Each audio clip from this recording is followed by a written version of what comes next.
You wake to chaos, a confusion of light and heat and smoke. Fire. Your head is pounding.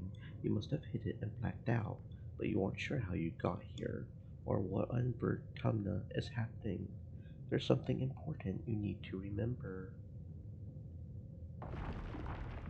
Your tummy lurches as the floor crumbles beneath your feet, then collapses.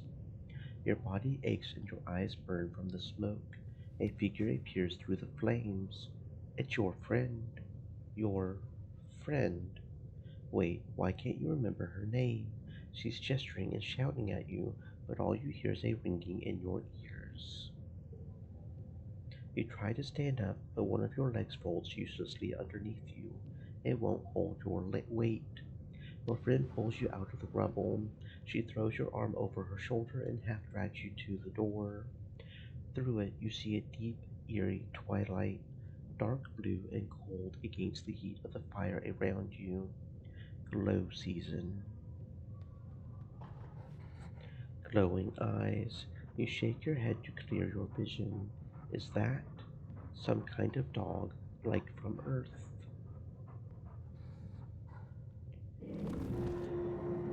The creature howls and lunges, its jaws open.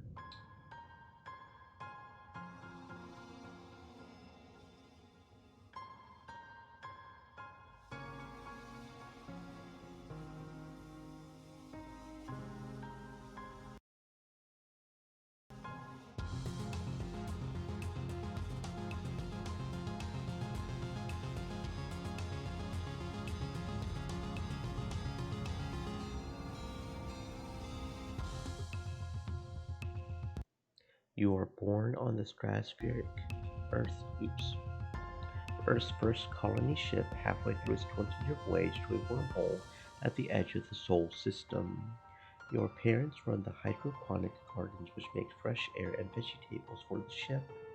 Like the other colonists, they bravely chose to make this one-way journey to the uncharted planet for Tumna the Four, in the hope they could escape Earth's troubles. They had you the old-fashioned way, merging their genes like they merged their cultures and traditions. They name you... Um...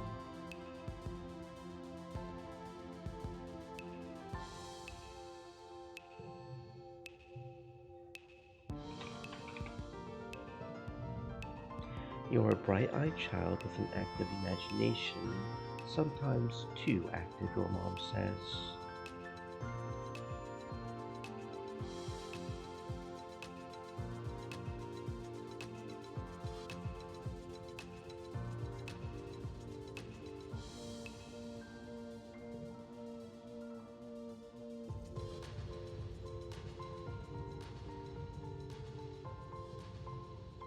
You have vivid dreams of things you've never experienced.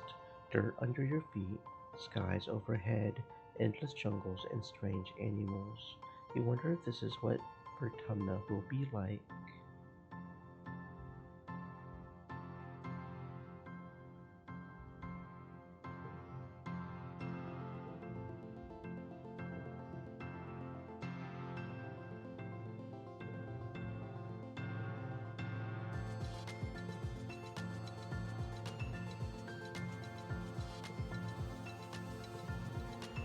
Every child on the stratospheric is given one genetic enhancement. By age 6, you see the first signs of yours. You can't save yet, okay. Eagle eyes, extra fingers. Are you going to tell me what they do? Or can I change it? Hmm. No, okay. We're pretty much stuck with whatever we choose at first, I guess. Eagle eyes gives us 10 perception and gained memory eagle eyes 1. Your eyes have both eagle and owl DNA, so you have superhuman long distance and night vision. Not only can you see the way to the holo projector from the back of the classroom, but you can read Professor Howe's private holopalm notes.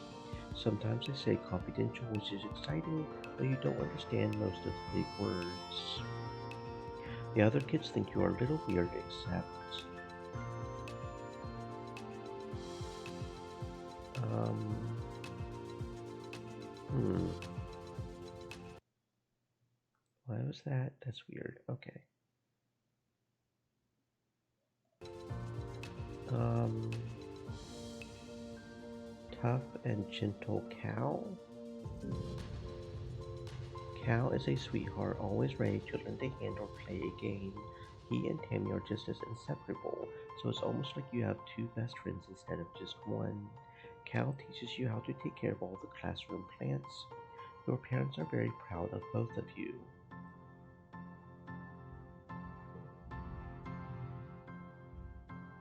Oh, so you let me change that one, but you don't let me change the other one. Interesting. Okay. Um.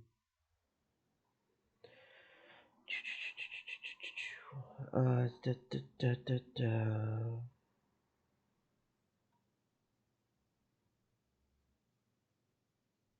Yeah. Okay. Do, do, do, do, do, do. Yeah, Cal. You're 10 years old when the ship finally reaches the wormhole. Professor House says it's like a doorway to other star systems, with a planet Vertumna 4 on the other side. You run emergency drills for months to prepare.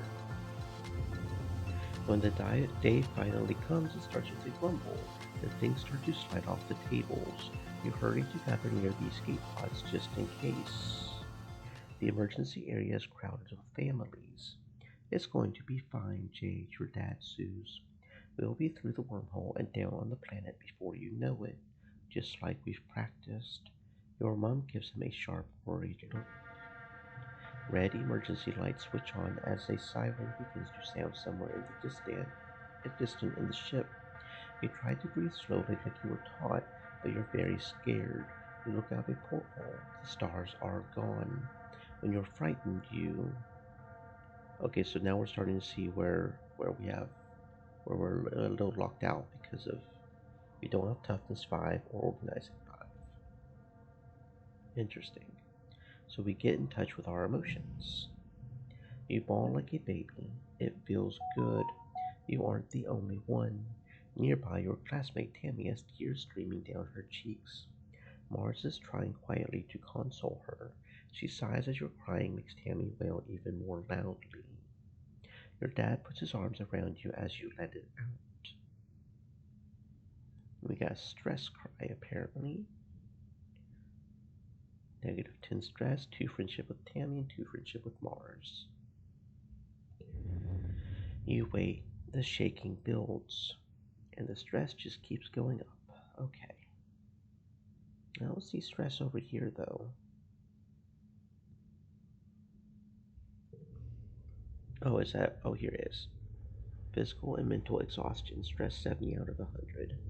Then everything starts to get very weird.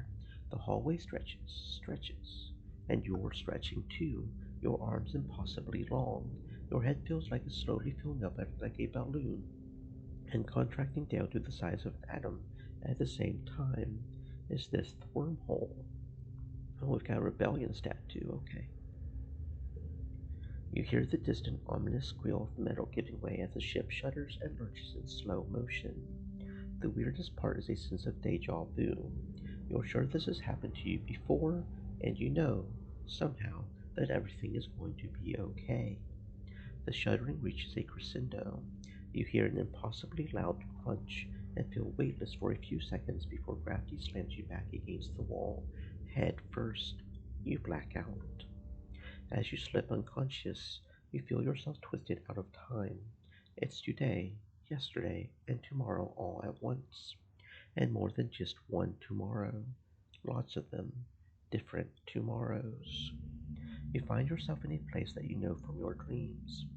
Tilled fields, dramatic ridges, and a stranger, but also not a stranger, grinning as she grabs your hand. Hurry up, she says. I'm not going to let you miss this. Distantly, you can feel the ship's shaking has stopped. and hear your parents' worried voices. Feeling safe, you slip further into the warm embrace of the stars. You drift. Oh, okay. Gradually, your consciousness reforms. You wake up in the med bay. The med bed under you plays a soft tone and an automated voice speaks. 2 weeks have elapsed. The patient's cranial injury has completed healing. They may now be safely discharged. As the fog lifts from your head, you realize something seems different about this room. It's so bright. You try to focus on the window. Something is definitely different. Sunlight. Instead of the familiar blackness of space, bright light from twin blue and yellow suns is streaming through the windows. You peer out and see fields, glass-walled domes, and walls ringed by giant mushroom-like trees. There are construction materials everywhere, and people walking around outside on the ground. You better get out there and join them.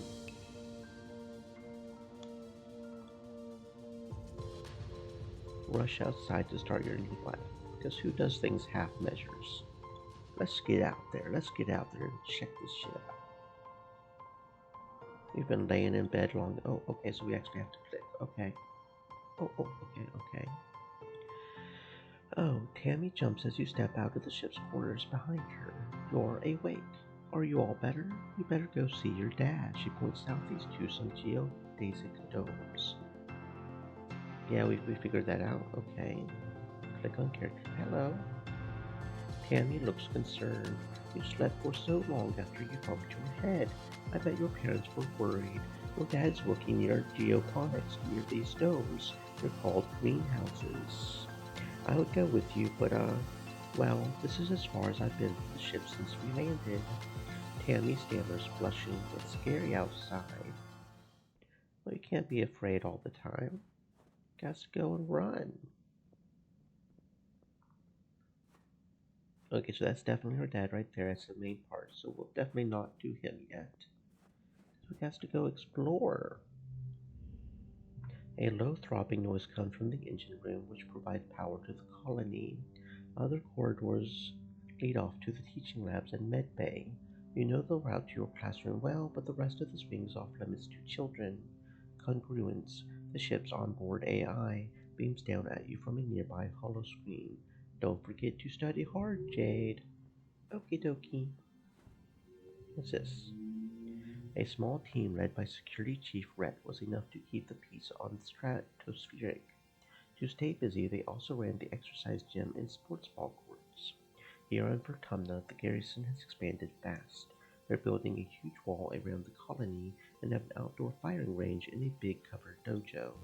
And best of all, a regulation-sized sports ball. Oh, so this must be sports ball. Okay. Cool. Okay, so yeah, we're locked out there. We can't go outside. This must be hydroponics over here. Geoponics, sorry. The greenhouses have different biomes inside, growing plants from Earth that might belong in a desert, jungle, or temperate forest.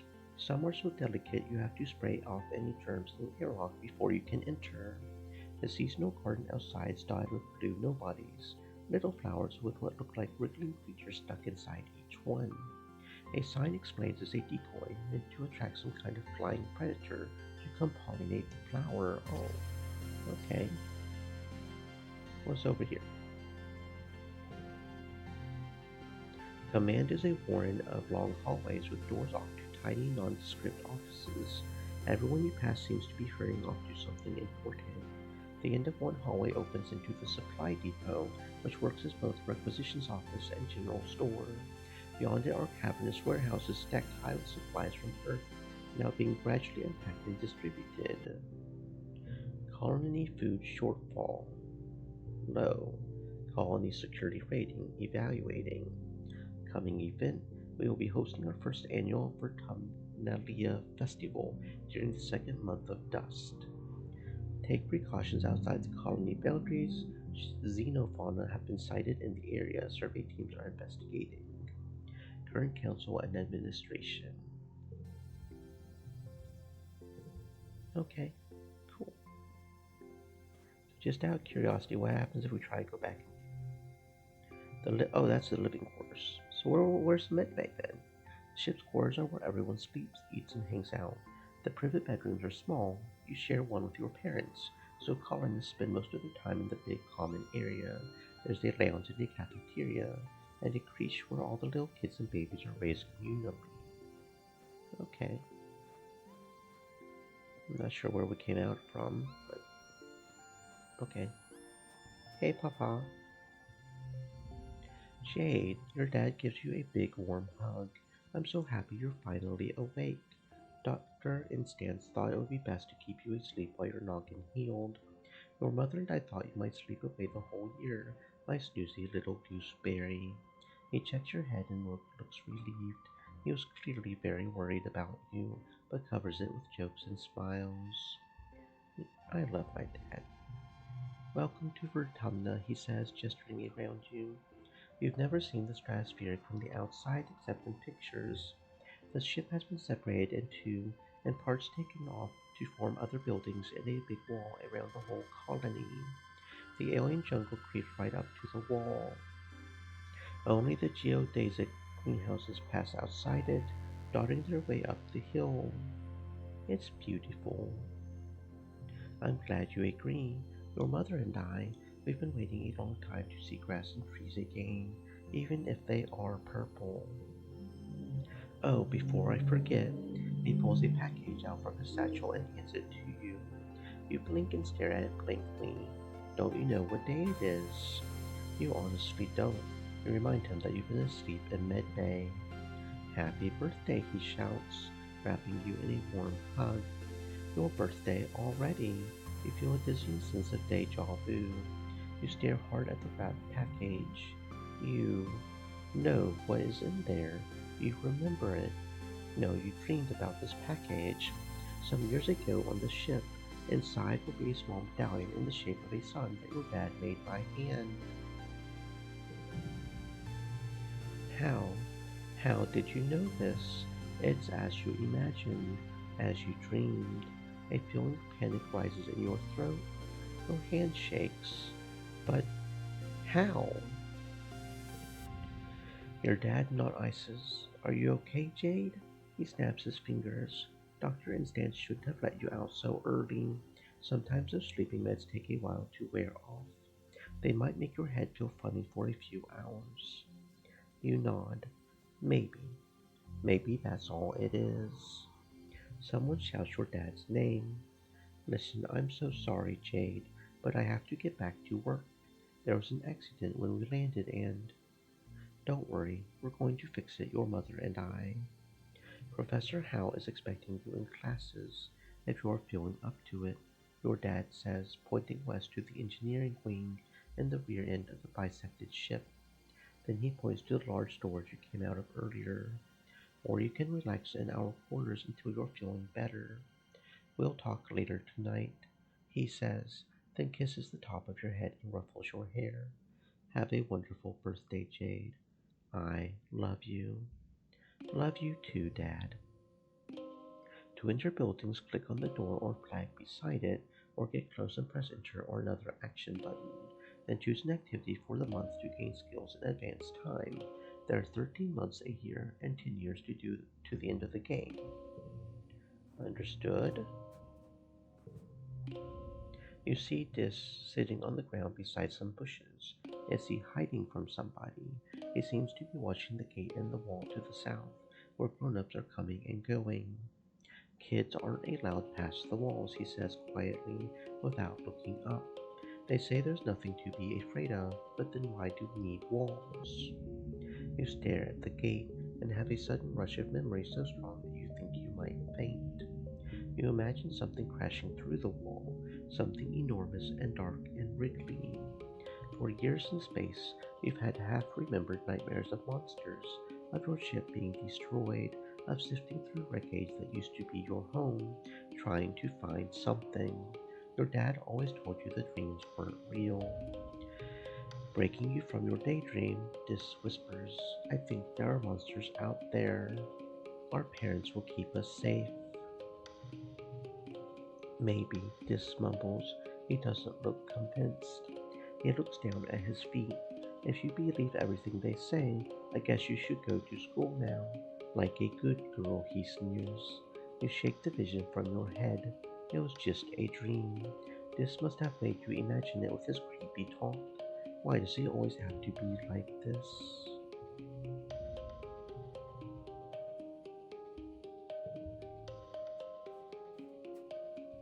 Worm eating.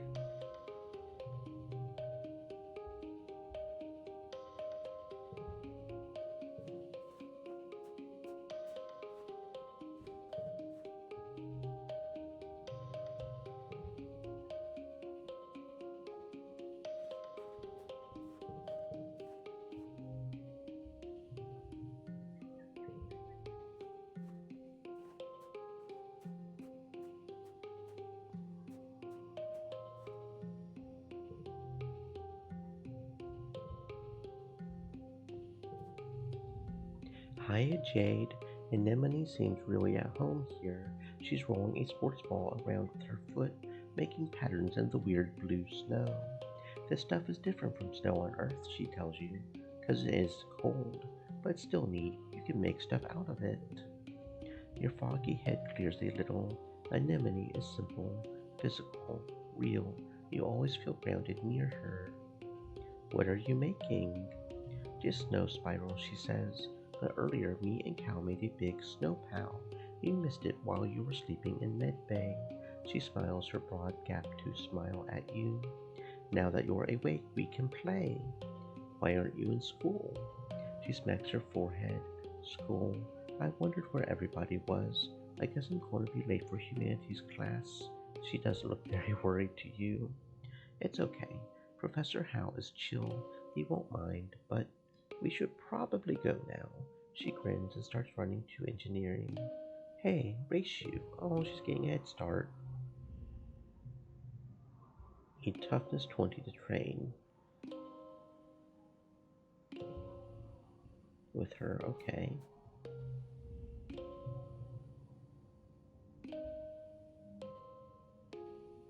Okay, I see.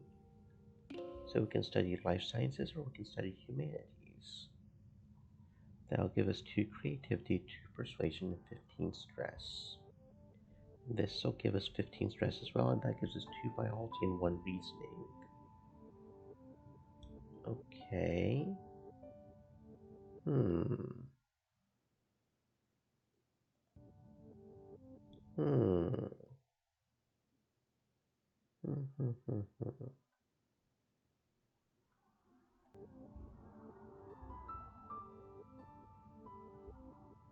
Creatively, facility, biology, or reasoning. Don't know which one I want.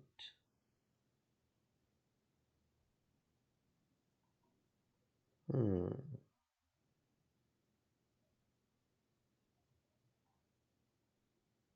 Hmm.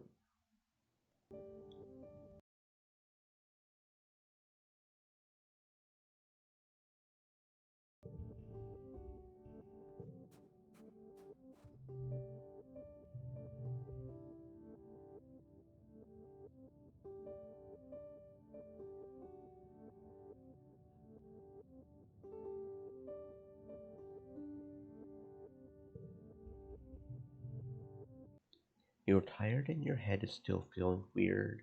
The sun is so bright and intense outside, and you feel kind of like you aren't even in your body, like you're watching yourself from the outside. Another month of taking it easy in your family's course will probably help. You don't see many other kids in the lounge. They must all be out at school or having fun adventures without you. Eventually, someone else comes in. Tammy. Oh, hi, Jade. She greets you positively with surprise. I was on my way to the cafeteria to get snacks for the little ones. I can't stay long. I hope you're feeling better now, she continues as she bustles away. Everyone was so worried about you when you were asleep in mid-bay. On her way back, she brings you a bowl of soup. Careful, it's hot from the food dispenser, she says, laying a napkin on your lap. Blink quickly and get plenty of rest. We're all rooting for you to get better soon. She awkwardly punches the air. Hooray!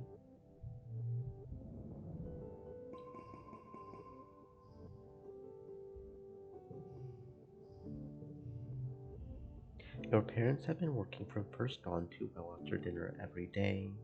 You know growing food is an important job, and it's vital to get crops on the ground that right away, but there seems to be something more than that.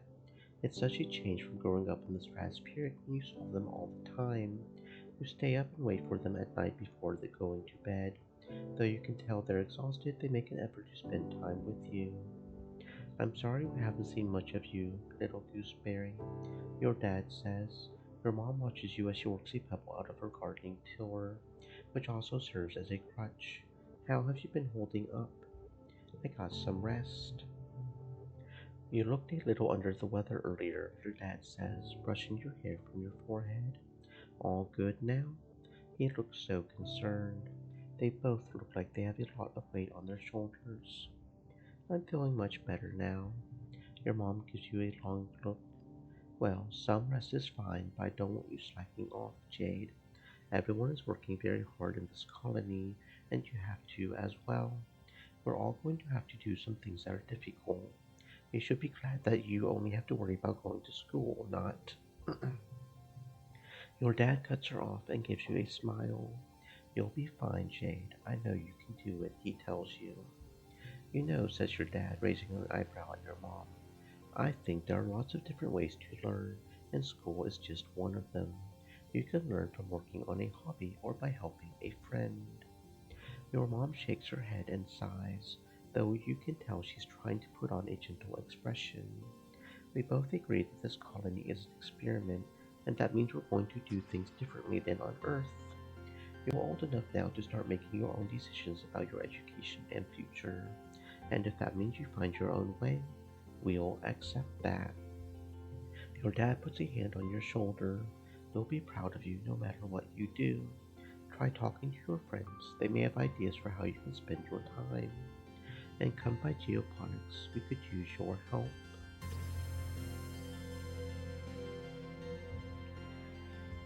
Mm.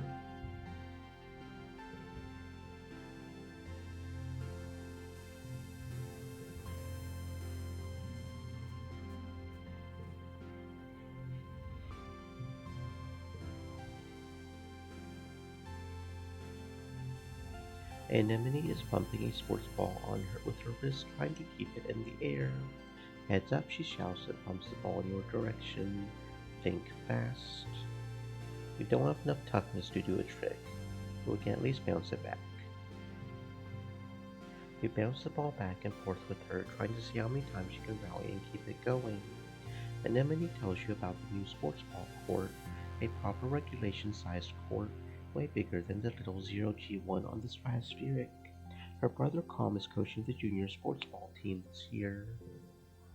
He's so great, she says. He's good at everything, especially spiking. He's coaching me to play awesome like him. You should come join us. Okay, so that's how we unlock different stuff, it looks like. Cool. Okay. Okay. I see.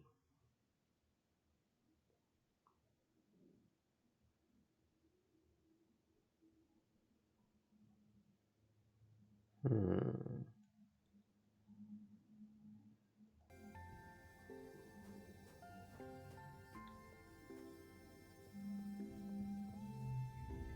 Hello, my little potato. What have you been up to today? Playing in the fresh air. He breathes deeply and looks around slowly. Vertumna is magnificent, isn't it? Seasons. I miss seasons.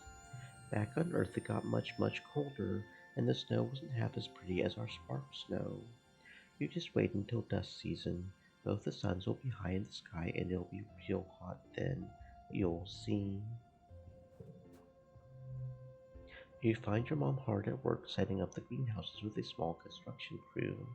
You've seen these plants pinned to the wall of your family's quarters for years now.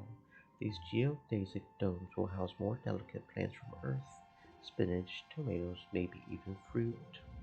She takes a swig from her canteen as you approach, looking for something to do. Remember, Jade, you're responsible for your own schedule now that we've landed. You can decide how to spend your time, so long as it's productive. She points to the engineering wing in the back half of the stratospheric severed frame. Professor Howe's still expecting you in class, but a well-rounded education includes practical application. You're old enough to help with the work around here. She claps her hand on your shoulder.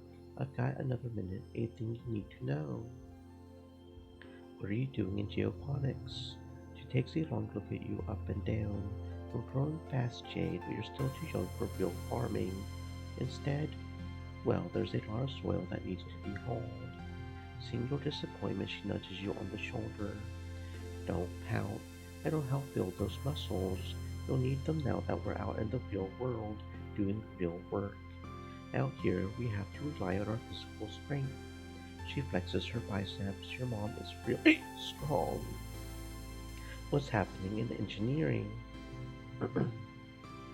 Hal's teaching classes on life science, engineering, and humanities. If you pass all your tests, maybe he'll let you work there in a few years. Your father thinks you're old enough that school is optional. I don't agree, but I'll be honest with you, she says, gesturing to the fields. We do need every pair of hands we can get. If you want to work with me here in geoponics, I would suggest studying life science. If you don't have a good grasp of biology and ecology, I'm going to stick you on shovel duty.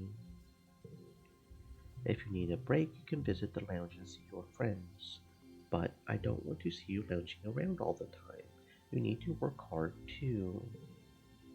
Security Chief Rhett is organizing a sports ball team. You used to play, didn't you, back on the ship? It'll be different here with the planet's gravity.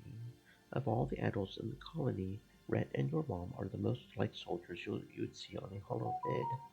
For a moment, you think your mom's going to suggest something else, then she shakes her head. You're too young for defense training, so don't worry about that yet. Just enjoy yourself and stay out of trouble. I think Seek said they needed someone to deliver supplies from the depot. They're also setting up a shop there if you've got some kudos to spend. And of course, that's where Captain Governor Uticott works. But you shouldn't bother her. She's a busy woman, and she doesn't have your mother's patience with kids. You try not to giggle. Your mom isn't usually known for her patience. You're too young to leave the colony. It's dangerous. She shakes her head. Your father would be worried. There's so much we still don't know about the world out there. Let the adults find out, then maybe you can join them in a few years when you're older. She gives you a stern look. She isn't going to budge on this one. For now, stay inside the walls. A sharp whistle interrupts your thoughts. Hey Jade, Mars calls out to you. Come here, I have a job for you. You walk over to Mars, who's sheltering from the snow under the ship's overhang. It's so gross here, she complains. This spark snow would ruin my good clothes. At least on the ship we had climate control. Tammy made me some soy sweets, but there's no way I'm going out there in all this weather, she continues. Since you like running around in it, could you fetch them for me? Get them yourself. Mars huffs and rolls her eyes. I don't even know why I asked. If you ever want to actually be useful, go talk to Administrator Seek, she says, gesturing to the door to command behind her. They're looking for people to work delivery, and I'm just like, no, I'm way too busy fetching my own soy sweets. Well, maybe if you offered to give me some soy sweets, I guess. You see Tammy sitting quietly near the entrance to the lounge. You've known her for, well, your whole entire life. Back on the ship, Tammy had the best doll collection.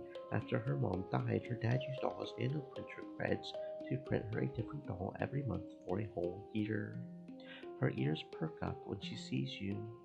Oh, hello, Jade, she says. Her voice is soft and dreamy, like a beam of starlight. Do you want to play dolls? I sure do. You don't think Tammy will ever be too old to play with dolls. If anything, she has even more of them now. She takes you to her quarters and brings out the entire Spacey Stacy doll collection.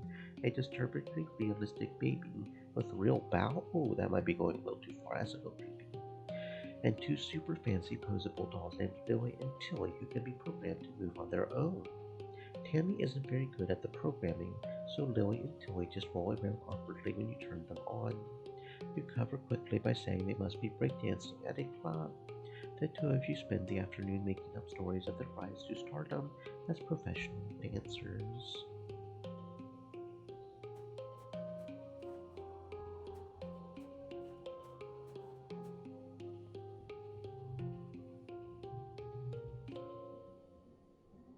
Two bravery, one toughness, one friendship with anemone, and 10 stress. Okay. Okay.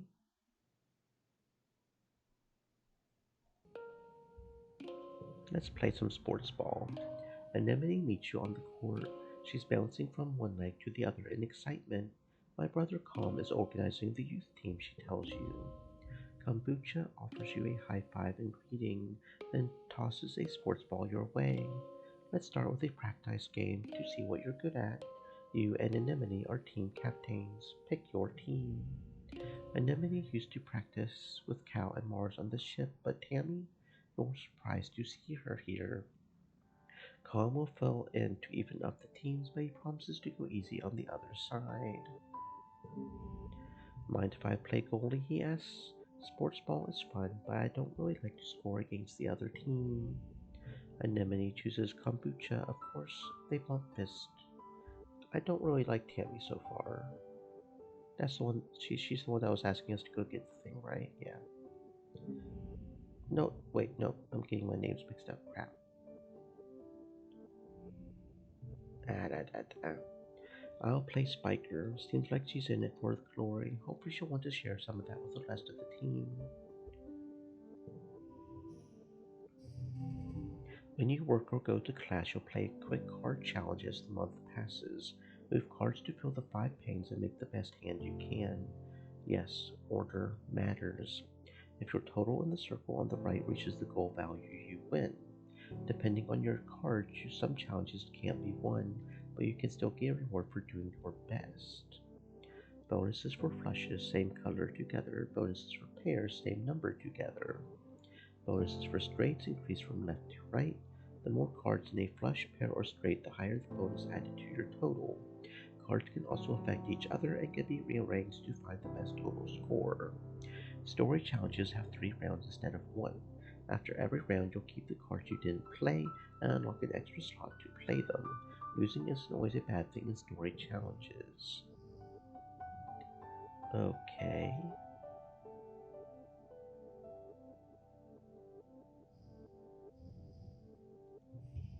So let's do this one, this one.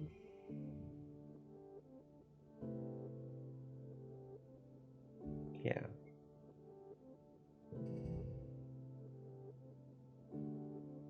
So my goal overall is 25, okay. Plus 1 skill on strength win. Okay. So let's do this one and this one. Actually, hold up. Can we, okay, so yeah, we can do that. So let's do this one and this one.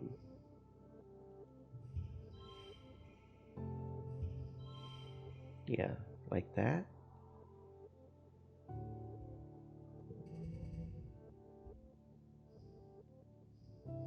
Okay.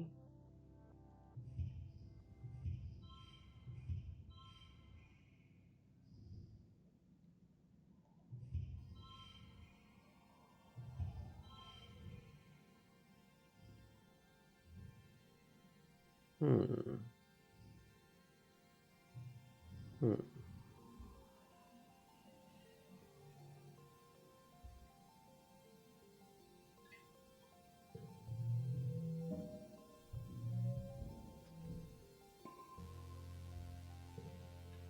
Cal makes an amazing jump save, but is winded when the ball hits him in the chest. The score is tied with Anemone and Calm putting the pressure on, when bam! You score the match point with a red spike all the way from the net line. Cool. Playing sports ball set neighbors to this value. Okay, cool. Your skills increase when you work or go to school, with extra skills if you win the challenge, and a kudos bonus if you make the highest point hand with your cards. Working also increases stress, which prevents you from working if it reaches 100. To relieve stress, take a month off to relax in the quarters wing. This week you had a few more bouts of deja vu, remembering what somebody is about to say or do just before they do it. Sometimes they actually do it, but not always. This morning you were sure Professor Howe was going to trip on the uneven floor in the cafeteria and spill his plate of hash browns. You even told Mars to watch. He didn't, though. As the Professor Howe walked away, his hash browns safe for today. Mars called you a liar and a dummy. At night, your dreams are all mixed up with stuff that you know can't be real. You're chased by monsters the size of buildings, only to be saved by strange people you've never met. You're holding hands with someone you love. You're crying as you help lift a shrouded body into the colony recycler. Everything seems so familiar, but when you try to recall their faces when you wake up, they're smeared in your memory like wet paint. But what if? What if those things haven't happened yet, but they will someday? Anytime you try to tell someone, they think you're playing a trick, or that you're sick and need to go to medbay. You eventually decide to stay quiet about your strange dreams. Why? Secret powers are fun. You start keeping a private journal on your hollow palm, recording the events where you remember something before it happens. You also write down your dreams when they have that feeling of being real. You like the idea of being magic and seeing the future, but some of those dreams are very scary. You hope that, like Professor Howe's hash browns, they don't all come true.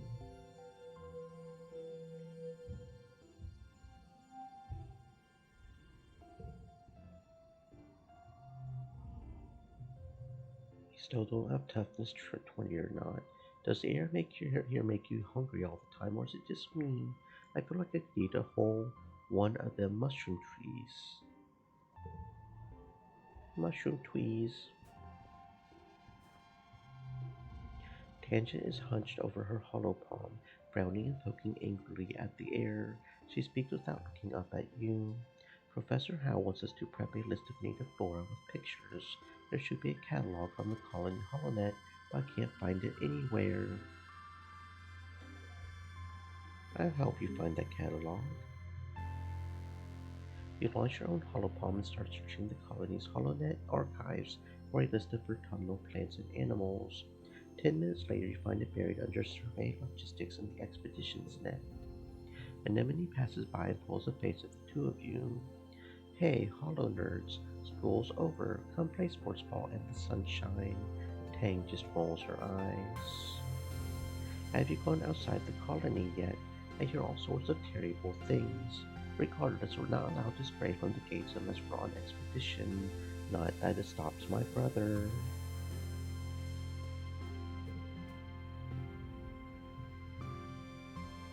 Okay, so it seems like every character has their own thing they're really strong at. If you have 20 of it, you can do with them. Which is persuasion. So yeah, she's persuasion. She's empathy.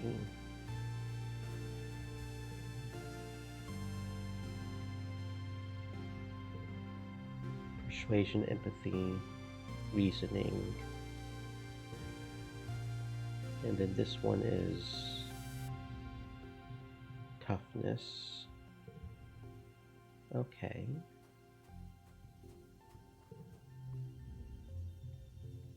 And this one's bravery.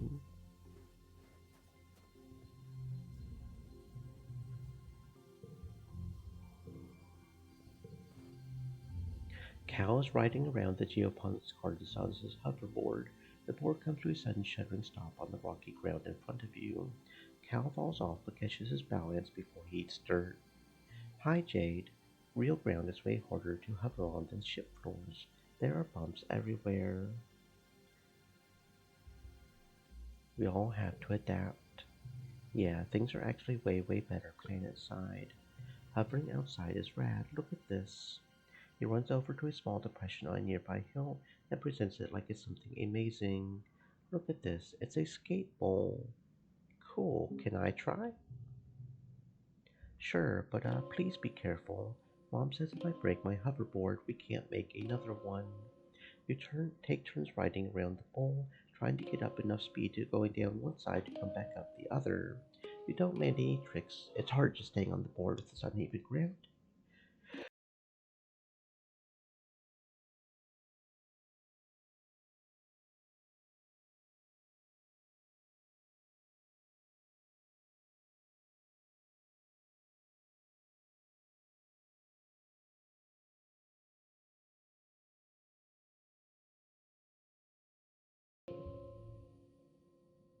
Sneezy, sneezy, sneezy, sneeze.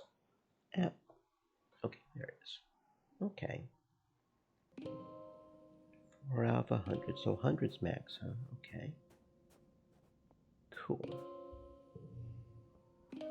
Can we spend anything with kudos? What does kudos do? They said there was something about a kudos shop, huh? Or need toughness or organizing 10 to deliver supplies. I see.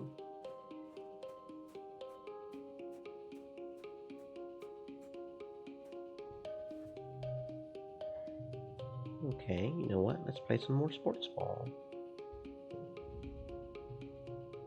Nemini has no patience for school, her mom, or acting proper, but she has patience for sports ball. She spends hours teaching little nougat, fetching balls over and over and throwing all her enthusiasm into cheering every single successful spike her young protege makes. Looking for more difficulty, the harder challenges option will keep you on your toes. Want to focus on the story? This will replace future minigames with a quick coin flip based on your age and skills. Okay, we won't do either of those yet. Okay, so if this can set neighbors to this value, that would allow us to do wondering as a 1, so that would allow us to get a whole bunch of 1s, right?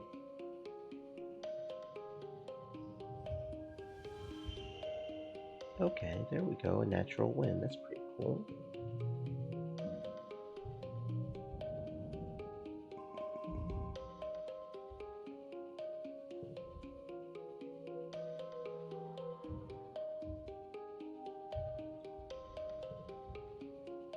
Okie dokie.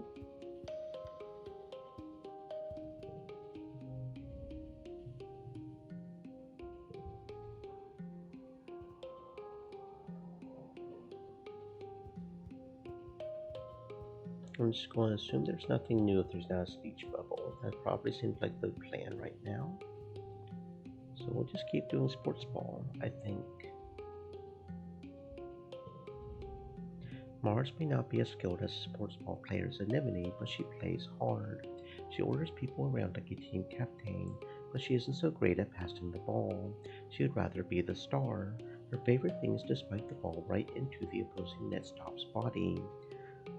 It's not a legal move, but she's done it so many times that the opposition now stands farther back when Mars has the ball, which is exactly what she wants.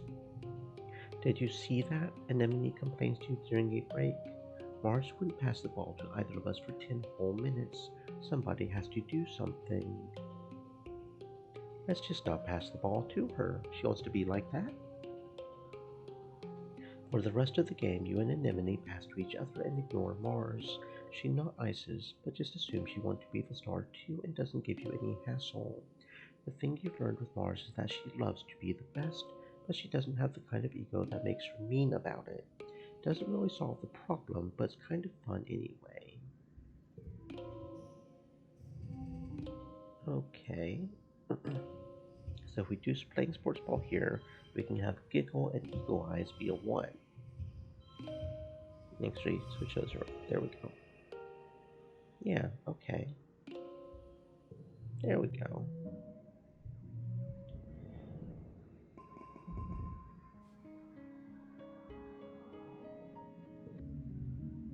You wake from an afternoon nap. You squint into the pink tinged light slanting through the windows. You must have fallen asleep in the lounge. Tammy's shadow falls across your nest of pillows. Oh, I'm sorry, Jane, she says, giggling. I didn't mean to wake you up. It's just so nice outside, with pollen sparkling in the sunlight. I wanted to open the windows. You rub your eyes blearily. You're having the weirdest dream. Since you're awake, you should visit the cafeteria. Auntie Seaton is making a new kind of candy. She says it's made of cotton. Isn't that weird? I have to go tidy the creche first, then I'll meet you there. Save some for me, okay? Tammy skips off to the creche, humming to herself. In the cafeteria, Auntie Seaton is cheerfully handing out masses of pink candy, puffy and soft like clouds. Oh, Jade, she says, handing you a wad with some candy spun around the end. Here, try some of this. We used to have it on Earth. You pull off a piece and give it a taste. It's so sweet at first that your mouth puckers. You've never tasted anything so sweet and so real. It's not at all like the soy sweets that the kitchen nano printer can make. It melts in your mouth, leaving a gritty residue on your tongue. You wait until everyone is gone, but Tammy never shows up. You look down at the cotton candy in your hands. It's wilted a little from the humidity, but it's kind of like her hair, you think. Pale pink and so soft. You keep some to give to her later. You're relaxing in your family's quarters after dinner. Your mom had to run off on some kind of council busyness, so you and your dad are playing a hollow game together. When you're just about ready to head off to bed, your mom returns. You can tell from the defeated slant of her shoulders that something has gone terribly wrong. Your dad starts to ask her what's happened, but she waves him away and approaches you. She sits down and takes your hand, holding it between her two strong, dirt-greased ones. Jade, I'm so sorry to have to tell you this, she starts. Her mouth quivers as she swallows, working on her next words. There was an accident this afternoon in the creche. What? What? What the fuck? What? Your classmate Tammy has died? Excuse me?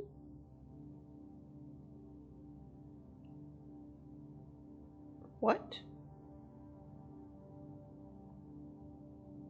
You try to understand her words.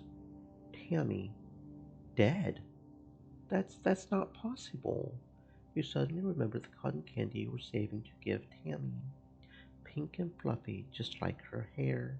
You put your hand in your pocket to get it, but what comes out is a sticky, dark red lump of hard goo. You stare at it, your mind blank. What happened? Your mom tells you as simply as possible that Tammy was killed by an electric shock from a broken holo projector. It was just an accident. You press her for more, for an explanation. A little girl is dead. Someone you had grown up with. Someone so much like you. She wasn't sick or anything. You just saw her this morning. She was right there. Why? Your mom's eyes are sad when she tells you. Sometimes there's just no reason why. You aren't used to dealing with death, and you don't know what you're supposed to say or do. You sort of mumble, okay, then get changed and crawl into bed a full hour before your bedtime. You try to fall asleep, but you toss and turn for hours. You eventually drift off to fitful dreams of that small, sticky red lump of cotton candy.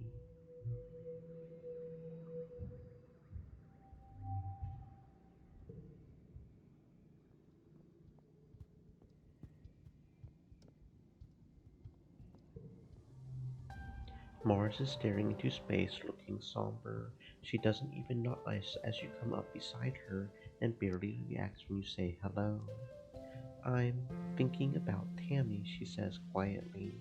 She used to sit down the hill there, in that spot in the sun. Every morning she would just sit there for hours in the sun, doing nothing, just being happy. You stare down the hill to the spot near the entrance to the quarters. You can imagine her there, working on some little craft project, humming to herself. She was so nice to everybody, and now she's dead. How's that for fair? Of all the people, how come it had to be my friend? You don't have an answer. You've never heard Mars call Tammy her friend before. But of course she was. Tammy was everyone's scared little sister, even though she was older than most of you. Mars clicks her tongue. Oh, yeah. Administrator Seek is looking for you. I guess they need someone to do delivery jobs. She waves vaguely at the door behind her, distracted by her thoughts. What is this? Hefty red Xeno egg. Whatever that means.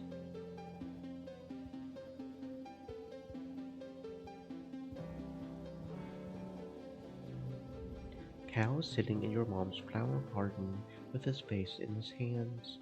He's clearly been crying all morning and probably all of yesterday too. He and Tammy were really close. Whenever you guys used to play house in the creche, Tammy was always the mommy and Cal was the daddy. Even though you were just little kids, you kind of always giggled about how obviously they were going to be together forever, like a princess and a knight. Yeah, he sniffs, looking up at you. You can see how puffy and red his eyes are. I mean, no, not really. That's just what people want me to say, right? Tammy always liked these flowers. Sometimes I pick some for her. He runs his hands over the pretty white flowers. Don't, don't tell your mom, okay? Tears well up and slowly leak out of his eyes. He doesn't even blink, just stares at the flowers and the tears run down his cheeks. You decide to give him some space.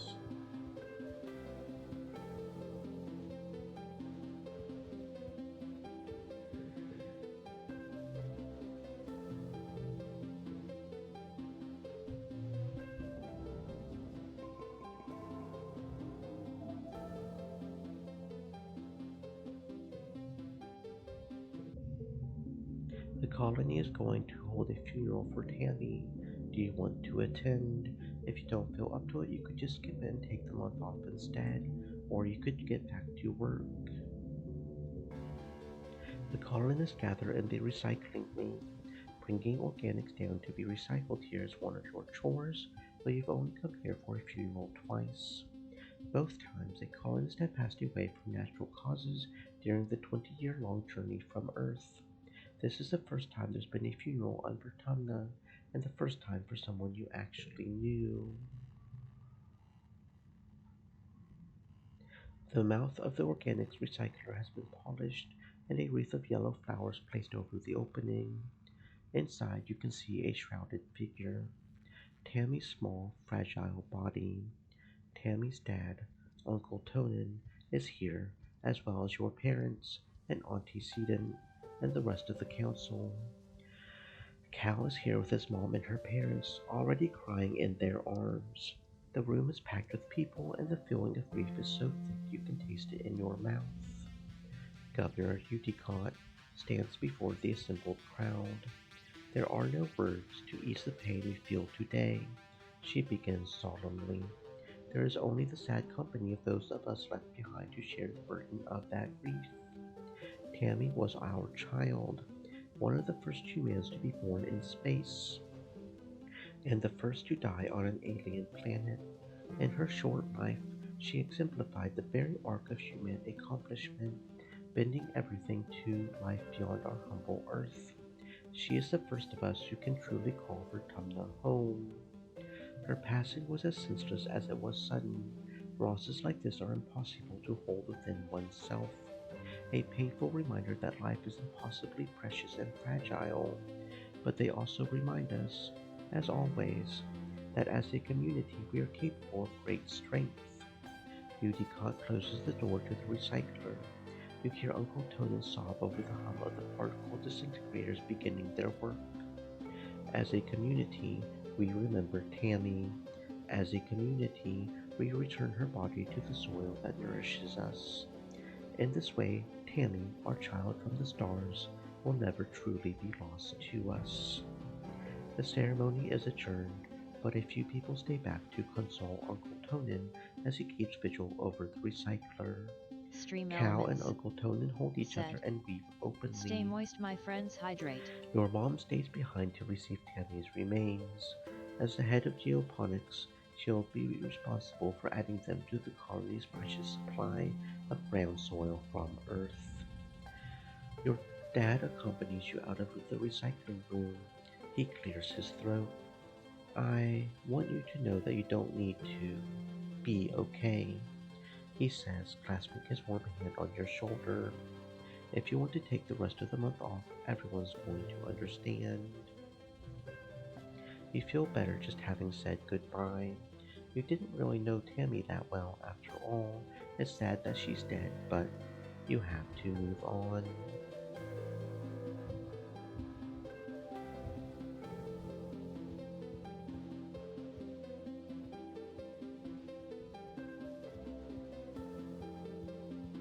Oh, what's this?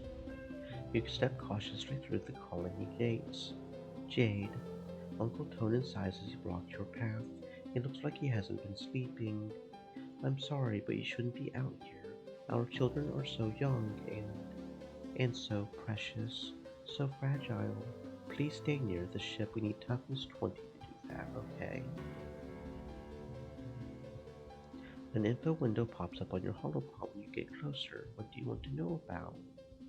The prosaic plains lie far to the north of the colony, where the higher elevation and natural tilt of the planet makes bromidic snow fall more regularly in every season.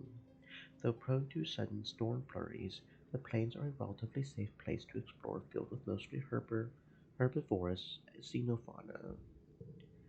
The Valley of Vertigo is a low-lying fringe to the east that stems with pollen-producing trees.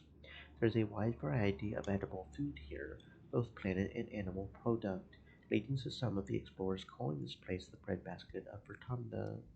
There are a number of animals here that geoponics are interested in domesticating.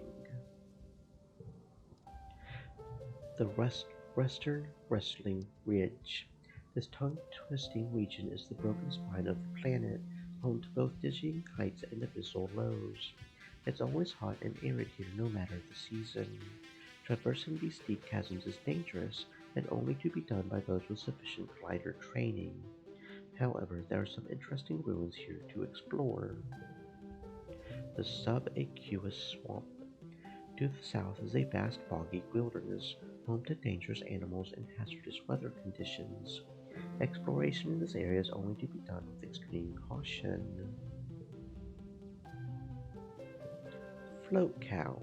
These cumbersome looking creatures are actually lighter than air due to large helium sacs on dorsal and ventral sides. Careful balancing of helium and urine allows them to control their elevation. They produce a salty, high protein milky substance for feeding their young, that's also nutritious for humans. Popeye, a communal creature with two disparate sets of eyes and one strong foot, used for both locomotion and defense. Though harmless, these small warriors can be fierce in groups. Manticore, highly intelligent and predatory. Their plumage changes according to the season. Their body is composed almost entirely of dangerous weapons. Do not approach.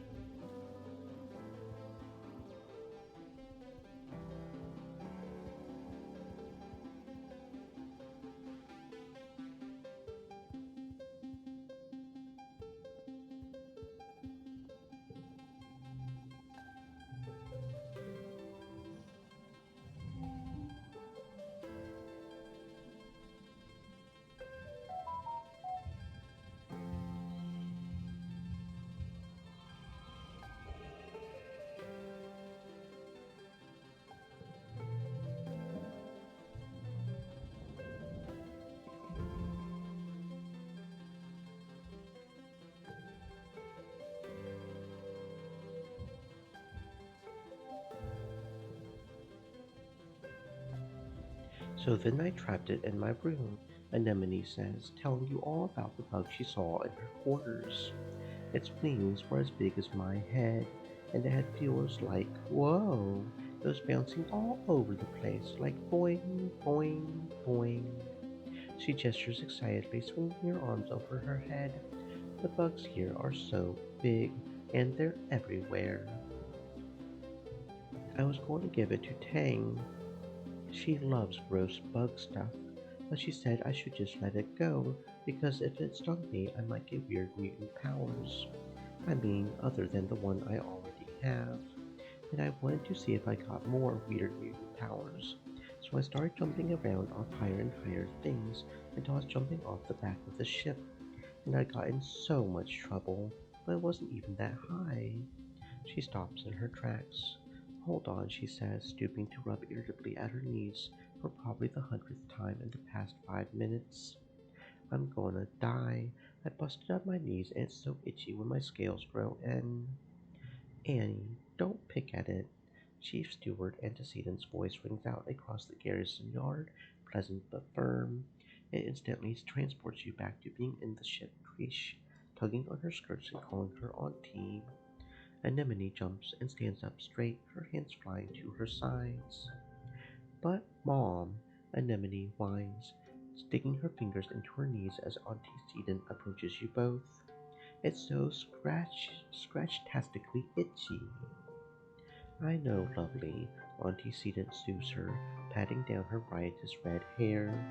But the more you pick at it, the thicker your scales are going to grow in. Anemone tucks her hands in her armpits to keep from scratching. Well, if I want to have cool scales, she pouts. Antecedent smiles indulgently. At the rate you're going, I'm sure you'll be covered in them before you know it. No need to rush. Anemone's skin is dotted with patches of protective blue-green scales that grow in wherever she gets a cut or scrape. She rubs the patch on her jaw indignantly, the one which she got when she ran headfirst into the food synthesizer back on the ship. Antecedent opens her satchel and pulls out a bundle of clothes. The queue for the nanoprinter is over a week long, so I patched your pants with scraps from your brother's clothing. Please, try not to put any more holes in them or yourself, okay? She hands the clothes to Anemone and kisses her on her forehead. Anemone sticks out her tongue and gags. Yuck. Anemone evaluates the clothes as her mom walks away. Galactic, she breathes, as she runs her fingers over the odd-colored patches. Then right there in the middle of the yard, she unashamedly squirms out of her pants and pulls on the new ones. I look like a fighter jet from the hollow, she exclaims, showing off her new pants. Like when they would stencil your kill count on your plane. Or like a really cool scar. Anemone grins. Yeah, you get it. My pants are scarred just like me.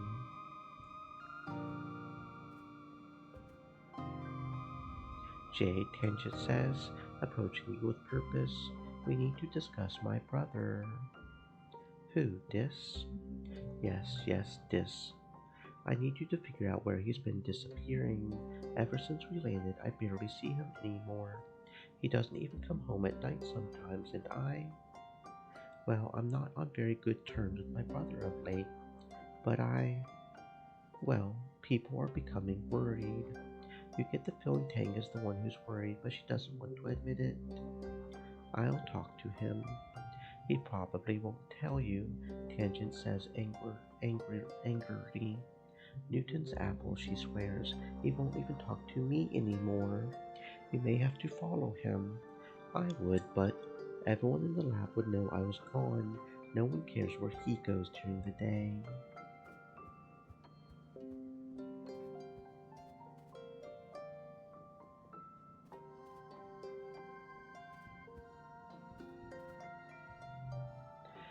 Dust is such a dry, hot season. Both suns are high in the sky, baked with the usually lush, verdant jungle. If there's a breeze, it's warm and, you guessed it, dusty. Your parents are up every day before dawn, which comes far too early for your liking. They're usually gone by the time you wake up and home after you're asleep, so you have to visit them at work if you want to see them. Good morning, Gooseberry, your dad greets you cheerily. Have you come to see the harvest? Your mom and I are gathering crops from actual vertumnant dirt this week. Sure, that sounds neat. He shows you around the rows of corn and beans from Earth. They all look a little yellow and scraggly, not what you would expected. But your dad enthusiastically points out the vegetables ready to harvest. Don't forget, the Vertumnalia Festival is coming up. There will be a talent show and a science fair. I'm sure you're eager to participate, Jade. Your mom looks annoyed. Jade, she begins with a sigh. I know we said you're mature enough to decide your own schedule now, but don't prove us wrong. If I find out you've just been playing holo games in our quarters all day, I swear. I spoke with your teacher, she continues. Hal wants to see you in class more often, Jade. You can pick any subject, but I want you to study hard and try your best to excel at whatever you decide to do. This colony is too small to support layabouts and freeloaders. You try to swallow your frustration. Nothing good ever comes from arguing with your mom. You tell Tis that his sister Tangent wants to know where he's been disappearing off to. His eyes flit briefly to yours, then he stares vaguely off to the engineering wing where his sister is reading on her holopalm between classes. He doesn't say anything. She's worried about you. She doesn't care about me. Tangent's just worried she'll get in trouble if I don't come home one day. He scowls and picks at the hem of his sweater. She doesn't care about anything but her schoolwork. Okay, well, I tried, I guess.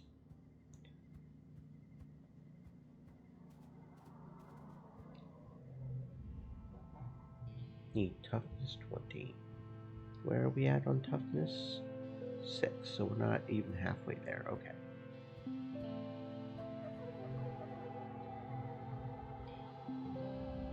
When there's no sports ball game on, the security teams who train nearby use the field to practice with long-range rifles. As you show up to sports ball practice, Calm is helping take down the net. Sorry, kiddos. Rhett wants us practicing with the big guns today, and we can't have you running around the place. The bullets in those drone rifles are heat-seeking, and even though they're programmed to avoid human targets, safety first. But today was supposed to be our day to have the sports ball field. You soldiers don't even want to play sports ball, you just want to shoot your dumb, noisy guns. Anemone bounces over. Hello? They have more than just huge guns. They have cool stun gloves that are like magic lightning arcing out of your fingertips. It's super galactic. Cal shakes his head. That's not the point. You help them tear down the net and move the gold rings to the side to show there's no hard feelings. Security Chief Rat lets you stay and watch the soldiers firing those huge drone rifles. Maybe when you're a bit older you can join the defense squad too. Sharing is caring. +1 to a yellow card, I guess? To the right. To a social, yeah.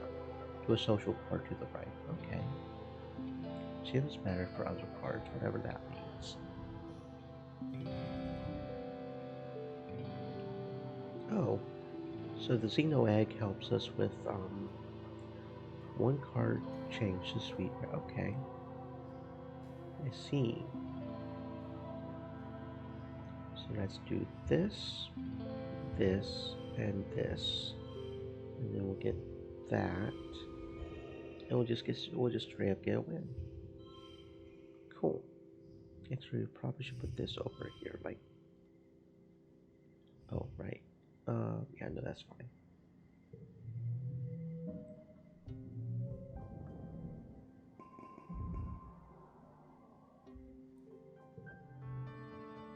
It's time for Vertumnalia. Utica and the Council have called a festival to celebrate life here on the planet Vertumna. Everyone gathers in the colony square to hear Governor Udica's speech. In Earth's history, Udica begins, and then clears her throat and waits for everyone to quiet down. In Earth's history, Vertumna was known as the god of seasons, change, gardens, and fruit. It's no coincidence that our forebears of the Vertumna project chose to take on such an auspicious name, in the hopes of seeding future bountiful seasons of humanity.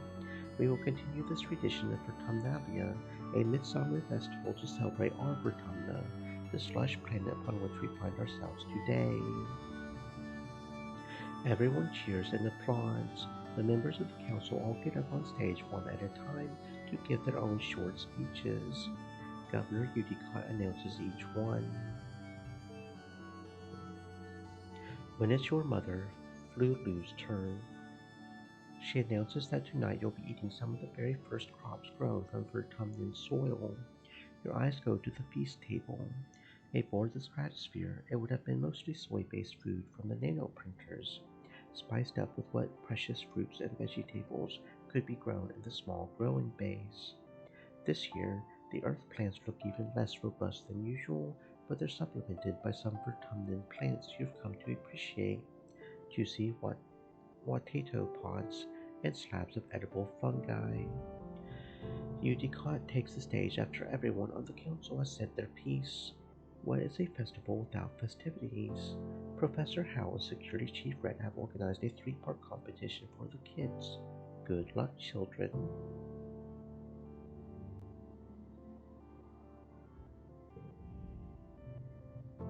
A bot wrestling contest. This has been a classic competition for years on the ship. Someone has rigged up a hydraulic lifting bot to slowly stretch out, increasing in strength over time. The aim is to see how long you can hold it closed using any part of your body before it pops open. Anemone and Cow are competing with you.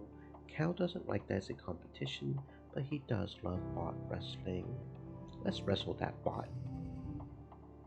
Oh, 40, huh? That is pretty strong. Okay, let's do um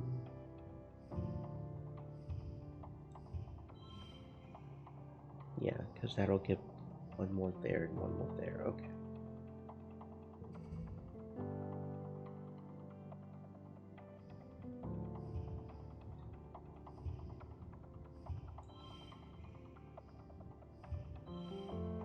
There we go.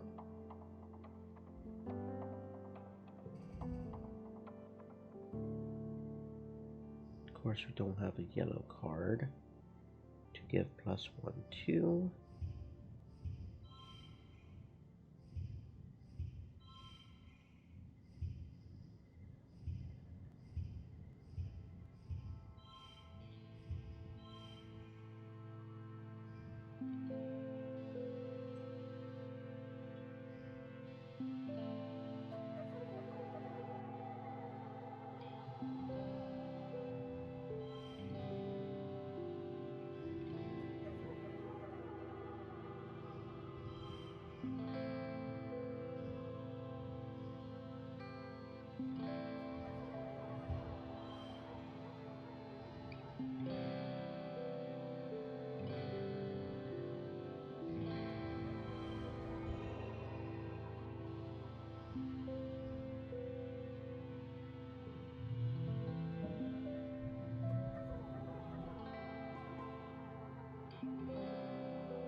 Anemone's brother Calm is the judge and awards bonus points for technique as well as for brute strength.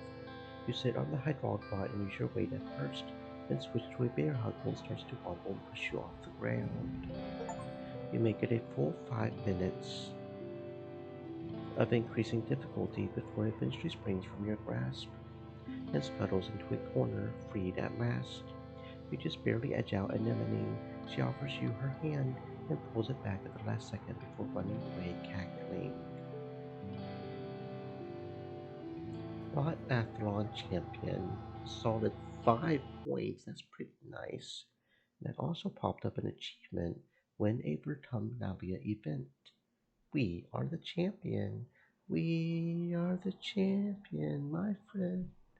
I can't sing. I shouldn't try to sing. Anyway.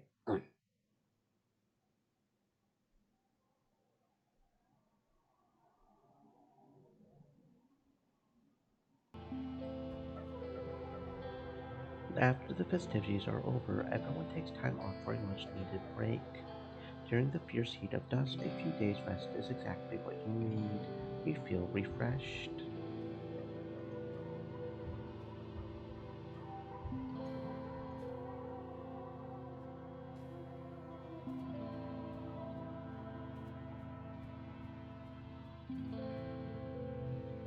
You're looking for Cal in the garden when you nearly trip over someone else, one of the younger kids, and they're blindfolded. Hey, they exclaim, ripping the blindfold off their face and throwing it to the ground. It's Cirrus, one of Anemone's brothers. He glares at you.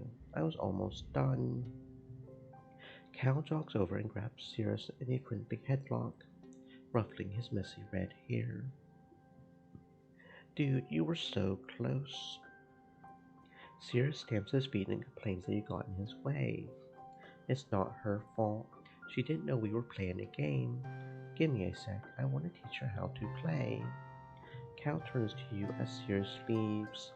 Sorry, Jade. I was teaching Cirrus a new game, but he's more like Anemone than I thought. Real competitive, you know? He stoops to pick up the blindfold, brushing off the dirt. I've been trying to come up with different kinds of games other than sports ball. No winners or losers. I just want to have fun with my friends. Do you want to learn how to play? Yeah. Cal's smile looks like it's going to splash right on his face. Radical, he says, jumping up and down with excitement. Okay, so first put on this blindfold. The blindfold is a little scratchy and smells like dirt. You can feel Cal's big hands on your shoulders. I'm going to spin you around, and when I let go, you gotta listen to my instructions.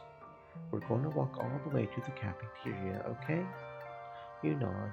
You can't see Cal's grin, but you can hear it in his voice as he spins you around and counts to 10. 1, 2, 3.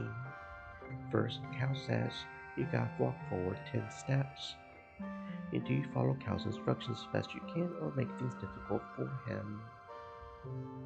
You take 10 steps straight forward, holding your hands out for balance. The rocky dirt between the garden beds crunches under your feet. Yeah, now turn to your right and take 15 steps until you get to the door. You turn to the right and walk forward, counting out 15 steps. When you stop, Cal laughs. You can hear his footsteps crunching behind you. I forgot how much bigger I am than you. You're like 2 more steps away. You take 2 more steps until your outstretched hands land on the warm metal of the door. Success. Awesome.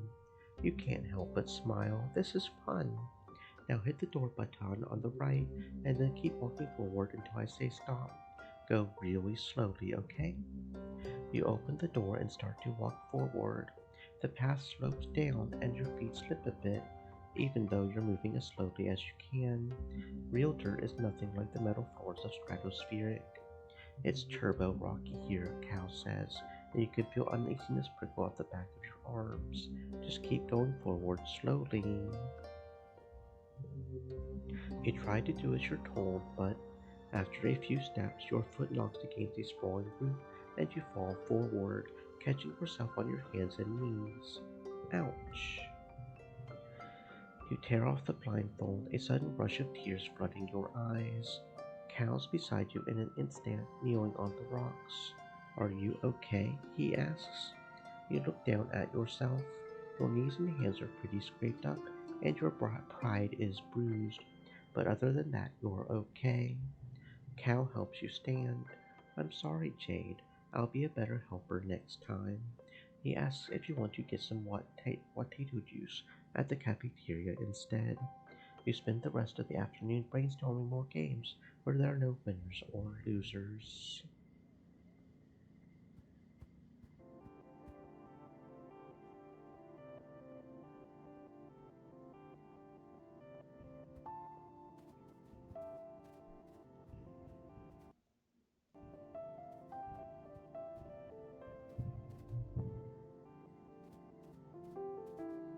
Okay, so there's not just eggs, there's also logs we can get, I guess.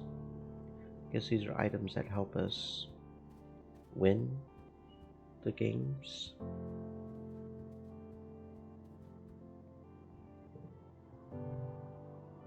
A small team led by Security Chief Fred. You're paired with Nougat in practice. You make the mistake of underestimating her as she wipes the pitch with you.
Hmm.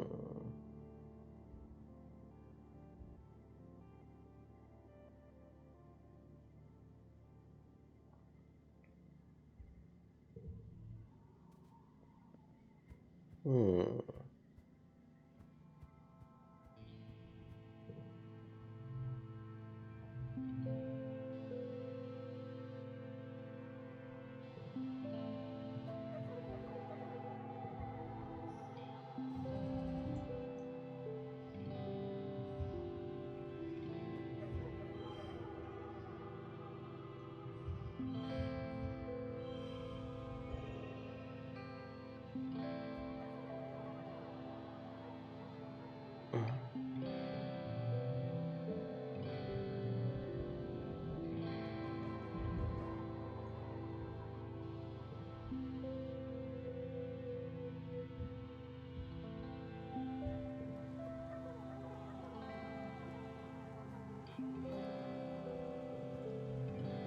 It's pouring rain and everyone's trying to stay dry under the grass-roofed palace. Everyone except this.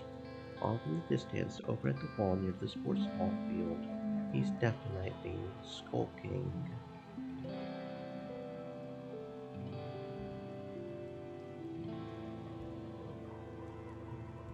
Hmm. We'll just let him be him, I guess. No need to be a tattletale. He's doing whatever he wants to do.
Good morning, Jade. It looks like you're working for your old lady. I hope you don't expect me to go easy on you just because you're my daughter. She walks you around the geoponics wing and points out where everything is. Your job is to move sod, compost, plants, garden waste, and equipment from one place to another. Get comfortable with this, she says, pushing a squeaky, old-fashioned wheelbarrow to you. Now, any questions before you start moving that dirt? Don't we have machines for this? The construction crew already claimed all the hover lifts, but they'll break down in a few years anyway, and we don't have the materials to fix them. We're planet side now. Use your muscles, nature's hydraulic pistons. Where do I move it again? From over there, she points to a dirt pile. To there, she points to an identical pile 10 meters away. She sees your confusion. We had some very precious oil from Earth on the ship, full of all the nutrients and bugs and bacteria our plants need to grow. But it was lost in an accident. Now we have to make more from scratch using Vertumnus soil. This is part of the process. Why not use hydroponics? On the ship, we grew most of our plants with their roots in the water, and it's true it was more hygienic that way. She brushes an insect off her arm, which lets out a loud squeak of objection. But hydroponic systems use too much energy. Here we have to grow as much as we can the old-fashioned way. That's my girl, your mom says. You stumble a little. Your arms start to ache after the first half of work, but you keep going. By the end of the month, you feel utterly drained and exhausted. And good, somehow. You can feel your muscles growing already.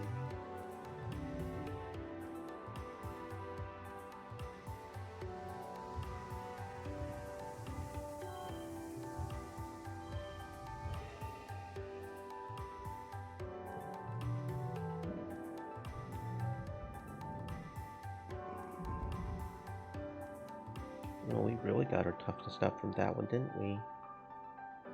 Okay, cool. You're having a terrifying familiar dream. A monster crashing through the walls, unfathomably large, every part of it wriggling and moving and searching for something. It tramples through the colony as you watch helplessly. Time shifts to the wreckage of your home. You're picking through it, looking for something. Tears streaking down your dust-covered face as you lift heavy pieces of debris, searching. You wake up shouting, "No!" but your voice is drowned out by a deafening rumble from the skies outside. The bedroom window is covered in water. It's pouring down from the clouds. You guess this must be rain, but you've never experienced it before. There's a bright flash from outside, then another crack and rumble. Thunder. It must be a thunderstorm. It's still the early hours of the morning. You've already almost forgotten your bad dream, but you're too unsettled to go back to sleep yet. The rain beats down on the roof of your quarters, joined now and then with great peals of thunder like the footsteps of an angry beast. It's surprisingly warm outside, and the water feels nice hitting your head. Everything smells fresh and damp and wonderful, and the dusty packed ground has turned to squelchy mud between your toes. You don't go too far from the door to your quarters, but it's exciting being outside in the dark, watching dramatic streaks of lightning arc down to the hills behind the colony.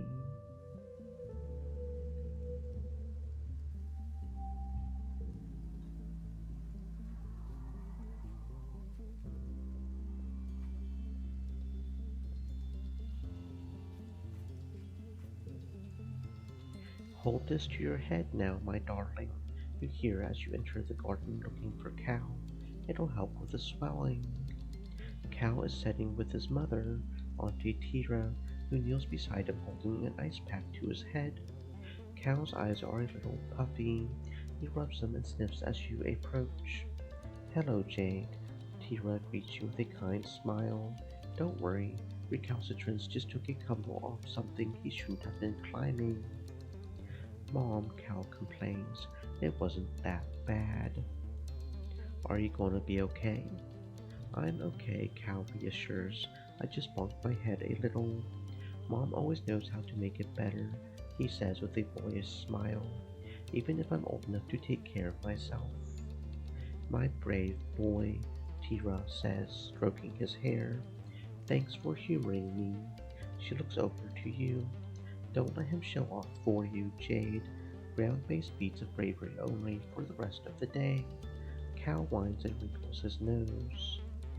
Tira laughs and wraps him in a big motherly hug, rocking him back and forth. Despite his protests, Cal's eyes close in happiness. He really loves his mom.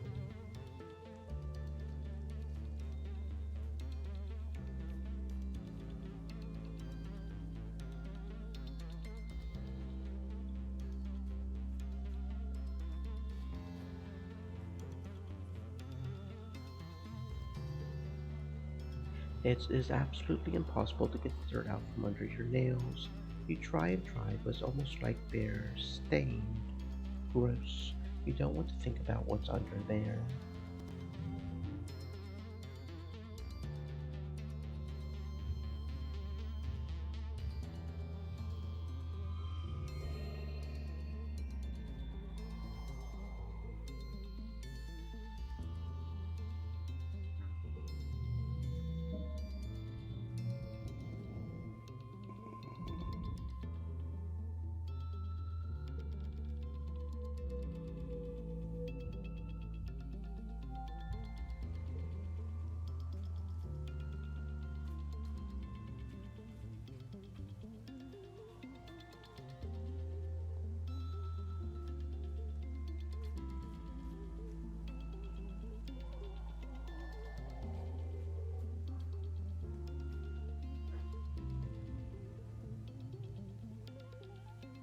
Oh, bravery was also one.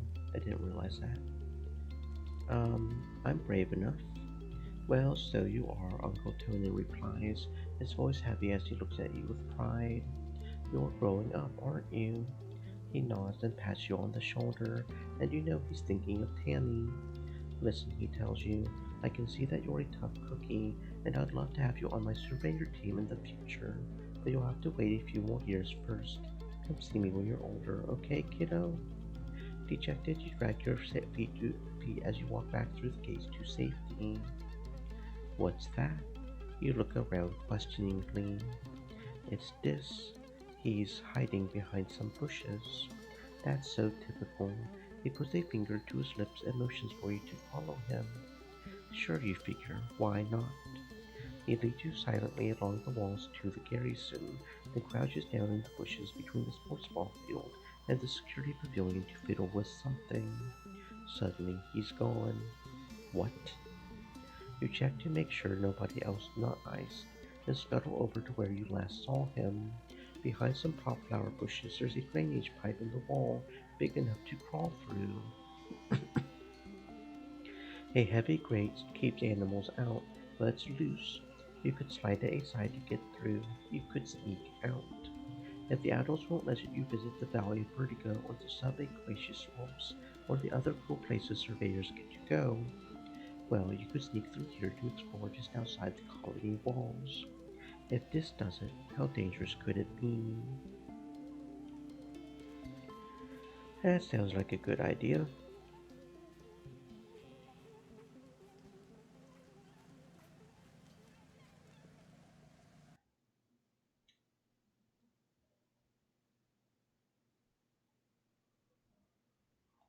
Hmm.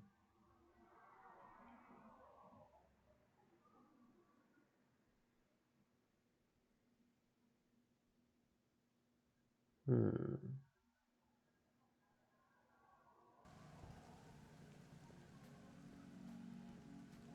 Hmm. Hmm. Hmm. Hmm. Hmm.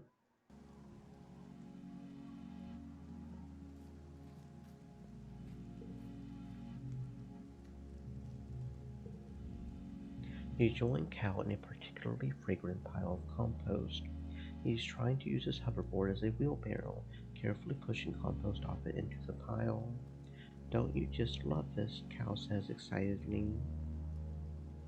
Your hoverboard? Yeah, it's cool. No, no, he laughs. I mean, just this. He waves his arms, dirt encrusted up to the elbows, to take in the entire greenhouse. We get to help plant stuff and watch it grow. Even if we're just moving dirt around, we are still helping. Why do you like it so much? Well, I like digging holes in the dirt because it's so full of surprises down there. I found a worm. Wait, let me see if I can find her again. He sticks his hand into the compost and rummages around, his tongue sticking out of his mouth. I guess she got away. She is real shiny, like a rainbow. Wait, I just thought of a thing I like better. Getting dirt under my fingernails. I don't know why, but it's the best.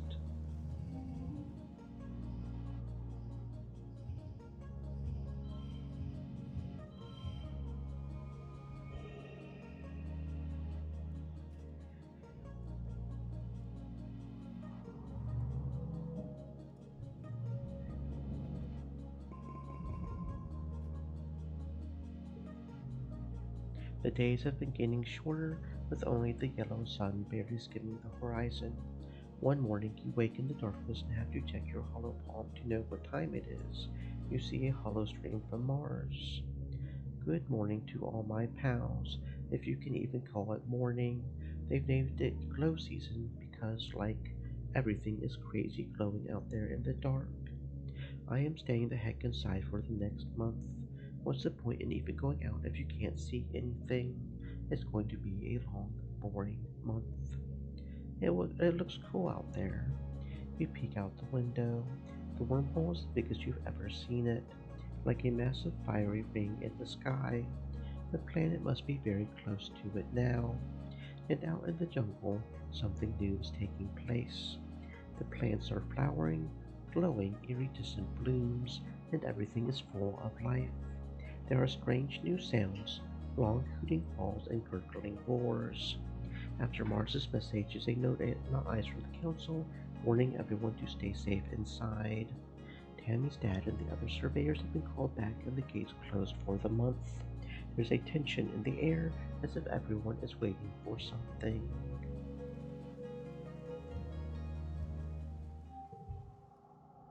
Glow.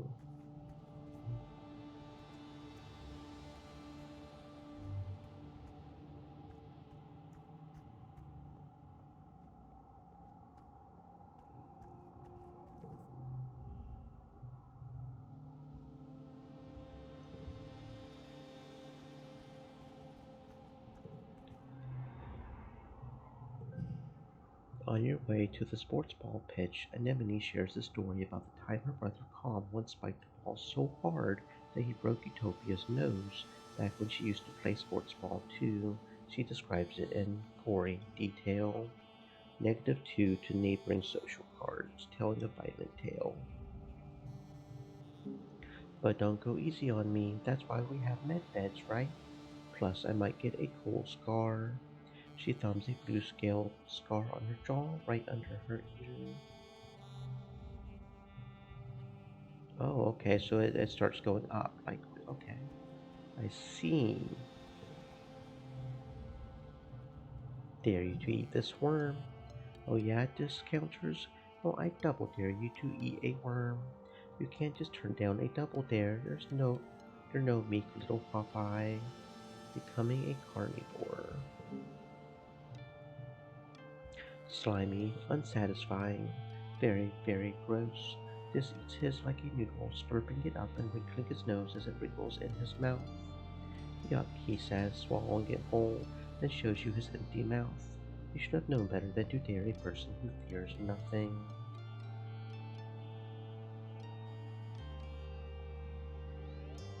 And he's probably got another one for 40, right? So that probably means there's a person for everything at 20 and 40, I guess. That sounds about right. Plants have a day-night cycle just like animals. When the glow lights in the geoponics domes are turned off, it plunges that whole part of the colony into eerie darkness. Just as native plants in the fields throw off any kind of light, it's beautiful but also deeply weird.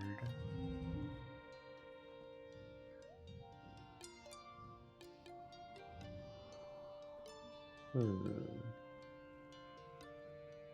Hmm. Hmm. Hmm. Hmm.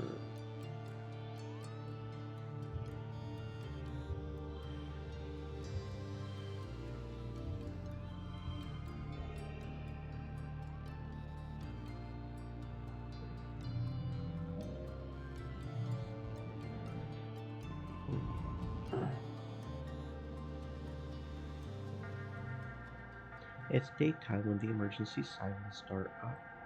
Well, what passes for day? It's still nearly pitch black except for an eerie green twilight glow on the horizon. You look to the gates. They're open.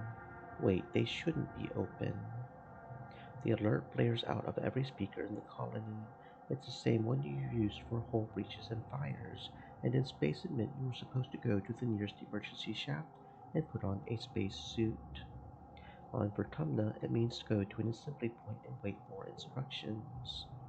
The closest assembly point is the children's creche, but from the opposite direction you hear shouting and loud popping noises.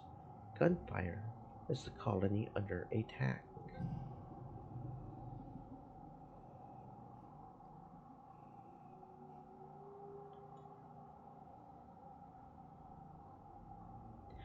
You'll try your best to be brave and fight back. First, you dodge some helpful grown-ups who point you back to the creche. Then you head outside to get your bearings. You can hear yelling from up the stairs to command and a commotion to the southeast at Geoponics where your parents are working. Your parents are defending the greenhouses from a pack of knee-high creatures which seem to have eyes growing all over their bodies. Their oily flesh ripples with a constant, subtle motion as the individual eyes blink one at a time, incessantly. You can't tell which end is which with these horrible things. Cal is standing nearby. Wide-eyed, he slowly picks up a shovel and moves beside you. He reluctantly holds the shovel in front of himself like a weapon. Easy, doggies. We don't want to hurt you. Get out of here, both of you. Run, your mom shouts, attracting the pack's attention. All except one animal, which moves straight to you and Cow.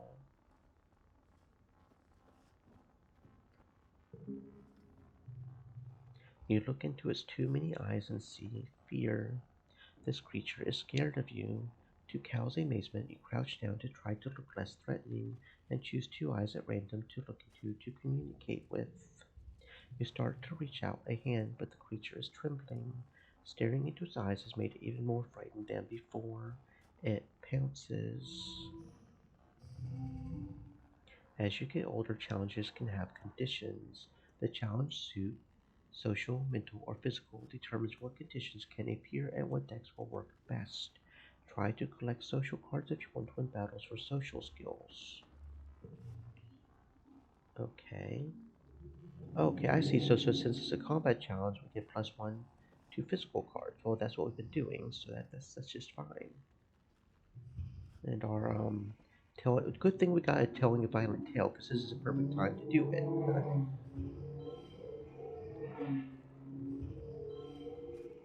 Okay, so yeah, we'll have this one in the back. We're doing pretty good here. Wonder if we can do it even before.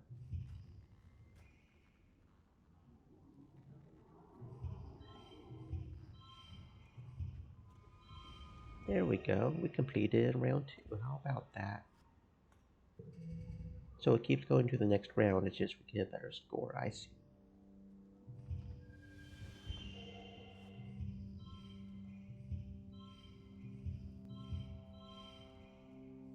Okay.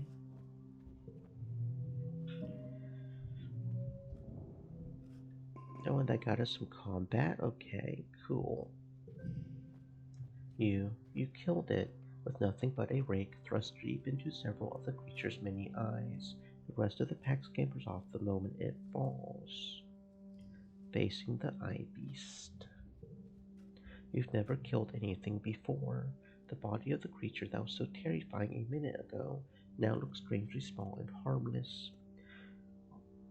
All of its eyes have closed for good now. Cow crouches beside it in shock. I told you to run, Jade. Your mom looks furious that you put yourself in danger. She storms over and you think she's going to slap you. Then suddenly she pulls you into her arms and hugs you.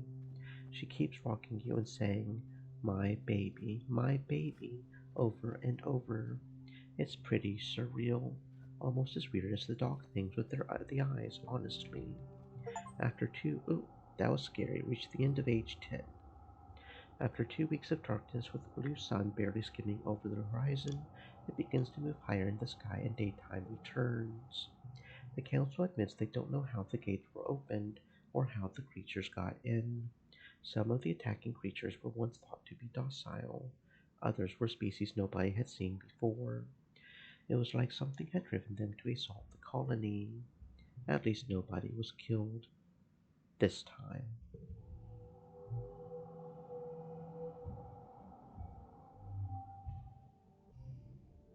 Childhood is fleeting. The game will end when you reach age 20, so you should focus on a few skills to improve and friends to spend time with. Use the skills and friends button at the top left of the screen to keep track of them. Good luck. Okay.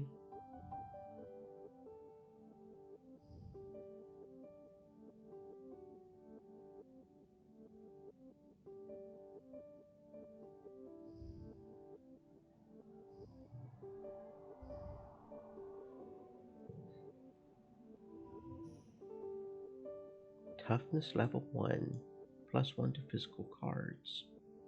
Okay. You're looking a little worn out, my little firefly. Your dad greets you, looking concerned. You know, despite what your mom might say, there is such a thing as too much work. Maybe some R&R over in the lounge would help recharge those solar cells. What do you say? Maybe I just need a hug. Your dad throws his arms wide. Well, get in here, tiger butter. After a long hug, you do feel a little better. Your dad gives incredible hugs. Jade, come here. You know that tone of voice, those raised eyebrows, that pinched mouth. Your mom's mad about something. You slink over to her and cross your arms. I know you haven't been going to school, she says tiredly. She leans hard on her rake. We talked about this. You have to focus on your studies, or you'll end up shoveling dirt or delivering packages for the rest of your life. Hal wants to see you in class, damn it, she says, pointing her finger at you. Don't think he doesn't tell me all about your skipping out on lessons. Your job, your only job, is to train up that big brain I gave you so that you can keep this colony running when we're gone. Your eyes go wide, but shakes her head. I know you don't want to hear it, but I won't be here forever. You kids are tomorrow's governors, chief engineers, and chief cultivators, maybe sooner than you think. I'll do what I want. Your mom narrows her eyes and raises her upper lip. A threat display. You've seen this before. You'll do as you're told. For now, you're still just a child. You should be in school, learning how to function as an adult, not playing around like some dumbass. Whoa, whoa, your dad cuts in, looking up from his hollow palm. Hold on, let's dial it back a little here. We live in a society, Jade, your mom continues, unswayed. You can't just run around doing whatever you want. You have to act like you give a shit. Lulu, your dad says, sharp. Go take a walk. Let me deal with this. Your mom throws her rake to the ground and stomps away. Your dad turns to you. She just wants you to have a good head on your shoulders, Pumpkin. Growing up on the compound, we didn't have the same kind of freedoms. It's hard to stand back and let you make your own mistakes. Please try to go to class more often. Pick something, pick anything. It'll open up a lot of doors for you as you get older. No, I want to shovel dirt. The children are yearn for the mine, and you cannot not make me shovel dirt.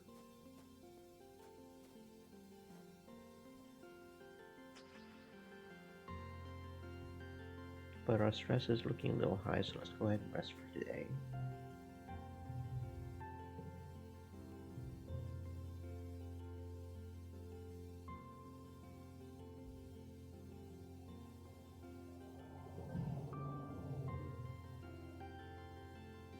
Sometimes the best company is yourself. You find a quiet corner of the lounge and curl up on a cozy egg-shaped chair with your hollow palm. You check your HoloNet notifications. Nobody bugging you. Good. Then watch some vids from the archive. Maximum relaxation.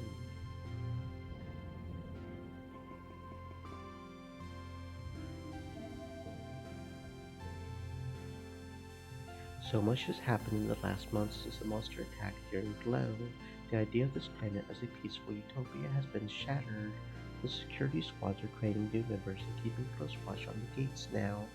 They're reinforcing the walls and even installing a few robotic turrets. In class, you have drills on what to do if the colony is attacked again. And all the excitement you forgot today was your birthday. Your parents haven't forgotten. They wake you up early with enthusiastic shouts of surprise. A Vertumnan year is only a little longer than a year on Earth, so you've taken up his calendar for birthdays. Yours is in the second month of quiet. Spark snow drifts slowly past your porthole window as you snuggle with your dad. Your mom climbs up too and sits on the edge of your bed. Your dad pulls a bowl of fruit from behind his back with a flourish, like a magic trick. At least, you think it's fruit. What are those? Bobber fruit, your dad grins. The foragers have been picking these just outside the walls. They might look funny, but they're tasty. Try one. +1 to a card. Change sweet to mental. Drop on card to use. What use? Huh, okay. You take a cautious bite. The pulp is soft and tastes a bit like lemon, only more blue. I bet you can't wait to join the surveyors out there, your dad says wistfully. Who knows what else you'll find? Jade is not allowed outside the gates, your mom interrupts, her voice sharp. It's too dangerous for kids. Well, I know, but eventually.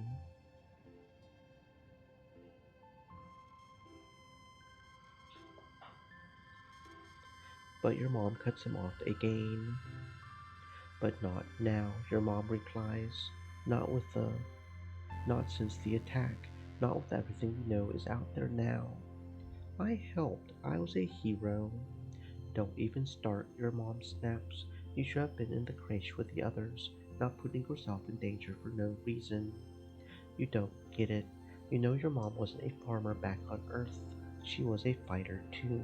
She's such a hypocrite. Even still, your mom says, it's clear that everyone should know how to defend themselves if that happens again.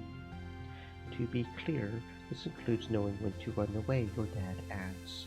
Security Chief Red's offering self-defense lessons at the garrison, you know. Even for kids, if you're interested, you should drop in sometime.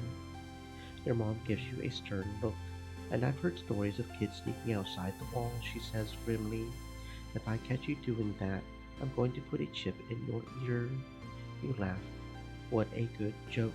Your mom doesn't laugh. What me? Never. Yeah, you better never, your mom retorts, crossing her arms. No, no, it's dangerous out there. We'll only go out there in a proper setting.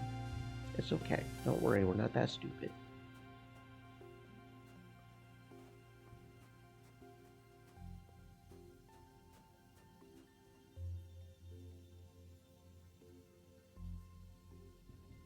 Hmm.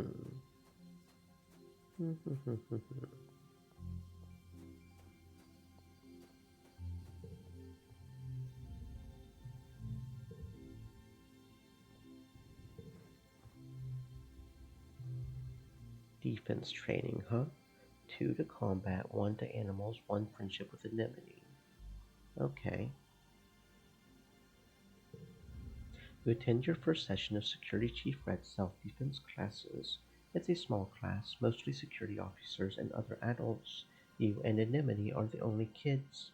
She gives you a wink and a cheesy thumbs up as you listen to Red rant about how everyone in the colony needs to learn self-defense. You could be walking along thinking you're safe within the walls, and a flying animal could swoop out of the sky. Then what would you do? Red chops the air with his hand. I'll tell you what you're going to do. You're going to chop that beast right in the throat. Hee-yah! He points at the assembled class. But only if you learn what I'm about to teach you. And the only way to learn is by doing. Who wants to volunteer for a demonstration? The security chief doesn't scare you, or so you pretend. Red is like the biggest adult you know, and he's so intense. One step forward, and Red nods as he crouches down. Okay, he says, I'm a manticore, stalking you through the forest. What do you do? I run away. There's a smattering of laughter among the other students, but you have to live your truth. If you see a manticore, you are out. Red doesn't laugh. That's correct, he says proudly. Only engage with the enemy when there's no other alternative. No one walks away from a fight without getting hurt, so the first rule of self-defense is to not put yourself in situations where you need to fight. Once you've learned situational awareness, we'll move on to hand-to-hand self-defense, drawing on a variety of martial arts. Stream elements. Only when I'm confident that Said. you're ready will we Stay advance to moist, my friends, weapons. hydrate. There sure aren't that many weapons in the colony, mostly stun gloves and batons, with a few plas rifles. You hope you don't have to use them, but it'll be good to know how.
Part of self-defense is training your body so that it can be ready for any situation.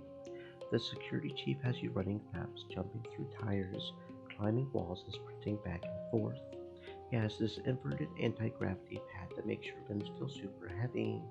When you do jumping jacks on it and then do them again in normal gravity, it feels like you could jump straight back up through the wormhole. It's exhausting, but not that different than sports ball training. This is great. It feels good that red actually challenges your body and encourages you to achieve peak condition.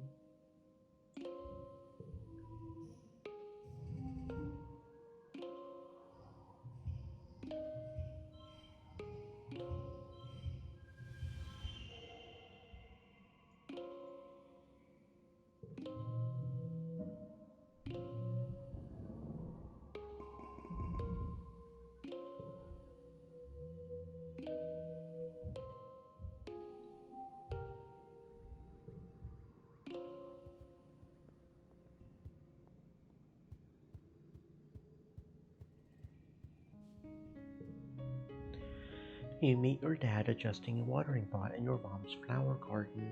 He's having a sneezing fit, his eyes running in red. You're alarmed. You've never seen him look sick before. People were hardly ever ill on the stratospheric, except sometimes when the zero-G rooms made them queasy. Not to worry, my little beanstalk. I'll be fine. It's just this pollen making my head a little stuffy. He wipes his nose with a handkerchief and looks around. Everywhere you turn, the air is soupy and tinged with pink from all the floating pollen.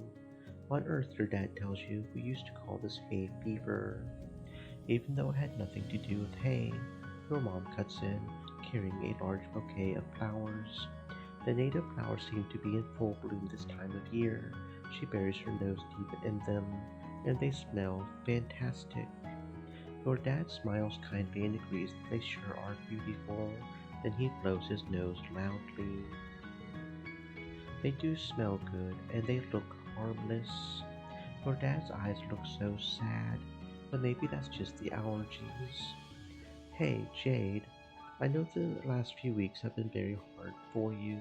This might be a good time to relax and stick around in the corner swing.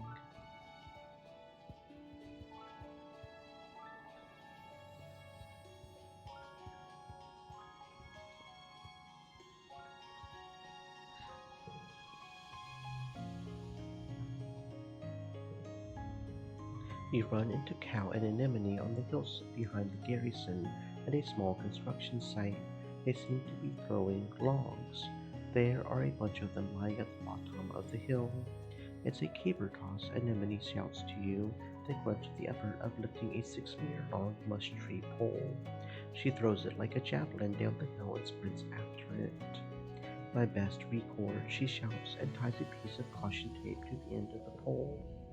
Your turn next, Cal says, pointing to a neatly stacked pile of construction poles beside you. From the looks of the nearby construction, they're probably destined to be a new lookout tower someday. Challenge mode. Wee oo. Cal makes a noise like a siren. He shouts down to Anemone. Jade's gonna throw a big one, so you better get out of the landing zone. The pole isn't actually that heavy, but sleep makes it hard to balance. You struggle to get underneath it with your knees bent. This is going to be tough. Random card locked in one slot, huh? Okay. Really could have used, well, we don't have enough room for the 1, 2, 3, but maybe we can go backwards with it? Oh, and sports ball is now 2. Oh, because it's +1, I see. Okay, so no, we can't, it has to go that way. Okay, that's fair. Yeah, so let's do this.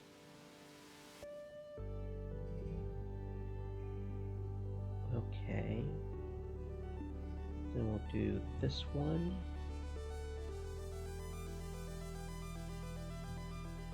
And this one. Yeah, something like that. Okay. And we'll do this one here and make this one and this one. Yeah, that sounds good. There we go. Victorious. The pole sails down the hill past all the other poles, coming to rest sticking out of the ground. Wow, you beat my bestest dance, Anemone says when she stalks back up. Players can't beat each other in mushwood toss, Cal corrects her. They can only beat their own high scores. But you get 2, no, 3 bonus points if it sticks out of the ground like that. You play for the rest of the afternoon, adding rules and variations as you go. You don't stop until the entire stack of poles are a jumble at the bottom of the hill and decorated festively with caution tape. It's a wonder you got away with this.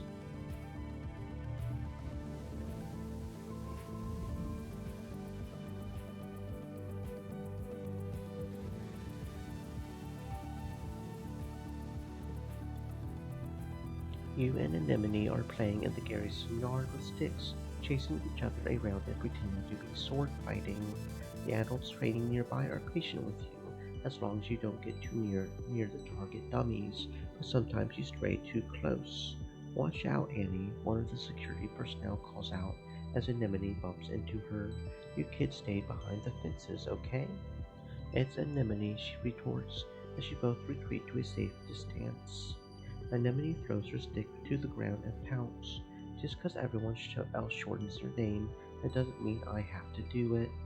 I like being Anemone, but having a nickname is kinda cool and mysterious, like having a call sign, you know? What would you call me, Jay?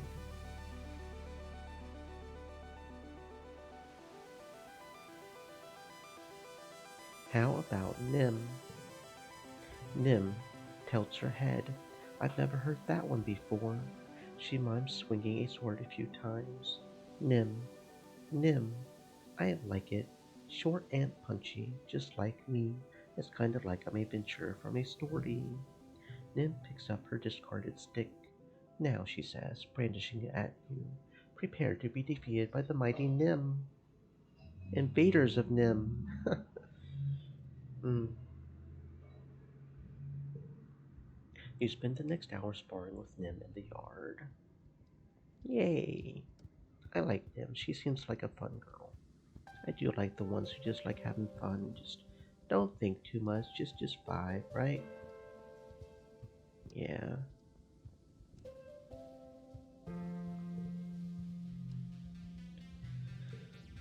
Nim's big brother Calm teaches karate techniques to the class. Kicks, punches, flips, all the cool stuff. He's much more calm than Security Chief Brett and takes the time to connect with you instead of just relying on intimidation. You kind of wish he was the chief of security instead. Maybe one day. Brett can't be the boss forever, right?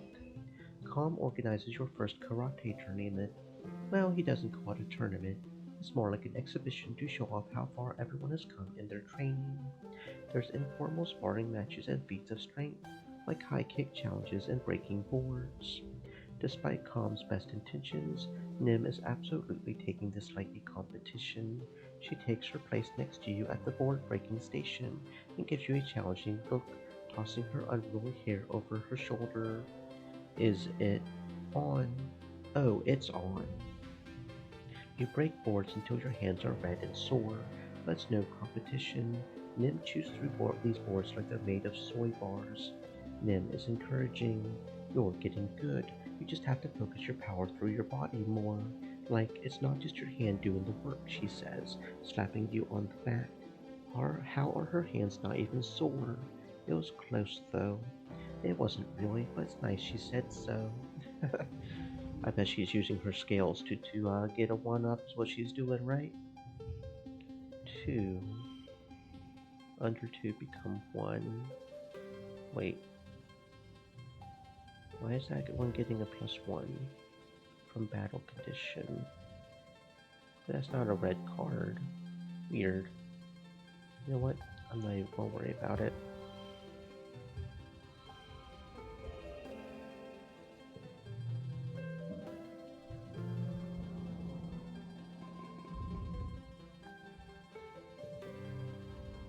You're finishing breakfast in the common area when Marzipan struts in. Look at you eating cereal, she says, turning her nose up at you. I bet you don't even know what day today is. You're right, I don't. Today, she announces to the room, is St. Valentine's Day. Dis and Cal wander over to hear more. Back on Earth, Mars explains, it was a day when everybody had to give their best friend a gift, especially sweets. And then you put the sweets under your pillow, and it makes you dream about who you're going to marry. And there are decorations of hearts and arrows, and pigs. Cal laughs. Pigs? We don't even have pigs here. Before Mars can answer, Dis snorts. This is dumb. Marzipan just made it up to get free candy.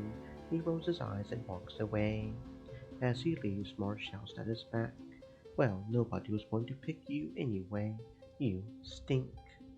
I know who my best friend will be. Mars bats her eyes jokingly. Oh, really? Who could it be? She asks playfully. I'm going to tell all the other kids about it, Mars says. So you go around and find your best friend and give them a gift. She points her finger at you. Make sure you do it by the end of the day or it doesn't count. And if too many people want to be my best friend, she adds, I'll hold tryouts for the position. It's only fair. She tosses her head over her shoulders and laughs.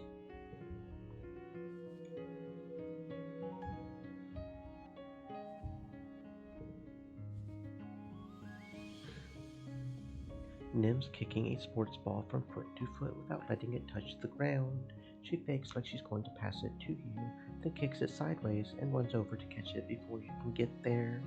Too slow, she giggles. Do you really want to be it? Yes, absolutely. She's a cool girl. I like her. You offer Anemone some soy sweets. She stuffs one in her cheek, then bumps you with her shoulder so hard you nearly fall over. Sounds cool, she says as you rub your arm. Okay, best friend, tag for it. Okay, bestie.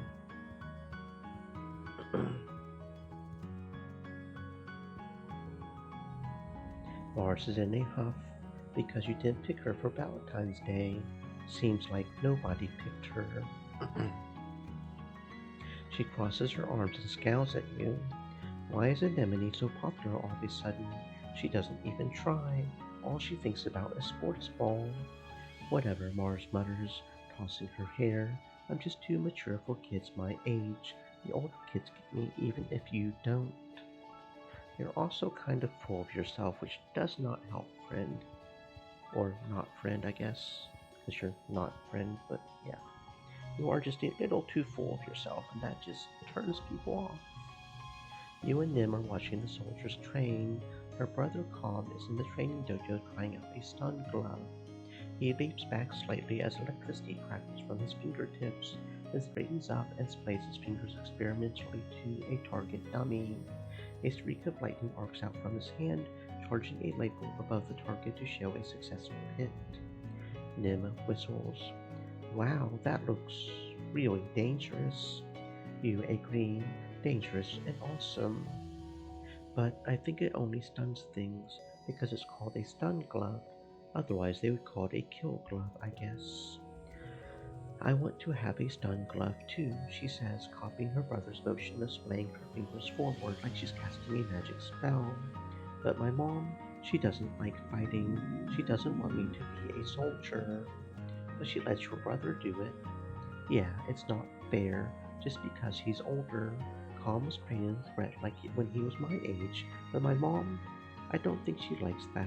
I think 'cause I'm her only daughter, she was hoping I would be more like Tammy, always helping in the creche.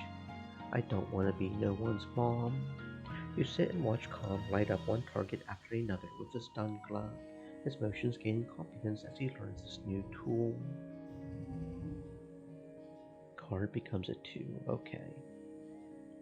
Um, here, then here, then that'll become a 2, so we have two twos. There we go.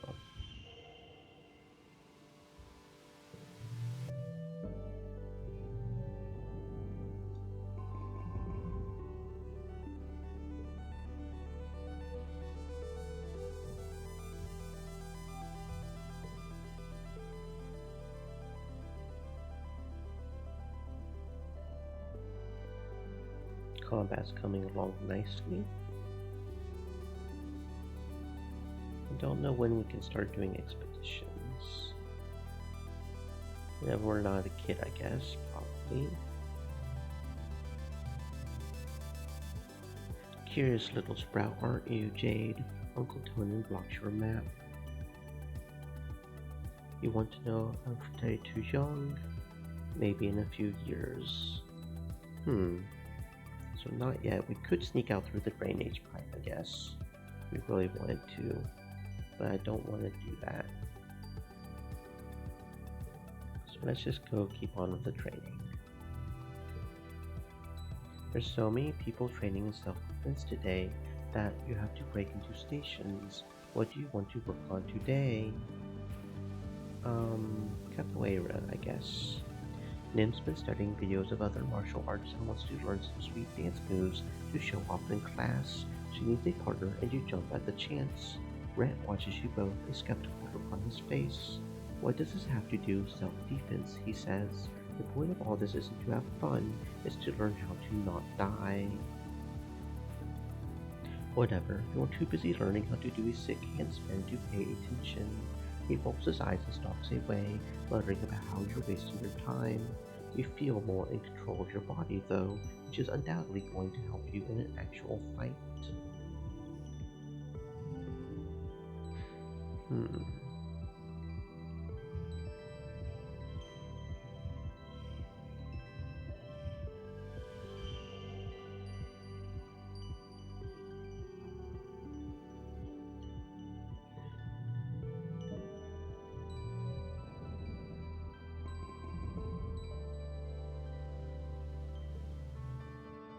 It's time once more for Vertumnalia.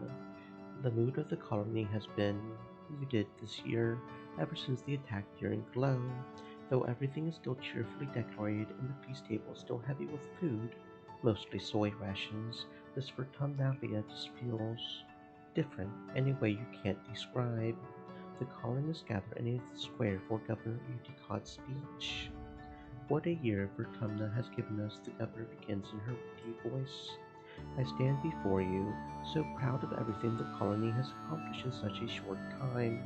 I have always hoped that we would bring with us the best facets of humanity, cooperation, resilience, and creativity, and the events of this year have given me no reason to doubt my convictions. These creatures were unexpected, but I urge everyone to consider what it means for life here. If Vertumna can sustain megafauna, then that means conditions are good for us as well. Our friends in geoponics are already working on the logistics of domesticating the wildlife. Your dad, as second cultivator, stands and gives a sheepish wave to the crowd. There's a smattering of applause. Mars elbows you. Hey, she whispers, did you hear? My dad says UTCO's going to announce the depot's open to the public.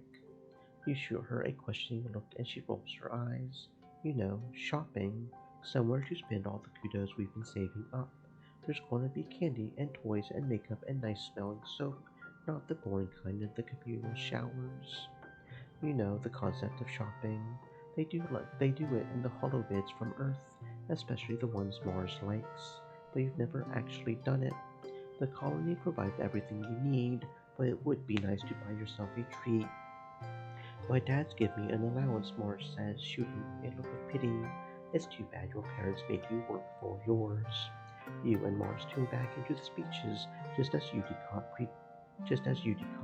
as predicted, announces the opening of the general store at the depot. Mars gives you a knowing look as she claps.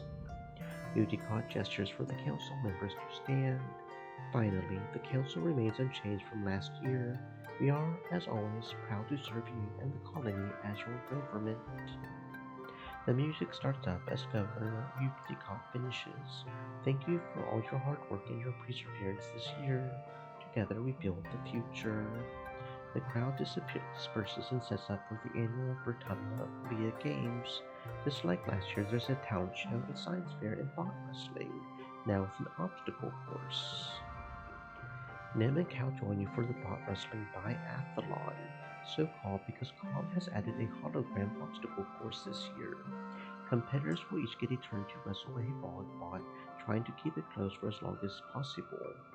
This time, though, all competitors will first have to sprint across the festival grounds, dodging and leaping over obstacles.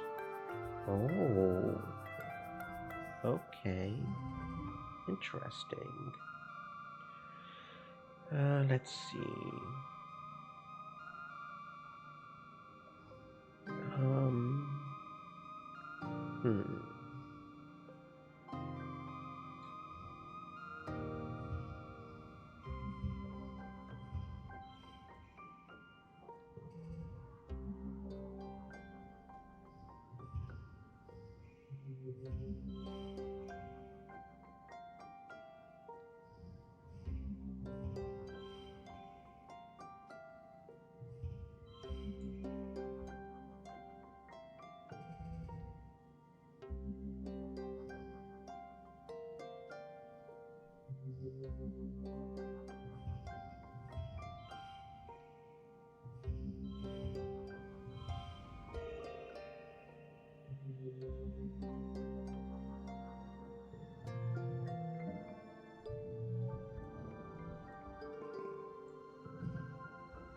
Wow, look at you go. You do it.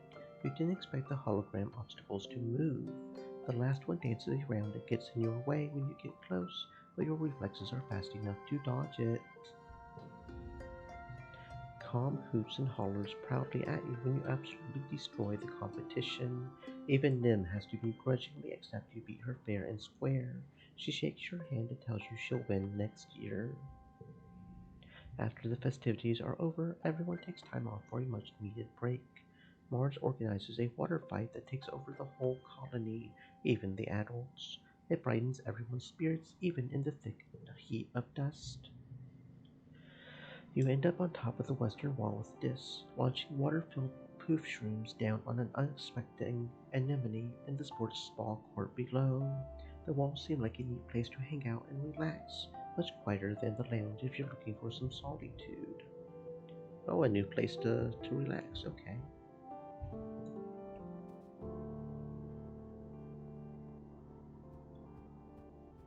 So where would we do that at? Would that be over here? No.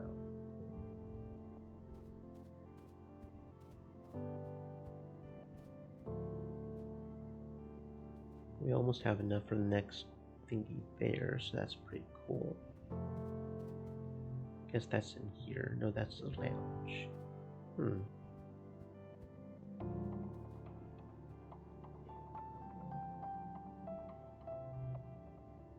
Oh, here it is. Okay. +1 friendship with this, 100 stress. Okay, so it's just a little different, I guess. Let's just keep with the defense training. Nim can make a competition out of anything. Fastest lap, heaviest lift, most boards broken, highest kick. Most of the time she wins too. She's a fierce competitor. Hmm.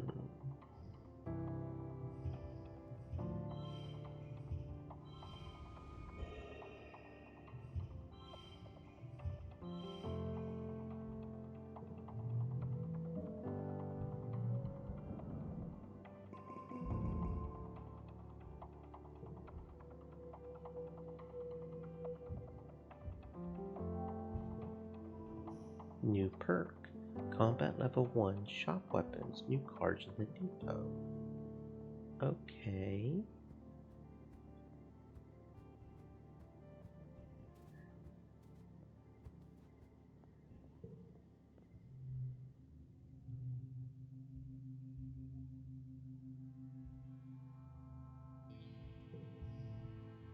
Okay, here we go. So this is the depot. Cake. Don't know, it's just a 2, I guess. Animal book, +5 animals, +1 to all flushes. Doll, +5 persuasion, +1 bonus to pairs. Gardening trowel, +5 biology, +1 bonus to straights. Photo phonar, +1 to social cards. Sports ball, +5 toughness, +1 bonus to pairs. Plas cutter, +10 combat, +2 to strength challenges. That's strength, right? Physical. Haze gloves plus 20 combat plus 2 bonus to physical. Drone rifle plus 50 combat, double bonus for strength pairs. Targeting auto helm. Auto play the best hand, -2 to cards. Huh. Okay, so we got a few choices here we could do, maybe. Some of the really good looking ones are, of course, too much kudos. 300 kudos. The rifle looks pretty nice. 50 combat. I mean, that's a lot of combat. So is that like. Is that something I just have? Like I'm permanent while I have it, I have plus 50 combat? Hmm. So I probably should just save up for the drone rifle, right? Can I have multiple things though? If I can have multiple things, I might as well buy the cheaper one now, right? I think I'll go ahead and get the sports ball. Yes. Okay, so yeah, we can only have one of each. So, okay. Hmm. Okie dokie.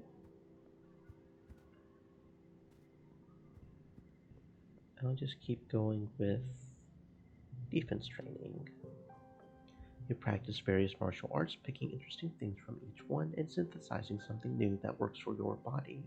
Because there's nothing like an actual karate master on Veritana, everything you do is just a copy of a copy from the real thing anyway, learned from a holobid or for someone who learned it from a holobid. Okay, so it's not even an item over here. Okay, it's just a thing we have just in general.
Nim and Nougat are storming a big mud puddle in the soft ground outside the garrison, passing a sports ball back and forth and chasing each other around. Nim looks up as you approach and excitedly flails mud at you. Jade, hey, she says, jumping up and down. Look it, look. She bounces a sports ball on her knees. Look at what Nougat and me are practicing. Nim bounces the sports ball from one knee to the other a few times before launching it up into the air. She crouches, leaps after it, and spikes it with her head to Nougat with a yell. The sports ball thuds into Nougat's chest, sending her sprawling to the dirt. For a second, you freeze, waiting for the grind to start. Instead, Nougat shrieks and laughs, clutching the ball as Nim jumps up and down and pumps her fist dramatically. 4 points for the ball not touching the ground after contact, Nim crows. The crowd goes wild. The Garrison Galaxies win a game.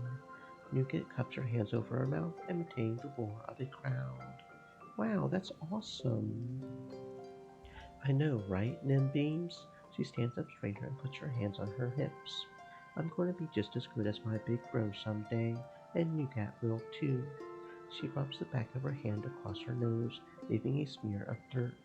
Hey, you should come by the sports ball pitch sometime. I can show you some tricks. Nim and Nougat look at you expectantly.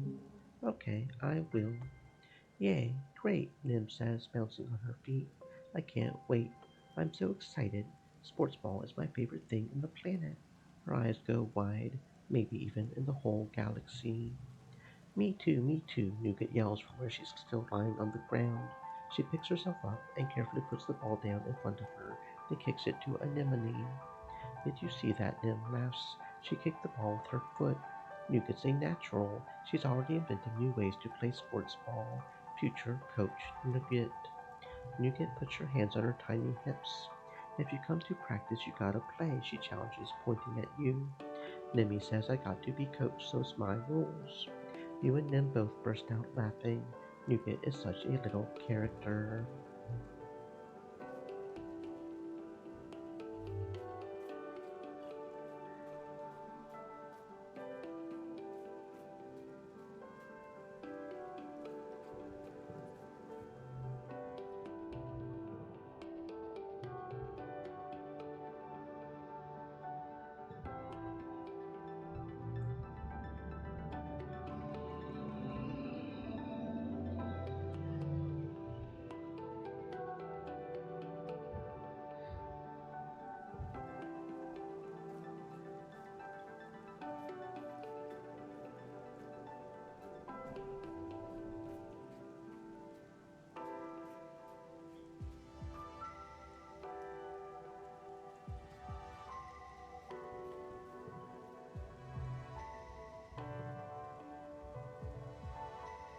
This month, your mom has you and Cal digging out rice paddies. They put on mud waders that are way too big for you and stumble into the soggy muck.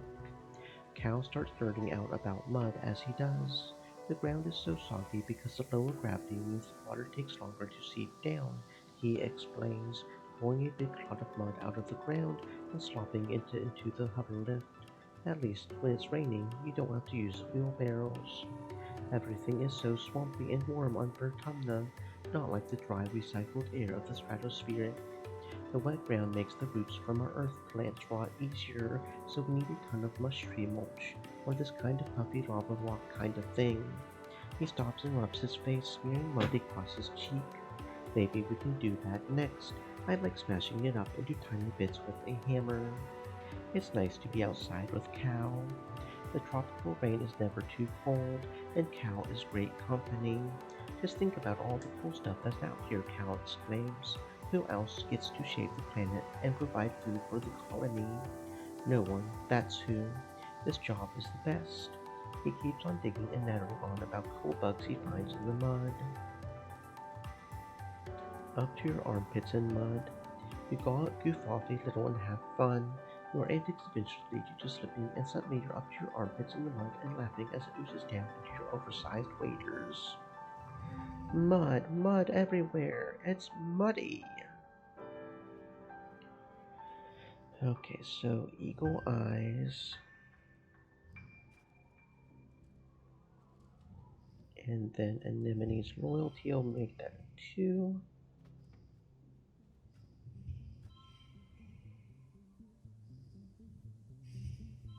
Hmm.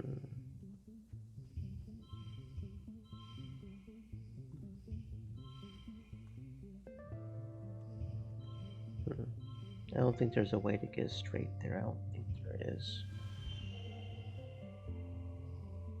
Actually, if that's going to be a 2, we could do that and get an extra pair right there. Just a little bit better. There we go.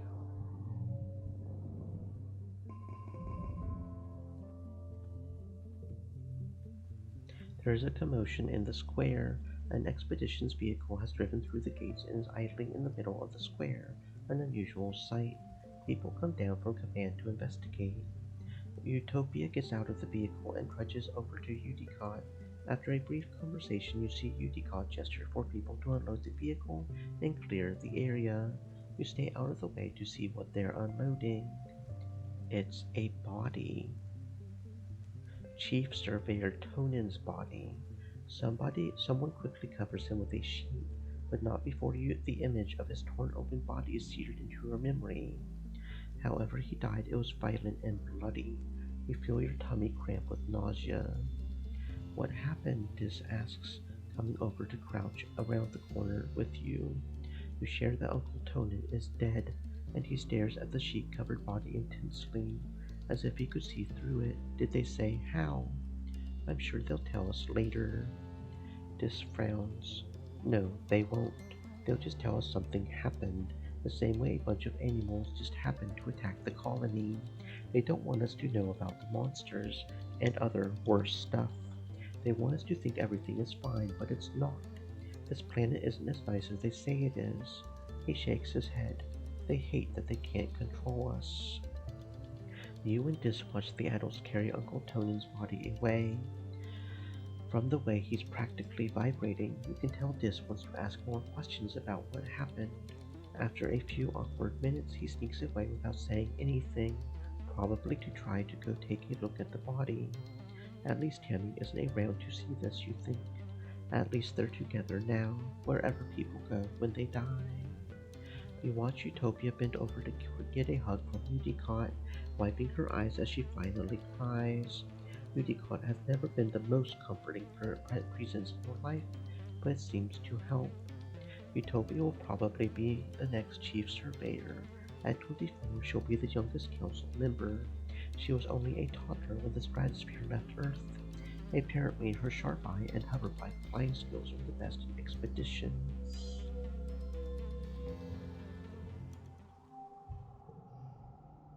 You keep adding to your deck as you age and can forget cards by spending time relaxing. You have a limited number of gear slots based on your organization and other skills. Click gear to equip, unequip it. Collectibles that you find while exploring may be given. Okay, so this is how we use it. So we don't actually have it yet. But if we equip it,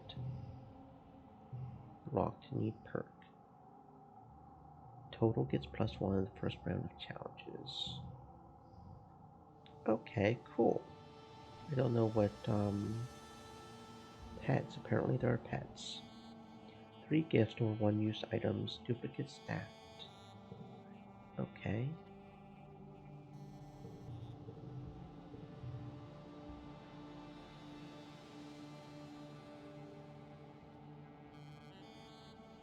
Yeah, we're doing really well with Emily. That's going to be our main friend right now, I think. So it's glow time. What is this? A bunch of additional routes. Draw a card. Okay. Pretty simple.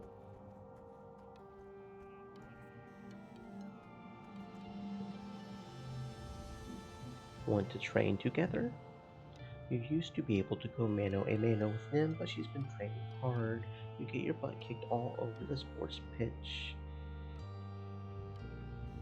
She leans over you while you're lying on the floor, completely gassed. You okay? She laughs. I didn't go too hard, did I? No, you're good. 80 or greater. So there's probably one at 20, 40, 80, and 100, right? Skipping 60 on our way to 20s. Sounds about right.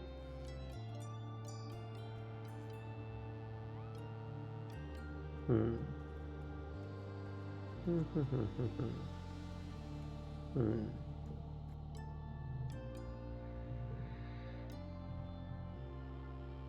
The geoponics domes are a comforting beacon of light during glow, while everything else is throwing off an unsettling alien light.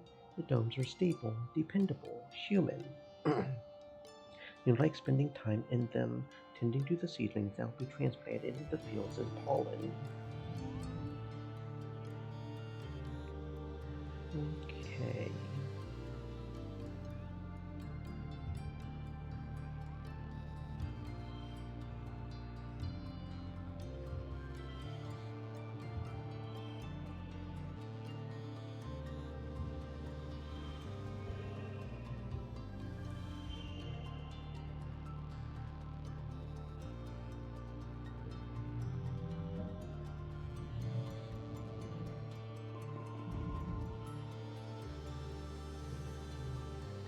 It's been a quiet glow, but the grim, surreal darkness of the season reminds you of last year's violence.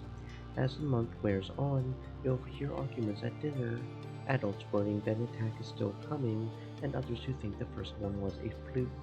Surveyors mention seeing new tracks in the forest, but are sush so people don't panic. The gates are closed. You drill emergency procedures, filing soundlessly from the classroom to the creche to hide under tables, waiting for the sirens to call the all clear. You drill and prepare and worry, but nothing happens. Then, just as glow is starting to wane, the toxic purple spill of the wormhole fading as the suns almost rise past the horizon again, the sirens start. You're reading a hollow novel in bed when you hear them, followed by the stomp of boots down the hallway outside your quarters. An alert flashes on your hollow palm. Shelter in the creche. This is not a drill. You get another message from your dad. Me and Mom are going to stay in the greenhouses. We're safe. Just follow Auntie Anne to the creche and wait for us, okay? Don't worry, we're way more prepared than we were last year. Love you. Stay safe. You could go to the creche where you belong, or you could follow the security guards and see what's happening at the gates. You sneak out of the living quarters and head to the gate. You're immediately spotted by security's chief, Brett, who stops what he's doing to yell at you and gesture angrily. What the hell are you doing out here? This is no place for kids. Get your ass back inside. Mm-mm. I'm helping, bro. I have taken so many combat lessons. We are helping, okay? Period. Okay, so we've only got three. Let's do this double athlon facing the eye beast. That almost gets it just by itself.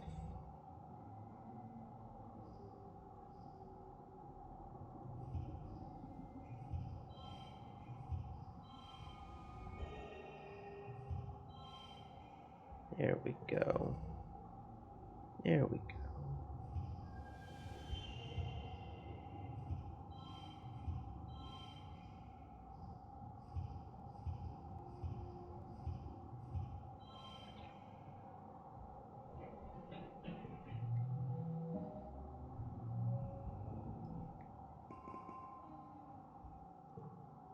You stick around the outside of the skirmish at the gates, throwing rocks and yelling at any creature that gets too close. You're not sure if you make a difference, but the good news is, at least you're not injured. When the dust clears, Red spots you hiding in the shadows and personally escorts you back to your quarters, where your mom and dad penalize you for disobeying them. When things have calmed down, you overhear your parents talking.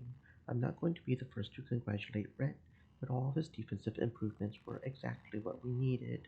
Your mom grumbles. He's going to be insufferable at the next council meeting. Your dad pats her hand. Credits where credits due, Lulu Bell, he says, and she smiles despite herself. It could have been worse. Your mom nods, and they both sit in silence before your dad speaks again. Poor Hal, he says. What a way to go, Professor Hal! Your parents startle. Hey, Pumpkinhead, your dad says. Yeah, they're going to announce it in a few hours, after everyone's had a chance to calm down. He didn't make it. What happened? Don't worry about that, your mom replies, shooting your dad a look to keep him from talking. It's adult stuff, okay? You guys won't be able to go into the engineering wing for a little bit. Not until it's decontaminated. You curl up quietly to think. Professor Hal can't just die. He can't just be gone. He's your teacher, and the engineering wing is where you take classes. You can't imagine something bad happening in such a safe place. You fall asleep thinking for sure there's been some mistake.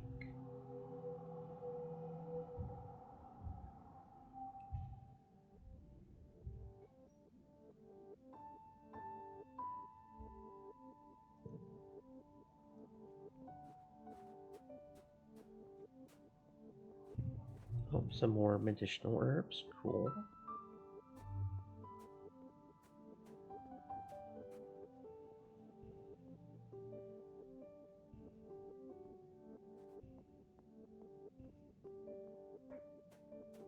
Okay, can we go into the out now?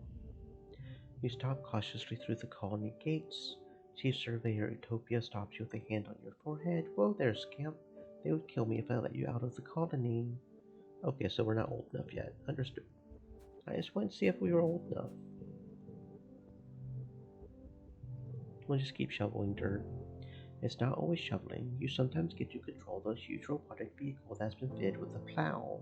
The robo plow is massive and intimidating and can easily grind through rocks or even trees. But the colony only has one. Oops. So you have to be very careful when you give it instructions. You're tasked with taking a bunch of rocks out of a field and giving the robo plow to do it. Cal loads his software up on his hollow palm, and there's a lot going on there. All these digital gauges and a long list of possible subroutines with parameters to enter. Jade, he says nervously poking at the interface, do you want to try doing this? We need reasoning 10 or greater, and we don't have enough reasoning to control the RoboPlow. Try to program it. Apparently we can do that, but we're not using red cards as much, so we could try using our muscles instead, which I think is what we'll do. The two of you decide you can just dig the rocks out yourselves with some shovels and a backup hand plow. Cal is relieved. This he understands. Your mom thinks you're nuts, but hey, you get the job done eventually. It'll be okay. We're not smart enough to use the robot, so we've got to use our hands. That's just how it goes.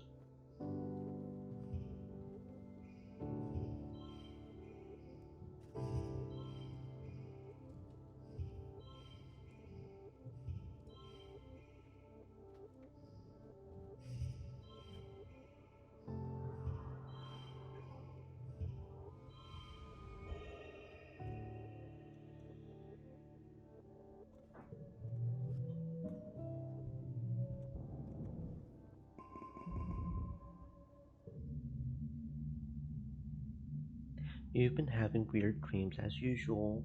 They seem to get worse around glow. You wake from a dream that has tears drying on your face, though you can't remember why. Just that you were terrified. Whatever it was, it felt real enough that for a moment you just lie in bed with your eyes closed and try to calm your breathing. You clearly rub your eyes and surprise! Oh, it's your birthday. Your dad leaps onto your bed and gives you a big cuddle. Happy birthday, little tomato head. 12 years old. Can you believe it? No, your mom answers for you, laughing as she hands you your presents. It was just yesterday Antecedent was showing me how to change your diaper. Because it's your birthday, your parents have brought in food from the canteen so you can all eat together on your bed. As you stuff your face with savory tofu chunks, you open your presents. Which one is your favorite? Are you going to show me the card? Okay, so white and Astrasia is 0. Bouquet of exotic flowers from your mom. Stuffed xenofauna from your dad. Or a photo phoner from your best friend. Xenofauna. I taught the nano printer the pattern based off of pictures from expeditions, your dad says, watching you play with it. They called it a spectroraptor, he continues. See, it looks like it's wearing glasses on top of its 5 eyes. It says because its lenses are outside of its eyeballs. Isn't that wild? Nothing like that on Earth.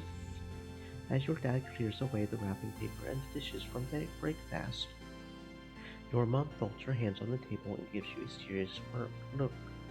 So, we've been here 2 years now. I know your dad and I have always said you're in charge of your schedule, and we've been keeping an eye on you. A loving eye, your dad interjects, stuffing wrapping paper into the recycler pickup bin. A trusting, gentle eye. We've been staying active. That's great. A healthy body is a healthy mind, and you'll need both in life. Your dad joins you again. So it's time to start thinking about how you're going to contribute to the colony when you're older. At the look on your face, he laughs. Don't worry, we're not going to make you get a job right now. We're just asking, what do you want to be when you grow up? So we don't have enough creativity for a famous idol. Don't have enough persuasion to be the governor. We don't have enough reason to be that one.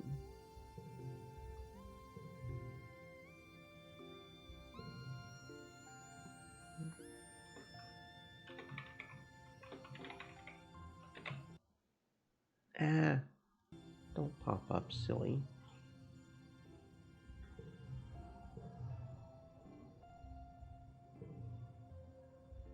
Captain of the sports ball team.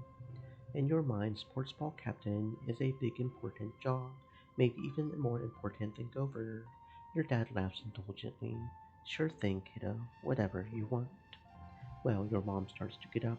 I'm sure your friends all want to wish you a happy birthday. She stops and snaps her fingers. Oh, you might not have considered a career as a depot clerk, but Al and Bernie mentioned their daughter Mars is working there, and she needs some help. Now that people can freely order luxuries, it's pretty busy there. Sure beats shoveling dirt, your dad laughs. If you don't take that job, you tell Mars I'll be right there. Your mom rolls her eyes and smiles.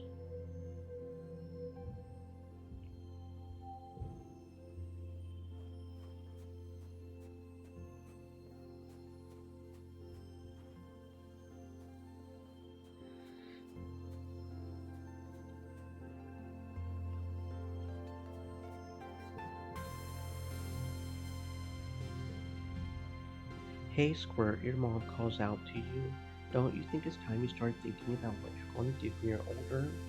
You look at her in confusion. Isn't she always telling you to stay in school? You gotta think about it sometime, kid. How about you come join your folks on the farm if you think you're up for it? I don't have a good enough biology, sorry. You need to brush up on your life sciences before you're ready to become a farmer. It's a complicated job.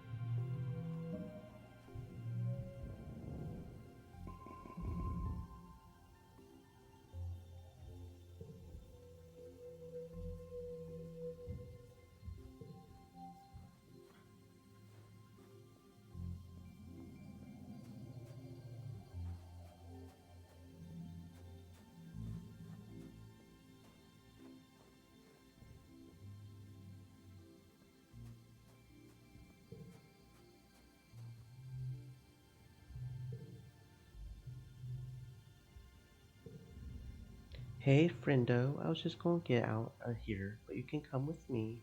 Go play some sports ball. So much for relaxing. Then Griff grabs you by the arm and marches you to the sports ball pitch, where she strikes up a game of sports ball that is not strictly regulation. You make up your own rules, even roping her three younger brothers into playing.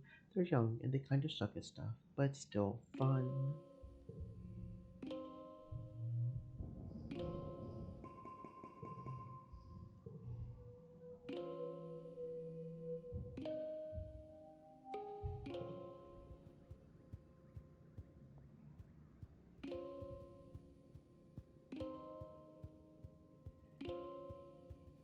Oh, a hefty red Xeno egg.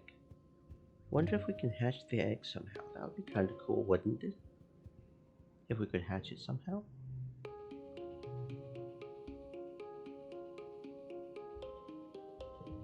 Oh, there are potential jobs now?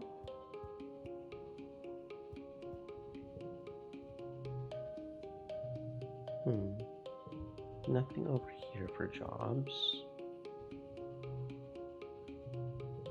Hmm,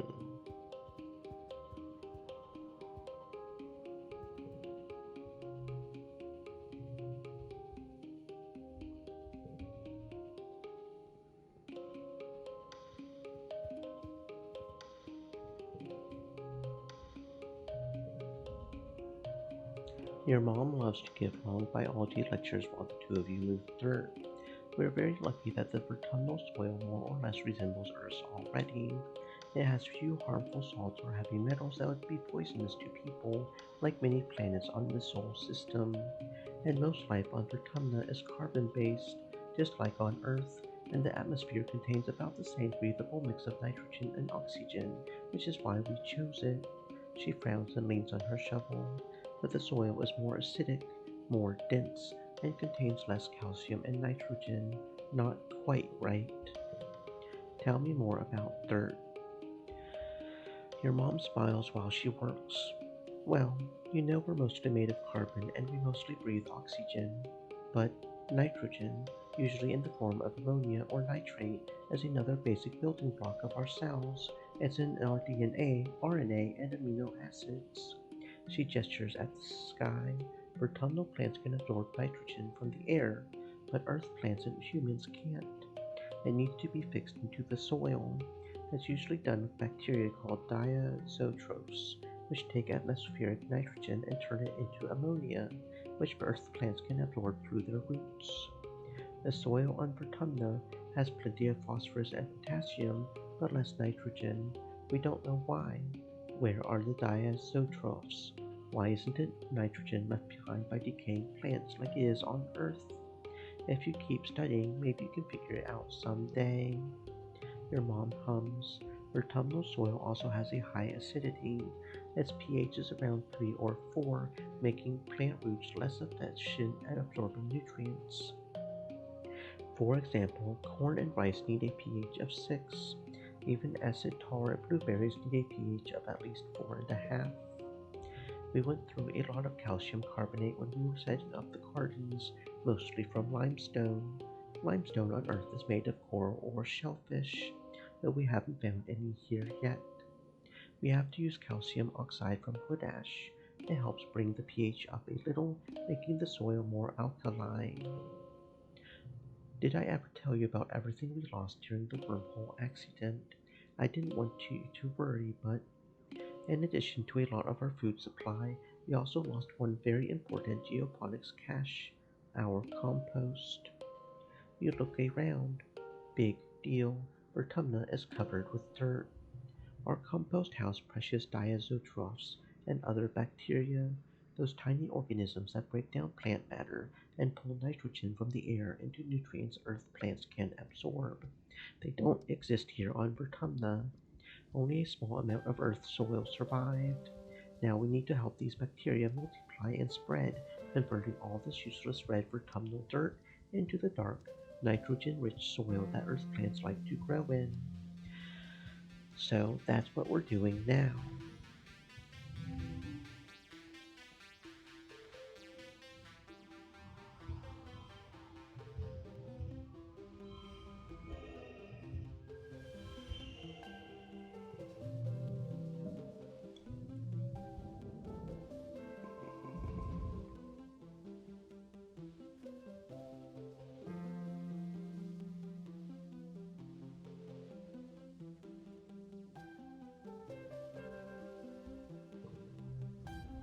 Your dad comes back from work one day looking seriously under the weather.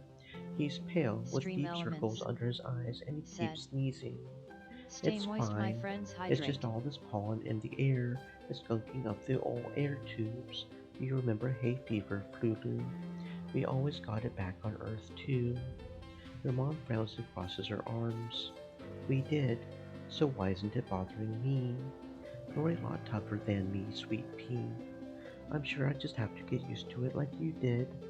Maybe I'll go for a stroll outside the gates later, really get a good lungful of the stuff. I'll feel bad for a few weeks, but after that I'll be fine. Your mom raises both eyebrows. Outside the gates. You. Your dad shrugs, then he falls into a fit of sneezing and can't answer. Your mom directs him to go lie down on their bed. We need rest, not machismo, she scolds him. I don't have achoo, your dad sneezes.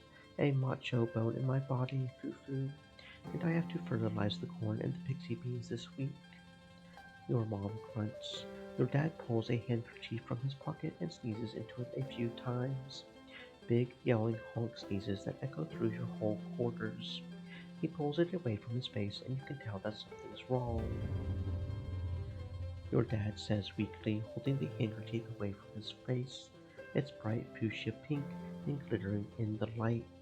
That's weird. Then his eyes roll back in his head, his knees buckle, and your mom yells for you to call Instance. Chief Engineer Instance takes your dad's vittles and gives him a cursory look over, but she seems satisfied with what she sees without having to do a thorough examination.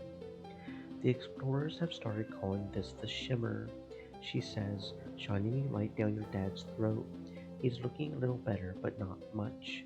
It's an airborne environmental toxin, likely in the pollen fog. Will he be okay? It doesn't seem to cause long-term damage to the body, Instance explains. She gestures in the air, making notes on her hollow eye that only she can see. I've been tracking its effects for 3 seasons now.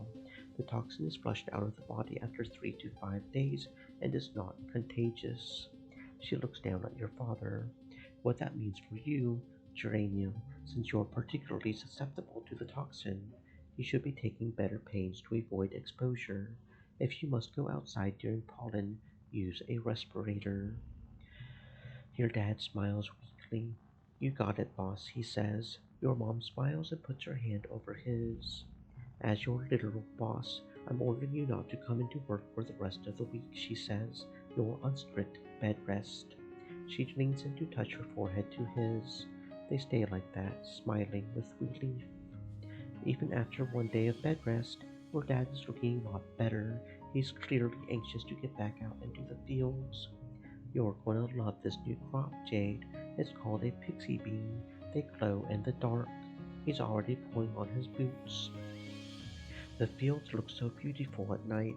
I'm happy that we finally found something that would actually grow here that isn't soy, soy, and more soy.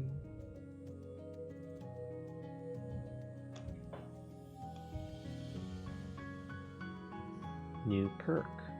Card training. Update basic cards in the garrison chip.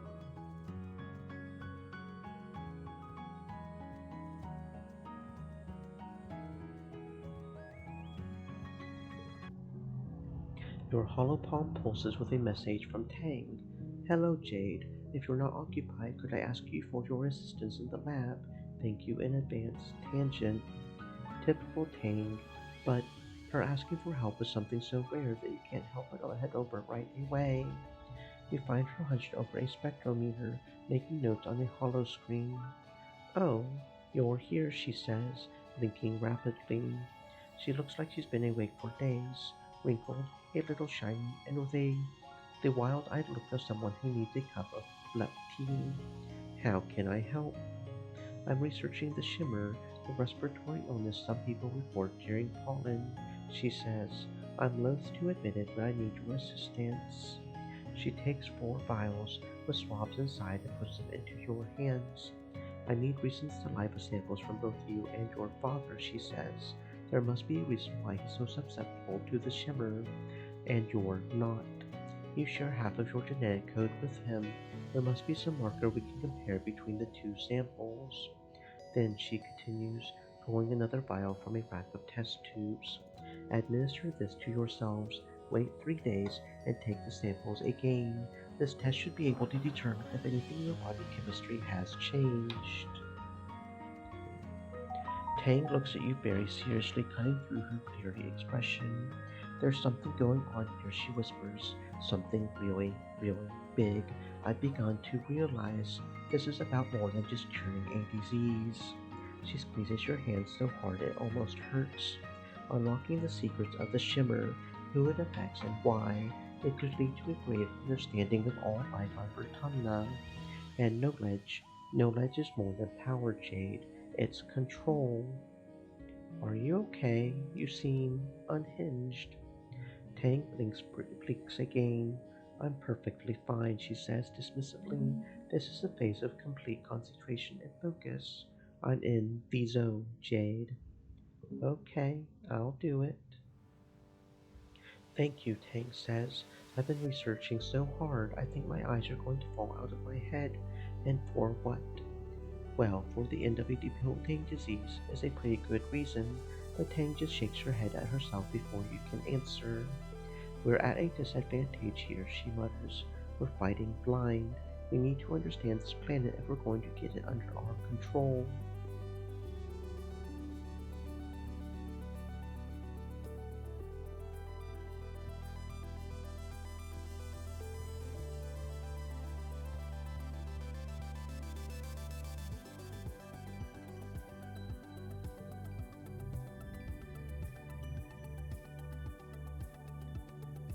You spot your dad catching a break inside the geoponic stones. He takes a huge glug from his canteen, then upends the rest over his face. Wish I could take my eyes out of my head, wash them off, and pop them back in. He laughs at the look on your face. Too gross. Come here. Too gross. Sorry, kiddo. This pollen is just so itchy. Their dad is working with the float cows. One of them is sick and isn't producing enough urine as ballast, and it keeps wanting to float away. Their dad is building a spike so that he can tie her down until she feels better. You hold onto the leash, feeling like a little kid with a balloon.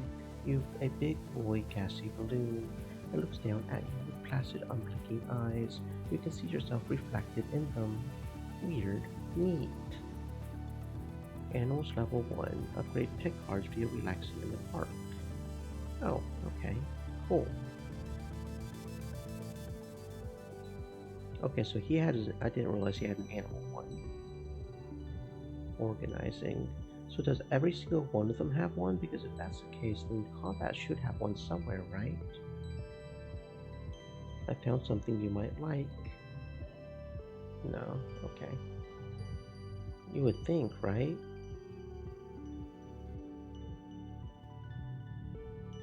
Because empathy died. Unfortunately. Need rebellion less than 20. Mars 10 or greater. I'm sorry I can't talk now. I'm on my way to work in command. You know, the supply depot. She clarified. It's the most important job in the whole colony. Anything that gets made here goes through me first. You lay it on really thick. How Mars is just so cool. How everything she does is totally great. And how she's obviously the most important person in the colony. You're going to start a Mars fan club in her honor. Nice try, Jade, but thanks for the compliments. Then she just leaves without even offering to help get you a job.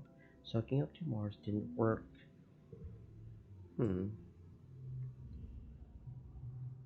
Yeah, persuasion. So she's persuasion. Apparently our dad is animals. The girl who died was empathy, right?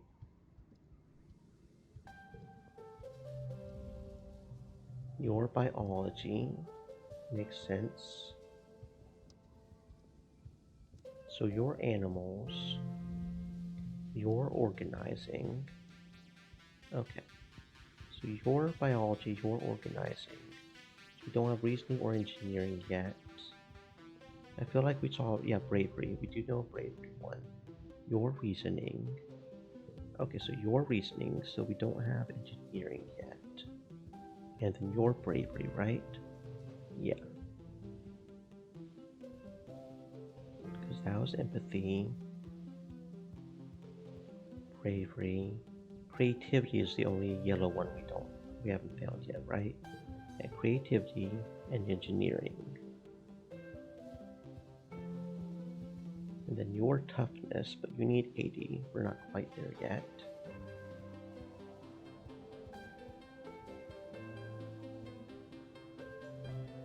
And then our dad is animals, apparently. You're pulling weed from the garden beds when you see Cal scurry past you moving with a purpose.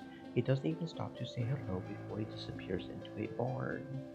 You slip into the barn behind Cal, and you're surprised to find him kneeling on the ground, feeding leaves to a small, caterpillar-like creature. It scampers around him on its 6 stubby white feet, chirping and cheering at him. You're so surprised, actually, that you let the barn door close too loudly, and Cal's head snaps up. Jade, he gasps, trying to scoot the creature behind him. What is that thing? Cal sighs and scoops up the creature, cradling it in his arms. It immediately flips over and shows Cal its soft pink belly, begging for scritches. This is Socks. I found her cocoon in one of the first shipments of mushwood, and I named her species a dilly pillar because I couldn't find anything like her in the Surveyor archives. I've been taking care of Socks for years. She's really sweet, I promise. I hope nobody finds out. Same here. Do you remember Mrs. Manners, the mouse we found on the stratospheric? The grown-ups wouldn't let us keep her. I wonder what happened to her in engineering. Maybe Tang knows. He could place his socks gently into the box and closes the lid. Go back to sleep, little buggy wuggy. Sleep tight.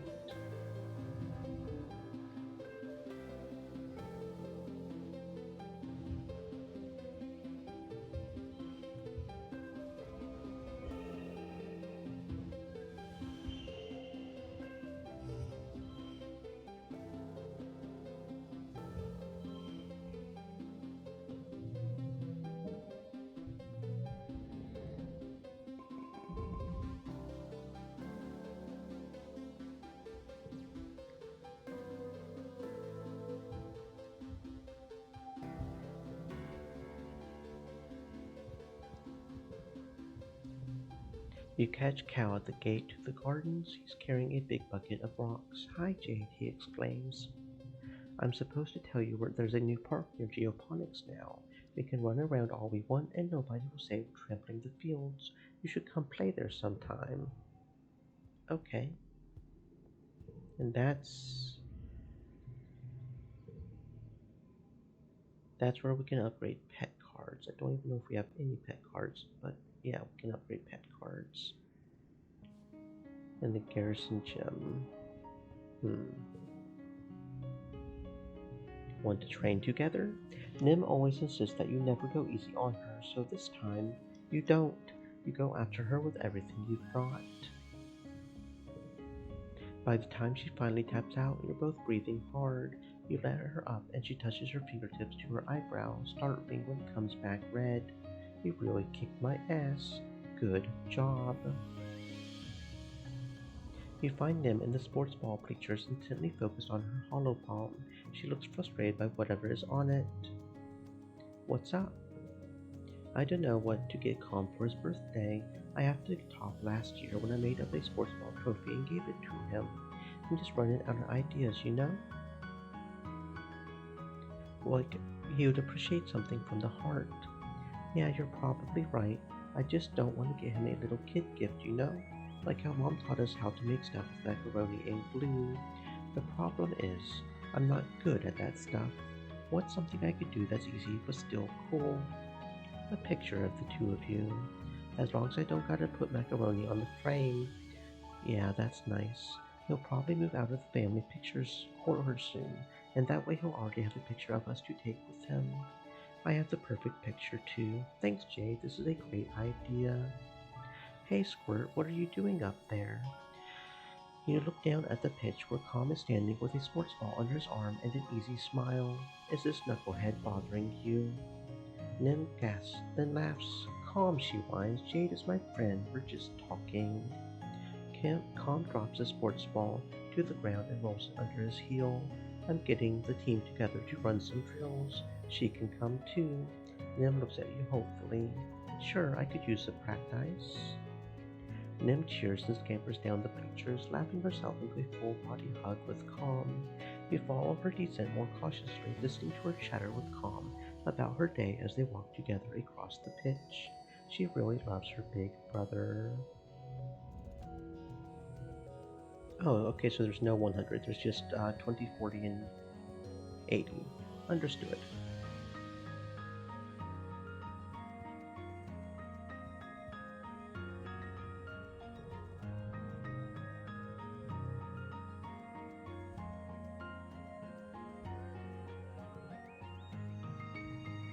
Today's task is shoveling a pile of compost taller than your head into the back of the colony's largest hippogriff, and you are supposed to take it to one of the furthest fields. They're trying to grow corn there. You stare from your little shove up to the massive pile of compost inside. "This is going to take forever." "This is going to be fun," Cal declares as he jogs up. He looks admiringly up at the towering dirt mound. He drops a small ball into a shovel and tosses it to you. "Here, I made up a game to help us while we work. I call it shovel ball and everybody wins. You climb up on top of the pile and you're going to dig down while I dig up from the bottom. Between every shovel of dirt you have to pass the ball to the other person and we both score a point if they catch it. If you make 3 successful passes in a row, you have 10 seconds to swap positions." He rattles off a bunch of other random rules. You know he's probably making it up as he goes, but it sure beats shoveling in silence.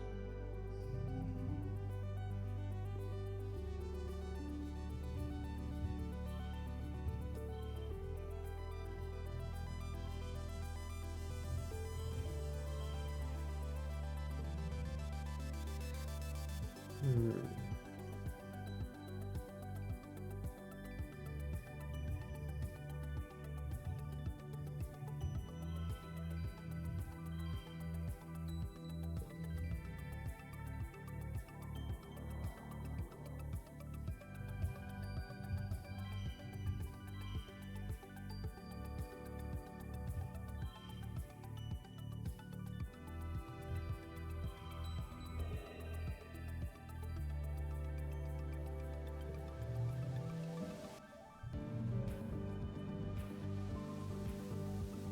This game is so breathtakingly stupid, and you actually kind of love it.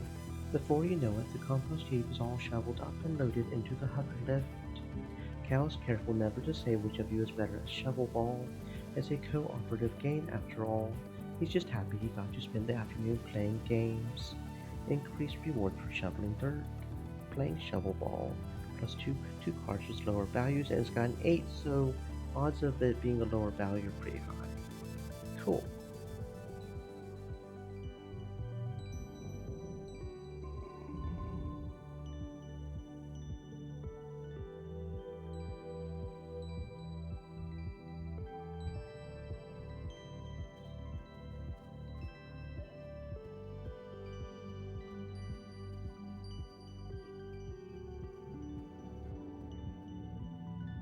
What's this?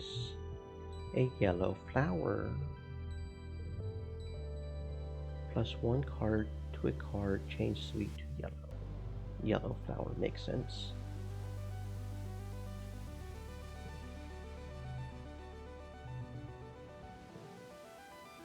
You're helping your mom repair the garden fence when you see Cal slip away into the barn carrying a blanket. You excuse yourself and follow him. Does he still have that weird pet bug? He does, in fact, still have that weird pet bug. Cal looks up at you and smiles, cradling Socks in his arms and rocking her back and forth. The little nubs on her butt seem like they're getting longer. She must be growing. I made her a little bed in that trunk over there. She mostly just likes to be curled up in the dark. She sleeps a lot. Socks chirps and Cal sits on the floor, letting her curl up in his lap. I've been coming in early every morning and staying late every day so she can play in the sun. That's when she's most active. But her favorite thing is laying in my lap for belly rubs. He tickles her soft tummy. Isn't that right, Socks? Who's a good dilly piller? You are. Socks trills into light. Do you want to feed her? Cal asks. I collected a bunch of leaves for her. Here, take one. You kneel down beside them and take one of the leaves. Socks trundles from Cal's lap into your cupped hands and gingerly holds the leaf between her two front palms. She's like a tiny dinosaur caterpillar. Ouch! Socks nips at your finger. Her teeth are really sharp. You pretend like it doesn't hurt, but it super does hurt. You can barely keep yourself from crying as Socks munches happily at the rest of the leaf. When she's done, Cal puts her gently back in the box. Then he not ices your hand and gasps, Jade, you're hurt. Cal looks over your finger, which is bleeding sluggishly from the shallow puncture wounds. I learned first aid from my mom. Let's just wrap it and tell people you banged it in a door, okay? He bites his lip. If people think she's dangerous, they'll take her away. She's not dangerous. It was just an accident. Cal brushes his hand over the loose dirt and straw of the barn floor. My mom says the aliens here are dangerous, he mutters. I asked, like, in theory, if I found an alien, could I keep it as a pet? But she said I can't, even if it's a nice alien, because of diseases and stuff. He sighs. Socks isn't sick, he insists, and she doesn't mean to hurt anybody. The other animals probably don't either.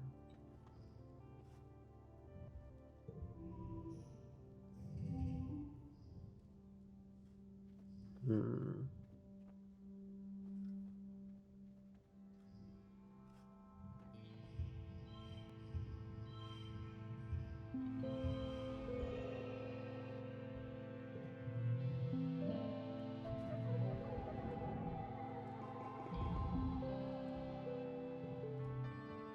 It's time for the third annual Vertumnalia Festival. You gather with your family in the colony square. Everyone takes a seat as Governor Udicott approaches the stage. She folds her hands and serenely addresses the crowd. What a pleasure to address you all today as your governor, she says, looking as pleased as she ever does. In under 3 years, we built a colony of which we can be truly proud. While we've suffered hardships and losses, we remain standing. As always, looking to the future we are building together.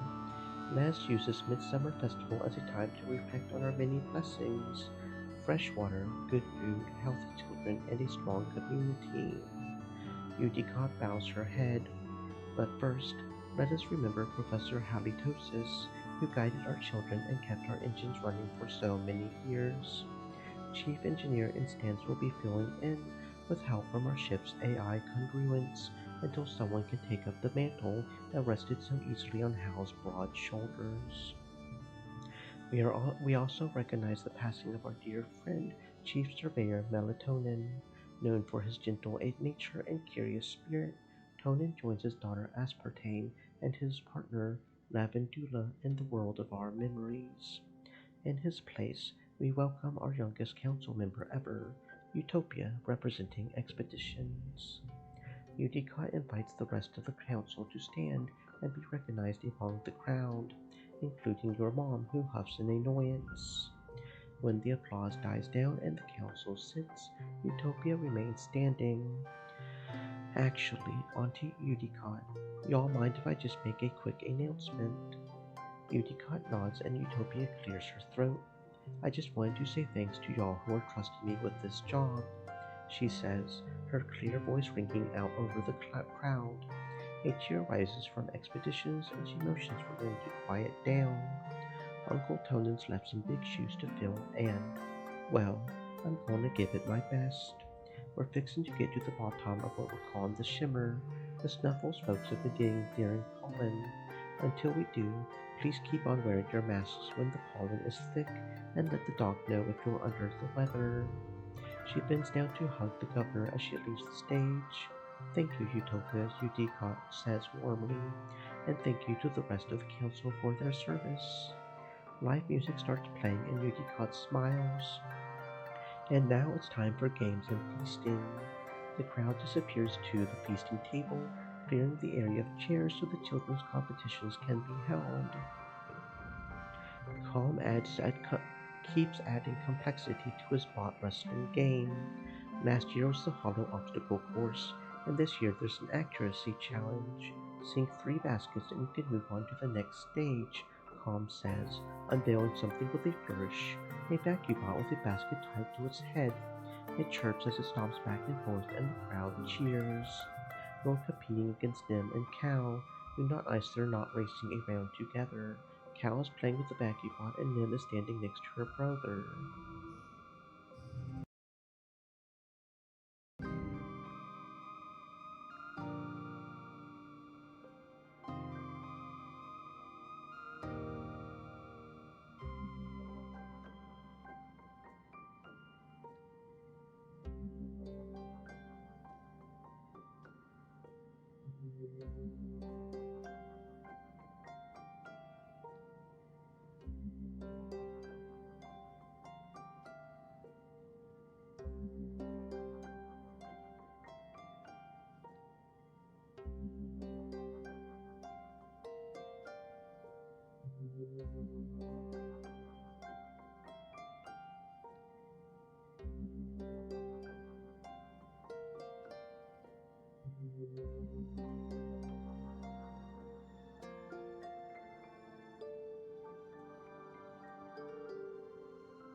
You thought the accuracy portion would be harder.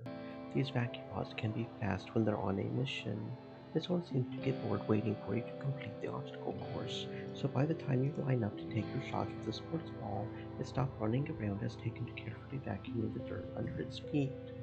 You easily sink your baskets and move on to the wrestling competition and win by a huge margin. Nim pouts and stomps over to Calm, yelling that it wasn't fair that you got it easy.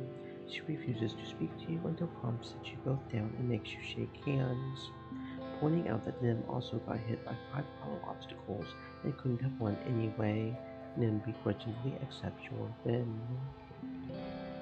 After the festivities, you take time off for a much needed, very relaxing break. Your dad sets up a slip and slide through the colony square, and everyone takes turns sliding on their tummies and spraying water at each other. It's a lot of fun. You can feel your worries floating away in the hot dust suns.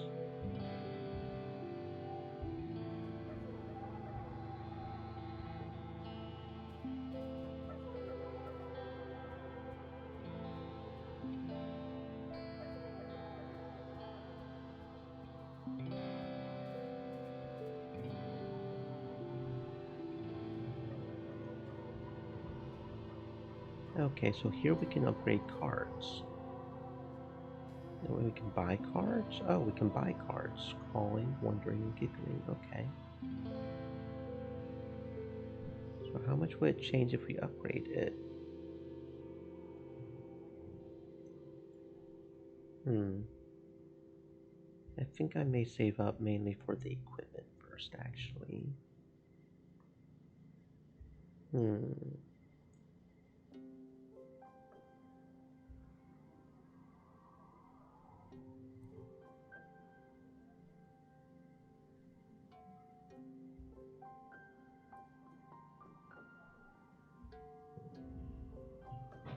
Nim loves to train. She says it helps clear her mind.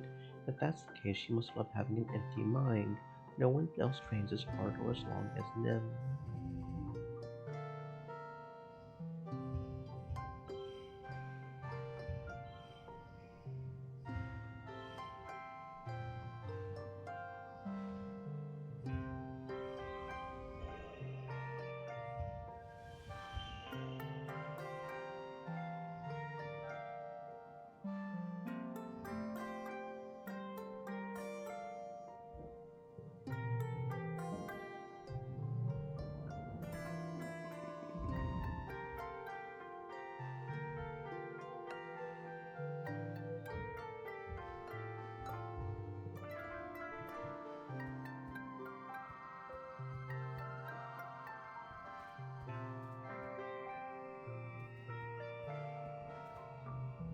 You spot Cal heading to the barns at the far end of the farms. Hiya, Jade. What's up?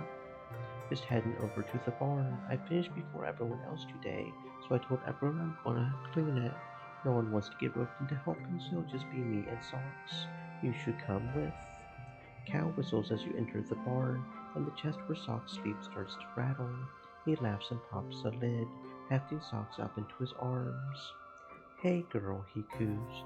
Time to get some forbidden daytime zoomies out. You and Cal play with Socks for a little while, chasing her around the barn. She chitters and stomps her stubby little legs, clearly enjoying the attention. I have a little while before I have to get back to work. What should we do? Oh yeah, Cal agrees. I've been working on getting her to follow directions lately. That's a great idea. We spend about half an hour teaching Socks how to shake a paw. There are a lot of paws to choose from, and she seems to delight in giving me a different one each time. You can't help but think that working with her like this might come in handy in the future.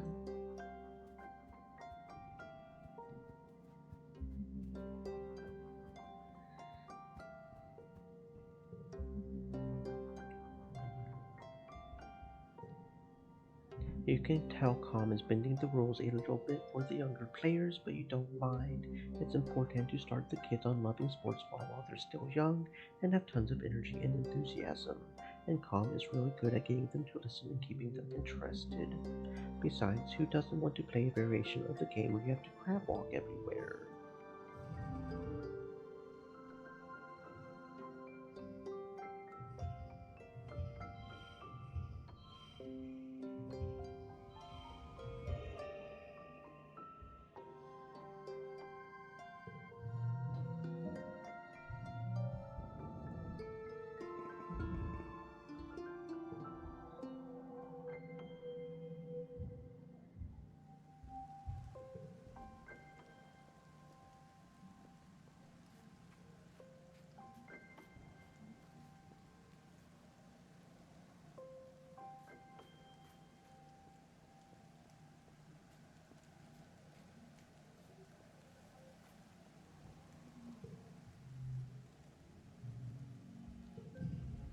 You're playing sports ball with Cal, Nim, Nougat, and a few other kids. Nim's team is absolutely destroying yours because Cal keeps letting in goals. You would chalk it up to a lack of skill, but you've seen Cal in drills. He's a really good goalie when it's just him versus himself. That's why you picked him. Nim likes winning at first, but after a few innings she gets frustrated and stops over to Cal. It's no fun when if you're not trying, she shouts, waving her hands. What's wrong with you? Cal just shrugs and Nim puffs up her cheeks. Are you going easy on me because we're friends? That's not fair. You gotta do your best. But I would rather have fun than win, Cal says, shoving his hands in his pockets. I don't mind when other people win. I like it when my friends are happy. I'm not happy, Nim stomps. I'm mad. How can I show off how good I am if you're just letting me win? They keep fighting, and everyone on both teams looks at each other awkwardly, wondering if you should keep playing. Bored with the state game, Nougat grabs the ball and starts bouncing it on her head. Anteater, she giggles. Bush bub, camel, Dorb's moth. She says a new animal every time it bounces, making her way through the alphabet. Nougat is right. Why argue about one game when you can just make up another one that people are happy about? You alternate letters with Nougat until eventually everyone is playing except for Cal and Nim. They look over and see everyone having fun without them. They look embarrassed as they jog over to join in the new game.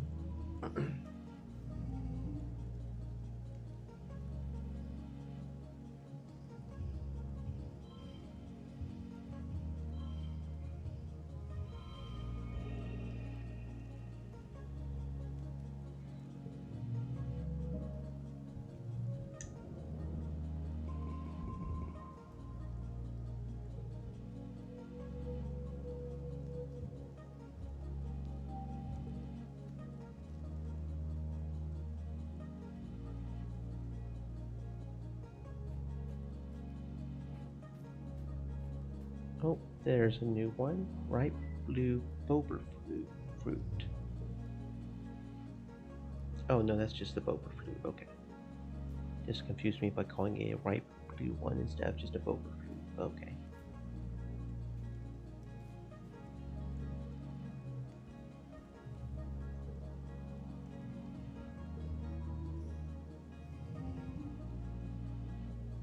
Hmm.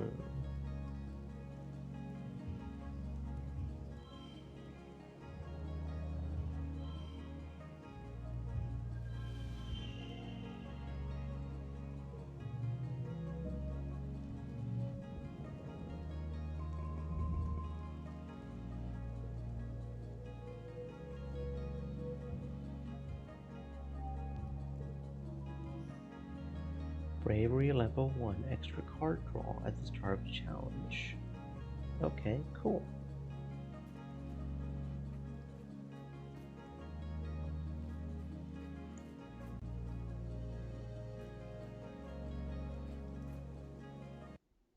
Hmm.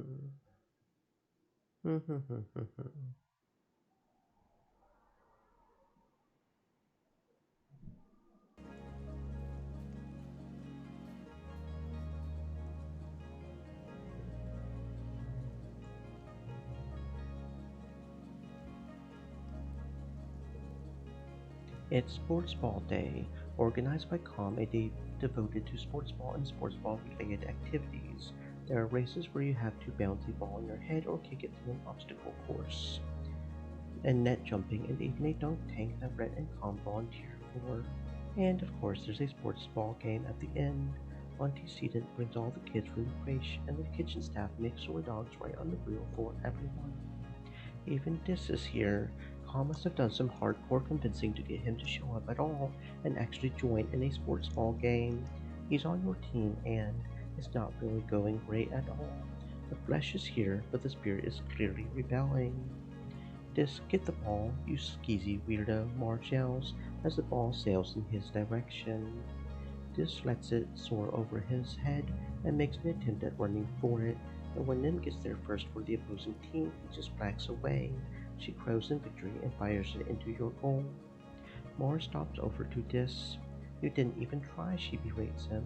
Why are you even playing if you're not going to do your best? Dish just shrinks away from her, trying to disappear into his baggy clothes. Lay off of him.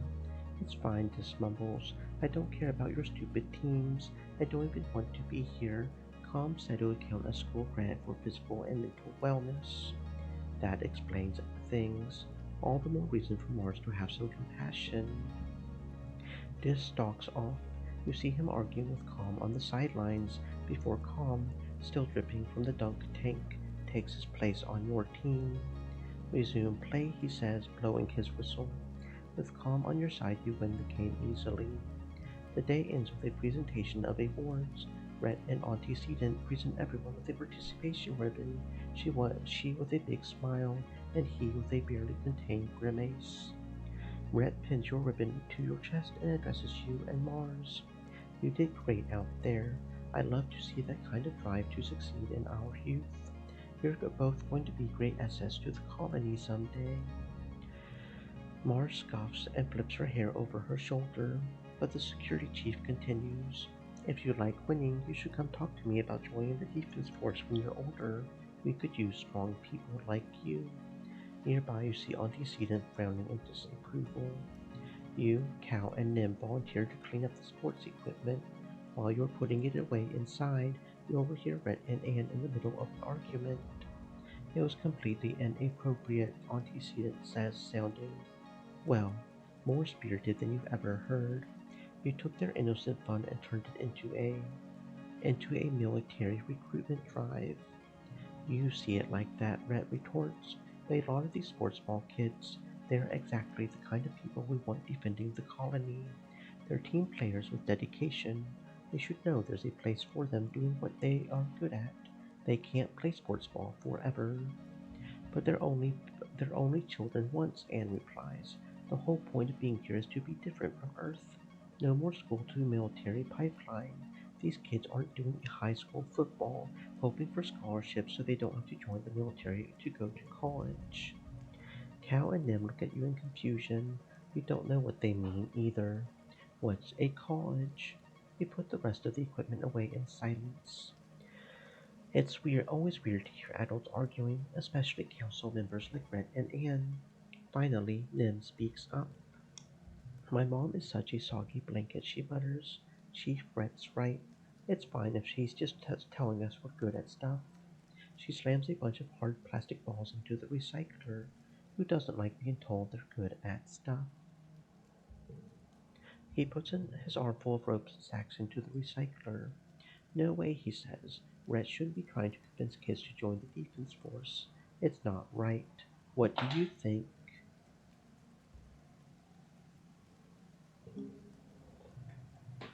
You agree with Nim. The colony isn't going to survive for very long if you don't have a defense force, so it makes sense that Red is planning for future recruitment. Cal scowls and crosses his arms, refusing to speak to either of you. You finish cleaning the equipment room in silence. Cal and Nim barely look at each other, and don't say goodbye when they leave. You're left with the feeling that something between them is changing forever, and you're hopeless to stop it.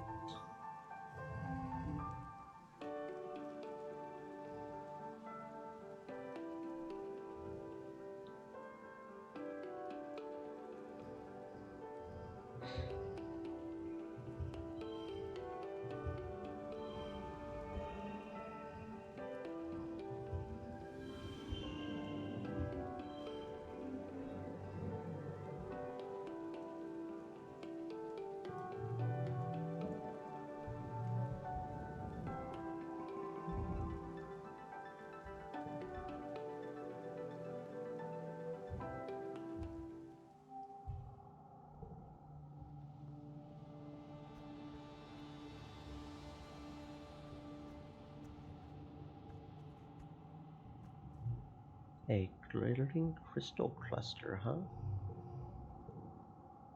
Redraw hand, that could be useful.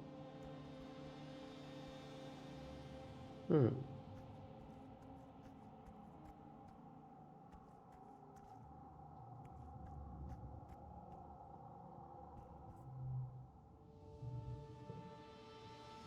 Training in the dark is really hard.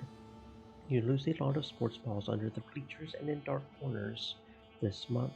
You submit a request to engineering to make some sort of glow in the dark paint so that's easier to spot the ball, but it gets rejected for not being a priority concern.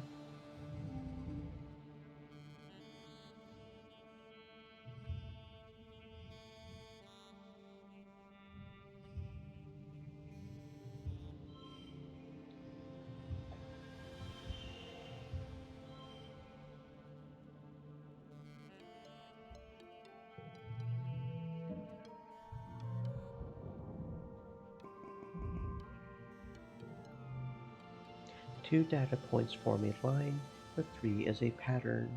The colony has been on high alert all glow, hoping that the creatures from beyond the wall don't return for a third year in a row.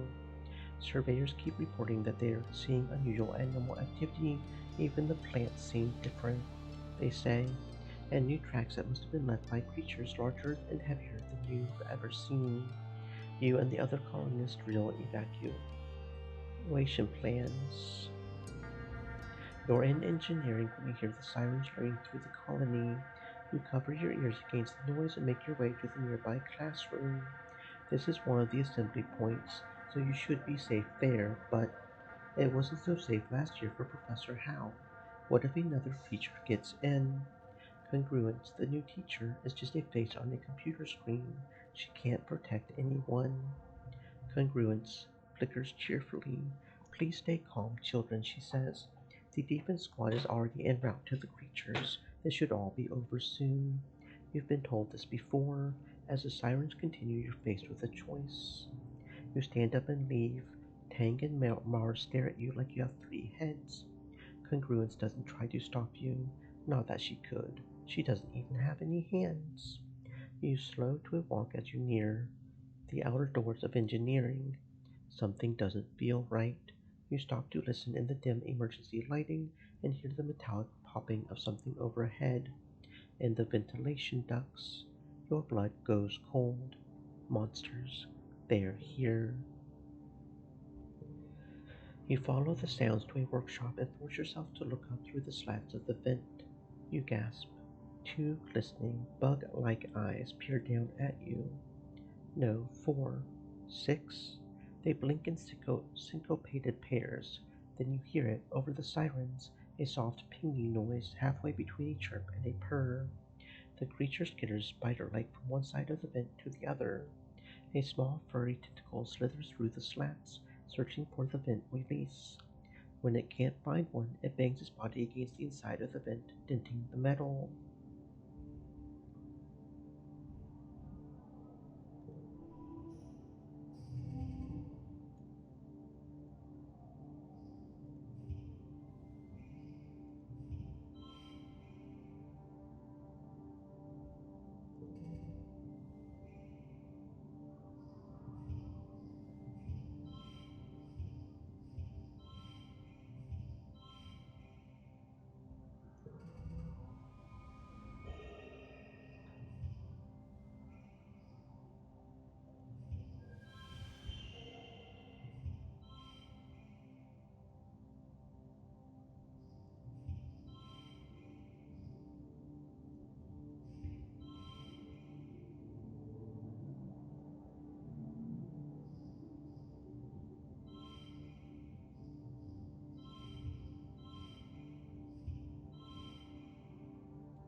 You grab a long screwdriver and jam it up through the slats of the vent.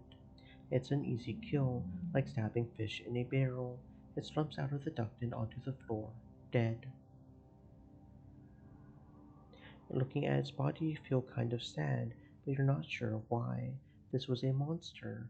It could have gotten into the engines and broken things. Or worse. It isn't long before the sirens turns off, ringing three short pulses as the all-clear message flashes on your hollow palm.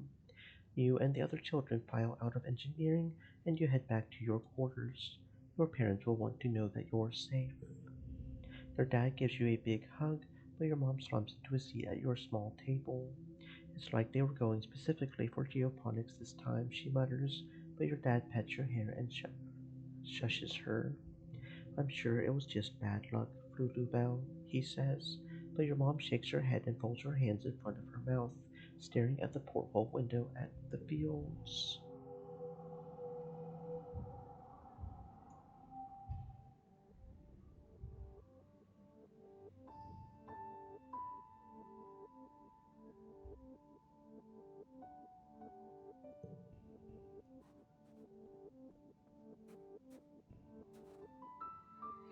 Hmm.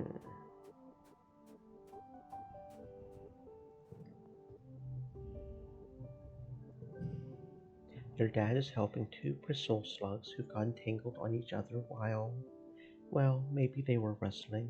Your dad doesn't want to go into the details. Okay. He hefts up the larger one and you carefully pull apart their bristling spikes, being careful not to get jabbed yourself. 10 minutes later, they're back at it again. Your dad shrugs. The heart wants what it wants, I guess. Mm-hmm.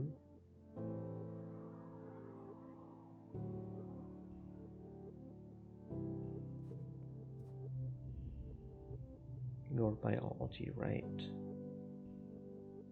Okay. Hmm.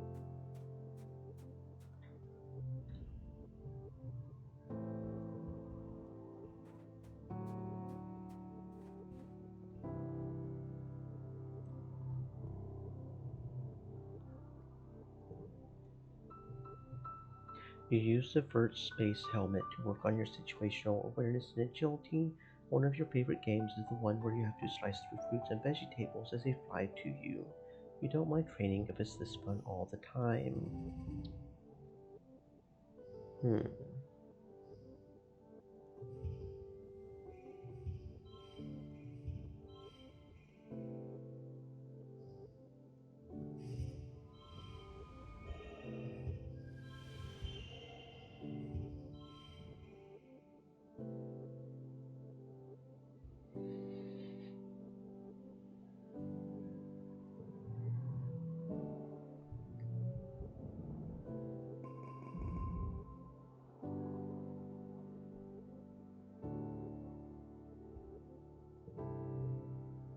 You wake to the sounds of your parents arguing in hushed tones, clearly trying not to disturb you.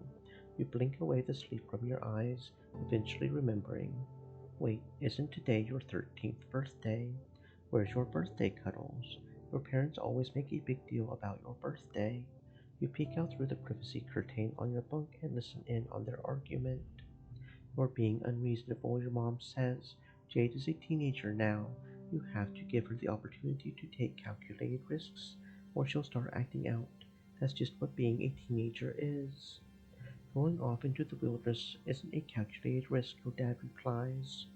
It's too dangerous. It's weird to hear your parents arguing. If they ever disagree, they sort it out quietly or go to meditation. This time they sound really upset. It's unsettling. They glance at you.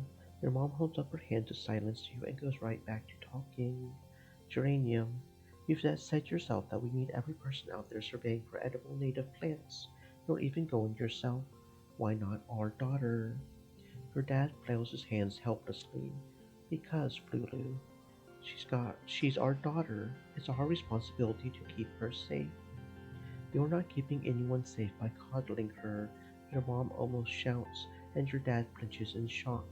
Jade's survival depends on her understanding this planet we're living on, so you're not doing her or the colony any favors by pretending like that's not the case. I can take care of myself. You're brave, but you aren't stupid. You assure them that you'll stay out of trouble. Your dad's shoulders sag as he shakes his head. You barely even know what's out there, kiddo, he mutters. Your mom's fierce expression softens. Hey, Jade, sorry, it's your birthday today, and here we are arguing like a pair of assholes. Happy birthday. They both give you a hug. We meant to order up from the canteen and have your usual birthday breakfast, but we got to talking about how Utopia's opened up positions and expeditions for kids 13 and older. And well, that's you now. I suppose we'll have to let you spread your wings someday, your dad relents. I would just feel better knowing you are safe here inside the colony walls. He gives your mom a faint smile. He decided early on to let you choose your own path in life, so if you want to join expeditions, we're behind you. Just be safe. Okay, so we can join expeditions now, huh?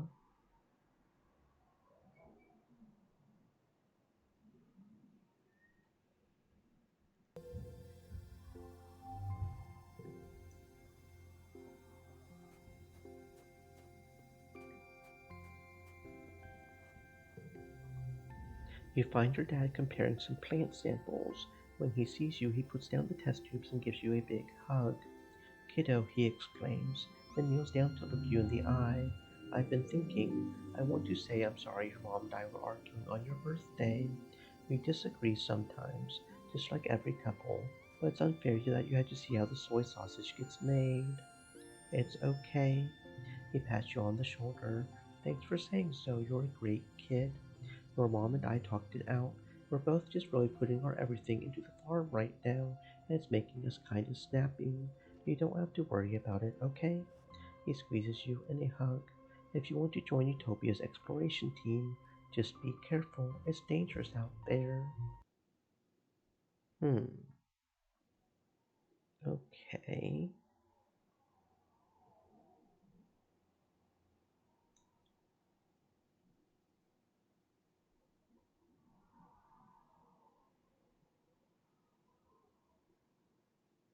Hmm.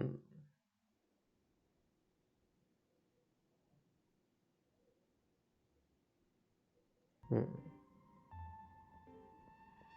Well, we can't do much, anyways, because we're stressed. So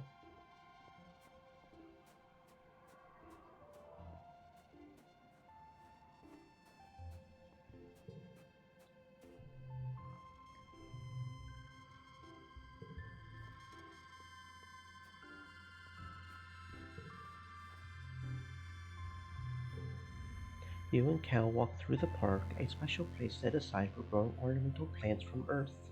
It was grown from a precious seed bank preserved for over 20 years aboard the stratosphere before your mother started planting them here on Vertumna. Almost nothing here is grown for food, though many of them are technically edible. It's so green here, Cal says, stopping to smell a bush of fist-sized red flowers with velvety petals. They smell so sweet. My mom worked really hard on this. Your mom brought these flower seeds from Earth and somehow found time to cultivate them here even though there was so much work to do on the farm. It just goes to show that there's a lot about your mom that you still don't know. It's so peaceful. Cal breathes deep, a funny smile on his face. It really is. This is one of my favorite places in the whole colony. You can really feel the love in every plant. One pretty white flower in particular is flourishing here. The astrantia, your mother's favorite. It seems to be growing faster than even native plants do, covering the paths and flush with tiny white stars. You practically have to push clumps of it aside in some places just to make sure you don't crush any. Good thing it's so beautiful. Jade, can I get your help with something in the barn? Cal asks. You excuse yourself from planting and follow Cal. Something's wrong with Socks, Cal says, closing the door behind you. She won't eat and she cries all the time. You look into Socks's crate. She's almost too big for it now, even curled up in a ball. She raises her head and peeps miserably at you, and curls even tighter, her bulbous antennae drooping. She looks paler, right? Cal says, coming up beside you.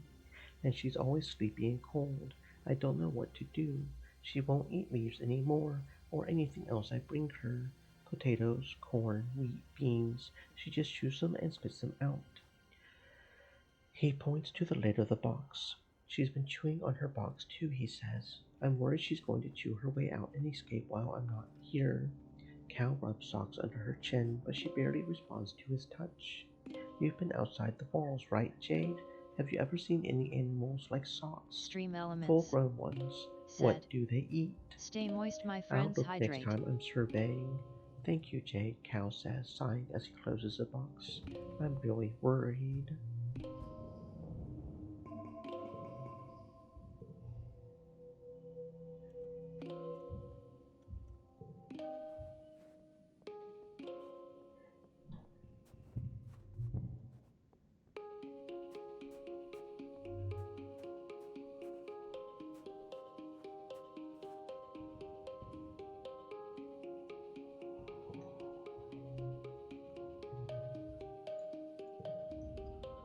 You've heard Security Chief Red is on the lookout for lookouts. That is, for kids to chill out on top of the walls all afternoon and count Xenos. Sounds way better than going to class. He gives you a once-over, eyes narrowed. All right, he says. Look over there, at the end of the field. What does that sign say? You struggle to read the sign. After a few false starts, Red claps his hand on your shoulder. Don't sprain yourself, Jade, he says. I've got a whole jungle out there that needs people to stare at it for hours, and you would be perfect for the job. If you had better eyesight. Come on, what does he know? Perception is about way more than just eyesight. It's about being alert and putting information in context. He doesn't even know what he's talking about. Rude.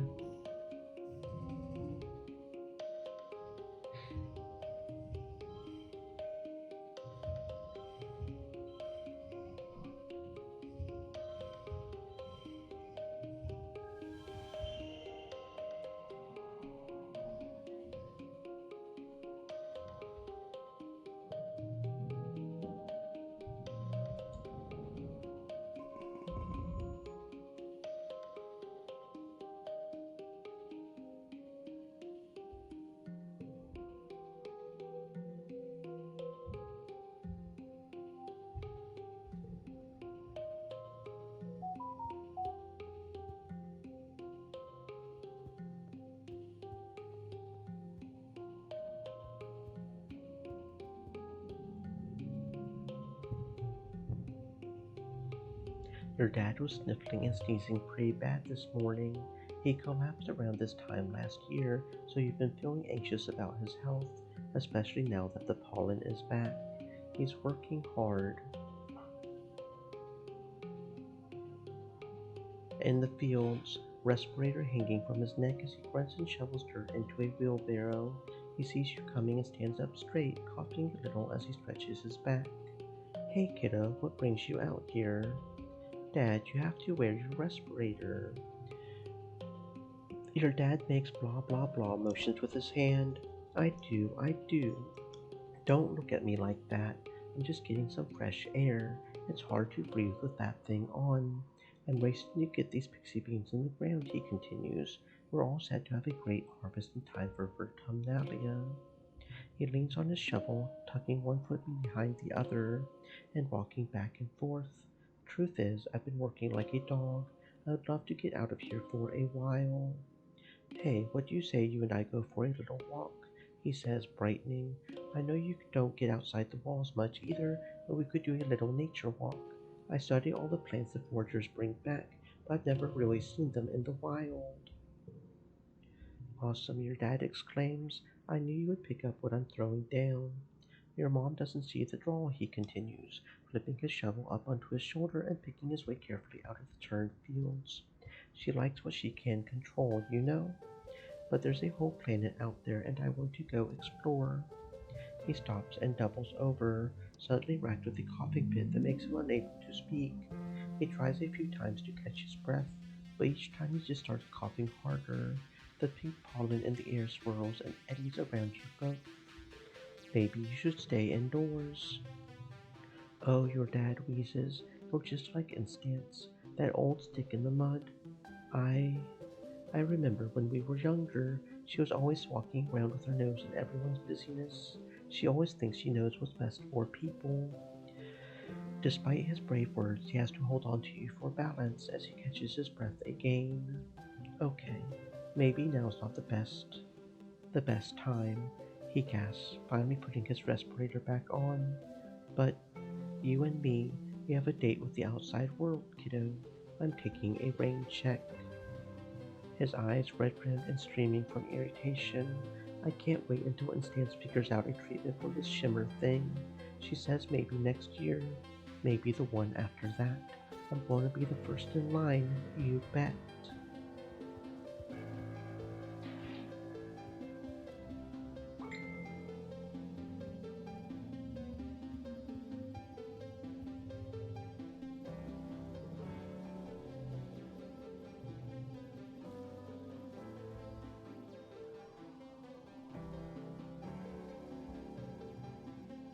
Red was right.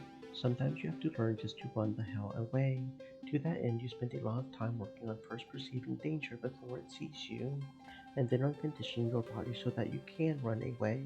The best defense is not needing to defend yourself in the first place.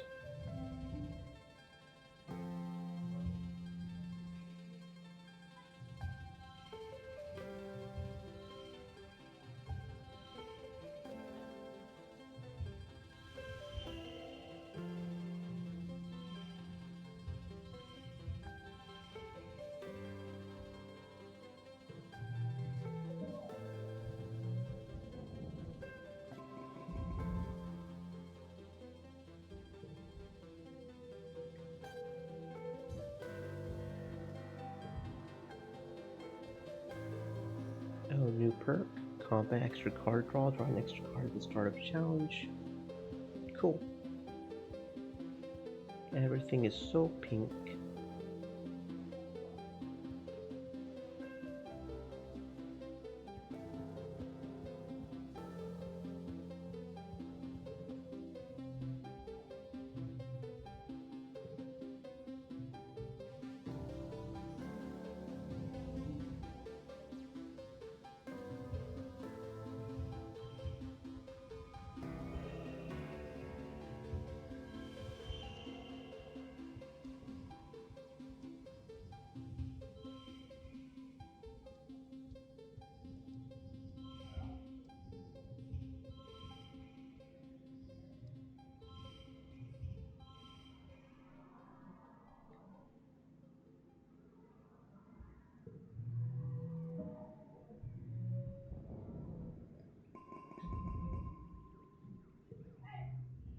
You're getting older.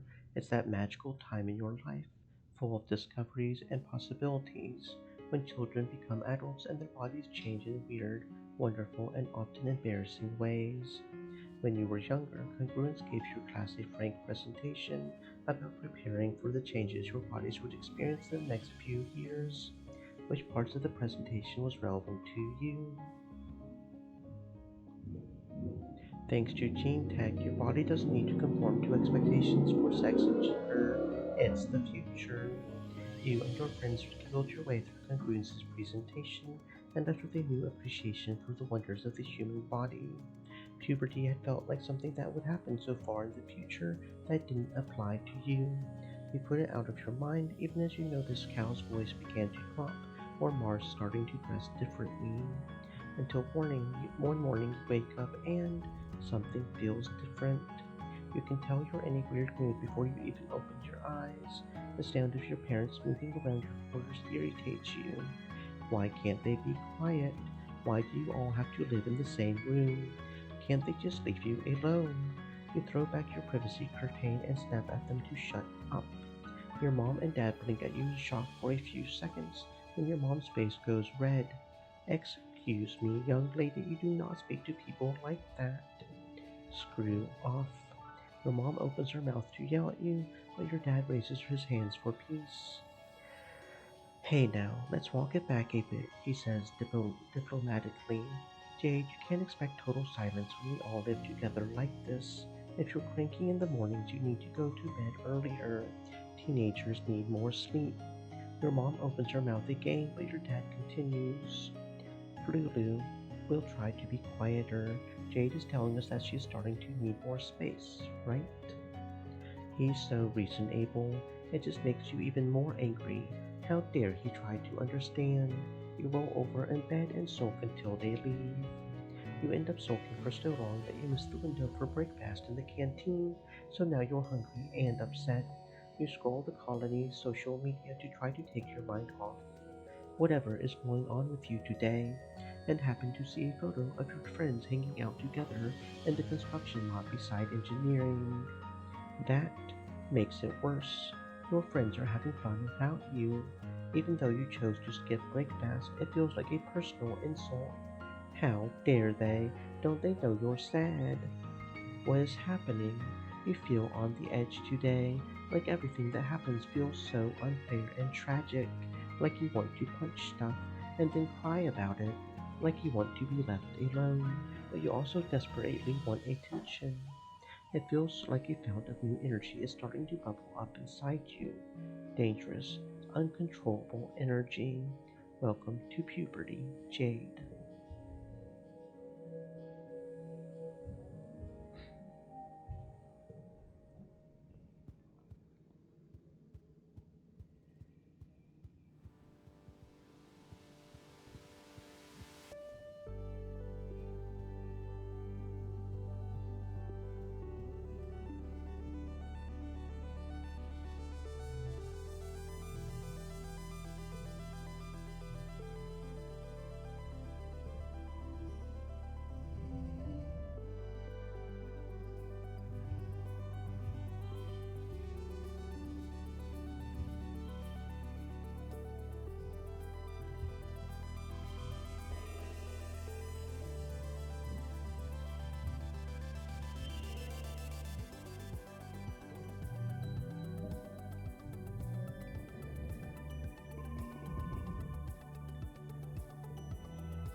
Red organizes a physical fitness challenge complete with many printed patches you can put on your jacket for getting gold, silver, or red rank. They test your run speed, grip strength, and the number of sit-ups, push-ups, and pull-ups you can do. You're pretty good at these challenges. You hit all of his goals and receive a shiny gold patch.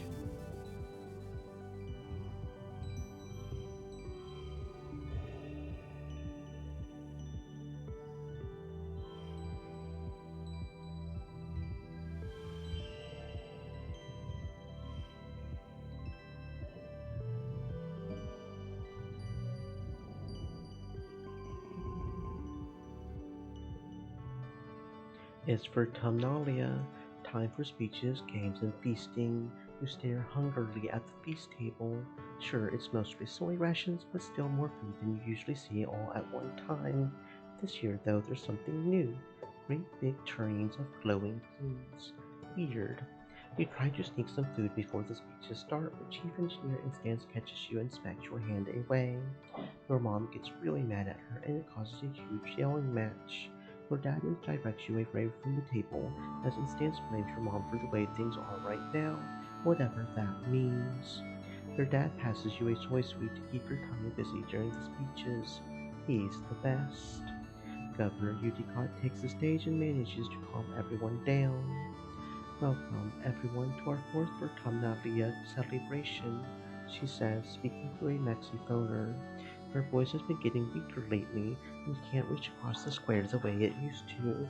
I'm proud, as always, to stand before you as your governor and to celebrate another year of peace and prosperity on this beautiful planet. Yukiko steps aside, wobbling a little as she walks, leaving Seek to complete the annual formalities. Your mom steps forward. This year's feast includes a new glow-in-the-dark food. Pixie beans are our first domesticated Vertumnan crop. The crowd applauds and your mom raises her hands. Credit goes to Geranium, so you also have to thank him for the light show in your toilets tonight. A smattering of laughter ripples through the crowd.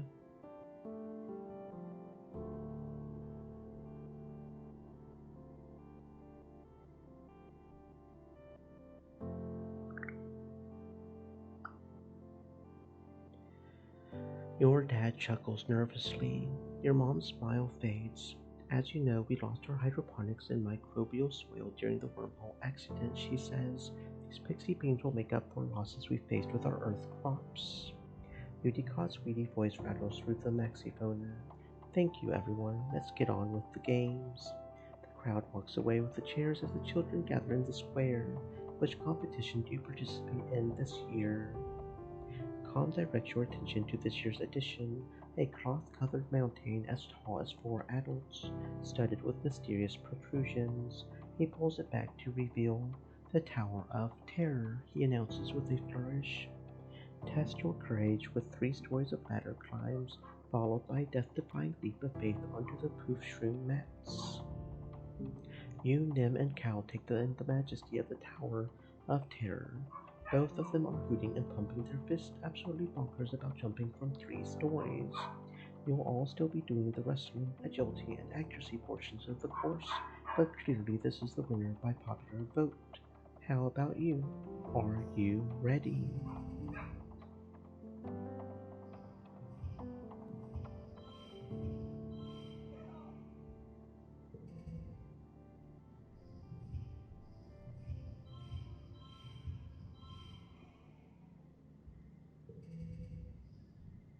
Hmm.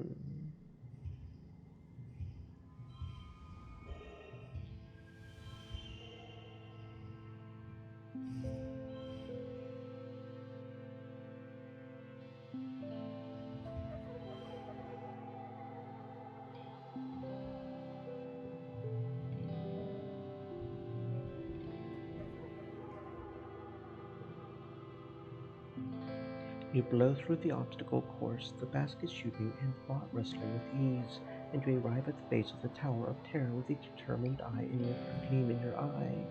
You scale easily, of course. It's only ladders. Sure, it's really high ladders and a huge jump, but you just close your eyes and pretend you're jumping into a great big vat of pudding. Calm awards you first place in the quadrathon. Congratulations. Finally, it's time for the feast. The pixie beans are a hit. Your parents keep touting their many benefits. They grow well here. They're super nutritious, taste great, they're really versatile, and kids love their bright multicolor glow. Your rumbling tummy has made you grouchy. Your parents won't let you eat until they finally stop bragging about their dumb beans.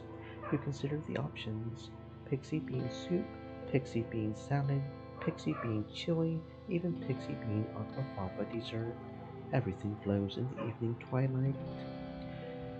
You sullenly shove your pixie bean everything around on your plate. You don't even want to eat them anymore.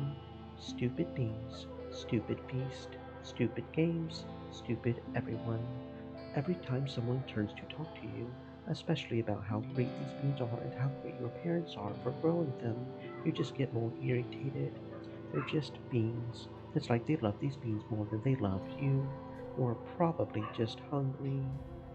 You want to rebel against these stupid beans, but the truth is, you're too hungry to resist. You count backwards from 10 to calm yourself down so that you don't blow up at your mom. Why is she smiling all the time? You settle on glowering at her over your plate of glowing beans. She not ices, but just purses her lips and turns away from you to talk to someone else. Rude. You shovel food into your mouth, trying not to look like you're enjoying it. It Okay, it is as delicious as everyone said, and you start to feel more human the more you eat. Right. Yeah. Food. Food is great. Food is great. Food is great. You do feel better after you eat something. Everyone's in high spirits after dinner, breaking off into little groups to talk or make music together as the sky darkens for the shortest night of the year. You feel your mood improve by the minute as your friends pull you into a fun rhythmic clapping game. As your irritation fades, you wonder if this is what congruence meant when she warned that your hormones would make you feel out of control sometimes. When you go back to your quarters to get ready for bed, your dad gives you a big hug. It's exactly what you needed.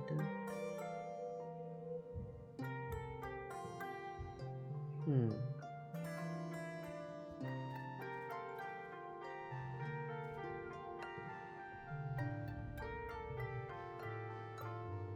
bravery, 1 perception, 1 friendship with this. 3 perception, 1 animal, 1 friendship with this. Okay. So this is how we could potentially get perception if we wanted to. We could get a job for scouting. Do we have 60? Not quite yet. Oh, another log. Okay. 60. We haven't done the 60. Did we do the 40? That's over here, right? Yeah, okay, so we need, no, that's biology dummy. Wrong person. Over here. Dare you to go into a restricted area.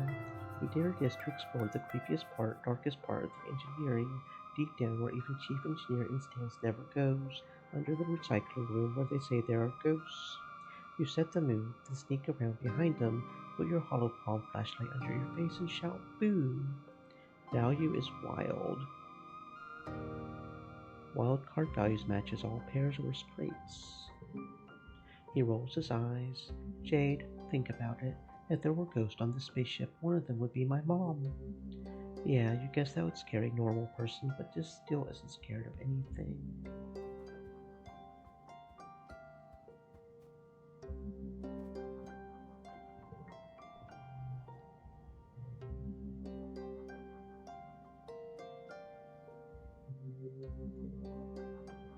You work on your flips and throws in self-defense class, and how to use someone's momentum against them.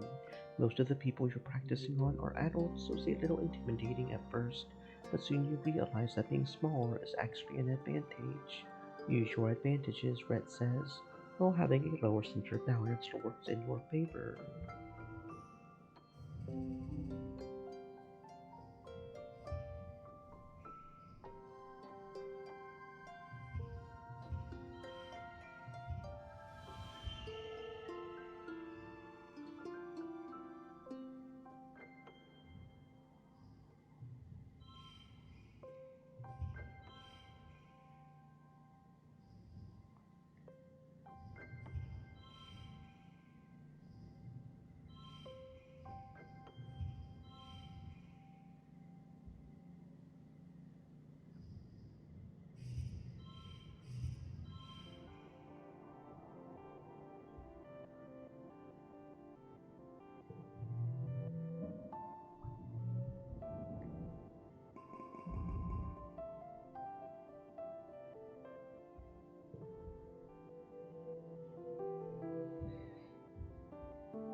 Nim and you train your very hardest in self-defense class. Sparring with her is a lot of fun, but so are the quiet moments too, when you're stretching out your sore muscles and she shoots you a big satisfied grin.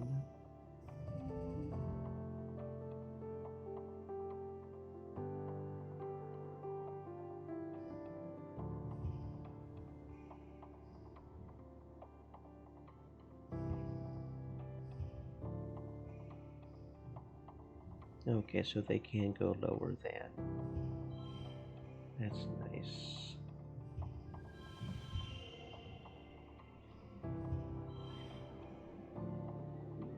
Okay, yeah, that's probably good enough.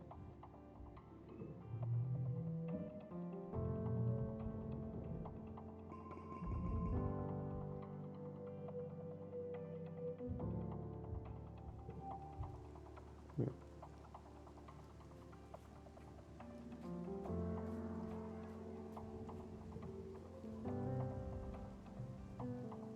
80 or greater, okay. Right, because there's not a 60. Okay, right.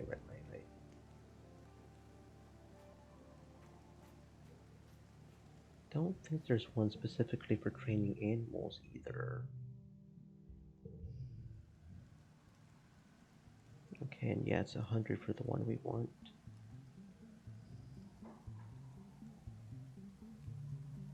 Tase gloves would be nice.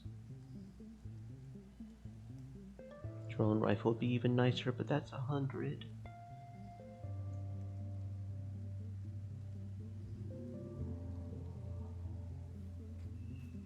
That's 300, so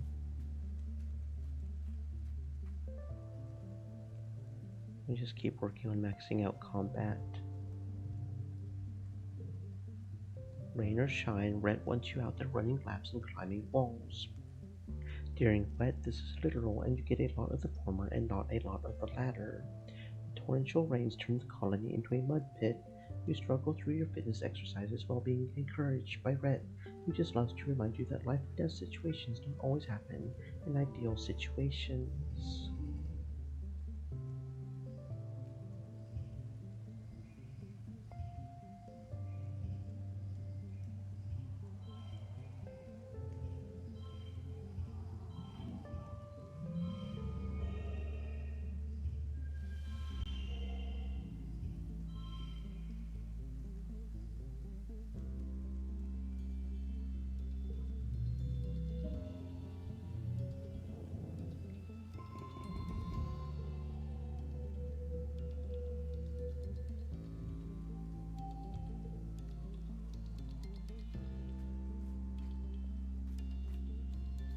Oh, here we go, another bobber fruit.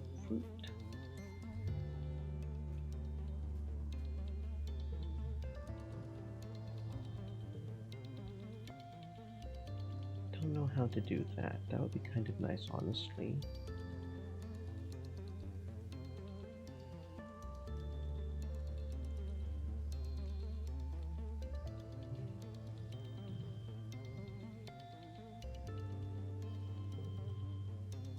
Actually, if we do get that, we wouldn't really need the extra combat. We'd have it maxed out well out, wouldn't we? Um, you're right, that's silly. Hmm.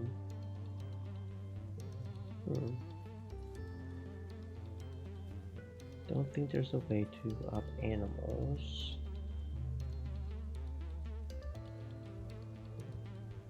That I know of. Other than that one, but it's not like a main animal thing, if that makes sense. One perception, 3%.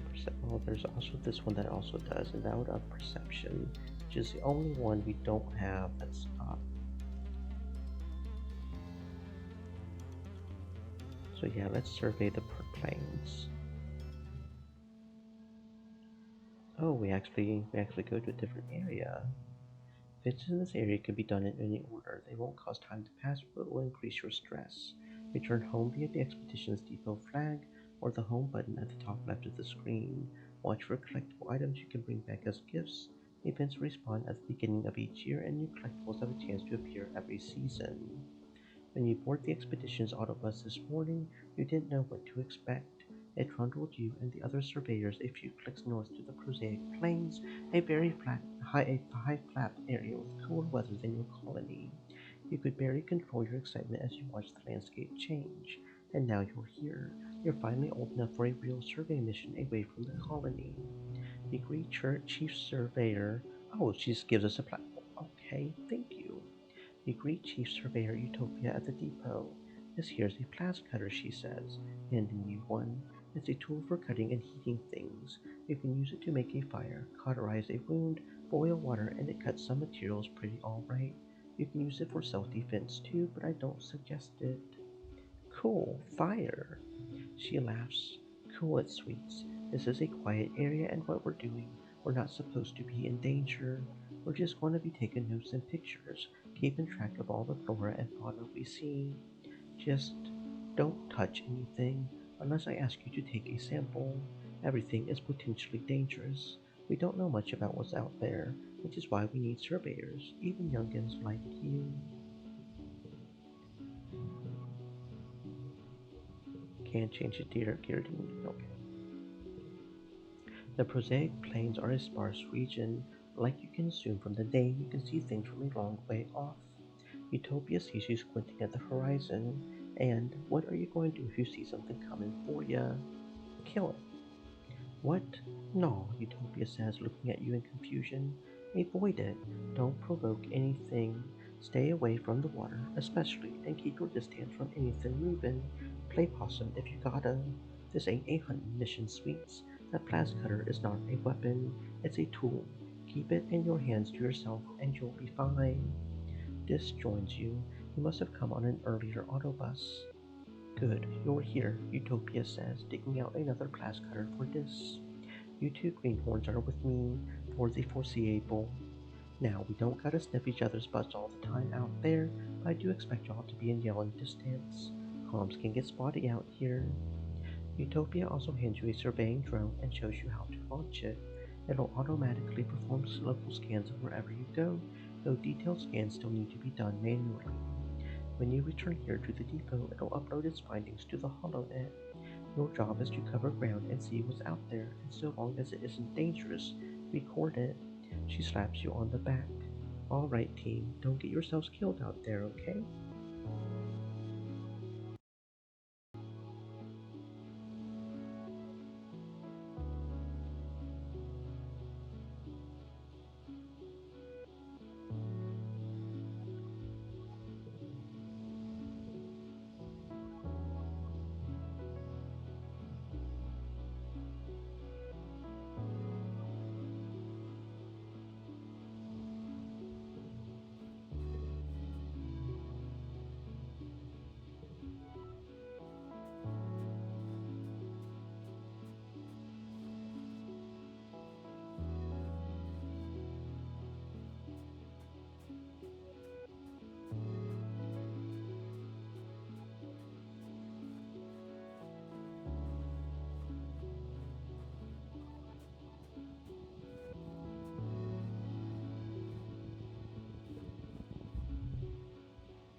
One of your jobs as a surveyor is to document the flora and fauna through photographs. You spotted some kind of baby photosynth, all shaggy purple fur with leaves growing out of its head. It's grazing up on top of a large mushroom cap. You've got a camera built into your holopalm, but it's not equipped to capture different shots like this. You'll need to put in the work.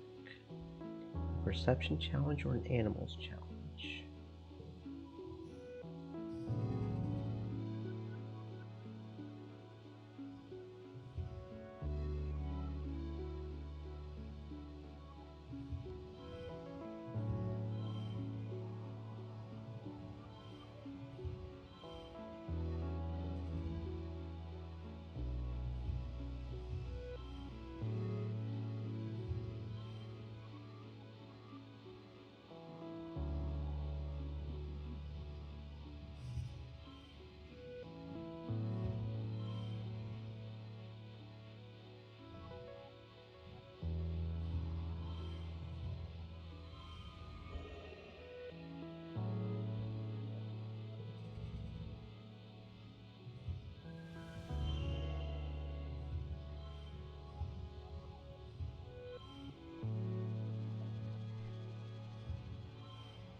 Okay, there we go. So we do get some animals out here if we do the challenges. Oh, and animals is one of the ones where we can equip additional gear, okay? You cautiously crawl beside your subject, raising your holopalm to get the best close-up possible. Just as the camera takes the photo, your subject bites you on the finger. You hope it's not venomous. On the bright side, you got the shot. Cool.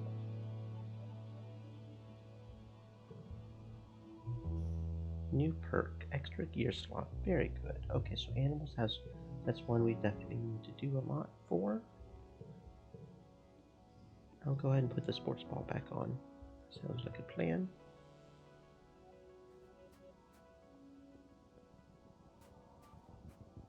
Ooh, what is that?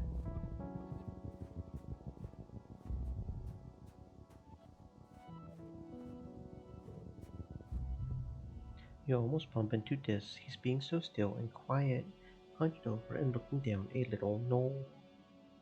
He shushes you and points. Don't scare them. You follow his finger and see what looks like a bush shaking violently. Two bushes, actually, at opposite ends of a clearing. They're bush bulbs, he says, fighting over territory. You look more closely through your hollow cures. Oh, those boulders are alive. How neat, I hope it's bloody. It won't be, Dis whispers, frowning. They do it by dancing. Watch. You watch the two creatures face off, rhythmically rustling the leaves that grow out of their heads and backs. Their gangly, branch-like antennae swing over their heads as they rear up to their full heights.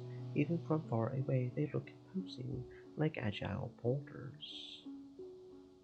The bush bubs dance. Cool. One goes, then the other. They watch each other carefully, alternating and repeating the other's motions, trying to outdo each other. Ultimately, the smaller, more graceful one seems to be declared the winner. The loser pops back down and shuffles away into the jungle, defeated. You're too worn out and tired to continue. You have to go home now. Cool.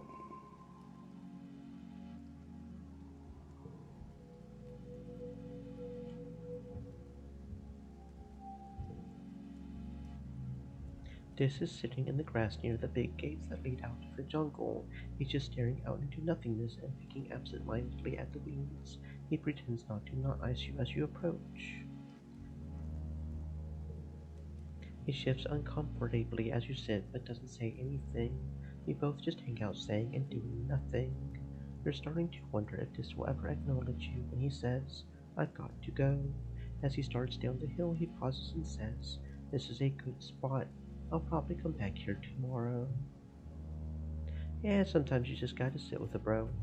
Just got to sit and chills. Okay, 72. So we don't have a. Hmm.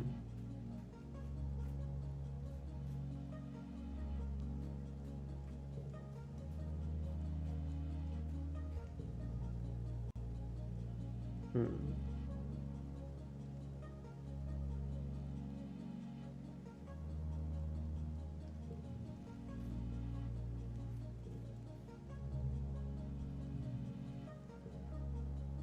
Your mom is here pulling weeds and taking soil readings to make sure the conditions are right for the flowers. She works on this garden like it's her own child, probably even more so because the garden can't spend all day at the creche.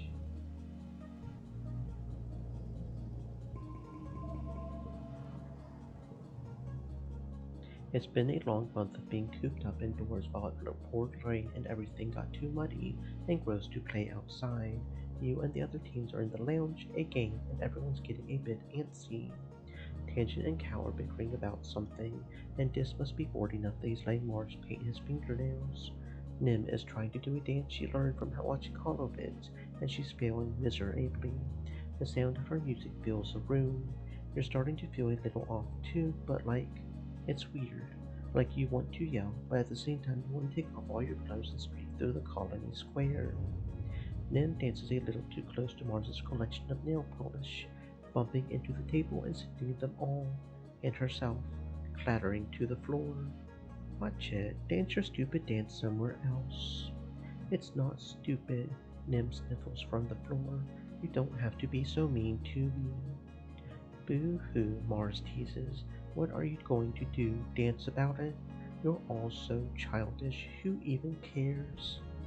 Hey, everyone, just shut up, Cal exclaims from across the room. Honestly, you all fight all the time. You stay inside where it's nice and dry, but you don't appreciate how hard everyone else is working. It's just whine, whine, whine. You're not better just because you work outside, Tang joins in. You're not special, Cal. If I wanted to, I could work outside. She opens her hollow palm and flies her fingers over the screen. There. See, next month I'll be working in geoponics. How do you like that? Then you can nag me about my soft hands all you want. Udicott pokes her head in from the command corridor. Children, keep it down. We can hear you all the way from the bridge. Everyone goes quiet for about a second and then explodes into arguing again. Udicott throws her hands in the air and retreats down the hallway in defeat. Calm down, everybody.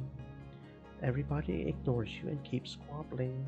Mars chases Cal and everyone else chases her, and somehow you all end up in the classroom. Suddenly Mars shouts, "Okay, everyone, everyone." She claps her hands. One, two, three. Look at me. Everyone, shut up. Everyone stops arguing and looks at Mars in shock. "I have an idea," she says. "We should decorate the classroom." No one seems excited by this prospect until she adds, "With toilet paper." "Come on, it'll be pretty." Now everyone's on board. You can feel yourself getting excited too. This is so naughty. You might get in trouble, but who cares? You're having fun. Come on. No, you don't. You're just feeling just as silly as everyone else, and who's it going to harm? It's just toilet paper. It's just going to get put in the organics recycler anyway. Mars shoves a roll of toilet paper in your hands and tells you to get to work. Or else. You join the others in throwing rolls of toilet paper over anything you can reach, decorating the classroom with roll after roll of white, gauzy garland. By the time you're finished, it drapes off every desk and signs the experiment. Mars looks at your work with satisfaction. "Much better," she says. Chief Engineer Instance finally arrives to see what all the noise is and throws her hands up in dismay. The kids scatter before she can make anyone clean up. The next day you all feel terrible. It feels like your arms and legs are made of lead, and it takes so much energy to do anything. You can barely make it out of bed. All the energy from yesterday has been drained out of you, and then some. It lasts for a week. Some of you can't even get out of bed, and when you do, your moods are all over the place. Aggressive, sulky, impulsive, until your batteries run out and you sleep for over 12 hours straight. While resting in the lounge with your friends, watching holovids and grazing on roasted pixie beans, when your dad and chief engineer Instance come storming through the door. "You," Instance snaps, smacking the bowl of pixie beans out of Mars's hands. "Stop eating those this instant." Mars looks like she's about to smack some sense into Instance, but your dad steps in. "I'm sorry, everyone. We were wrong about the pixie beans. They're not safe for you kids to be eating." "You've been feeding us poison," Mars shrieks. "Ew. Do my dads know you tried to kill me?" Your dad spreads his hands. "No, they're not Don't worry, Mars, calm down. They're not poison. There's just a chemical in them that hyperbonds to estrogen and testosterone, your big teenage growing hormones, and the brain likes binding to that new macromolecule a lot more than the regular kind. It's been making your moods unpredictable and causing periods of hypo and hypermania."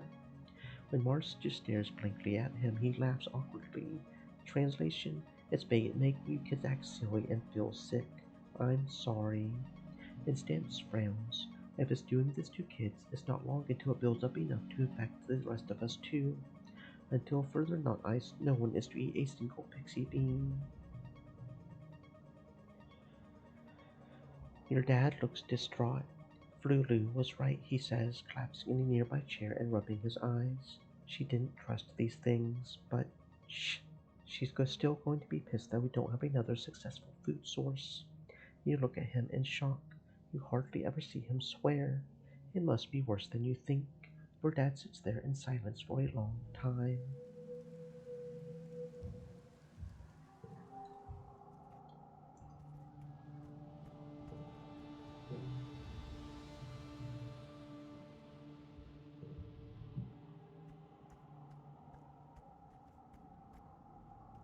Hmm.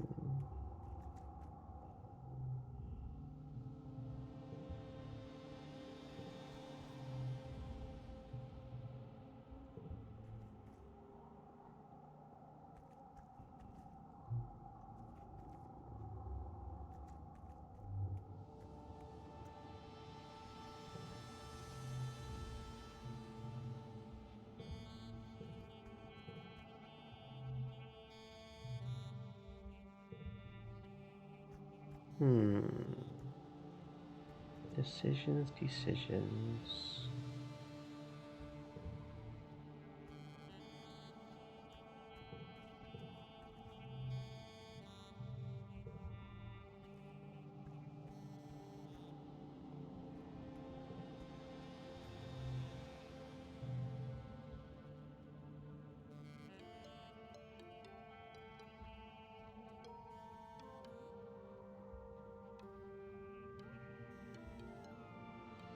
Hmm.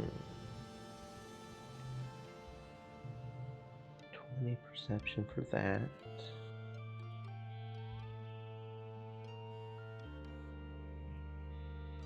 That's really more about bravery, anyways, isn't it? Really.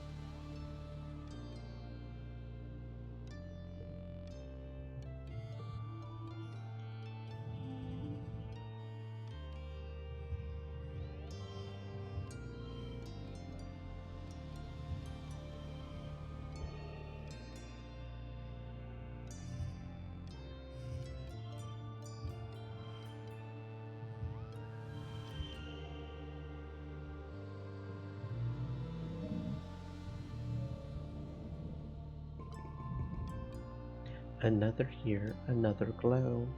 Everyone's pretty sure there's going to be an attack this year, so the colony is on high alert. You're collecting glowflies, and the geoponics starts with Cal and Nim, and the sirens begin to wail. You all stop what you're doing and look at each other nervously. Your parents run off to help defend the farms, telling you to get inside the greenhouses and stay quiet. Nim declares she's going to the walls to watch the soldiers fight. She knows a good spot. You scramble down from the walls and are immediately faced with a seething wall of hop eyes. You kind of thought there were only a handful of these usually peaceful creatures in previous years, but there's swarms of them now. And not just hop eyes. Once your eyes adjust to the chaos, you can see large creatures that look like walking bushes. These wild centipede looking things with long spider legs, and at least one giant mini eyed thing that's hovering clear off the ground, defying gravity. They all seem to be incited into a frenzy, attacking everything in sight and trying to get through the walls. It's dark and chaotic. Your parents Calm sees you through the fray. Jade, he shouts, get to safety. You're suddenly not sure this is a good idea, but then you look up and see Nim shouting encouragement from up on the wall.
You're not even trying to win. There's too many of them, and you're unarmed. But even your vulnerability can become a weapon. Use your knowledge of the buildings around the gate to bait anything that slips past the defenders into circling back so they can be picked off by people with actual weapons. Nim acts as your air support, calling out when certain shortcuts are blocked by the creatures so you can always have an escape route. Eventually, the defense forces manage to push back the creatures. The rest of their broken swarm flee back into the wilderness. Calm jogs over to you, breathing heavily, and slaps you on the back. You're one brave kid, he says. Stupid, but brave. You've really helped out back there. Nim whistles and hollers from the walls, and Calm shoots her a grin. Your parents are arguing quietly at your little table. I'm telling you, it was a fluke, your mom says. They're not. They're not just wild animals. They have a plan. The fields, the lights. Okay, your dad replies, taking her hands across the tabletop. We have to tell people what we saw in geoponics. They look up, not noticing you in the doorway. Your dad's worried expression quickly changes to a smile. Hey, Rutabaga, what happened to the fields? Your mom stands up. Don't worry about that, she snaps. Get to bed. It's late. And and we have a lot of work to do tomorrow to clean up.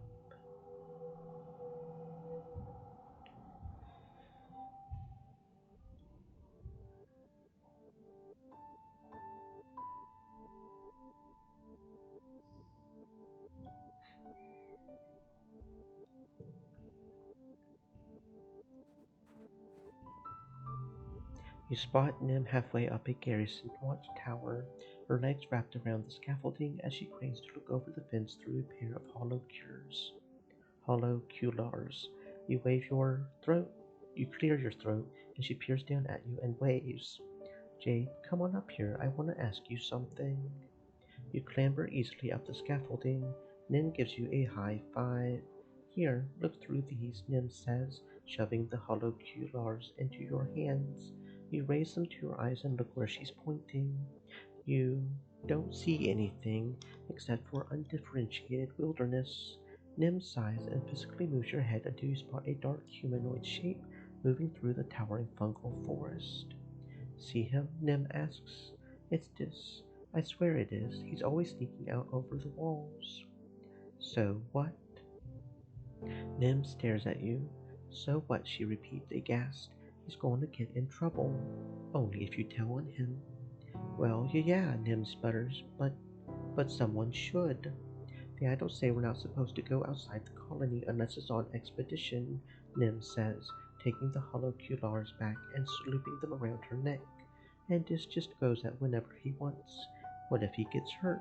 What if he dies? She wrinkles her nose.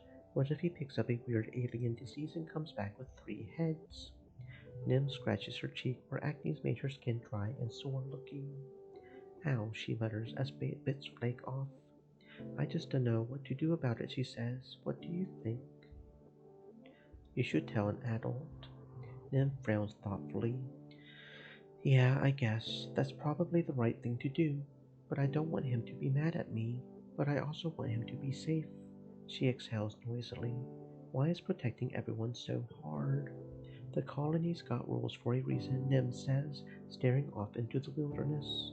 If we do our own thing and don't care about the rules, we're all going to be toast. Kinda like a sports ball team. We're all doing different stuff, but we all gotta play by the same rules so we can get as many points as we can. Anemone, Jade, you look down at the ground where a passing colonist is waving up at you. You two get down from there. It's not safe. Okay, sorry, I'm on watch, Nim shouts back, indicating her hollow culars. She shoots you a smile. I guess we should get inside the watchtower. You both climb the rest of the way to the guard platform. Nim heaves herself over the edge and reaches down to help you up, and you notice that her hands are all bandaged up and scabbing over with blue scales, probably from scampering all over the place the way she does. She notices you looking and laughs awkwardly. She runs her hand through her fluffy hair. Maybe if I get beat up enough, I'll have so many scales I won't have no more acne, she jokes.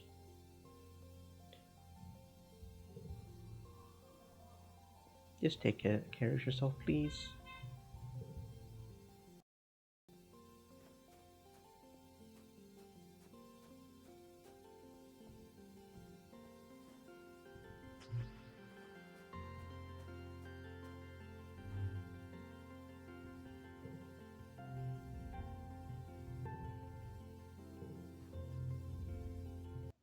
Cal waves at you as you enter the garden, leaning on his shovel. Hey Jade, he calls, but his eyes look past you, down the path to where Anemone is beating the absolute tar out of a training dummy. Her fierce battle cries echo across the colony, making Cal wince. She's been going totally hard lately, he says. He scratches his face, smearing dirt across his cheek. She asked me yesterday if I wanted to spar with her. She said it would be good for self-defense. Cal smiles sadly at the memory. I told her I don't want to fight. Not her, not a training dummy, and not anything on this planet. For real. I've never seen her get so mad at me. She called me a baby and told me I'm just going to end up forcing everyone to protect me because I'm weak or helpless or whatever. He seems upset. and stabs the ground a few times with his shovel. I just don't think it's right to fight anyone, especially the Xenos. They were here first, he says. What do you think, Jade? Sometimes you don't have a choice. You sound like an adult. They always tell us to see both sides of an argument, but I tried, and I just think if you have to hurt someone to get what you need, you don't deserve to have it. But what if your loved ones are in danger? I mean, that's totally scary, but you kinda shouldn't be putting your loved ones in situations where they could be in danger in the first place. What if they attack you first? Cal throws up his arms in disgust. If something attacks you first, you probably did something wrong. Maybe you shouldn't keep going places where things wanna attack you. What if your life depends on it? How is that fair? Their life depends on it too. You can't just decide that you get to live and they don't. What if you're really hungry? Cal frowns and crosses his arms. I mean, that one's kinda on you. It ain't fair to kill something just because you didn't think ahead. You're being naive, Cal. You tell him sometimes you just have to fight. Nope, nope, nope, nope. Nobody's life is worth more than anyone else's life. It doesn't matter if they're human, xeno, or anything else out there. We all need to live in peace. His eyes go back to Anemone. She stops sparring with the training dummy and is looking up at the gardens as she has a drink. Neither she nor Cal wave at the other. Cal has such strong convictions. It's one of the things you like best about him, even if you don't always agree with him. You spend a few hours following Cal through the garden. The adults have given him a portion of land to plan out for the next planting season. It's a big responsibility, but instead of feeling proud, you can tell Cal is a little distracted by your conversation. He keeps looking over in Anemone's direction, but she seems determined to ignore him. When you finally head out, you're just as dirty as he is. The dirt sticks under your nails no matter how many times you wash your hands.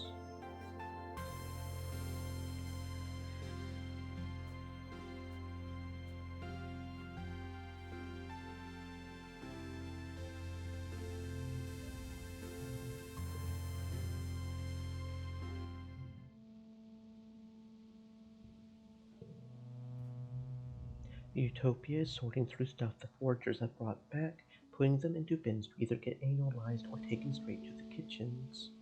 Hey, sweet, she says, not even looking up. You headed out. You and Dis take care of each other out there, okay? I've got to get through all this before day's end.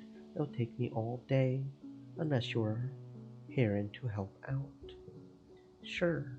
Utopia lays an assortment of mushrooms. All right, here's a simple one. Which one of these fellas is poisonous? No idea. You do two mixed results. You're just guessing. That's okay. You get out there on the survey team and keep your eyes open. You'll learn in no time. Okay, I'll work on it, friend.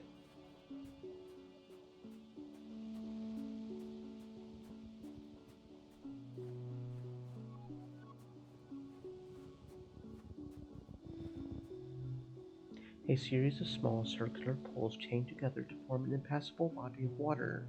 You don't see an obvious route through, though the path does continue off into the distance on the other side.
There's a narrow place where two pools meet that you think you can leap over.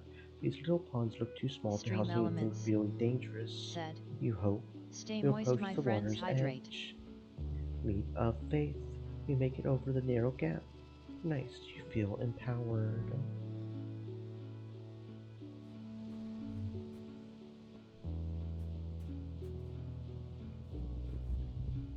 Hey Jay, Disc greets you cautiously as you pass on the narrow path. Hey, do you want me to show you something? This always almost never makes overtures of friendship. Whatever it is, it must be pretty cool. Nod. You follow him for half an hour. A couple times he stops to listen for something, then continues onward, tromping through the fields of broad-topped mush trees and swaying antler ferns. After a while, you start to wonder if he's just lost.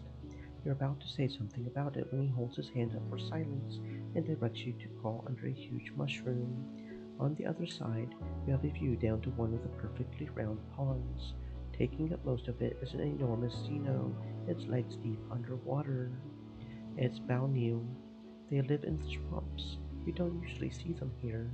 This one seems totally at home. It dips its long neck and even longer mouth into the pond, sucking up water from the bottom and spewing it out of a spout at the back of its head. The spray of beautiful turquoise water sparkles in the sun. Tiny, colorful bird-like creatures dart around it, catching the tiny fish that come spraying out. You enjoy the pretty scene together.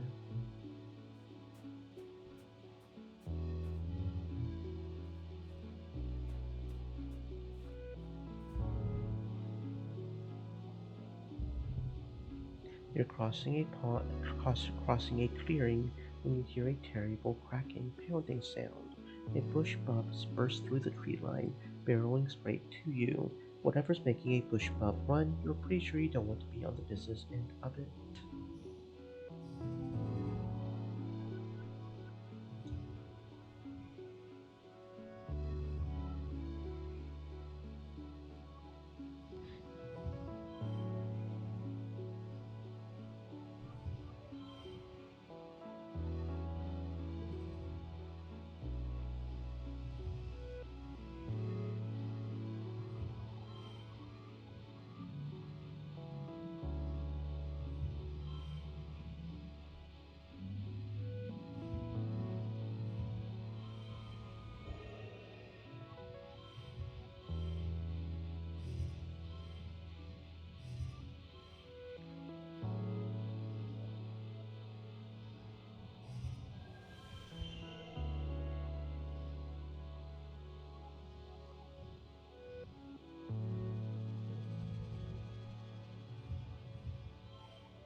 The creature pounds past you, its powerful stone like gorilla arms smashing the ground.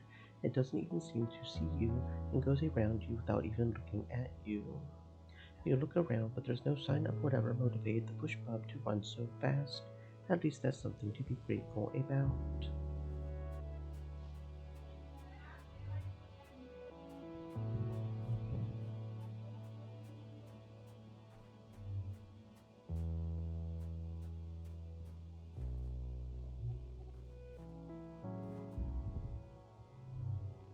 Spark snow is driving down and visibility is poor. You can barely see your hand in front of your face. Hmm.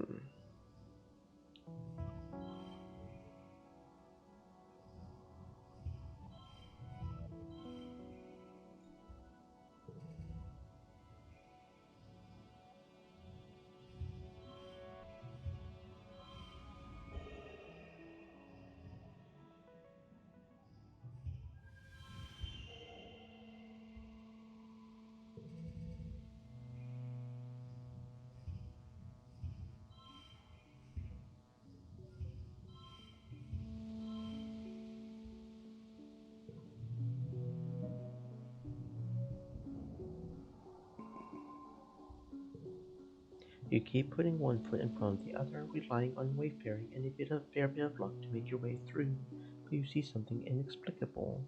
What the heck is that? You squint into the driving snow, but all you see is white on white, and the slightest hint of movement. It doesn't even look corporeal, almost like a cloud, like the snow is coming from it. It's impossible to get a closer look. You pull your collar tighter against the storm and move on.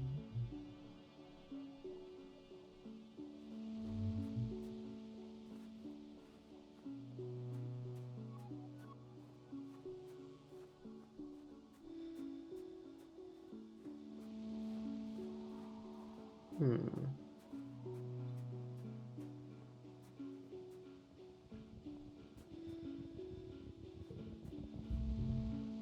Drifts of spark snow make this area hard to pass through. Your feet keep sinking into it, and you have to work to get them free with every step. The only way forward here is through an especially deep area. You make a snow buddy, or at least you try. The tiny blue crystals don't pack together very well, and the stuff quickly melts just from the heat of your body.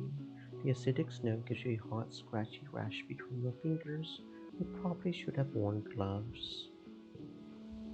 You appraise your lumpy snow buddy. It looks a little sad. Maybe it just needs some accessories. With some twigs and grass and a weird kind of jelly you find seeping out of the ground, you give your buddy antlers and fur. It kind of looks like a snow bush bub. You're too worn out now to continue.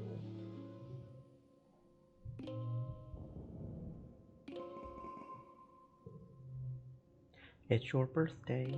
You wake from a night of blissfully peaceful dreams. No nightmares, no premonitions, just a pleasant feeling of contentment. You stretch your arms over your head, blinking in the watery, quiet sunlight that seeps through the porthole window. Things are always changing on Vertumna, but you can't help but feel like things are changing for yourself too. Not just your body, but your mind, your emotions, your future. 14 is going to be your year. Your parents have been working around the clock since the last attack, trying to get the fields right again in time for this year's planting. Spark snow has already started falling, and every day they come home complaining about having to clear it. They ask you to ping them when you're awake so you can share birthday breakfast in your quarters instead of sitting shoulder to shoulder with everyone else during breakfast service in the canteen. You fire them a message and lie back in your bunk, watching dust motes float lazily in the light. After a minute, there's a knock at the door. It's Auntie Sedent. She sweeps into your room as in a bustle of skirts and shawls and sits down beside you on your bunk. Look at you, she says. Happy birthday, beautiful. 14 years old. She leans in and gives you a motherly kiss on your forehead. It's been years since she took care of you in the children's creche, but all the kids still call her auntie and think of her as a close relative. Her sweet baking bread smell is as comforting as it ever was. She sits back and takes one of your hands and both of hers. Jade, ever since I held you in my arms as a baby, I knew you were so special, so important. You're becoming a young woman. I want you to know I will always, always be here for you, just like your mom and dad, she says firmly. Okay, enough with the mushy stuff. She laughs and releases your hand. Well then, Miss Maturity, how about you call me Auntie Anne from now on, like the other adults do? Now come on in here, Aunt Annie, Anne says, spreading her arms wide. Give us a great big hug. You hug her, enveloping yourself in the warm and familiar softness of her. Over her shoulder, you see Nim standing in the doorway. Well, her hair anyway. She's been growing it out, and there's no hiding it behind a corner. She skips into your quarters. Happy birthday, bud, she says, bouncing on your bunk. Way to get older. Enjoy being 2 years older than me for a few months.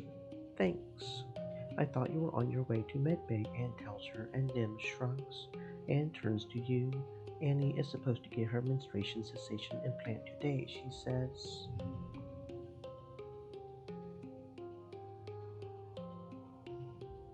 Mom, Nim hollers. Gross. Jade doesn't want to hear about my period. Anne smiles fondly at her daughter. It's nothing to be ashamed of, Anne. Getting your period is a beautiful thing. It reminds us that we have the ability to make life. It's a sign you're growing up and becoming an adult and ready to take on the responsibility of taking care of that life. Nim wrinkles her nose and throws herself on your bed. I'm never making life pass. Maybe one day the two of us could. Nim flushes the same color as her hair. Oh, no off, she mutters, scratching her neck. Don't be weird in front of my mom, Jade. Nim does look different, in a good way, more grown up. You tell her that her hair is pretty and she rolls her eyes. I just forgot to cut it, okay? She says, avoiding your gaze.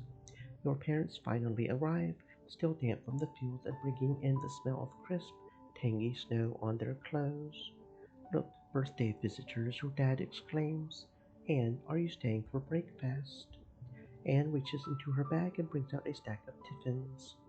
No, thank you, but I brought your order with me from the kitchens, seeing as I was stopping by. She pats your hand one more time. Happy birthday again, Jade. You'll always be my baby, even when you're all grown up. Your mom shakes her head as Anne and Nim leave. And she laughs, sentimental to the core. She starts laying out the cutlery for breakfast.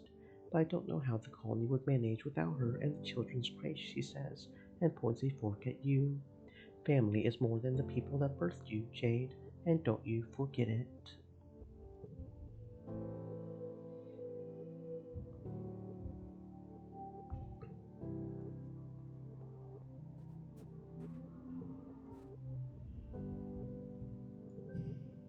Your dad is running some kind of test on the tripits. He's playing different chords and trying to see if they have language, or just making instinctive animal calls. You help him by holding up a random objects and trying to determine if their sounds map to any understanding of what they're seeing. Testing on animals. They're either saying kill all humans or linguini sports ball, your dad says, staring at the readout on his hollow palm. I just can't be sure. Well, let's hope it's the second one there, not the first one. We don't need that first one.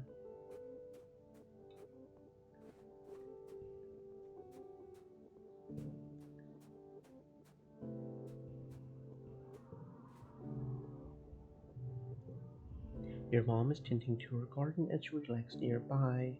You're both happy to leave each other alone, but you can hear her muttering to herself as she pulls weeds.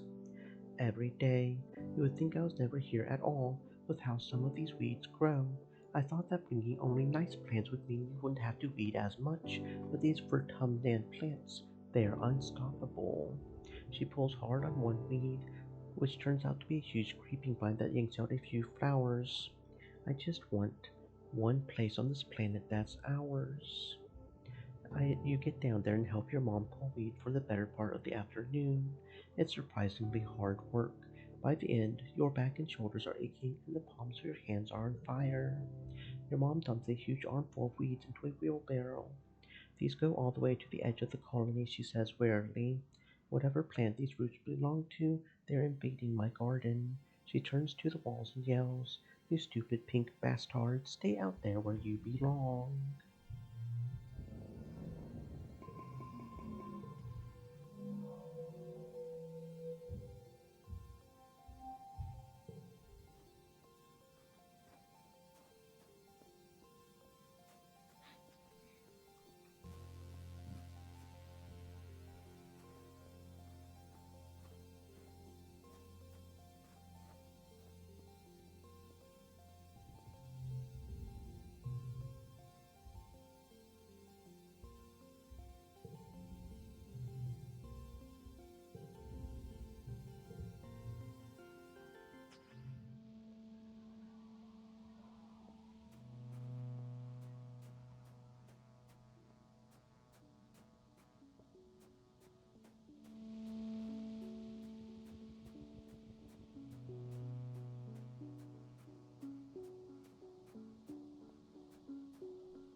At the edge of one of the circular ponds, something sparkling catches your eye.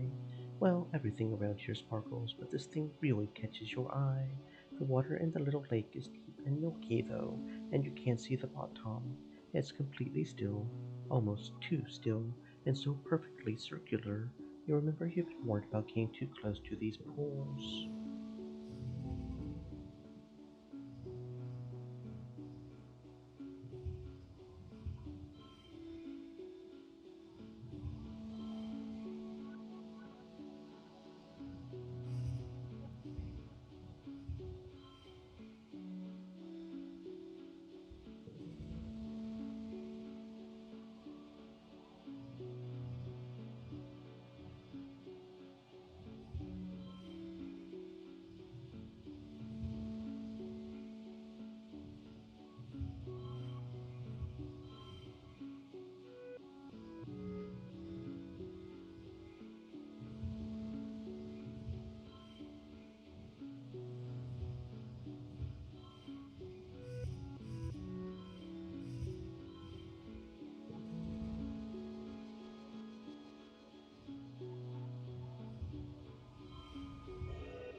You aren't scared of some pond or whatever might live in it.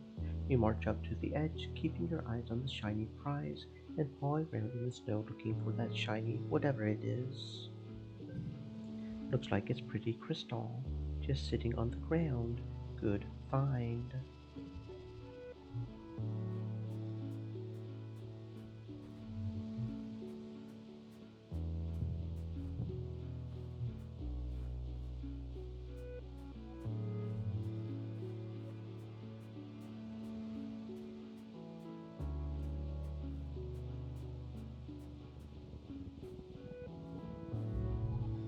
You spot some familiar looking fruit.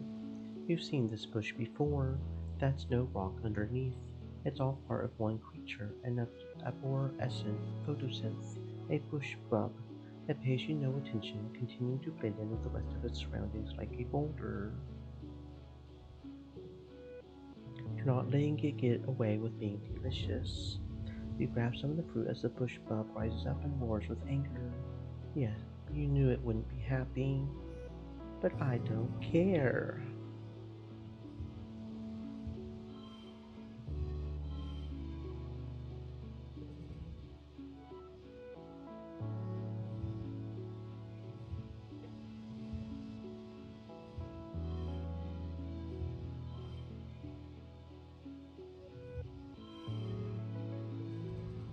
Hmm.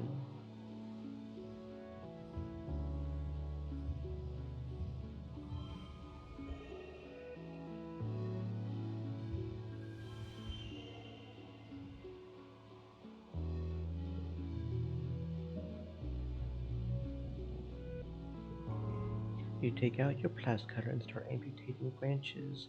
The bush bug roars and tries to bug you off its back, but you hold firm.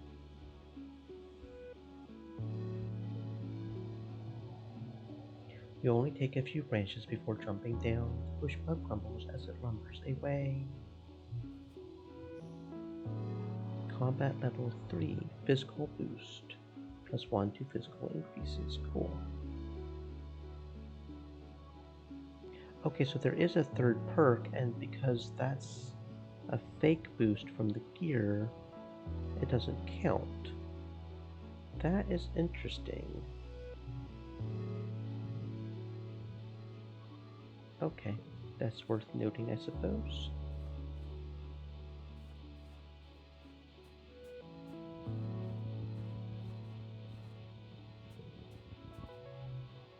It's a cloudy day. You hear the crash of thunder from somewhere nearby.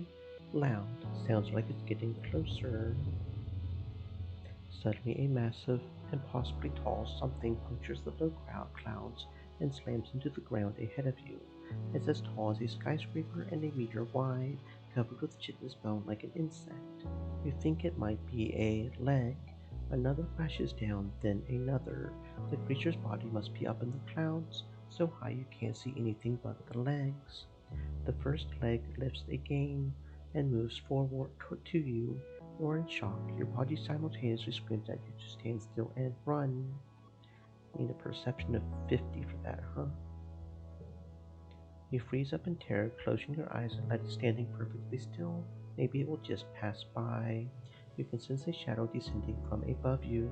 Something suddenly hits you from the left and you're flung sideways off your feet.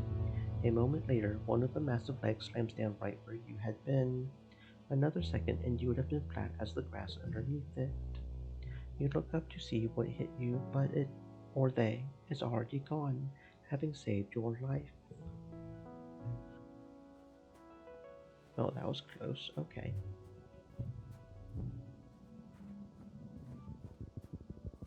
I wonder how far this thingy goes. There's not much to find out here, but the peaceful atmosphere is great for contemplation. You find a particularly beautiful little plateau where you can see the plain spread out before you like a picnic blanket. Round lakes dotting the land are like glimmering layers of sky. This is scouting further ahead, who's eager to find some adventure. There's no adventure where this is either. There is some peaceful territory right here. Boring.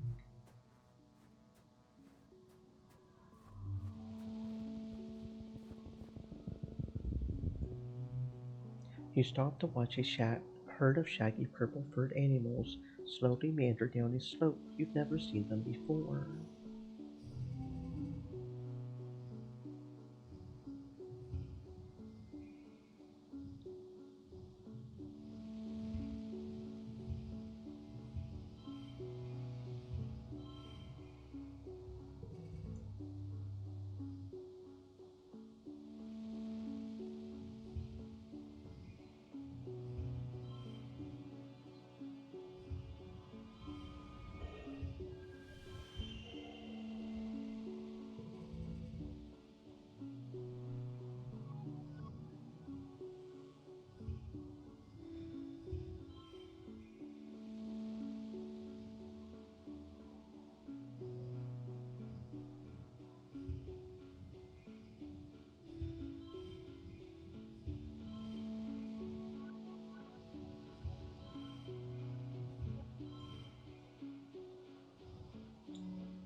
The creature's fur is like grass, so they must be a kind of photosynths, an animal that gets part of their energy from the sun.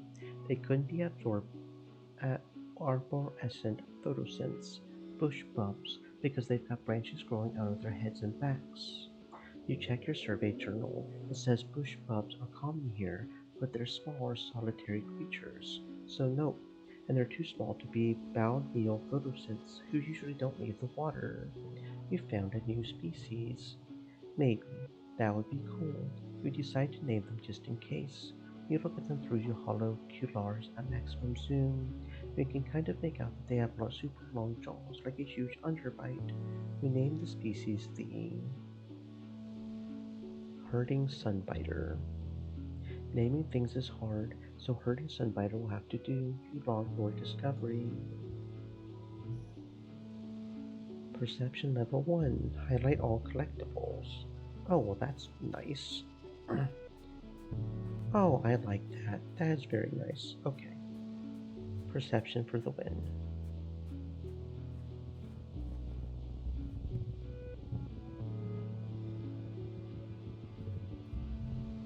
You hear Dis shouting from nearby to come quick and look at this.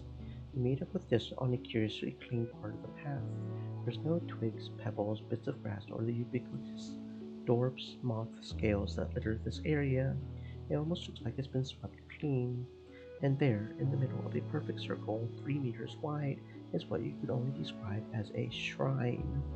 A hollow, waist-height structure made from twigs and packed spark snow forms the centerpiece, and around it are deliberately spaced piles of colorful fruit, flowers, and glittering stones, like an offering. Hmm.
You hang out for hours but don't discover anything except how boring an idea this was. This takes a nap. You're almost falling asleep when something shuffles into the clearing. It's a bush bug. It crawls slowly along down the path. It stops to pick up a pot flower. It stops to pick up a stone. When it arrives at the shrine, it carefully places the flower in the pile of flowers and the stone in the pile of stones. Then it picks up the stone and repositions it. Just so. You wonder if this creature is somehow religious, or is it trying to attract a mate with this little show of decor? There's so much you don't know about the animals that live here.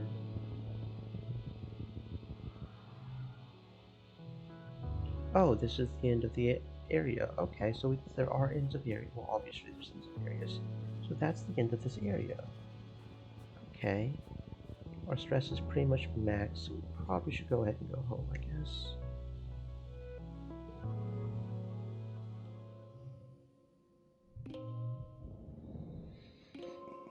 Very cool. Oh, and that's maxed out on animals? Cool.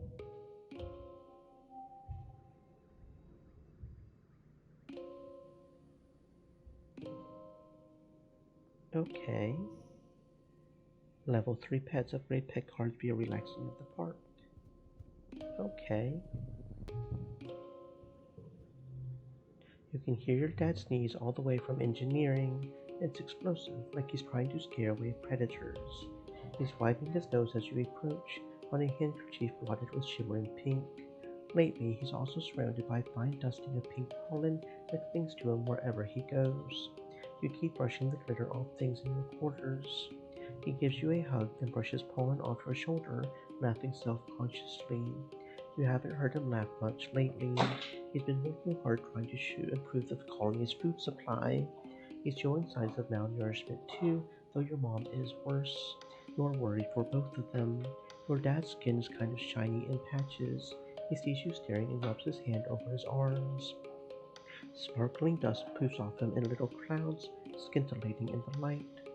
Yeah, that's a new symptom. Seems harmless though. You should be wearing your mask. And hide this beautiful face, your dad laughs, rubbing his nose, especially now that it sparkles. He makes a big show of checking his pockets. I guess I must have left my respirator back in the greenhouse. Why can't he just take care of himself? Your dad sniffles. I feel like someone stuffed a whole potato pod up my nose, like I could just poke a stick up there and pop fresh potato juice. Dad, gross. He just grins. What? It's true. We follow his gaze out to the fields and to the lands outside the gate. I wonder if the foragers could use an extra hand, he muses to himself. Yeah, maybe I'll join them out there tomorrow. Neither of your parents are taking proper care of themselves. They're so stressed out from the poor harvest and low food supplies. They try not to let you see it, but you can tell. Maybe your dad is right. A little seasonal illness is nothing compared to the danger of running out of food.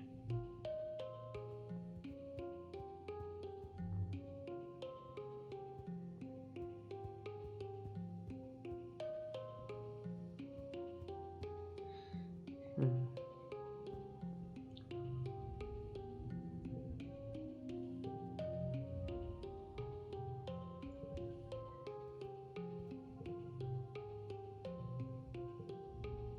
You go to grab a wheelbarrow from the barn where Cal keeps his pet dilly pillar and find Cal standing over her empty trunk. Socks is nowhere to be seen. What happened to Socks? Cal sniffs and wipes his face before hurrying to you. She's gone. I came in to see if she would eat some cornbread and she's just gone. Look, there's a hole in her box and everything, he says, gesturing to the trunk. Sure enough, it looks like Socks must have chewed her way out. Cal is on the verge of tears again. She doesn't know how to survive on her own. What if she starves? What if something eats her? What if she's scared? It wasn't safe for her here. She was getting really big. She was probably going to get found anyway. I'm so sorry, little girl. I tried. I really did. I'll miss you so much.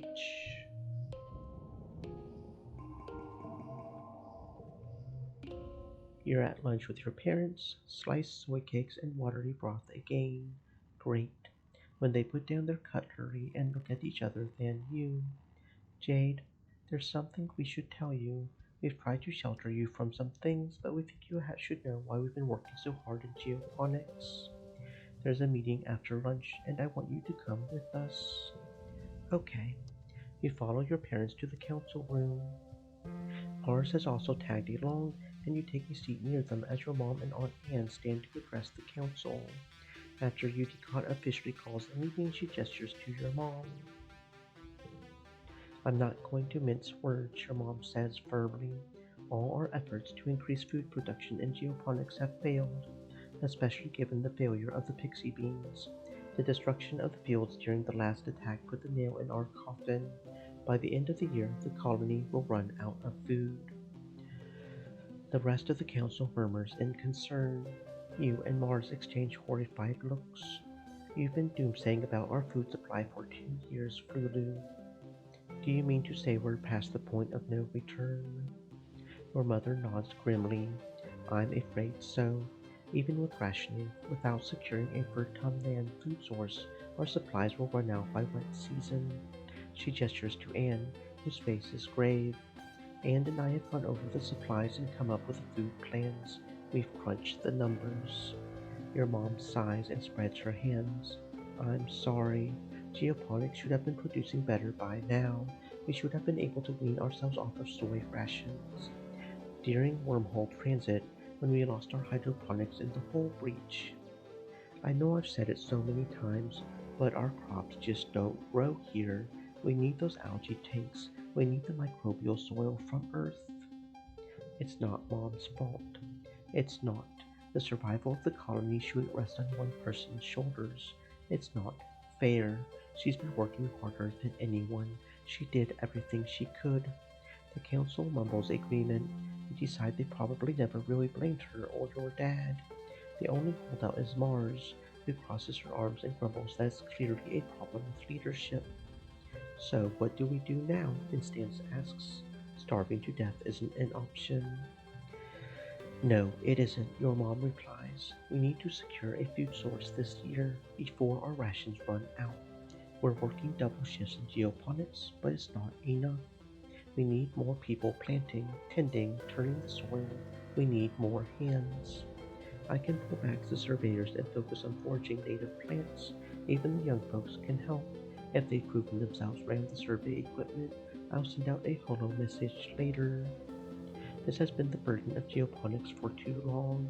It's time we all step up for our future. The council nods in agreement.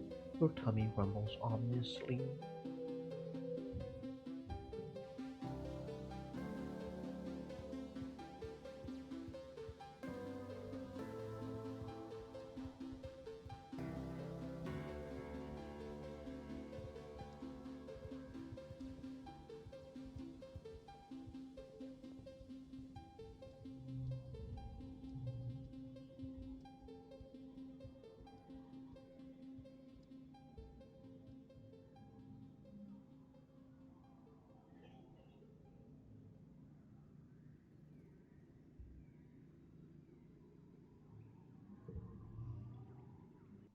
Hmm. Hmm. Hmm. Hmm. Hmm. Hmm. Hmm.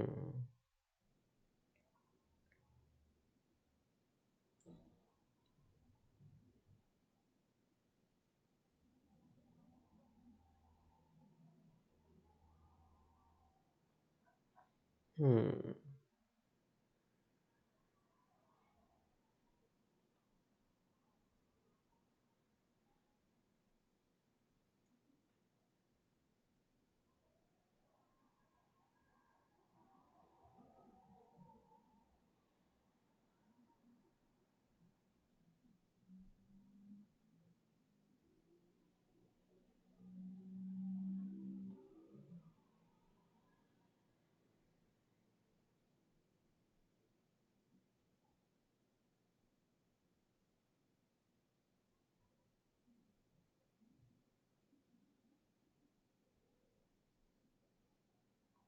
Hmm.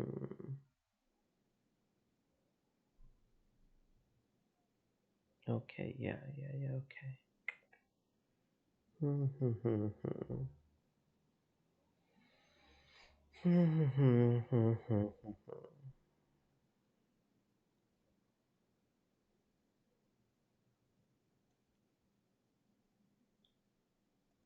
hmm,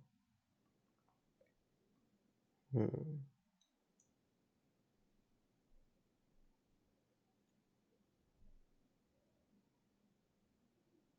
Decisions, decisions, decisions.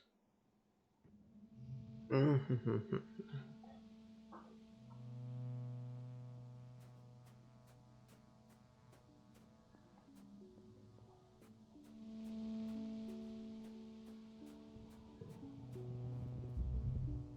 One of your jobs is as surveyors to document the flora and fauna through photographs.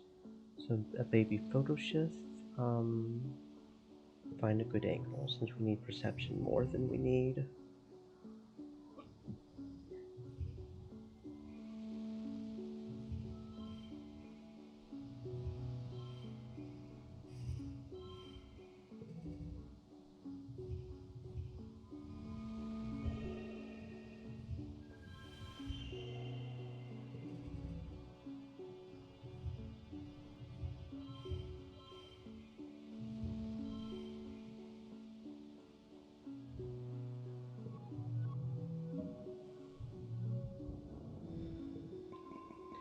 Climb up a tree and get an angle from above, not disturbing your subject.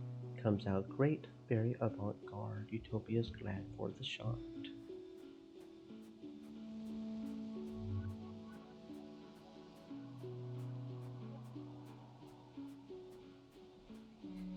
Hmm.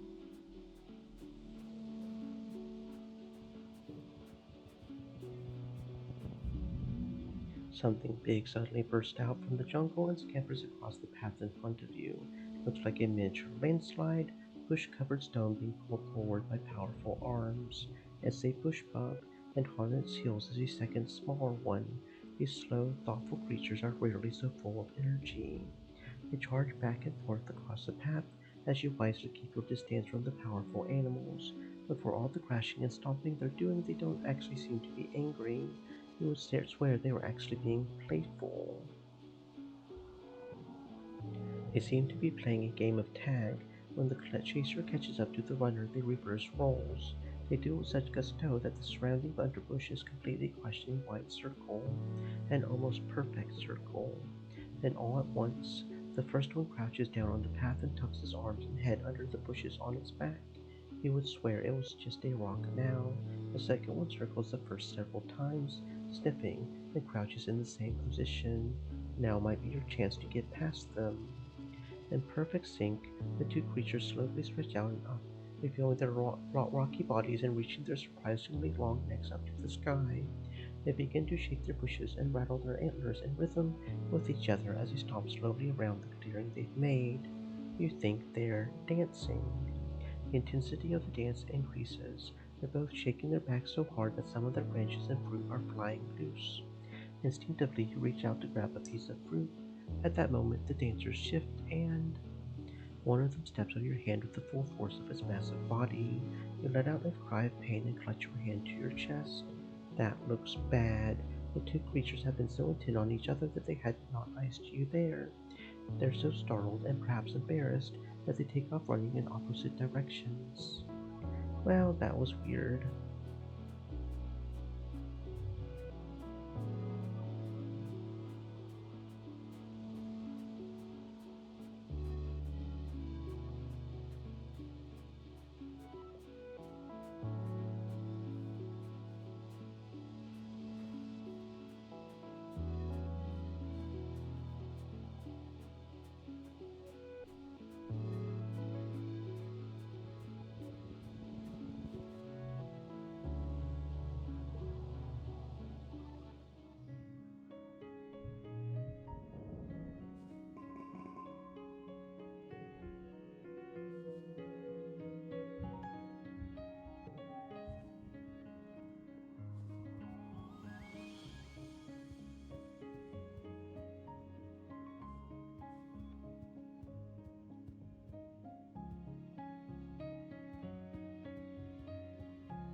Hmm.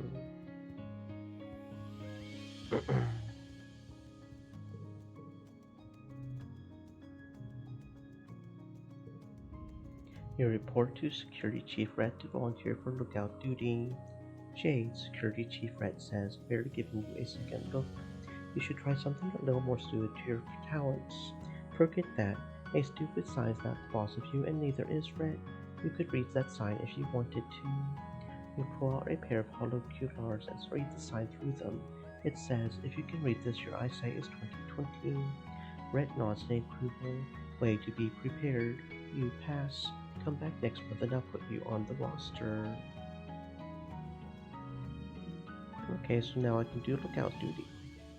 3 perception, 1 animals, 1 friendship with anemone, 5 kudos, and 10 stress.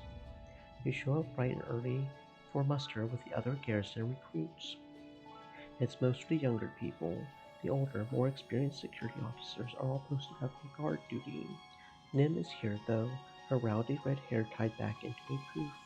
She shoots you a little grin as she falls in formation beside you. You shift from foot to foot awkwardly, not sure where to put your hands.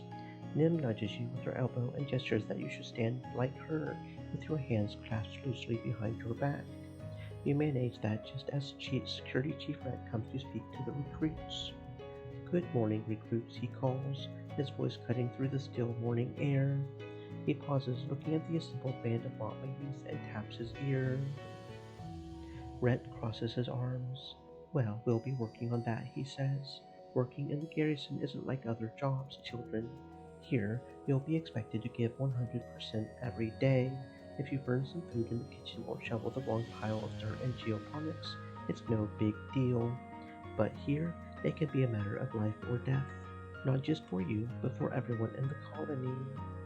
Loyalty, dedication, self-sacrifice, and honor. These are the soldier's creed.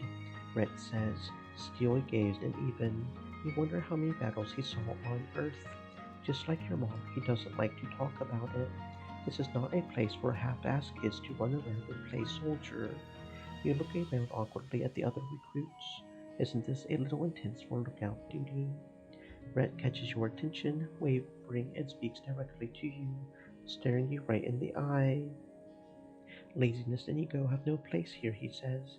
If you slack off and let something slip past, you could die. Your friends and family could die. This isn't school, he booms. This is real life, real danger. If you even blink too long, we're all dead. It hurts your eyeballs, but you stare Red down until he actually laughs. Well, he cracks a smile anyway, and he looks away first. That's the spirit, Jade, he says, clapping you on the shoulder.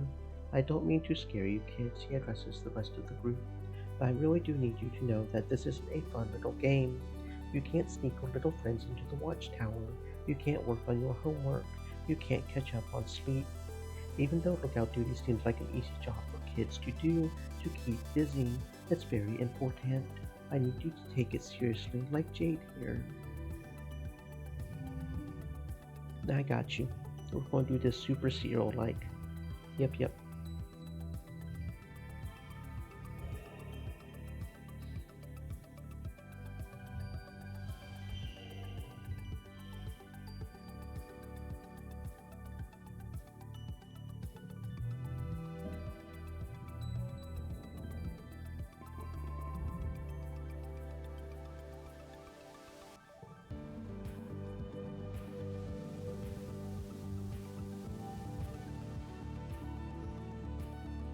More collectibles. Collectibles respawn faster and more slots are filled.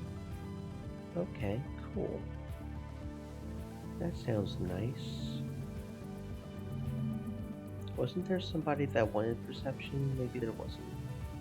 I don't remember. Oh, yellow flower. Cool.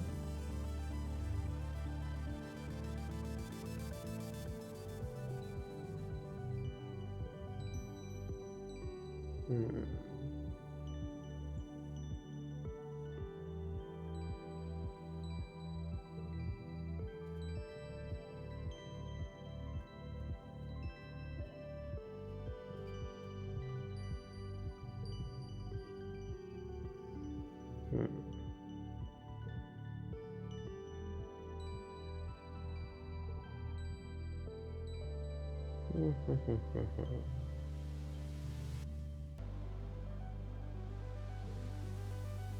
Your tummy growls as you patrol the walls. It's harder to stay awake when you're hungry, too. You find yourself snapping in and out of focus a lot. You anxiously await the return of the foragers every night, hoping they're bringing enough food back to feed everyone.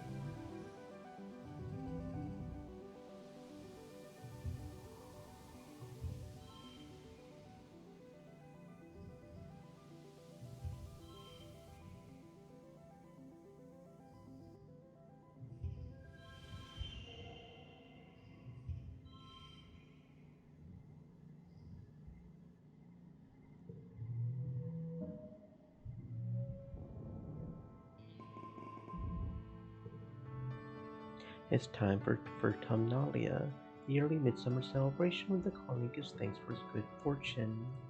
Well, it would be, but as you file into the main square, you can't help but notice that the feast table is nearly empty. What Anne lacked in resources she made up with care. The dishes are lovingly plated. Soy cakes glisten, steam rises from buns stuffed with mince, and there are great pictures of vegetable broth rendered out from even the most inedible food scraps. There's a neat stack of sugar cubes for dessert. Whole sugar, what a luxury, and an underwhelming feast that'll be the highlight. Governor Udicott's welcoming speech this year is short. Her frail body trembles as she welcomes you all to Vertumnalia with a dry, whispery voice, then has to be helped off stage. Like all of you, she has been feeling the effects of the famine. Everybody clears away the chairs for the annual competition, the pentathlon. Com adds something new every year, but no one's really at their best given the rationing. Running around sweating in the hot sun seems like a luxury nobody can afford, even you energetic kids. The spectators listlessly wave fans as Com announces this year's edition will be thumb wrestling. Last 30 seconds against Com or get a time penalty. Nim's face falls. No fair. Com's the shipwide thumb wrestling champion. He talks about it all the time. He's the worst. Com just shrugs and blows his whistle for you to get into position.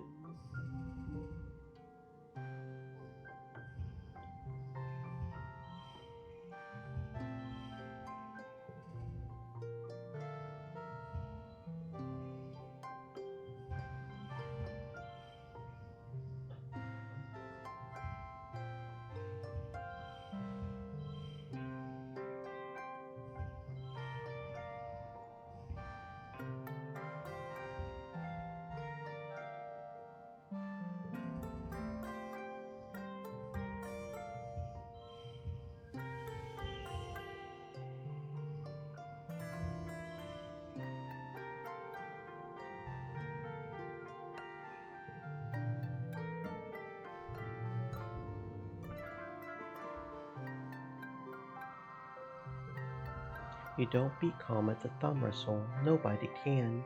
He's the best. But you do manage to hold on through 30 tense seconds of maneuvering and fake outs and double fake outs. The man is a master. In fact, the things you learn from Com in those 30 seconds can be applied to the bot you have to wrestle at the end of the contest.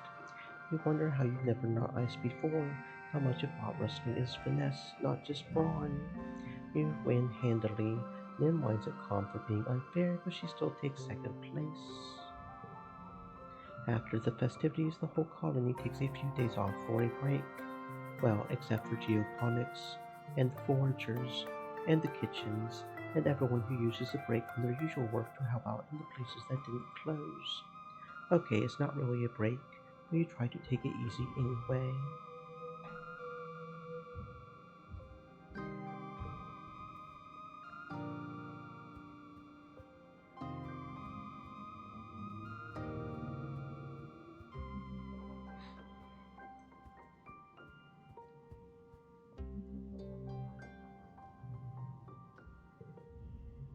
Your solo watch is interrupted by the sounds of soft footsteps padding down the wall to you. To your surprise, Governor Udicott stops next to you and stares into the wilderness as well, her gnarled brown hands resting on the wall. I often come out here to think, she says. She's talking to you. It's hard to hear your own thoughts when you're cooped up inside command. You must get a lot of time to think out here, don't you, Jade? Thinking's not my job, ma'am. Udicott smiles and gives you a knowing glance.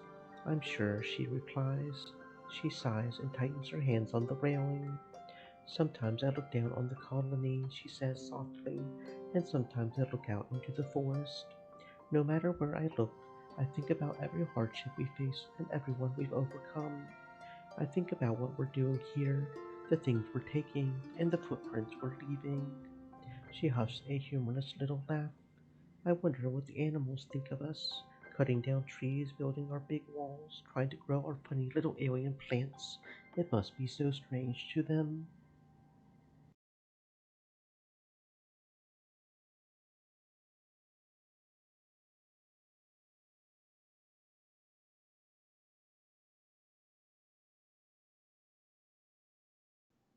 The planet hates us.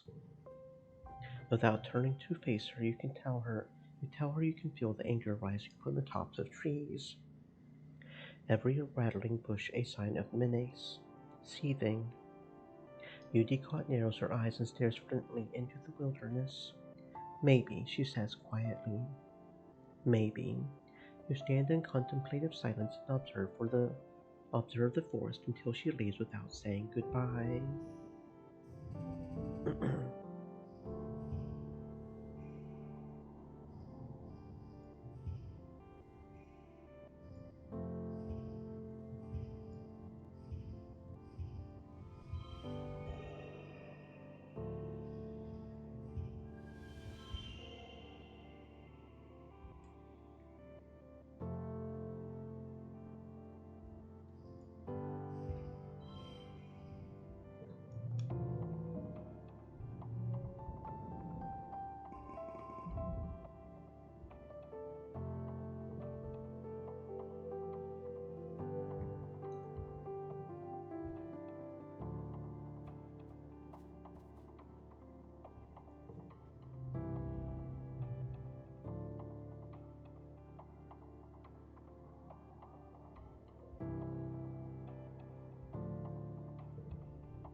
You're officially sworn in as a cadet in a small ceremony. No longer a recruit, you're now an official part of the colony's security force. Security Chief Red presents you with a small patch, a golden upwards pointing arrow. It's just a little thing, really, cadet being the lowest rank, but makes you feel more important than the civilian kids waiting to play sports ball once you're done with the field. Nim is there to cheer on the new cadets. She's been a cadet for a while and she's training to be an officer next. After the ceremony, you and Nim hang out with her brother Crom. He's an officer already, even though he's just a teenager like you two. The youngest in the security force, Nim really looks up to him and to Rhett as well. I'm going to be an officer just like you, she says, and Calm laughs and locks her in a headlock, ruffling her wild hair. What are the ranks anyway? Well, cadet and officer, obviously, Nim says, pulling her head out of Calm's grapple. Then after that's lieutenant and then commander. And out of everyone, of course, there's Rhett. He's the chief of security. Hey, maybe Calm will be chief one day. Just like levels in a video game. Nim beams. Yeah, I guess so, if you're an egghead. Of course, it would lock that one. Well, at least that'll make it a 3, I guess, right? No? Maybe not.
Oh, so I can only give one gift a day. Okay, interesting.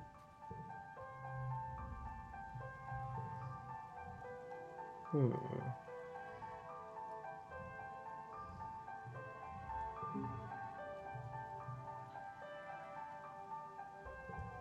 I don't know if there's ones that are like really good, you know?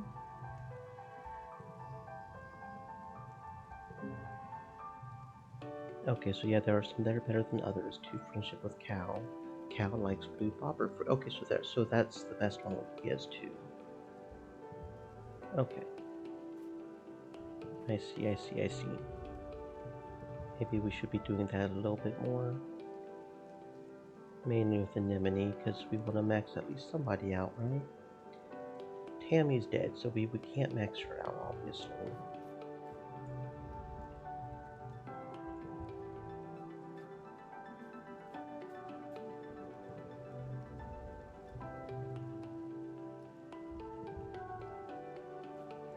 Hmm.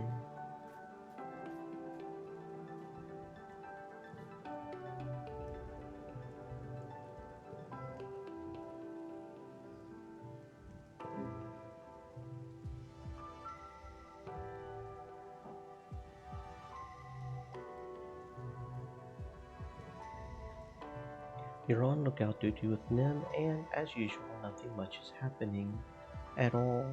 You're both so bored that you've been through board and come out the other side on silly, and now having counted every rock tree. Logger wearing yellow, and Logger wearing yellow and pushing a huckleberry, who are trending dangerously back to board again. Did we count that rock yet? Nim asks, propping her chin up on her hand and looking blearily out into the forest. We're pretty sure you have. There's not a rock invisible to stands that you've not personal close friend with by this point. Nim yawns. We could name them, she says. Would that help? Then, like, if the monsters come, we can be like, look, over there by Steve. Steve, where did she get that weird name from? A hollow bit? She hangs her head between her knees and sighs. No, it would only work for you and me. Darn it. The day drags on with no relief in sight. You've never experienced time moving so slowly. Do you do anything to amuse yourself?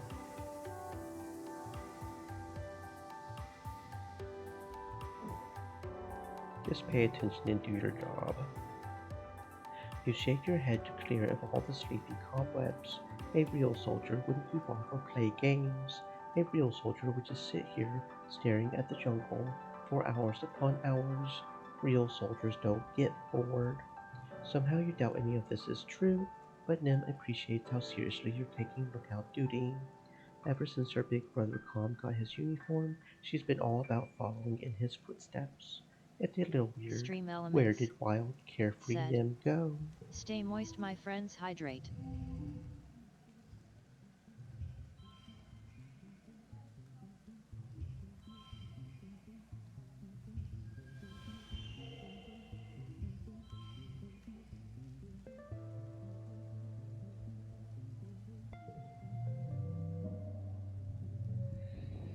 Hmm.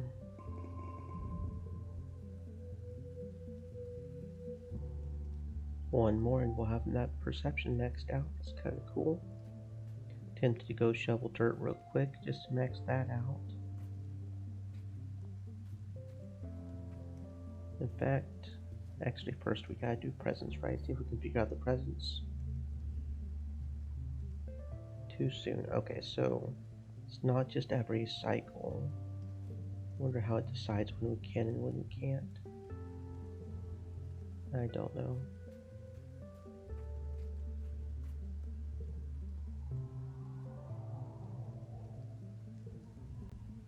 You're taking your lunch break with Cal and talking about edible recumbent plants. Did you know that the dirt and climate and stuff actually changes the taste of what you eat? Cal says, spooning chickpea curry into his mouth. So the stuff we grow in the dirt here actually tastes different than what we grow in hydroponics, and it all tastes different than it did on the ship or on Earth. It's called terroir, like terra, you know, like Earth. He smiles, a few grains of rice falling from his mouth. Man, I can't wait to eat more native plants.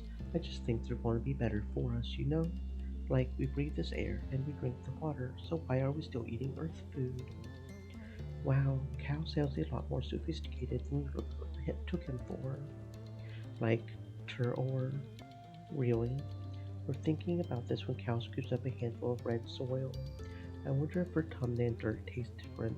Let's find out, he says, bringing it to his mouth.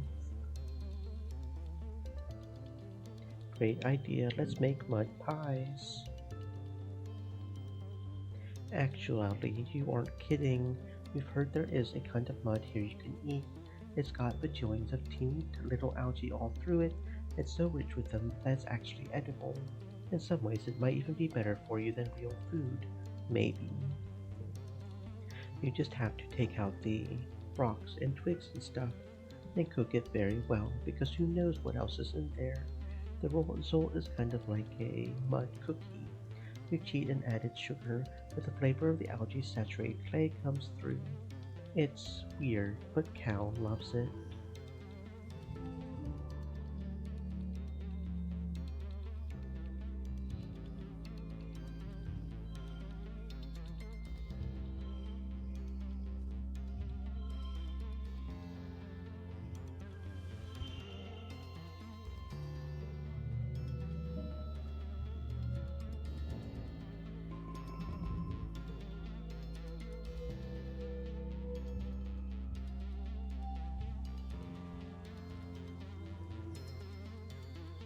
Never received the injury status effect from her. Okay, cool.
It's been 3 seasons of heavy food rationing, getting more and more strict as the year dragged on and the fields continued to struggle. We've been wasting away. You all have. It's not just the lack of calories, there just aren't enough vitamins and good stuff in the food you are eating. Your muscles ache all the time. Sometimes you feel strangely euphoric, filled with inexplicable energy, but often it feels like there are weights tied to your shoulders pulling you down. You're tougher than most. You still have trouble sleeping despite being tired all the time. You spend the whole day in a dazed fog. At least you hardly feel the hunger now. For months, the idea of food plagued your thoughts, each one like a dagger in your tummy. They've been replaced by an odd sense of peace. Now you feel half tethered to this reality, floating above everything like a balloon. Your friends stop working and retreat to their quarters. You lie to each other on the HoloNet, all saying you were okay, just taking it easy, waiting for the harvest. Well, the harvest came and went as meager as ever. Your mother still hasn't given up, and never rests, never stops working, as much as your dad begs her to. She must be sleeping in geoponics because you hardly see her in the family quarters anymore. From where you lie nestled in bed in your cozy fugue, it all seems like far, far too much effort to bother with.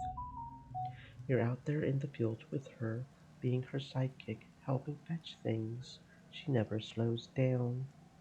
When the robo-plow finally breaks under the pressure, she doesn't. She's out there even longer doing everything by hand. Both your parents feel responsible for this famine, but as head of geoponics, your mom takes it personally. She's been skipping meals, relying on water and pressed soy bar rations, just enough calories to keep a body moving, but not enough to stay healthy. Yet she never lets up working herself to the bone, barely even sleeping, increasingly sallow eyed and gaunt. You and your dad try to slow her down. But, well, she's a stubborn woman. If not her, she says, then who? You and your dad are in the lounge, slowly sipping your vegetable broth, when there's a commotion at the doors. Someone's run in, gasping for breath, yelling for you and your father to come to geoponics. You run over, knowing deep in the pit of your tummy that something terrible has happened. When you see the faces of the agriculturists, your mom's people, you know that feeling is real. Your dad sees her body first. He lets out a cry like something you've never heard before. Unimaginable pain, dragged up from the darkest parts of where fear lives. Your dad falls to his knees beside the frail body of your mother. He pulls her into his arms and sobs, wretched and agonized. You don't even know what to think. Your mom always seemed larger than her body, but seeing her now, there's there's nothing there, just a fragile shell.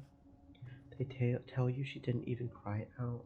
She just went to her knees and then lay down in the dirt, and that was it. She's gone. Your mother's body is taken into the incinerator room, and that night the colony gathers to pay their respects. Like Tammy's funeral, the incinerator room has been cleared and a wreath of flowers placed over the mouth of the organics recycler. They're white astrantia, your mother's favorite flower, carefully carried from Earth with the hopes of it flourishing on Vertumna, just like you. You stand with your father and Aunt Anne. Udicott and the rest of the council are here as well, including Rhett. You're surprised to see tears rolling down his face. He's such a hard ass in the garrison. Cal is here with all the other agriculturists. The rest of the colony waits in the canteen to offer their condolences after the service. Governor Udicott gives the eulogy. As a colony, we share our blessings, she begins solemnly. However, today, in sad company, we gather to share the burden of our grief. Fluorescent was born on Earth, but she more than many of us exemplified the spirit of our endeavor to bring life beyond the stars. She bore life, not only in her body, but bringing it forth from the ground she so faithfully attended. The debt we owe to her is the kind that can never be repaid, she continues. It is with a deep and unbearable grief that we must continue on without her, in awe and respect for her sacrifice, the depth of which was never expected of her, but which she did not expect of anyone else. It is on her strong shoulders that she carries us still. Udicott closes the door to the recycler, and the particle disintegrators begin to reclaim your molecules that once formed your mother. Your father squeezes your shoulder, making a small, choked off noise of pain. As a community, we remember Fluorescent. As a community, we return her body to the soil that nourishes us. In this way, her sacrifice is recognized in the manifest body of the colony. The ceremony is adjourned into the canteen, where a somber wake is held in for your mother's memory. There isn't enough food to dull the emotions, and your empty tummy only reminds you of her unfinished work. Your father is the new head of geoponics. In a few hours he receives your mother's remains so that he can add them to the colony's precious supply of brown soil from Earth. You touch the cool lid of the container, marveling that your mother could fit in such a small box. You don't have to be, okay? Your dad says quietly. His voice is thick with emotion. I know I'm not. I have to keep going where she left off, but if you can, you should take some time off.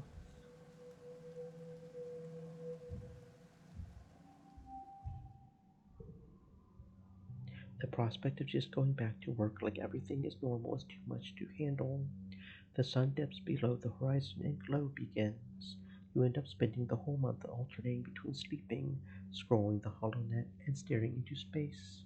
It's restful, at least. A few days after the funeral, surveyors return with an unexpected bounty from the Valley of Vertigo. It's enough to survive for another month. Until the new year, maybe, if you keep rationing. The colony will continue to live a long, but without your mother. You're on lookout duty when you hear the sound, a deep rumbling in the distance. You hear a tremendous crackling, and when you peer through the hollow culars, you see the canopy of the forest begin to collapse in on itself, entire trees being trampled underfoot. Something enormous is coming this way. You trigger the sirens, waking everyone. It's still a few clicks away, so the soldiers have time to get into position. You watch its movement by the falling of trees and relay that to the security officers below. 10 minutes later, it breaks the tree line at a charge, a massive blur in the dark, plowing into the east wall. The thing is so tall, the wall only comes up to its chest. What you can see is horrible, a mess of pink, fleshy tentacles and blinking eyes, pocked with jagged, asymmetrical teeth. It charges straight through the walls and into the colony. If you had been standing on that east wall, you would be dead now. You don't know what gives you the courage, but run out to the fields to face the horrible creature face to.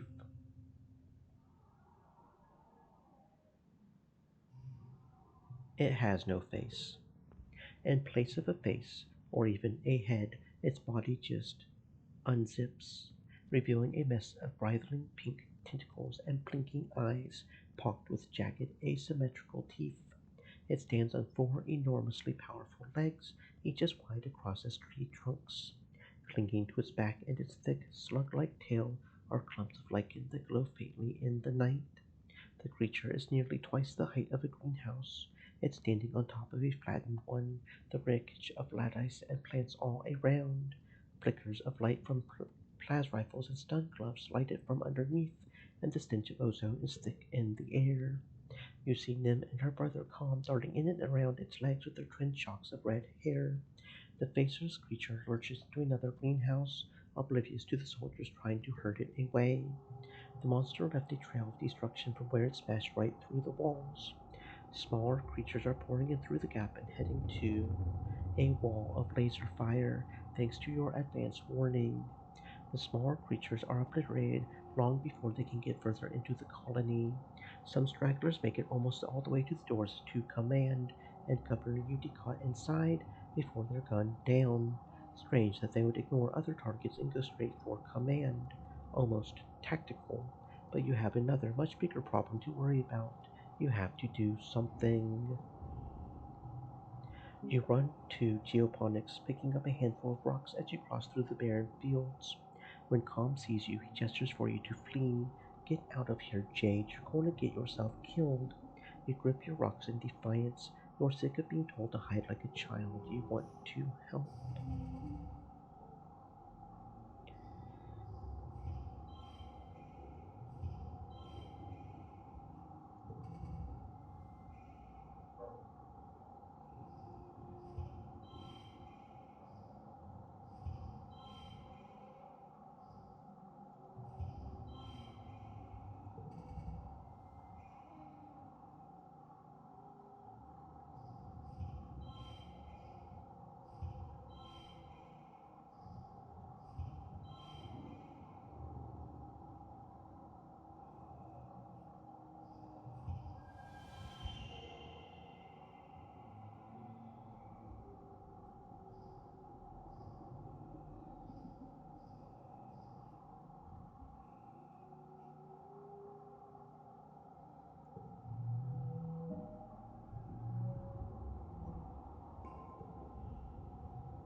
You try your hardest, but even with the full force of the defense squad, you can barely keep it contained near the farms.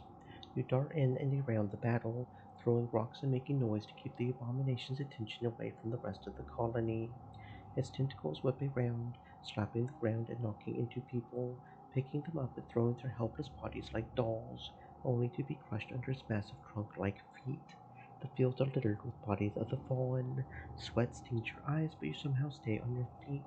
Others aren't so lucky. Jade, watch out! Calm cries out, and you look up just in time to dodge the wet slap of a tentacle, tripping over a body and sprawling to the dirt yourself. The faceless makes a horrible noise from deep inside its crawl, flecking you with spittle as your guts liquefy from the near miss. You're close enough to feel the sick heat radiating off it. It doesn't have a face, but you realize with horror that it sees you. The beam of glass rifle arcs over your head, and the faceless roars again and turns its terrible attention to calm. You scream and uselessly cover your head as it lumbers over you. As you scramble to your feet, you see Calm go flying through the air. He lands a few meters away with a sickeningly wet crunch. Nam cries in horror as she runs to Calm's side, but it's too late. His body has been at an unnatural angle, his eyes open and his face frozen in stupefied terror. He looks unreal, like a wax mannequin. He's just gone, like that. Nim lets out a primal scream of pain, and you can see the thought ignite in her mind, controlling her face with ugly fury as she stands up to launch herself at the faceless again. You grab her arm, and she yells at you in wordless rage before collapsing to her knees, throwing her body over Combs and sobbing like the scared teenager she is. You can only stand and watch. You hear a colossal cracking noise and look up to see the faceless stumble to the stratospheric. With a roar that shakes your very molecules, it loses its balance for the last time and falls onto the ship. Metal screams as the ship buckles and gives way. Whole pieces of the Gorder's wings shears off as your home opens like a tin can, spilling its contents into the square.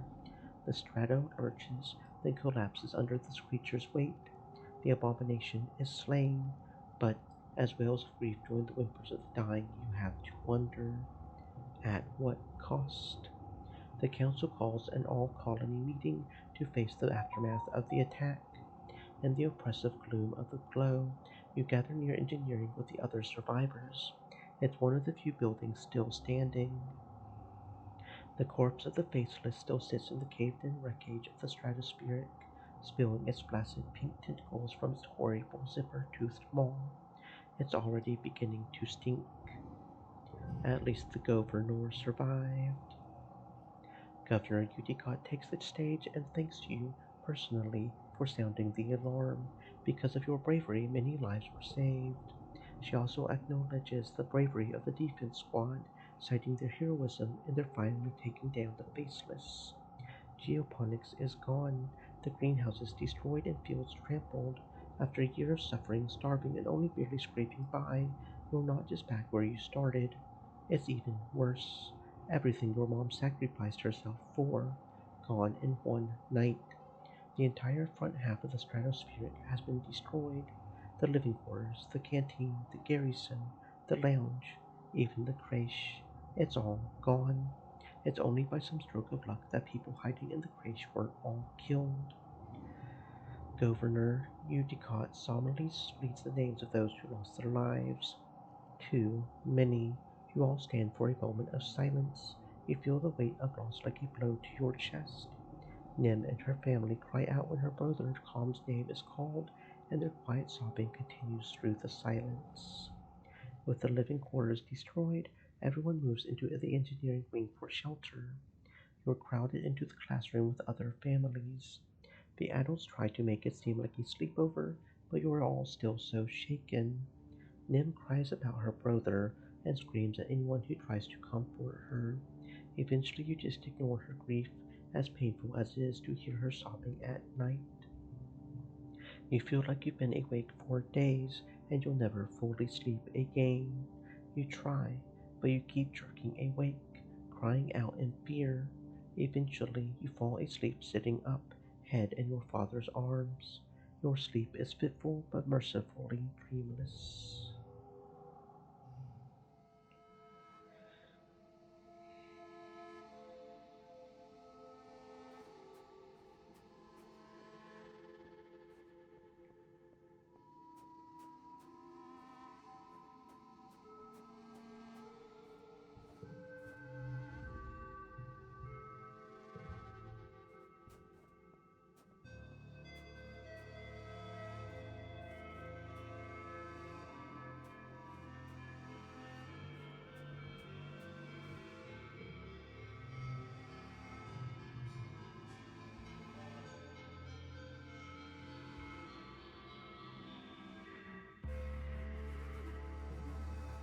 The first month of quiet passes, each day plodding one after the other. You still have trouble sleeping in the classroom barracks, but there's nowhere else to go. Every day you wake with the others and try to make the best of it. Grief and anger come in waves, not just for you, but for everyone. Some days are better than others. You're assigned to help rebuild the walls. The first part of the month is spent just dragging away the wreckage, sorting it into salvage or recycling. By the time that's done, crews disassembling parts of the stratosphere have delivered enough salvage that you can begin work patching up the walls. A sense of urgency permeates the crew. After everything, people need to feel safe.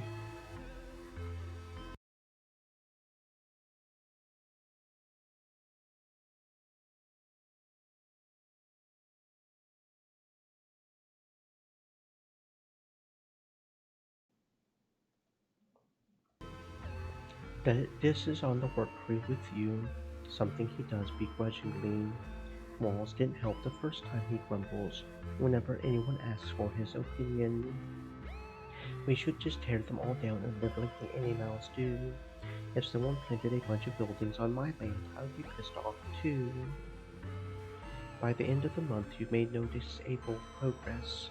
There are other priorities and not a lot of construction material, but when last year's mushroot harvest is done drying out, you'll be able to do more. Even if this is right that it didn't help the first time, it's better than nothing. It only didn't help against the big guy. Whatever that big guy was, that big guy was just insane. It didn't help against him. It helps against the smaller guys.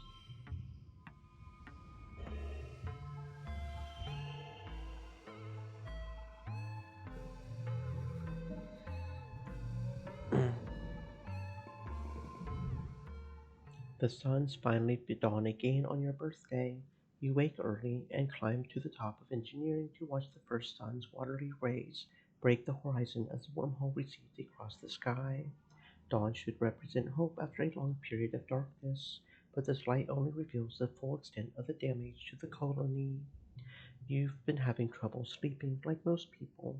It's hard to find rest, crammed into the classroom with all the other kids and their families.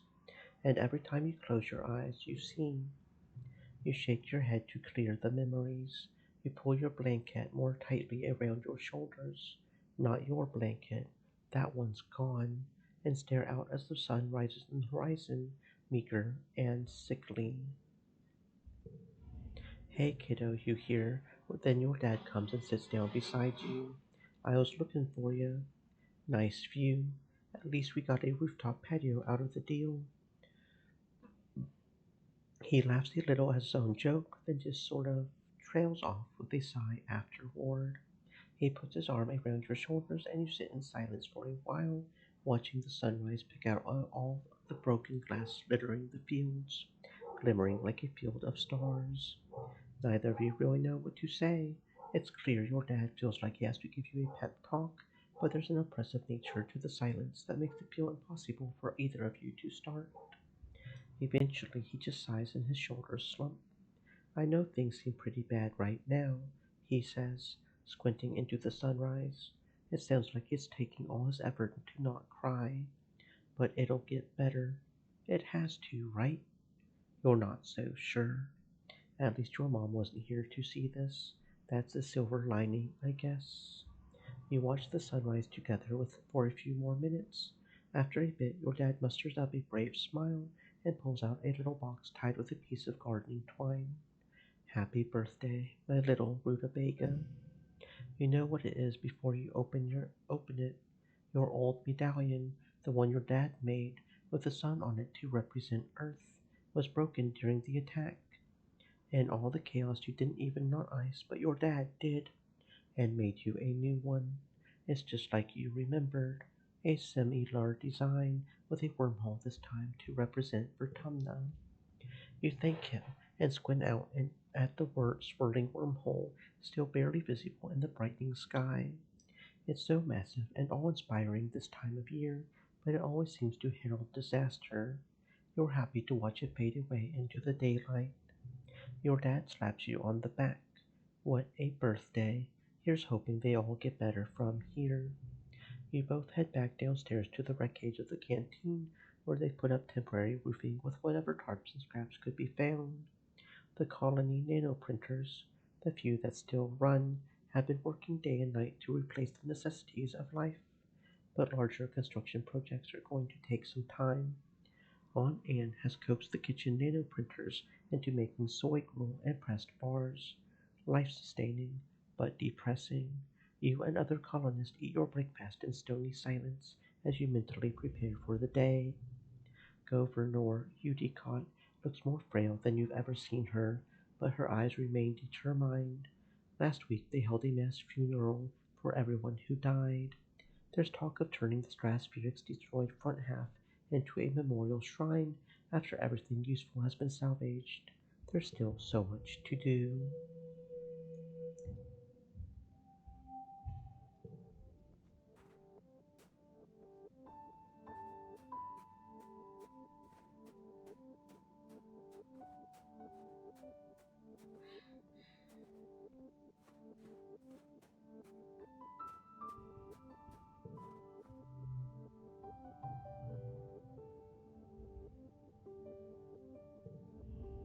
You're assigned to help out in geoponics. The agriculturists have been hard at work trying to salvage what they can of the ruined fields and the destroyed greenhouses, but there's still a lot of work to be done. Your dad has taken over as chief cultivator. Succeeding your mom was already difficult for him, and now there's this. He's never been the kind of guy to hide from hard work, but he's been pretty distant lately. Cows work in geoponics too, of course. He smiles when he sees you. Hey Jade, there's lots of stuff to do. What do you want to work on? You and Cow are set to work in the fields. Luckily, they were mostly empty during glow, but quiet is supposed to be a season of planting. With the deep, compacted trenches where the massive base was stomped all over the colony defenders, the fields are in worse shape than when you landed. You are set the task of aerating the soil. You and Cal trade off, get one of you guiding a bot with a dangerous looking aeration extension, while the other uses a shovel and sometimes a pickaxe to loosen the soil and dig out pieces of debris. Then there's the spark snow. It will raise the soil acidity if it sits long enough to melt, and your earth crops hate that. When you're not aerating the soil, you're trying to keep it from piling up. There are tarps laid out over the fields, but shoveling the snow from the tarps is backbreaking work too. It's exhausting. Everyone is worried that this will be the final nail in the coffin for your food supply after the famine last year. You try not to think about it too hard, instead focusing on just doing what you can to help rebuild.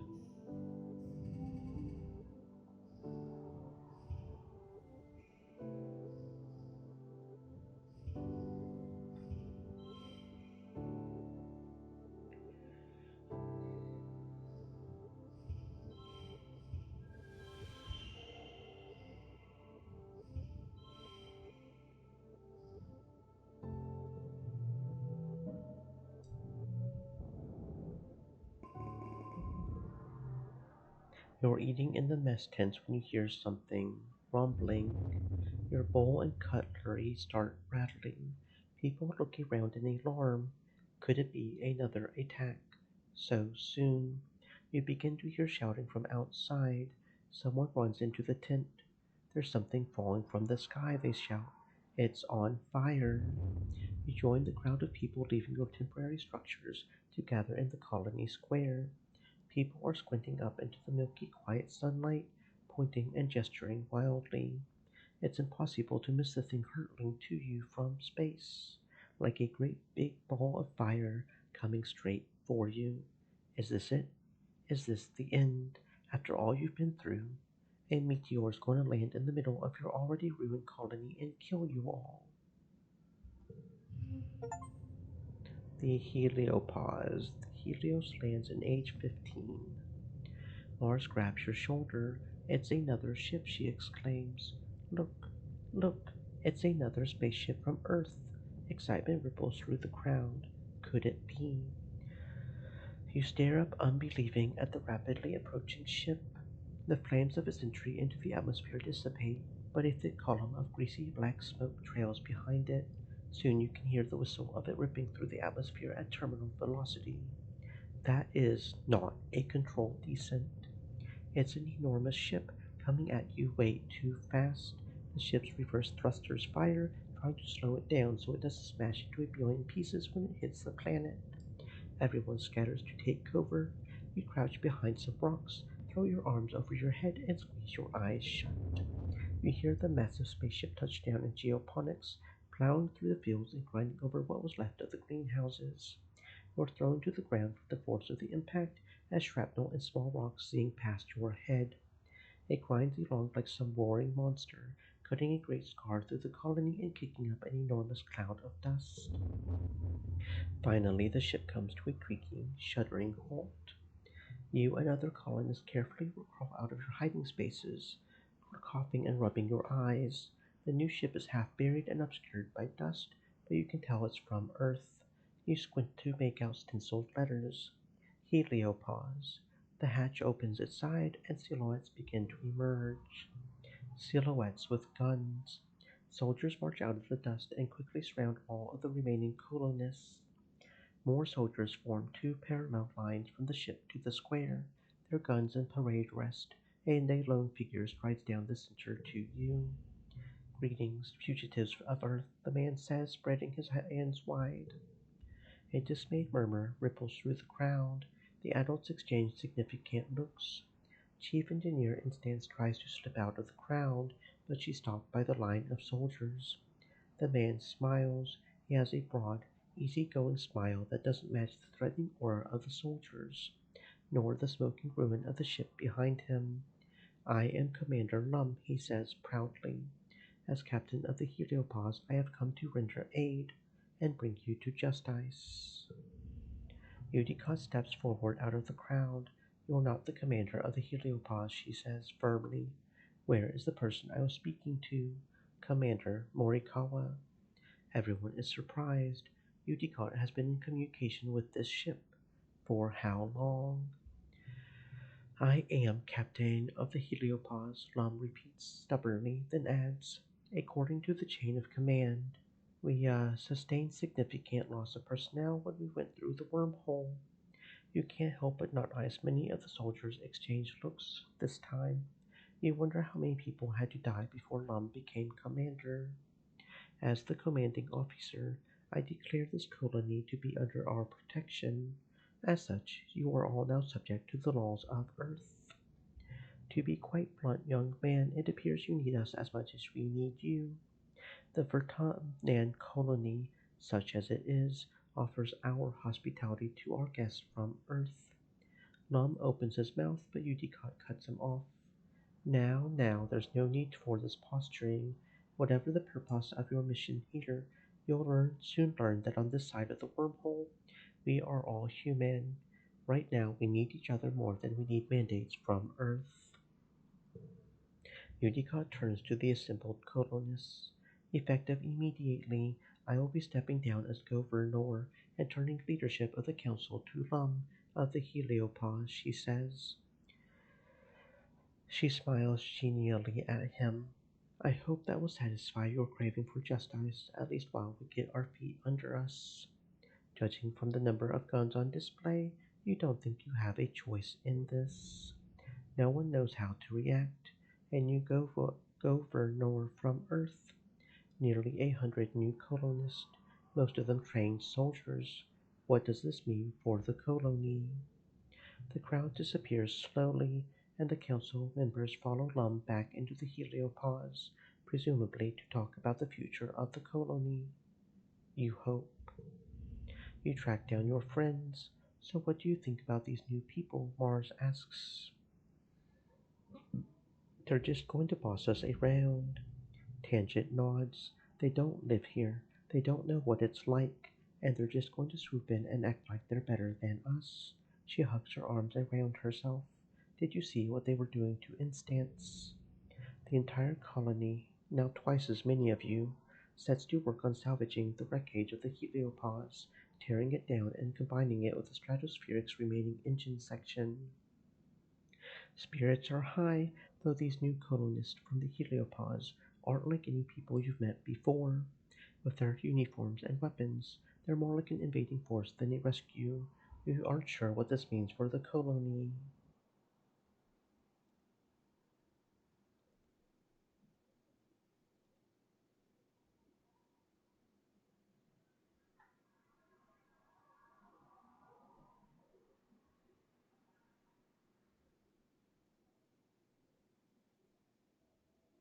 Hmm.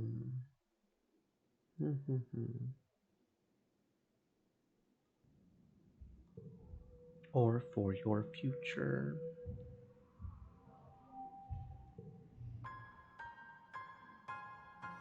As the dust settles, you rebuild your colony around the new ship, the heliopause. The new arrivals, soldiers mainly, are aloof at first. Many see you as fugitives. Together you build new walls, living quarters, greenhouses, and a massive bunker garrison. The Stratos engineering wing is the only remainder of your old colony. The heliopause brought enough rations for another 5 years, as well as a rich seed bank and working hydroponics. Finally, an end to the slow starvation you felt for years. They also have more guns and explosives than you've ever seen in your life. Even the ship has guns. A full tummy, a roof over your heads, and the promise of safety convinces most Strato colonists to accept the Helios. In turn, the Helios decide that you, criminals, pose little threat. A grudging peace is brokered between the two groups. You decide they aren't so different, really. There are even Helio children born among the stars just like you. After a month of hard work, you and your dad move into your new quarters, and you have your own bedroom for the first time in your life. You place a picture of your mother on the shelves beside your bed. You step out onto your very own balcony to watch the new colony, its grounds bustling with so many strangers and strange new ideas. You feel something rising in your chest that you haven't felt in some time. Hope, excitement. What will the new day bring? You better get out there and find out.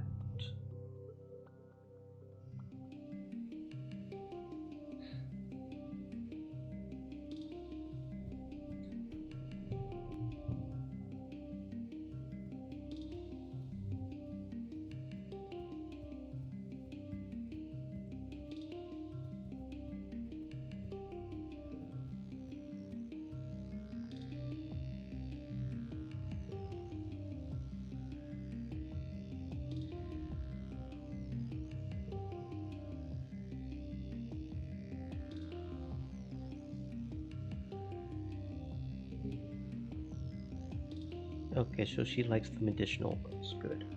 This is interesting, as all Tang says, taking the roots and turning them over in her hands. Her lip curls in distaste at the dirt that still clings to them. No, really, I'm going to analyze these roots to see if they have any useful properties. They might be medicinal. She turns to walk away, then remembers herself. Thank you.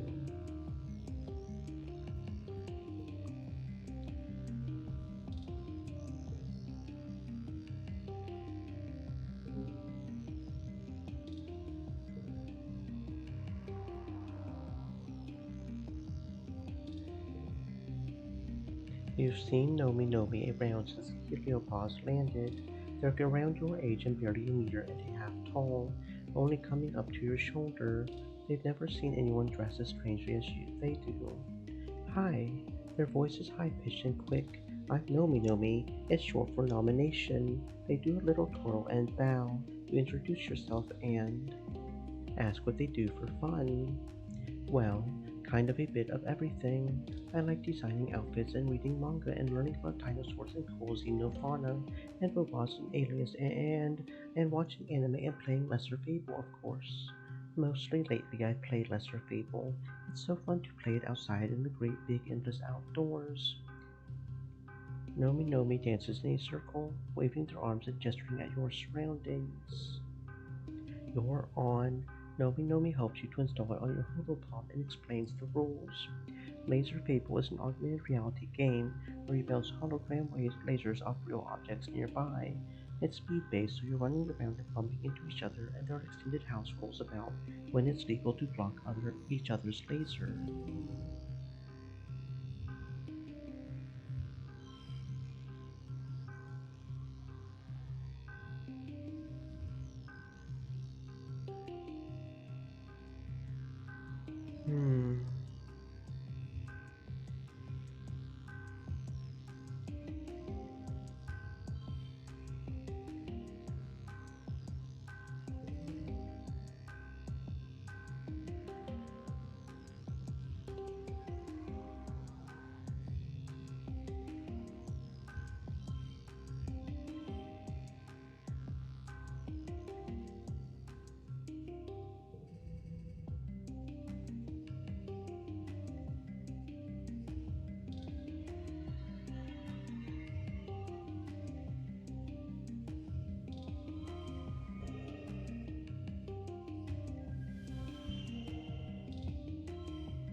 Right on, sister. Naomi gives you a high five, then with a couple flicks on their gauntlet gives you a kudos for winning. They explain this is how they always play Laser Fable with the kids from Heliosphere. Except they mostly don't want to play anymore. They say they're too old for it. They just want to be soldiers now. Except Rex. He's still cool.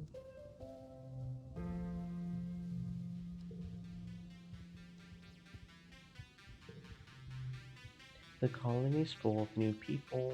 Everywhere you look, you see a stranger. It's disorienting after growing up in a closed spaceship. You never expected to meet any other humans that weren't made here on Vertumna. You bump straight into one of these new people while you're jogging through the colony. He laughs and holds you steady, brushing the imaginary dust off of you and giving you a wide, fanged smile. It's one of the kids from the Heliopods. You think his name is Rex. Hey, I'm Jade. Welcome to Vertumna. You stick out your hand and shake his, and he laughs. You not eyes he's wiggling his dog ears. They can really move independently. Pleased to meet you, he says. I'm Rex, and I'd love to shake a paw.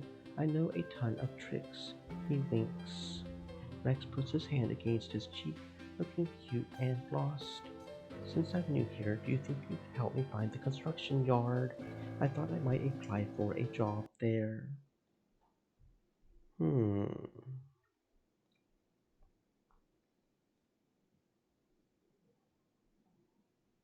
Hmm. Hmm. Hmm. Hmm.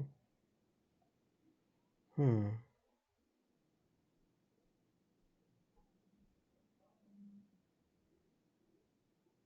Hmm. Hmm.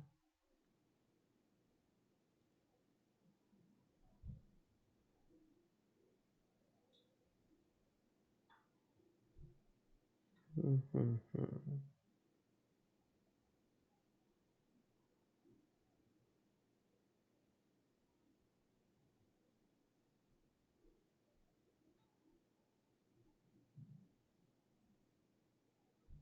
Hmm. Hmm. Hmm. Okay, so yeah, that right there. Okay, can't really do that. Hmm. Hmm. Hmm. Working on that. That seems a bit difficult. Hmm. Hmm. Hmm.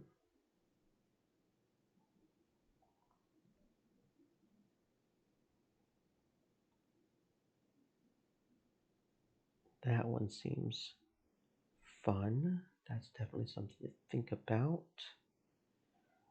Just, yeah, okay.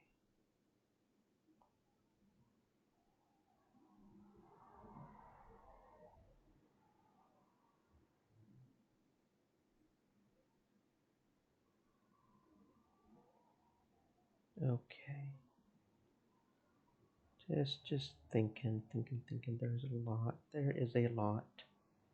Mm-hmm. Mm-hmm. Mm-hmm. Mm-hmm.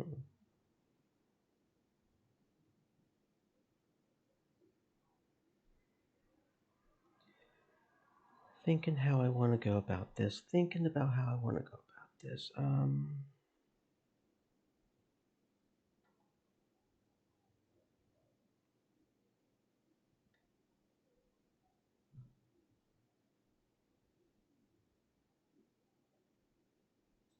Mm-hmm.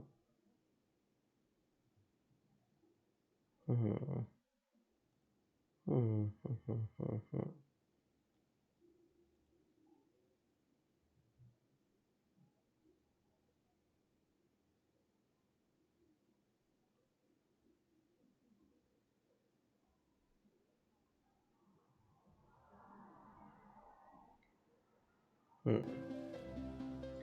Um, I'll take you there.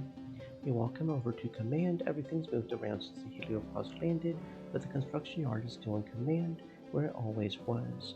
At the entrance, you meet Mars, filing her nails and looking like she's waiting for somebody. Why, hello, cutie, she says to Rex.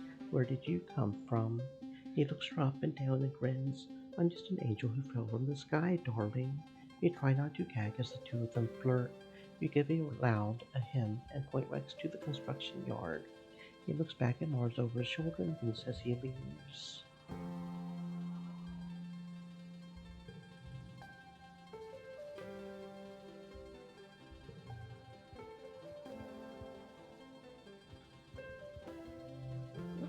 Okay, so this is command right here.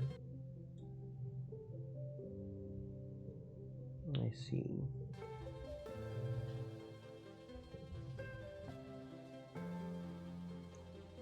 Somewhat tempted to get the targeting auto helm, even if it gives me -2 to the cards. It would still be good to make sure I do get the best card set, you know? Even though it hurts, you find yourself wandering over to geoponics. It feels not good to be here, but in the place your mom loved and ultimately gave her life to, but not good either. It feels like when you have a bruise and you can't stop yourself from pushing on it because the pain reminds you the injury is real. Like your mom dying is this huge invisible wound, and poking at it forces you to feel something instead of just being numb. Your dad is taking time off of work. Your parents worked double and triple shifts during the last growing season, and now that it's over, it just feels so cruel. When people work hard, they should be able to look back on what they did and feel proud. Instead, there's just this huge gap where your mom should be. You find your dad sitting in your mom's personal garden. It's miraculously starting to grow again despite being trampled flat during the last attack and neglected during the famine before that. Still, various autumnland flowers are starting to sprout, as well as hardier earth ones like dandelions. Your dad looks up and musters a smile. He pats the bench beside him. Your dad is good at sitting in silence. He holds your hand and you sit together, watching the bugs flit around in the garden. Eventually he starts to hum quietly. You recognize the song, an old favorite of theirs, one they used to play after dinner when they would sit and talk for hours about the future they envisioned on Vertumna. You remember sitting at their feet and playing with your blocks, letting their weird adult words wash over you. They had so many plans. You think about your mom and how much she sacrificed for the future she'll never see. Your dad puts an arm around your shoulders and you sit like that for a long while. Like every pollen season, your dad gets the shimmer. The pollen is bad this year, thick, heavy clouds of pink. Even your eyes are a little itchy, and your dad's not the only colonist spending the week in bed. You can hear other people sneezing as you walk through the quarters, bringing him hot tripet soup. Thanks, kiddo, your dad rasps. At least he's sitting up in bed now. Your mom never got sick, not ever, your dad reminisces. I'm not sure she missed a day of work from the day we landed until the day she. He stops and sighs. I miss your mom. I wish Instance would find a cure already, he grumbles, his hand shaking as he lifts his spoon. 3 years, and all she can suggest is bed rest and fluids. What good is all her researching if it can't fix my headache? Your dad must be really feeling sick. He never complains about stuff. You check his temperature with your hollow palm, then dim the lights and bring him a cold pack for his forehead. He has a crust of glittery pink gunk around his lips, looking cracked and gross, so you wipe it away. The glitter is just everywhere on him, like it's coming right out of his pores. He looks iridescent in the murky light filtering through the pollen outside. Hey, do you mind opening the window a little for some fresh air? Smells like a sick person in here, he grumbles, pushing away his soup and rolling over in bed. The pollen might already be everywhere already, but there's no sense making it worse. You pretend to crack the window for him, and by the time you look over, he's asleep again. The worst of the pollen fog subsides in a few days, and your dad starts to look a little better. He gets back to work, which is good because there's a lot to do in order to rebuild the colony and get the heliopause's hydroponics up and running. You're still sweeping glittering dust out of your quarters weeks later. That stuff gets everywhere.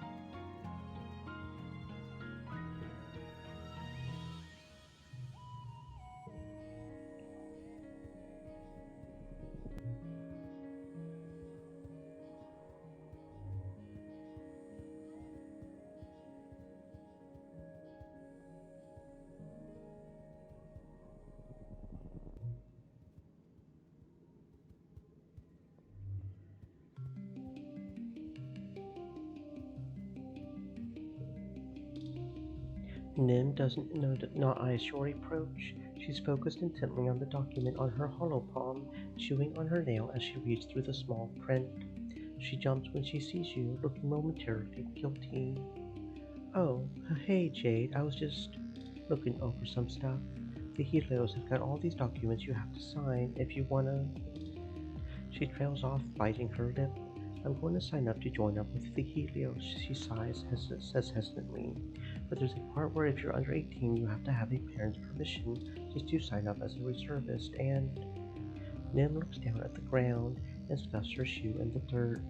My mom's going to be so mad, she mumbles. So mad. Like, she's probably going to cry and there'll be this whole stupid thing, and she takes a deep breath. But I gotta do it. I just gotta do something. She'll understand if you explain. Yeah, I hope so, Nim says. I'm going to tell her that if she doesn't let me sign up, I'm just going to run into the battle next time the aliens come and, well, it would be better if I do what I was doing. I'm not going to get caught off guard again, Anemone says, setting her jaw. When they come back, I want to be able to fight with everything I got. No one else has to die like Calm. Nim gestures angrily to dismiss the hollow screen and puts her face in her hands. She crouches down small, pressing her head against her knees, and takes an anguished breath. Goddamn aliens, bunch of dumb dinosaur-looking assholes. You're doing the right thing. She stands up and rubs her eyes. Yeah, I am. I'm not going to let them take away anyone else. The new boy from the heliosphere is a couple years older than you. He's very handsome, and the missing arm gives him a heroic, battle-scarred vibe. He stands tall and ready for action, even though it's a normal, boring day. The other recruits milling around the garrison give him a wide, respectful berth. He sees you staring and gives you a curt nod. My name is Base, Lieutenant Oli Bakius, he says, considering you with a glint of challenge in his eyes. And you are?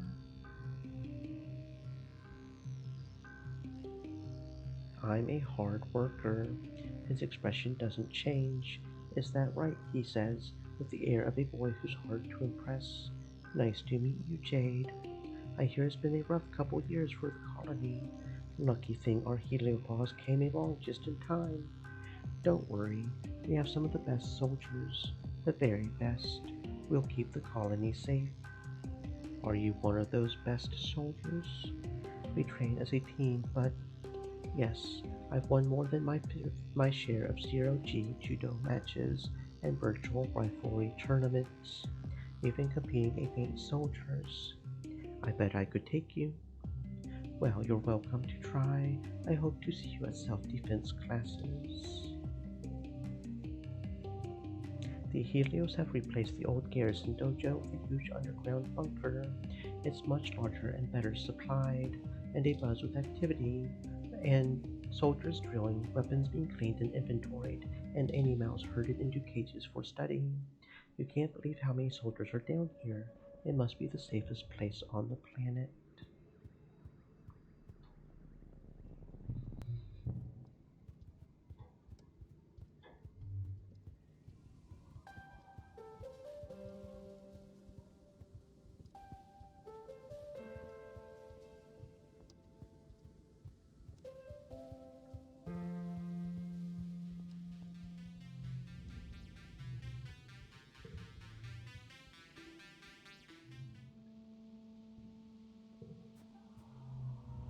When you report for surveying duty, Nomi Nomi is here.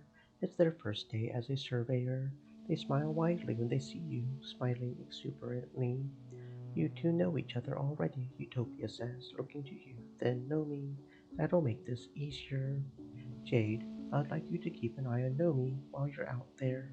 I'm going to assign you to the same regions for the next little while. Just make sure they don't wander into a nest of snap bladders, okay? Hooray! Nomi cheers and gives you a high five.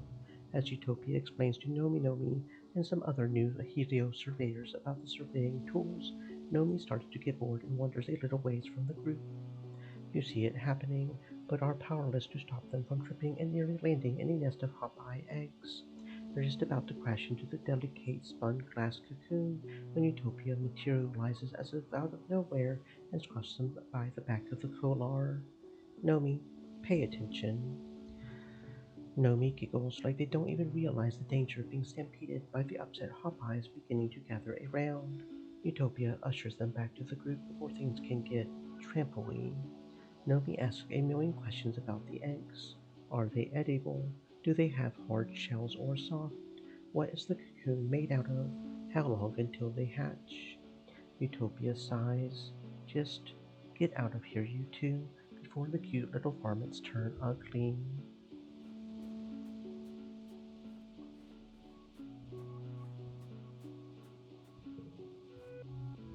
Chief Surveyor Utopia stops you and is near the depot. Feel that? She asks. You can feel a kind of ominous, distant thumping pulsing regularly through the ground. If you stand still, you can feel it vibrate up into your own body too, like a massive global pulse. Hmm, Utopia says, checking a readout on her hollow palm. I reckon it's naturally occurring, but it's giving me the willies all the same. You two better check it out. Mind you stick together and take readings on the way, in case it's dangerous. You and Dis look at each other, excited. You follow the thumping, now an audible noise growing louder, west, until you've roughly triangulated its location. You know you're getting close, but it sounds like it's coming from all around you, and your instruments aren't precise enough to help. Follow the sound.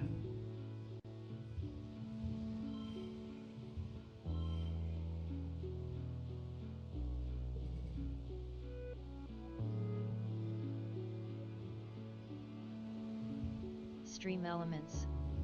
Said. Stay moist, my friends, hydrate.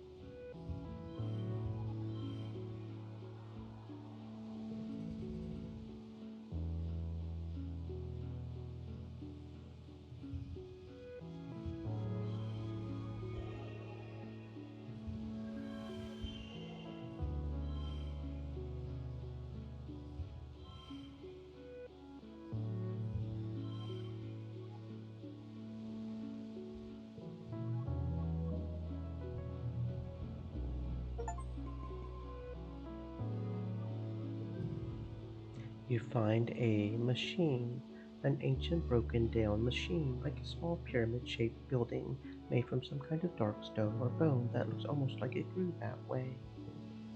Except it isn't broken, it's just so very old and overgrown and looks more like a pile of rubble and roots than a building or engine or whatever it is. Still, a thumping noise comes from inside it. The vibrations are strong here, making your guts feel weird. You don't knot eyes at first, but there's a curious path on the ground moving away from the machine. A line half a meter wide where the dirt is a little more worn and bare.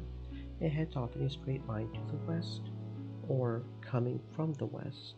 Could animals have made this path, or the thumper itself? You run your hand over its pitted, vibrating surface. How could something so unbelievably old still work? It's definitely not natural. You can even see something like writing carved deep into the not white rock. Dis starts making uns noises under his breath to the beat of the thumper. It's a pretty sick beat. Eventually, you head back to share your findings with Utopia. Totally an alien civilization, Dis insists. Utopia scratches her head. I suppose. Maybe. You said it looks ancient, right? Perhaps there could have been another civ here long ago. We have found other signs, but nothing active like this. It seems to be pointing west or receiving something. She snaps her fingers.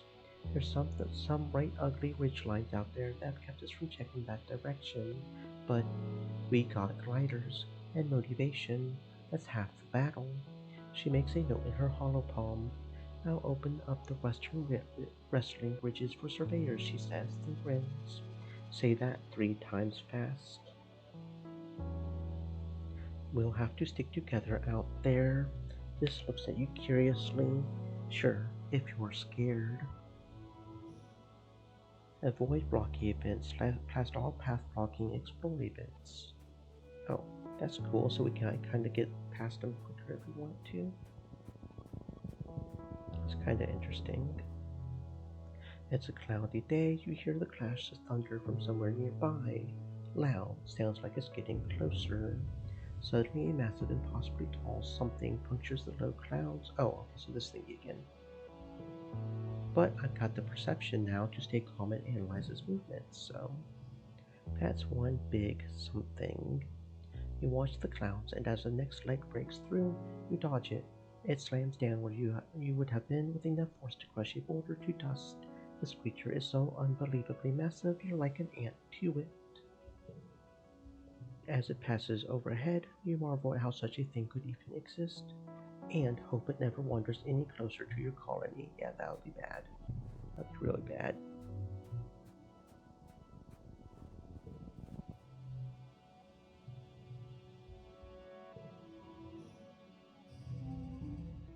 Mm.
You hear Nomi shouting for help nearby. You sprint to the sound of distress. Nomi seems to have fallen headfirst into some kind of Nomi-sized flower. Is it eating them? It's engulfed Nomi's upper torso, its petals pulsing as it pulls them down further. You could use your blast cutter to cut them out of there if you can figure out what part of this creature to cut without hurting Nomi. Nomi is struggling, and you hear muffled sounds of distress from inside. You have to try.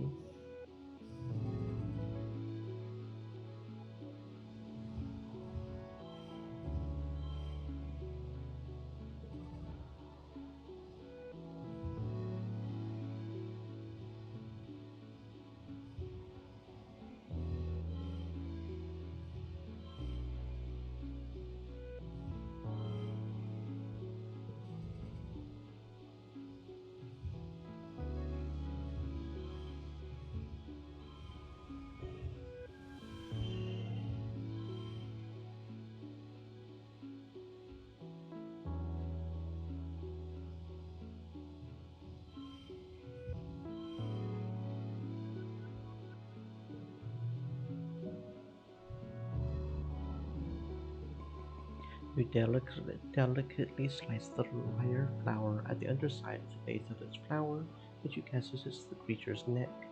Up close, it actually looks more reptilian than plant-like, just a little neck, and the creature coughs and convulses. Nomi spills forth a flood of digestive juices. My outfit. Stupid flower. Nomi stomps and shakes her fist at the flower, which lurches away on a fat snake-like body. Nomi, I'm going to need you to be more careful, boo. You almost got eaten there.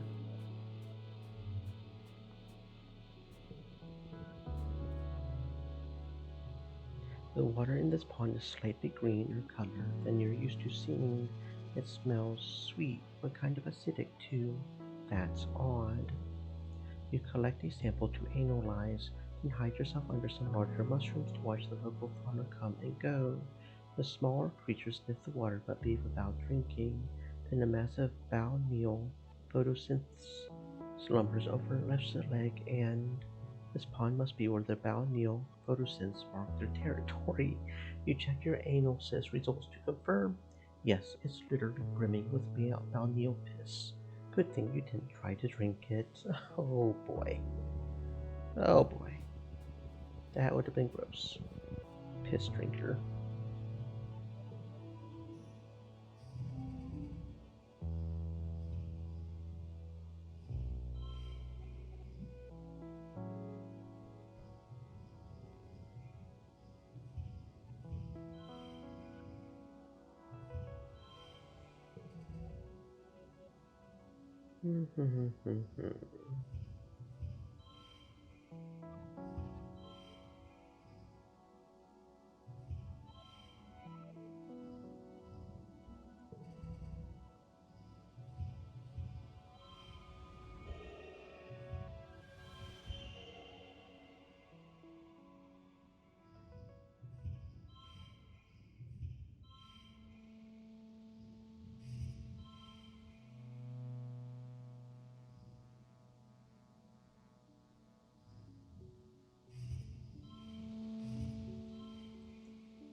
It doesn't feel like giving gifts would really do that much, but I guess if we kept doing it, it would eventually add up maybe a little bit. But I'm not sure, you know? Hmm. Hmm. Hmm. Hmm.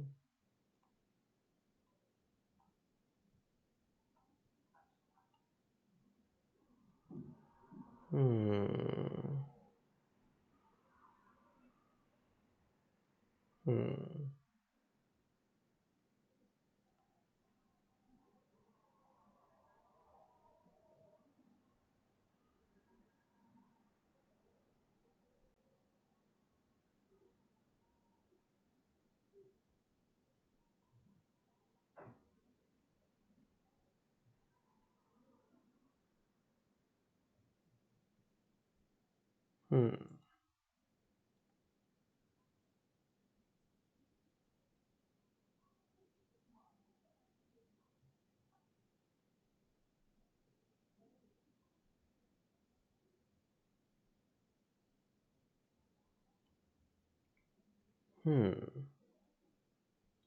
Hmm. Hmm. Hmm.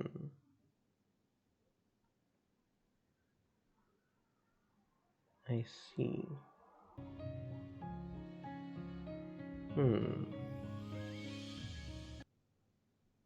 What season is it again? Don't remember.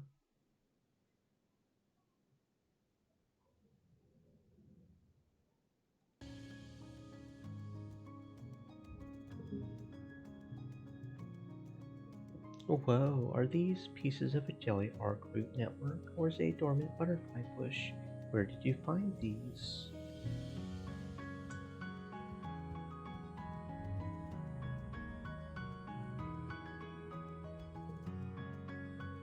Hmm, okay.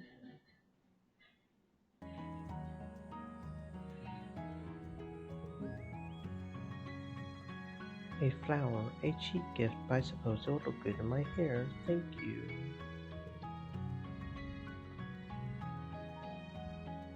Oh, so he's the engineering one, I see. Okay, that makes sense. And you're the creativity one. Know me, know me. Oop, not the button I meant to press. Know me, know me. Hmm.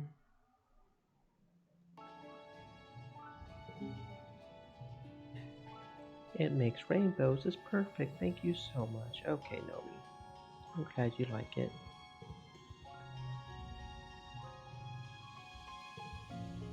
I don't know what determines when we can give another gift.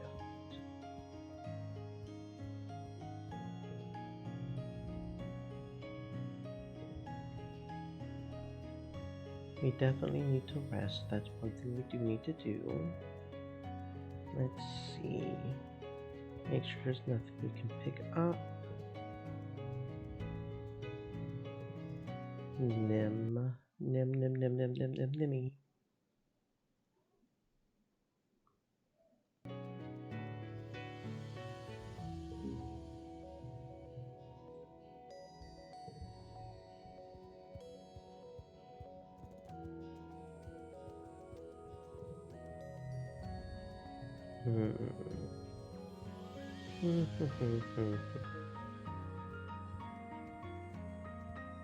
Okay.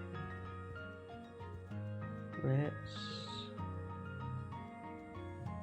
relax in the park, maybe?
Okay, let's see.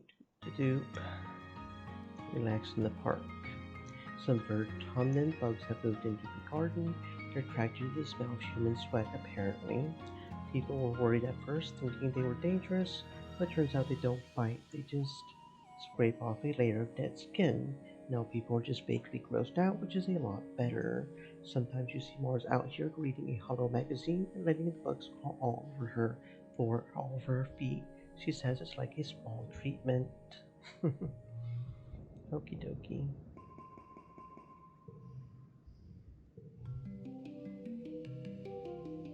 Mid pollen to late pollen. Okay, I see.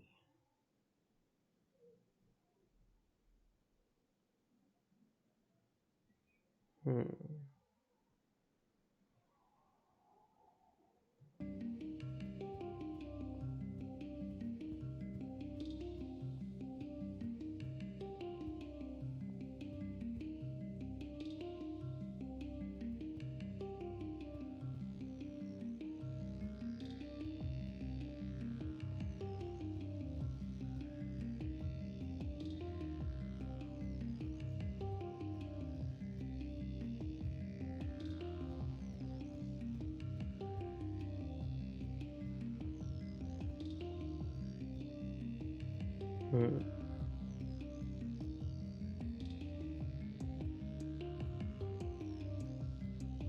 Hmm.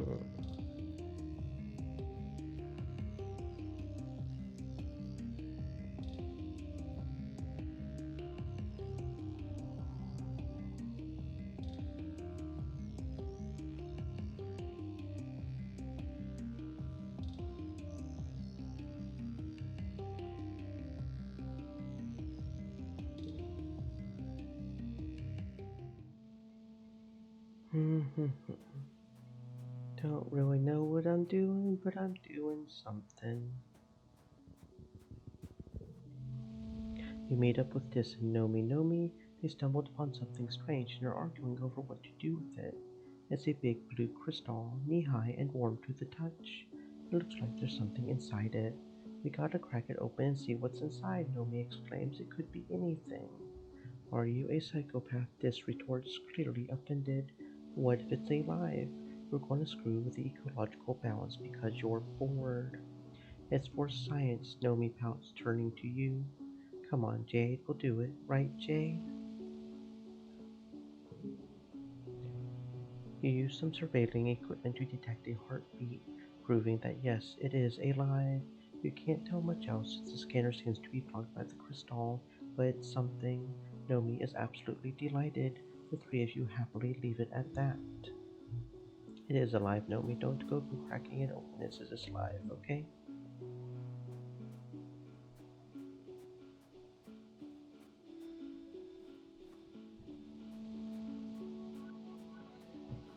Hmm.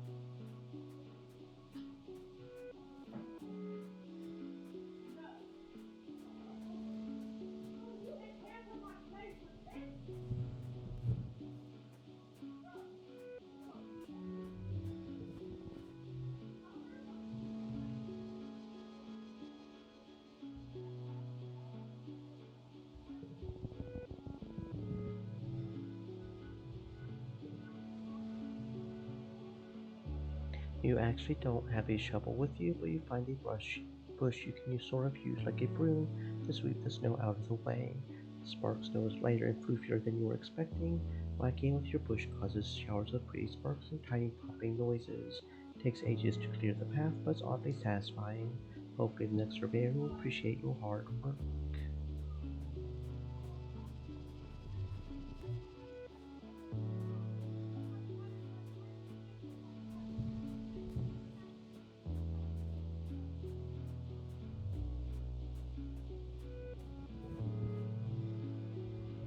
It's a herding sunbiter. Know a whole herd of them. Your creatures that you personally discovered got to name. Well, let's study them.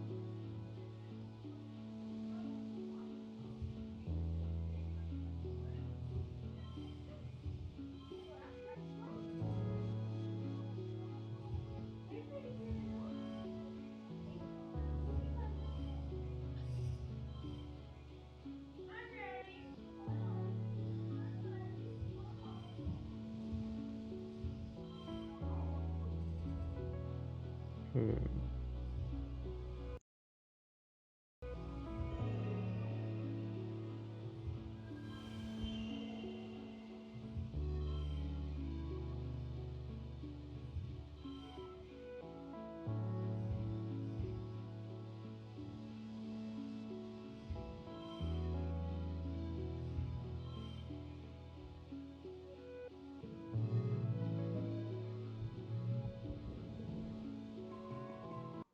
You've seen this herd a few times traveling through this stretch of wilderness.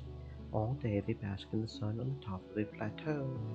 Now that evening is coming, they're coming down into the plains to forage. They like to hang out in big groups and mostly lie around all day being lazy. Sounds like the life. Utopia is happy to have more information on the herding sunfighter.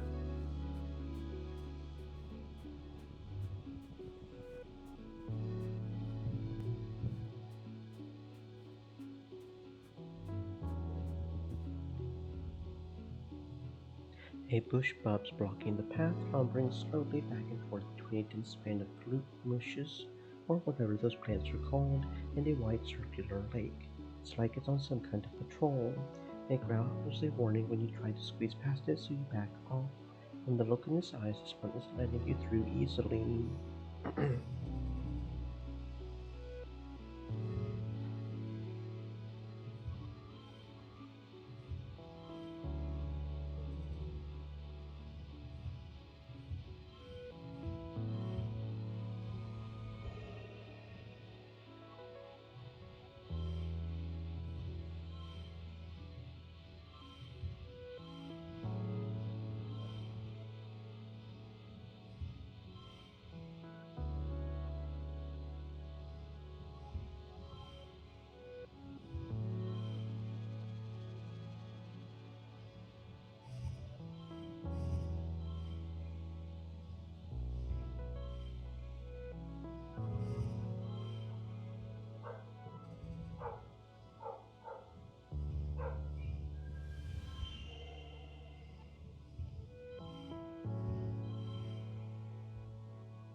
You sneak through the glute mushes, crawling under them so the bush bub doesn't see you.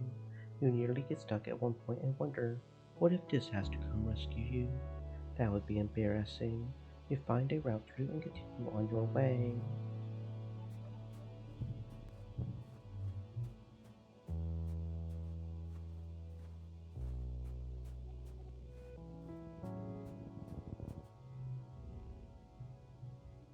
Something big suddenly bursts out from the jungle and scampers across the path in front of you. It looks like a miniature landslide, bush-covered stone being pulled forward by powerful arms.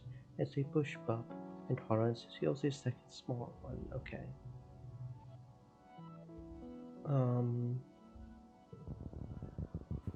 yeah, okay. We won't disturb them. If we just didn't watch, doesn't do a whole lot, so.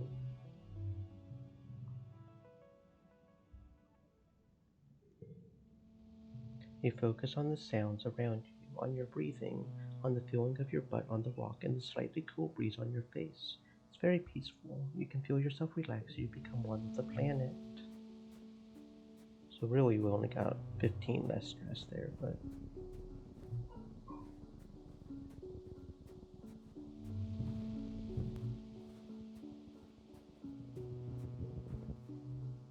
you spot an enormous, unfamiliar flower. What large waxy petals join to form a basin brimming with goopy yellow gunk. The entire thing has a sticky, melting look. The awful smell of the juice permeates the area. It's like something died in there. One of the nearby bushes starts rustling. Another bush bug. It approaches the plant and dips an arm into it, bringing it to its face and licking it. Then it sticks its head right in there and drinks. You try not to gag. After some long, deep gulps, the bush bug wanders away looking slightly tipsy. You tentatively slip your hand in a little ways and feel around. Suddenly the plant contracts and sucks your arm into the elbow.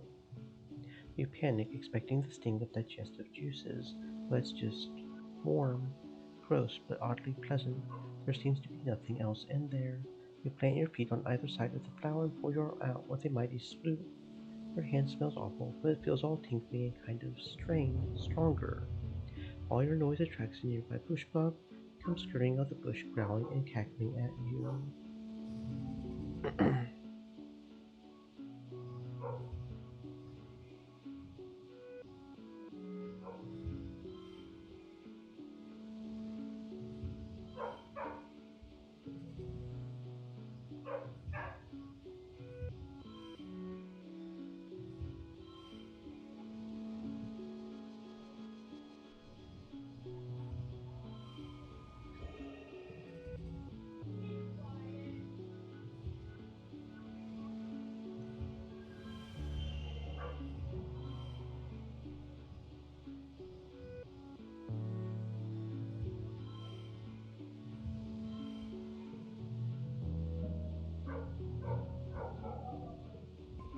The funny creature rears up and stomps the ground intimidatingly, but by writing its body language, you realize it's just trying to move you away from the big flower. You back away slowly, talking softly to it. Good, bush bub. You can keep your gross stink flower. It's all yours, buddy.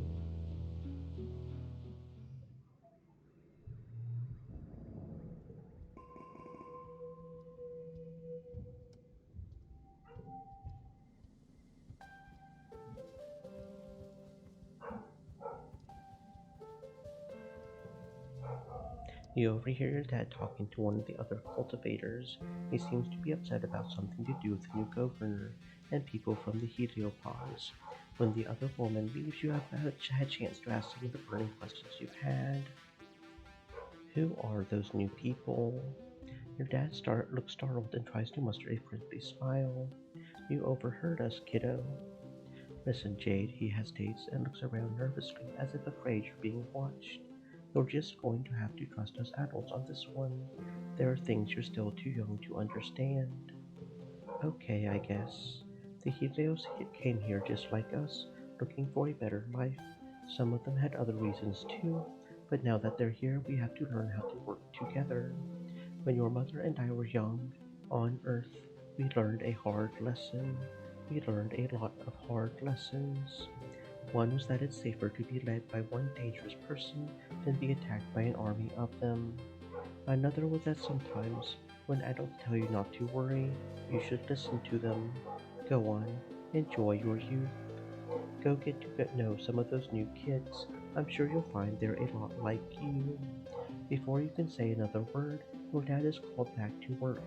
There's still so much to be done to rebuild the farms and geoponics greenhouses, and you can see people from Helio helping him. Maybe they aren't all that bad.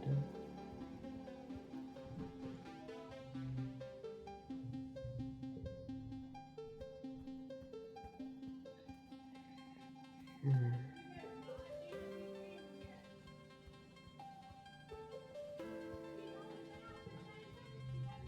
You find Nobi in the lounge, flanked by two hollow screens and doodling in a sketchbook with real paper.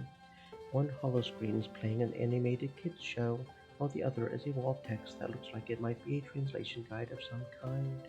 Nomi's attention moves between the three easily. When they see you, they jump and quickly close their hollow screens, sitting up straight and clutching their sketchbook to their chest. Oh, hi, Jade, they giggle, rubbing the back of their head charmingly. How you doing? It's okay, you can watch cartoons here. Nomi relaxes a little, breathing an exaggerated sigh of relief. Good, because I really like cartoons. Nomi sets her sketchbook aside and looks around conspiratorially. I thought you were going to bust me for jailbreaking my holopod, they say. All the Helio kids have restrictions on what we can watch and for how long, but you guys have so many more cartoons than we had. Nomi throws their arms in the air, like the first season of Turbo Girl Hyperjet Transform. What? I love Turbo Girl Hyperjet Transform. What? Nomi cries, slapping their hands to their cheeks. Really, it's the best cartoon ever made. What else has schoolgirls who look like aircraft from the waist down, battling evil aliens while dealing with the stresses of high school life? You have to agree. You were pretty fond of the arc in the third season, where Kamiya and Otoko disagreed about whether Haruka could truly be considered a hyperjet if she was part helicopter. The Helio Media Archive only had season 2 through 9 and only 3 of the OVAs. I can't believe in the fourth OVA, Flight Captain Yumiko gets captured by the aliens and brainwashed into thinking she's been an alien sleeper agent the whole time. You hadn't seen the first season? Naomi shrugs and pokes one finger into their cheek. Spaceship kids make do. You don't have to know everything about something you like in order to call yourself a fan. Just liking it while your heart is good enough. Naomi laughs and flips over their sketchbook, showing off some of their drawings. I was drawing some fan art for the show. Well, it's kind of fan art. Okay, it's really more like if I was a character in Hypergirl Turbojet Transform. It looks good. Keep at it. Thanks, Jade. I will for sure.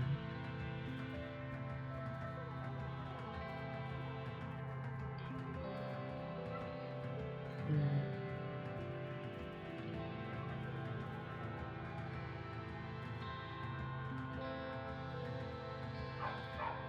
Hmm. We're at the beginning of dust, right? Early dust? Hmm.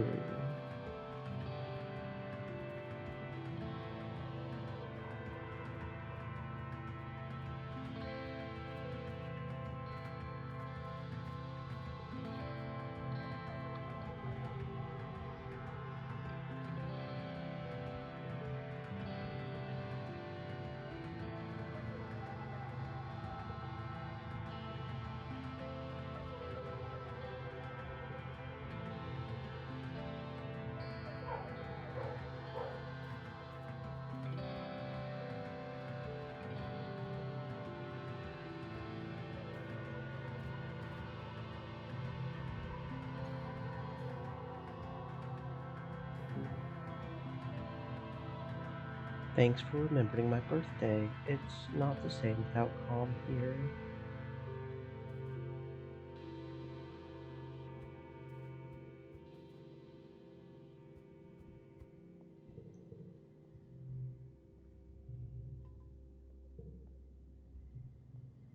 You're not sure what to expect when you finally muster the courage to go back to the sports ball pitch after the big attack. Just passing it by reminds you of losing calm. It all feels so senseless and uncaring. Security Chief Rhett is here to address you before you get back to practice. You sit on the bleachers next to Nim to hear what he has to say. No one feels the loss of kombucha more than everyone on the sports ball pitch right now.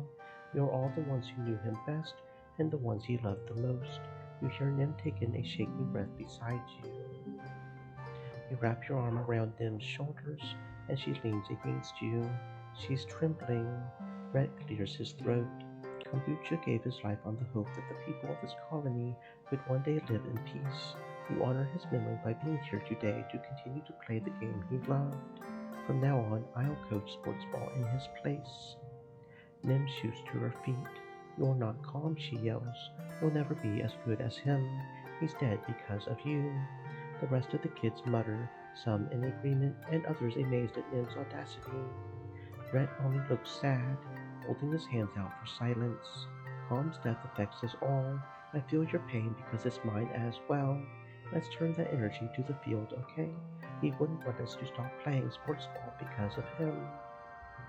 No one feels up to forming teams and playing against each other, so you just work on skills today. Your heart's not in it, and neither is Nim's. During water break, she sits by herself and doesn't want to talk to anyone. All your practicing has come down to this. The biggest brawl of the entire game is sports ball. No, the greatest match I've ever seen on the soil of Rotunda. It's Helios versus Stratos for the first ever Kombucha Cup. We managed to get a few Strato kids back for the big game. Nim even takes some time off from her grueling training regimen, lured by the prospect of whooping some Helio butt. The stands are packed with spectators. You wish Calm could have been here to see it. Besides Nim, who should join your team? Cal's still a big softy when it comes to competitive sports. You're hoping his tender nature translates into being a great defensive player. You put him on goal and hope for the best. When the going gets tough, you want someone like Cal watching your back. Hmm.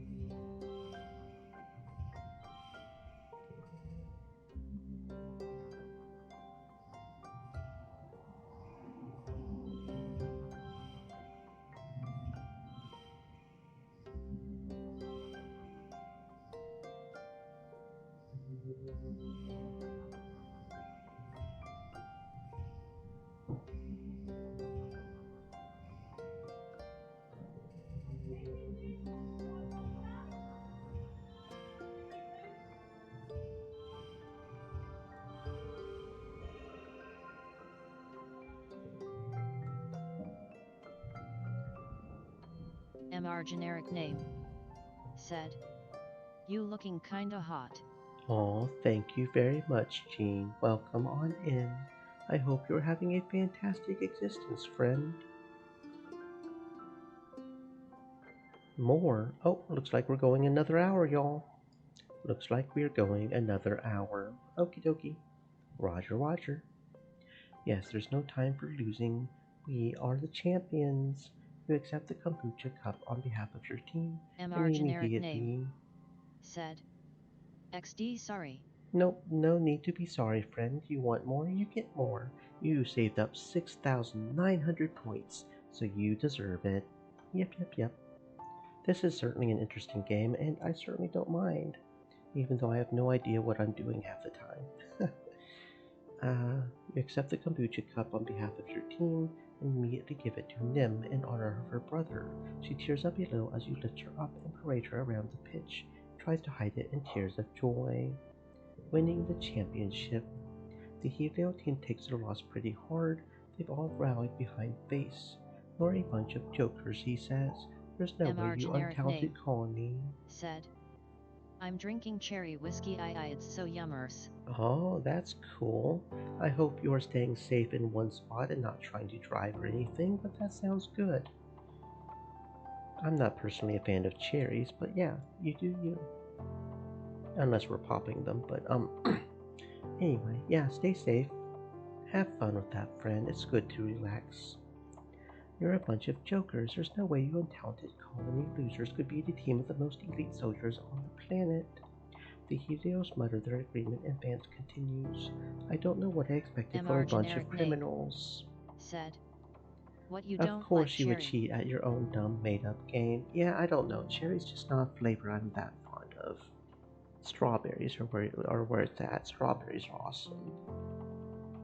Nobody cheated, Base, Cal says evenly, trying to diffuse things.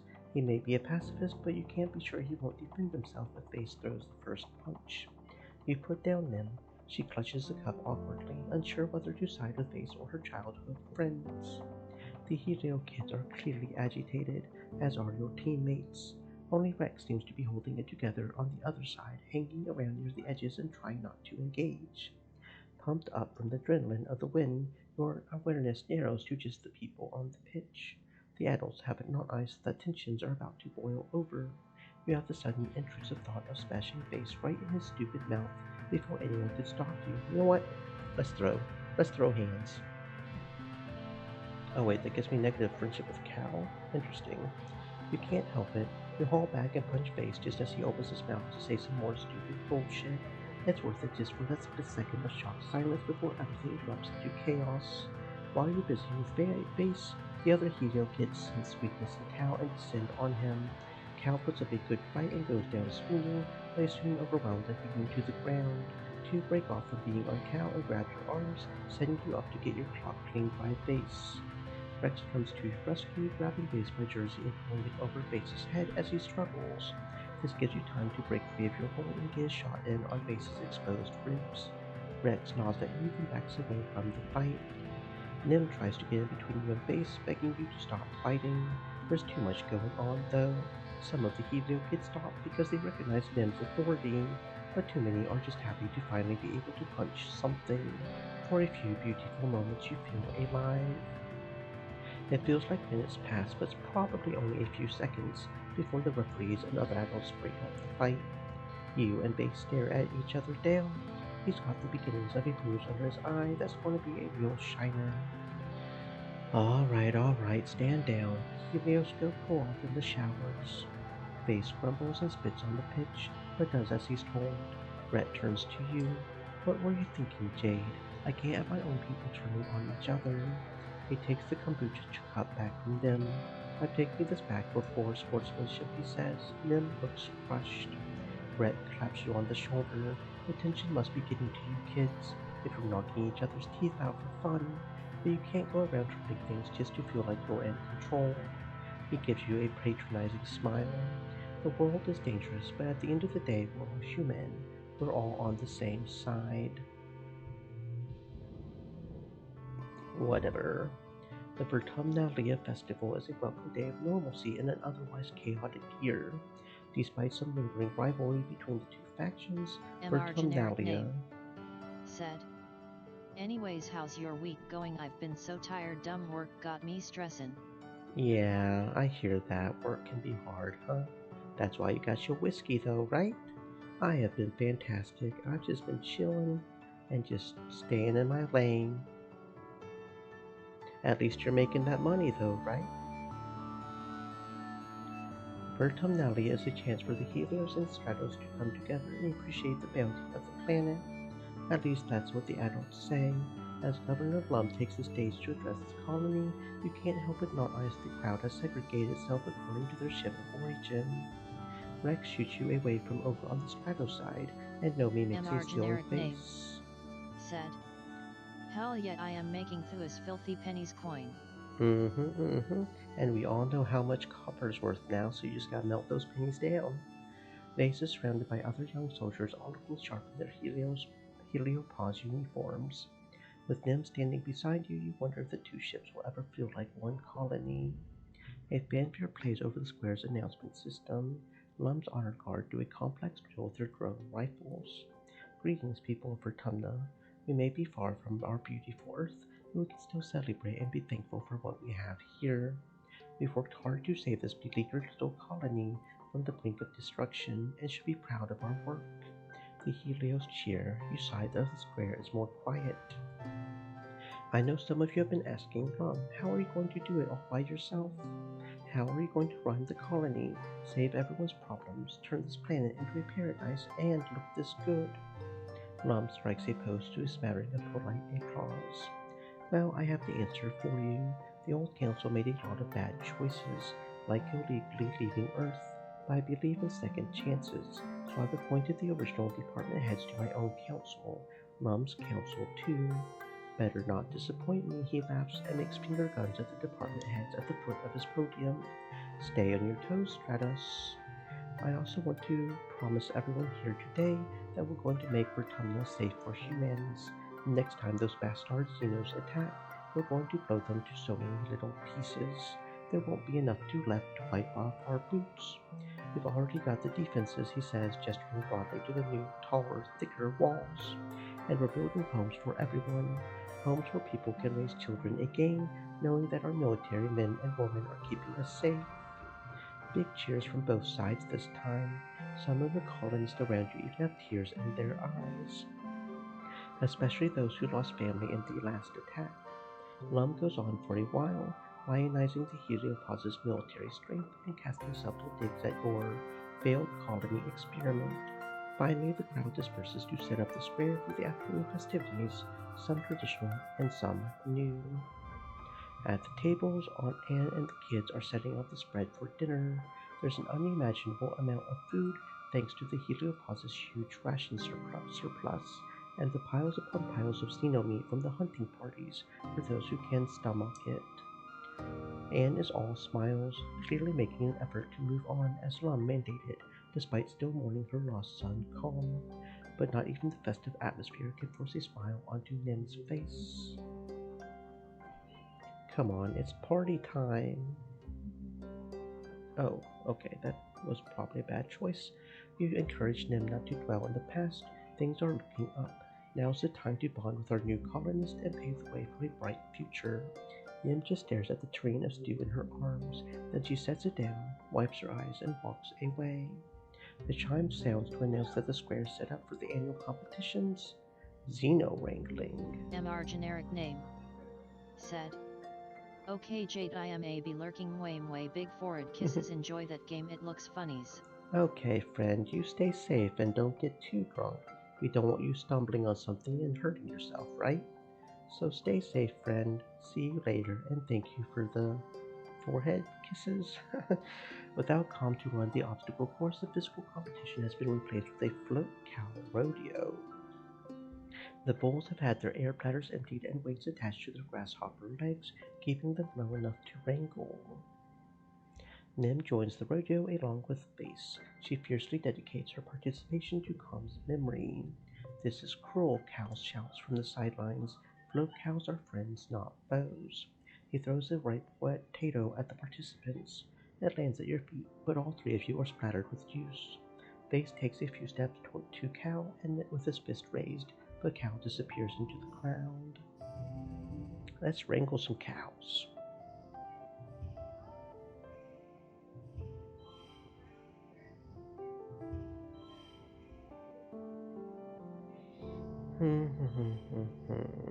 Choices.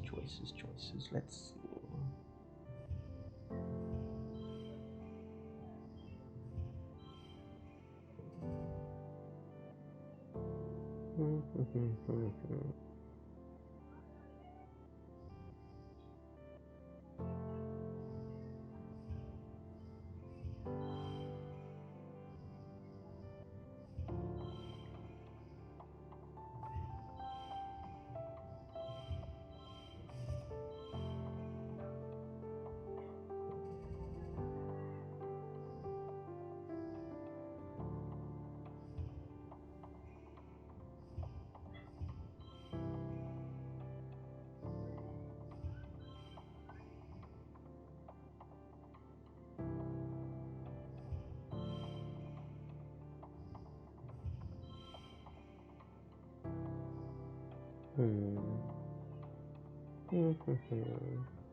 Yeah, there we go.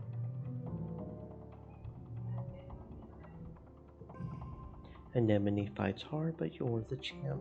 You get a lasso around the ornery bull's neck and then haul yourself up onto its woolly back.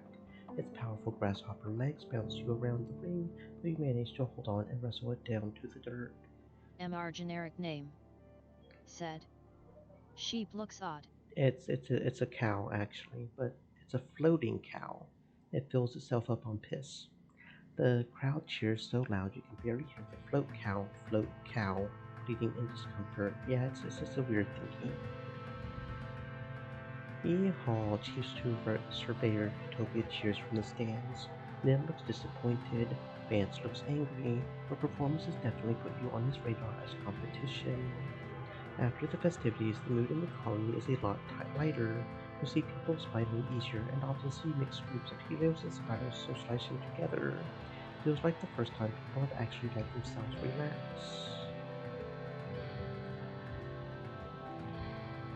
Okay, wrestle some cows. Some floating cows that fill MR themselves up generic on name. piss. Said.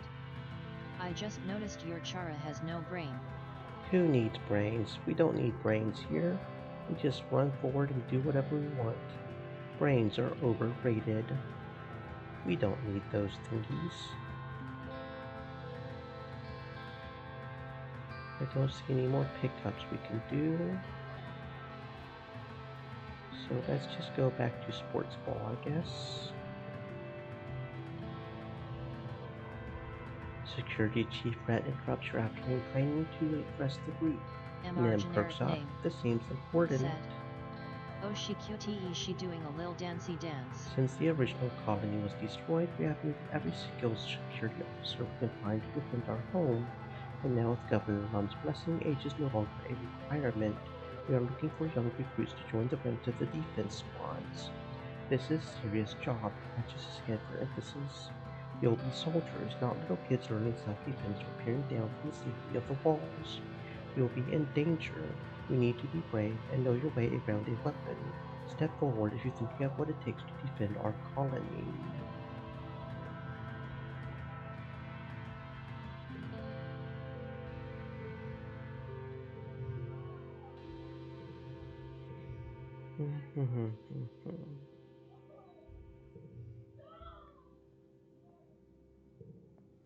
Good, he says to those who step forward, including them.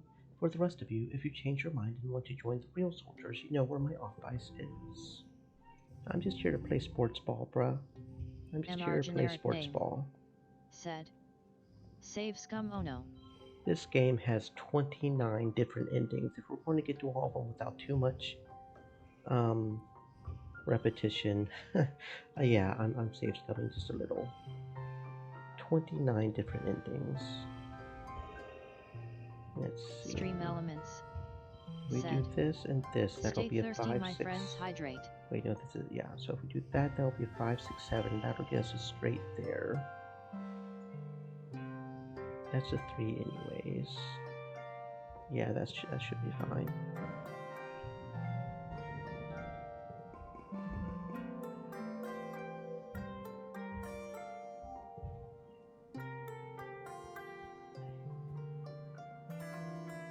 Don't know how often we can give gifts. Still no gift. Okay, it's probably like once a year or something. So I'm not going to worry about it too much, I guess.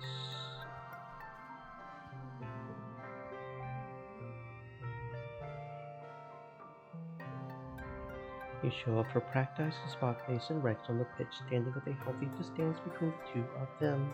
Base is surrounded by a group of friends, and Rex is bobbing a sports ball on his head and chest. Nam is here as well.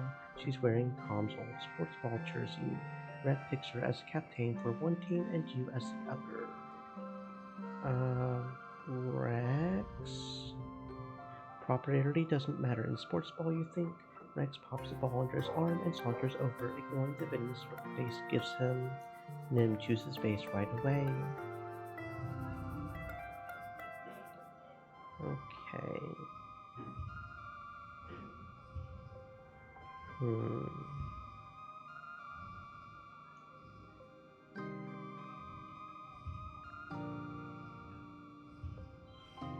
I guess that'll be good enough. Just a triple three. 2, 3, and 4. Get a little straight going on here. I guess a 6. Just to get that, yeah. Okay, so we've got this. Let's see.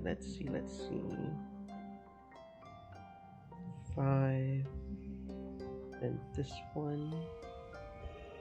We could do this here. We can do the 2s because they get to be 6s thanks to that one. There we go.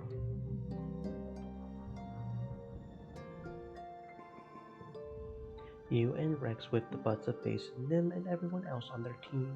You cheated, Base complains. Come on, Jade and Dogboy against me and Nemi. How's that even a contest? He storms off the pitch, venting about how the game was rigged for weaker players because sports ball isn't a real game. Nim comes over. I think you did well, she says. Good work out there. Rex goes to give her a high five, but she looks to where Base disappeared and shakes her head. Don't worry about him. He's obviously spoiled. Don't worry about him.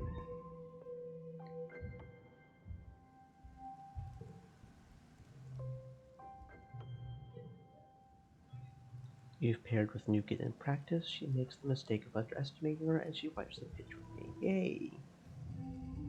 I'm glad to hear Nougat made it. We hadn't heard anything about Nougat since the whole incident. I'm glad to hear she's doing okay. A little worried, if I'm being honest, about her.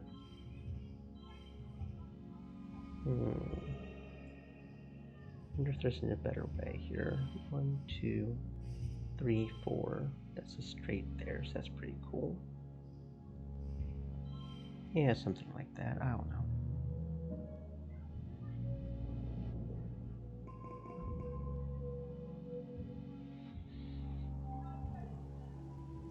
New perk, Bravery level 2. Every event exploring causes plus 10 stress instead of 15. Okay, less stress for exploring. That's kind of cool. We're just going to keep playing sports ball. Red starts every practice talking about how everyone in the sports ball team should pick up some shifts at the garrison next door. He calls it cross training. It's kind of uncomfortable, really. I'm here for sports ball, not your pick 'em ups.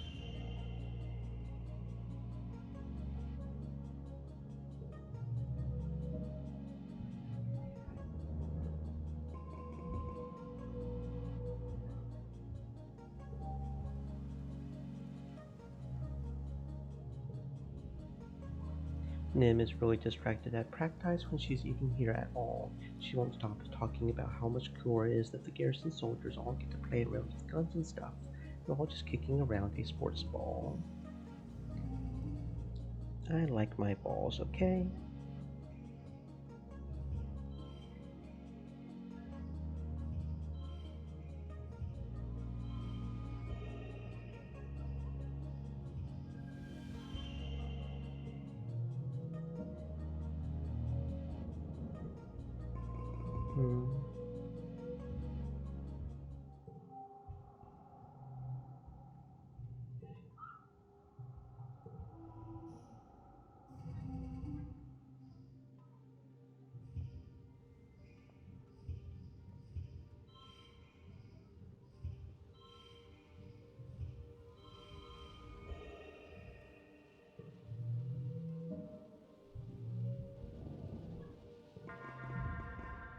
You're relaxing in your quarters with your dad when you hear the colony siren. The enemy is here. Your dad looks up from his novel. Seems early this year. We should head to the shelter in the lounge. We've been drawing on new evacuation procedures for the past month. There's no need to be a hero now that there are so many new soldiers from the Helio. It's probably best if you just follow instructions and head to the lounge with your dad. The mood in the lounge is anxious, even though the colony's defenses are much better this year. Over hushed conversations, you can hear younger children crying inconsolably. You look for your friends in the crowd. Stream Mars and Elements, Tangent are here, said. quietly reading something on Stay Tang's moist, my hollow friends, palm. hydrate. Cal is trying to entertain some kids with his juggling tricks. The few civilian kids from the Heliopods are here too, including Rex and Nomi. Base and Nim are absent, probably serving guard duty. You settle in to pass the time. Someone brings word that it's not a faceless out there, at least. You hear a few loud booms from outside, so strong you can feel their shockwaves in the floor. People gasp and cover their heads, but nothing else happens. After the attack, Lum gathers everyone in the lounge and holds a big celebration for the soldiers. There's feasting and drinking and songs of valor, and as the party goes on long into the night, some drift away in pairs, or more. Mars and Rex keep the dance going. Even Nim seems to relax, especially when the other cadets invite her to drink with them. Tonight, everyone seems convinced that this victory means the colony will be safe forever. Maybe it will be. You sure want to believe it too.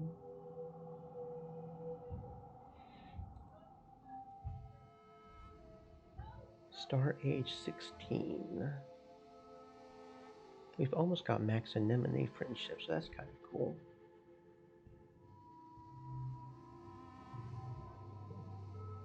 Security Chief Fred isn't as fun a coach as Kombucha used to be. There's a lot of running laps and doing push-ups now. He says that physical fitness is important for every athlete, but you can't help but think he's just too used to training soldiers.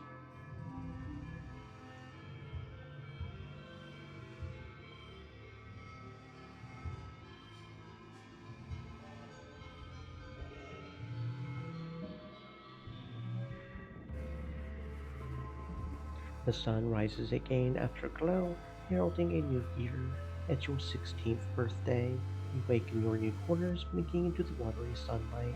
Dust motes float through the air, and you take a moment to enjoy the perfection of your bed while you listen to the sounds of the colony waking up outside.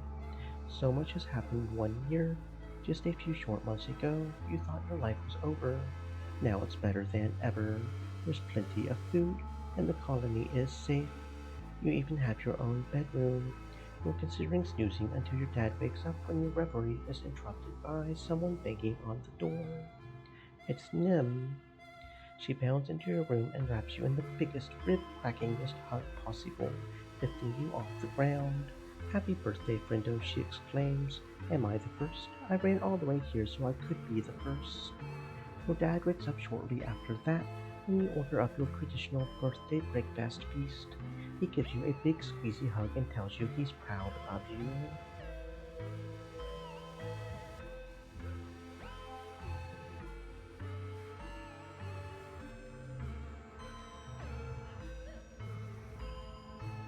You're on your way to the sports ball pitch when you literally run into Nim.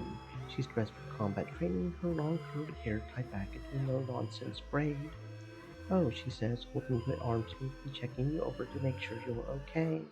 I didn't see you there. Sorry. Aren't you coming to sports ball practice? Nim laughs, then stops when she realizes you're not joking. Oh, you're serious? Aren't we a little old for sports ball? I mean, it's fun and all, but it doesn't mean anything. It's just a game. I'd rather be training for the defense force.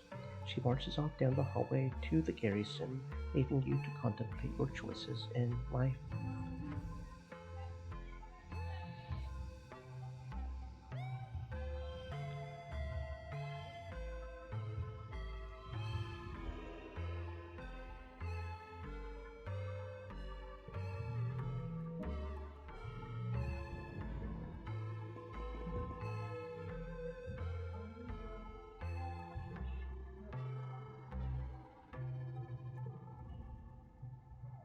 During sports ball practice, Nim has an almost military respect for the rules. She never disagrees if the referee calls a foul against her, and when asked to put equipment away after, she says, "Sir, yes, sir." Her mother, Chief Steward Antecedent, is thankful there's at least one place her daughter behaves.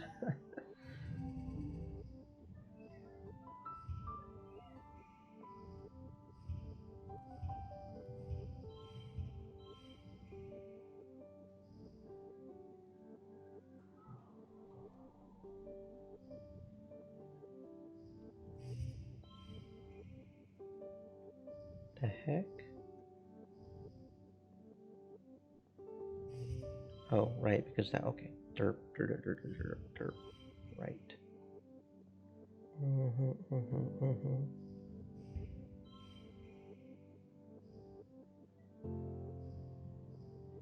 Hmm. So with it being right there is probably no way to do that.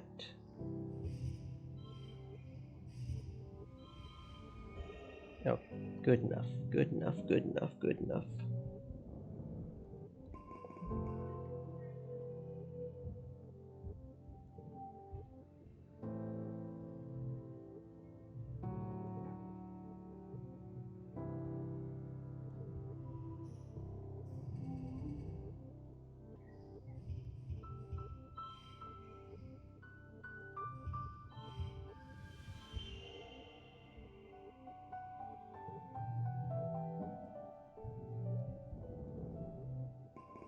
You're woken by the buzzing of your hollow palm. It's a colony-wide alert. You rub your eyes and ponder the thickness of the air seeping into your bedroom through the open veranda door. It's an ominous but beautiful sight. The seasonal pale pink haze has turned into a deep fuchsia, with scintillating silver sparkles floating through it. The shimmer. You check your hollow palm messages. There's a colony-wide note on the ice telling you to stay put. You seal the doorway and windows tightly, then play hollow games to keep distracted. It's kind of relaxing, actually. The light filtering through the fuchsia fog does interesting things to the ambiance of your room. Around dinner time, you hear from Chief Engineer Instance. Your dad was outside tending the farm when the fog rolled in and ignored the orders to shelter in place. They found him trying to leave through the colony gates. He collapsed and has been rushed to Med Bay. He was trying to leave. When they finally let you in to see him, your dad is lying in a med bay, asleep. He's almost unrecognizable. The shimmer is all over him, and his skin is glittery and strangely lumpy, like something's growing out of it. Something is growing out of him. You realize as you see Instance carefully scrape what looks like fungus from his shoulder. She places it in a petri dish and hands it to Tangent. There are tiny fungal growths all over him, even one poking out from the corner of his mouth. You watch with disgust as a thin trickle of glittering pink dust leaks off the tip of it and disperses into the air. Tang places the sample from your dad under an analyzer and turns it on. She looks tired. "I'm sorry, Jade," she mumbles. You sit with him for a while until Dr. Instance sends you back to your quarters to rest. In the early hours of the morning, fuck! You hear that your dad has passed away. You spend most of the next month in your quarters. Well, that sucks ass. Now both our parents are dead. They hold a funeral for your father. You're becoming an old hand at these funerals. First Tammy, then her father, Uncle Tonin, and your own mother, and Calm and everyone else who's died in an attack. It feels like your own mother's funeral was only weeks ago. It's so colossally unfair. No one quite knows what to say to you, though they grieve along with you. It doesn't make it any easier. Aunt Anne and all the other adults of the colony will always be here for you. But you guess you're an orphan now. You miss your dad. You miss your mom too. Mostly, you just sleep. One morning, Chief Engineer Instance asks you to visit her in the med bay. You go because you don't have the energy to say no. "I have to tell you something delicate about your father's condition, Jade," she begins, folding her hands on her desk. "I hope this information will give you some comfort. After your father's death, we continued to research the shimmer," she continues, her voice even and neutral. Being able to study the disease in its terminal phase and beyond was the missing piece.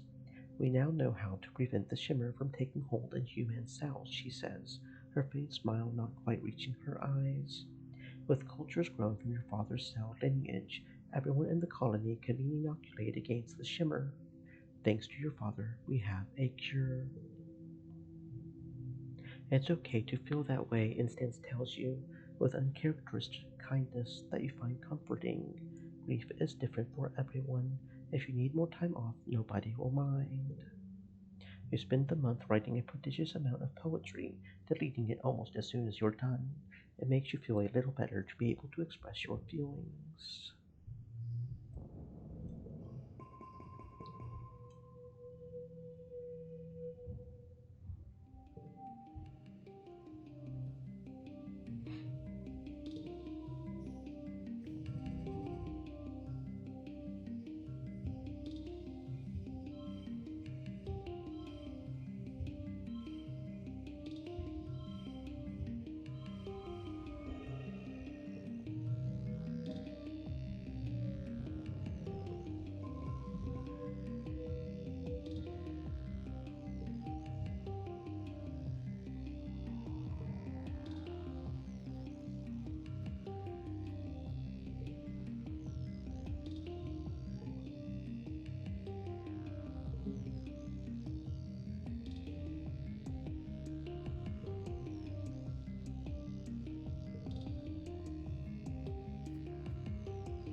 It's for Tumnalia.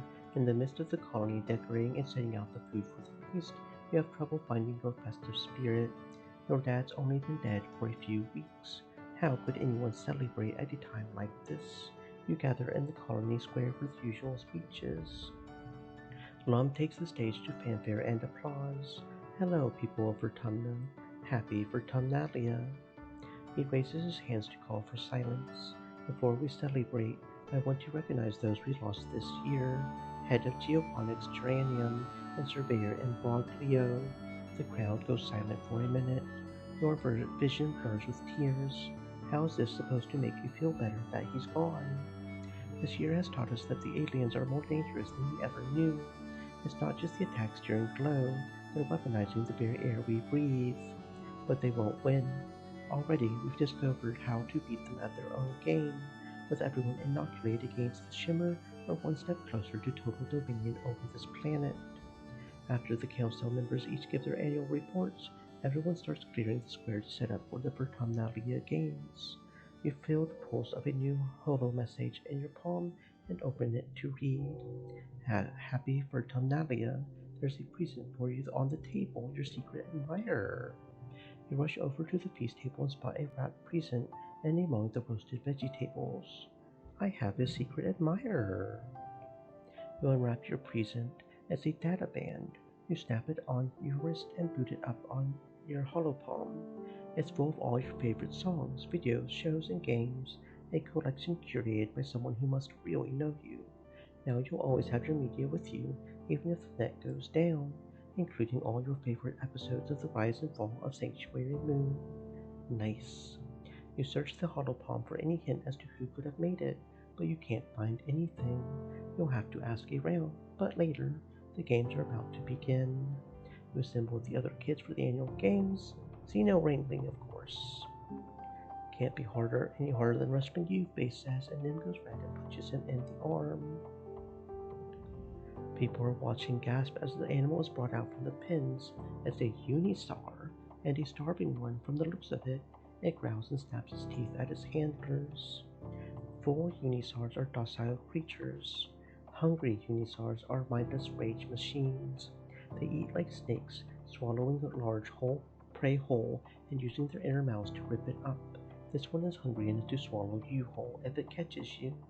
Luckily, this one looks so hungry that it's weaker than usual to give competitors a chance.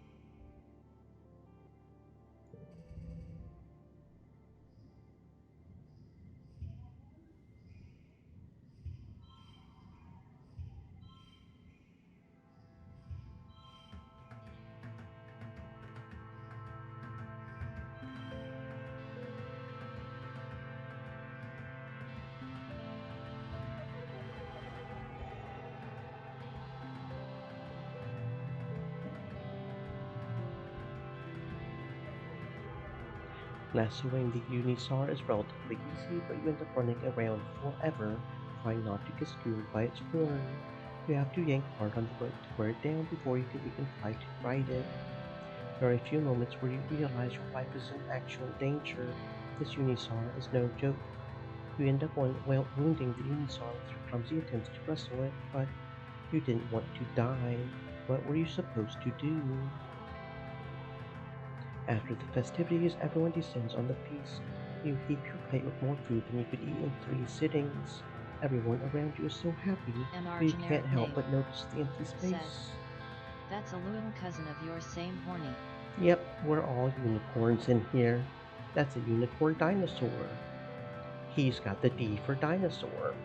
Everyone around you is so happy, but you can't help but notice the empty space where your dad should be sitting. It's your first holiday as an orphan.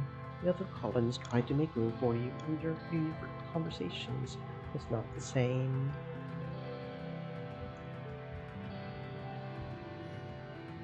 Extra card draw. Cool. Vase is supervising a group of children doing push-ups. Keep those backs straight, he barks, though he looks proud of them. He sees you coming and jogs over to meet you. Hey Jade, he says, getting some training again? Hmm.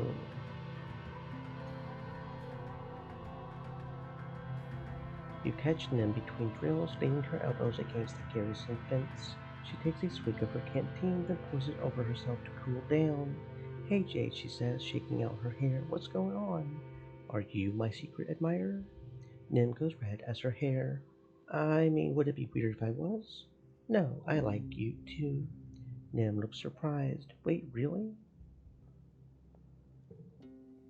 You lean in and kiss Nim on the cheek. When you pull away, she claps her hand against your cheek and jumps away like she's been burned. I have to go back to training now, she blurts out and runs away. Tee hee. Tee hee. Tee hee hee hee.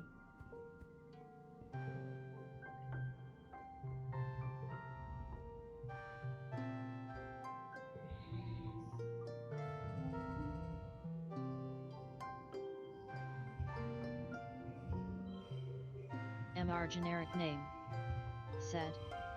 Weirdo.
Nim is always early to sports ball practice and eager to get started. You think it might be the only thing she's even ever on time for. Interesting considering she called it for kids last time, but we won't worry about that.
You wake to the soothing sound of your dad's voice, then remember he's still gone. You wonder how long it will be before you stop expecting him to be here. You're lying in bed, staring at the wormhole through your window, when you hear a deep thump resonate through the ground. Then a second one, quieter. The woven roof of your room quivers, unleashing a season's worth of fine, glowing dust to sift through the air. Through your open window, you hear voices sounding the alarm. The annual offense is here, and leading the charge are two massive faceless. We're just gonna hide. Just hearing people shouting about the faceless triggers panic. Your chest clenches, your guts boil, you break out in a cold sweat. You're no use to anyone like this. Best to just stay inside. You pull the covers up over your head and try to calm down. Every so often you hear more of those deep noises and the zzz of plas rifles. They get louder, so close you can differentiate the massive footfalls of the creatures and what must be the heliopause's explosives. The walls shake with the shockwaves of the explosions. Then you hear a loud explosion, the loudest you've ever heard.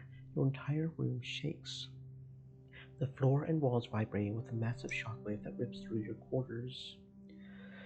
Then nothing. Silence.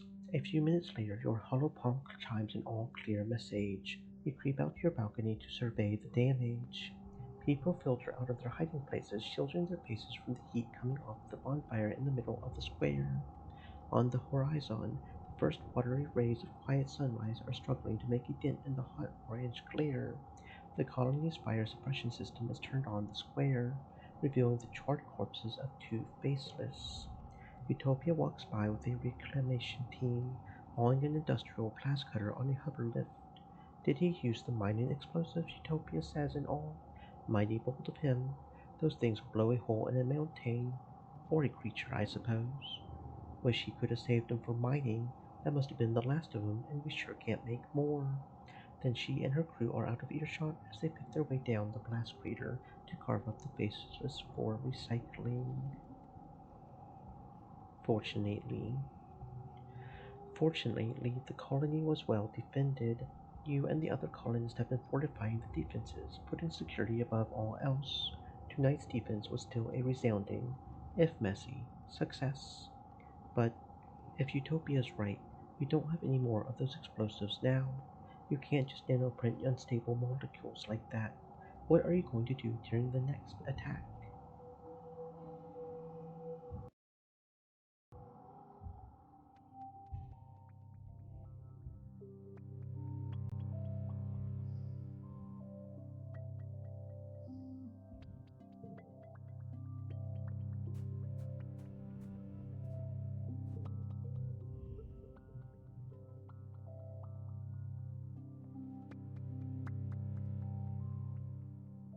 You go to the garrison looking for Nim, but she finds you first, pouncing on you and wrapping her arm around your shoulders. Buddy, friendo, pal, she exclaims. She leans in close, smiling wide with barely contained energy. MR generic name, said. If I don't Stop do something winking in a at me, little you'll while, fall I'm in going love. to go bonkers, she says, so only you can hear. Everyone's so stressed out, and I feel like. She inhales and bites her lip. I feel like I gotta do something extreme, like I want to strip naked and climb to the top of the colony and scream until someone makes me stop, like I got bugs in my brain. So I got an idea, and I need you to come with me so I don't cower out. Nim leads you by the hand down one of the lesser used hallways of the garrison until you come to a small room. Inside are two barber chairs and a table next to some dangerous looking but delicate machinery. A stout woman with a buzz cut looks up from reading something on her holopad. What's up, Anemone? Need that side shave freshened up already? Nim shakes her head and grips her hand tight. No, I want a tattoo. Can you do that? The woman gestures to dismiss her holopad and pulls out a thick book from behind the counter.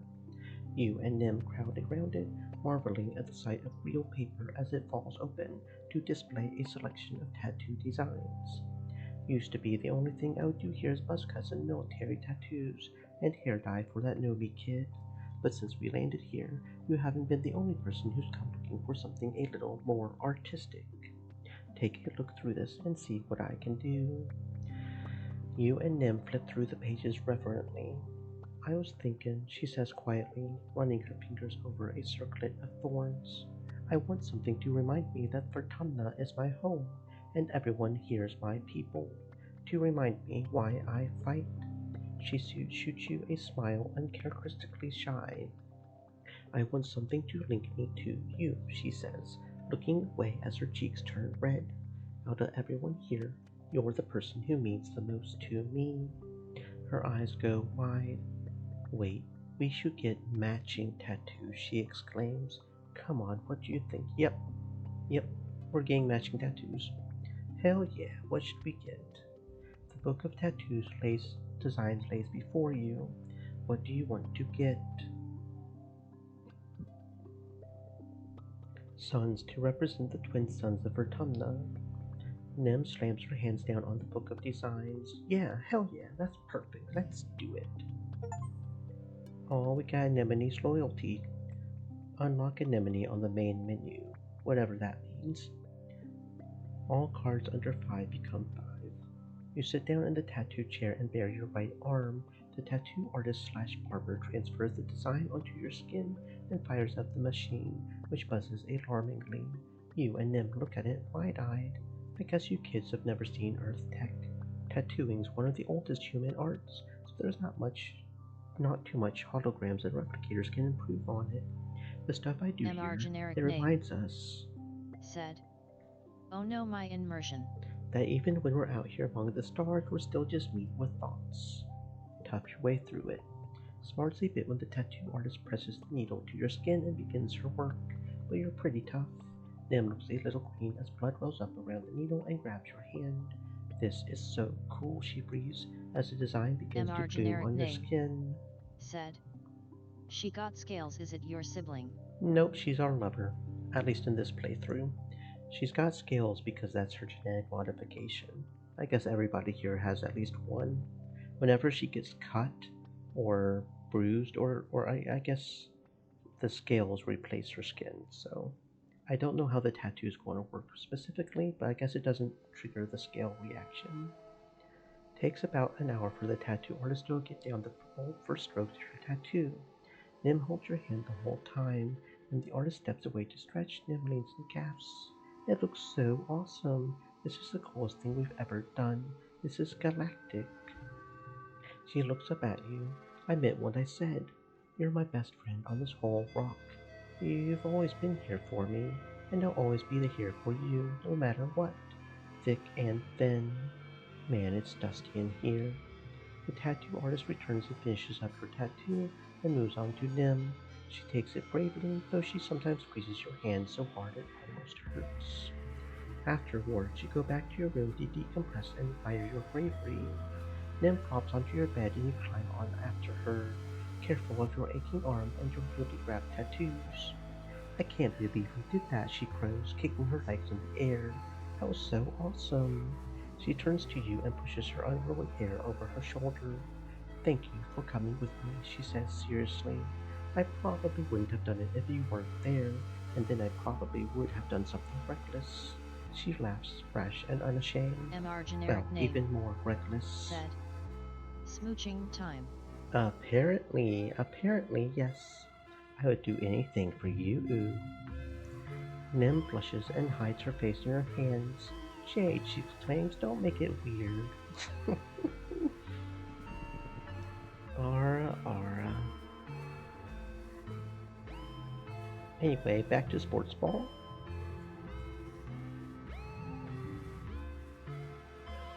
Hmm.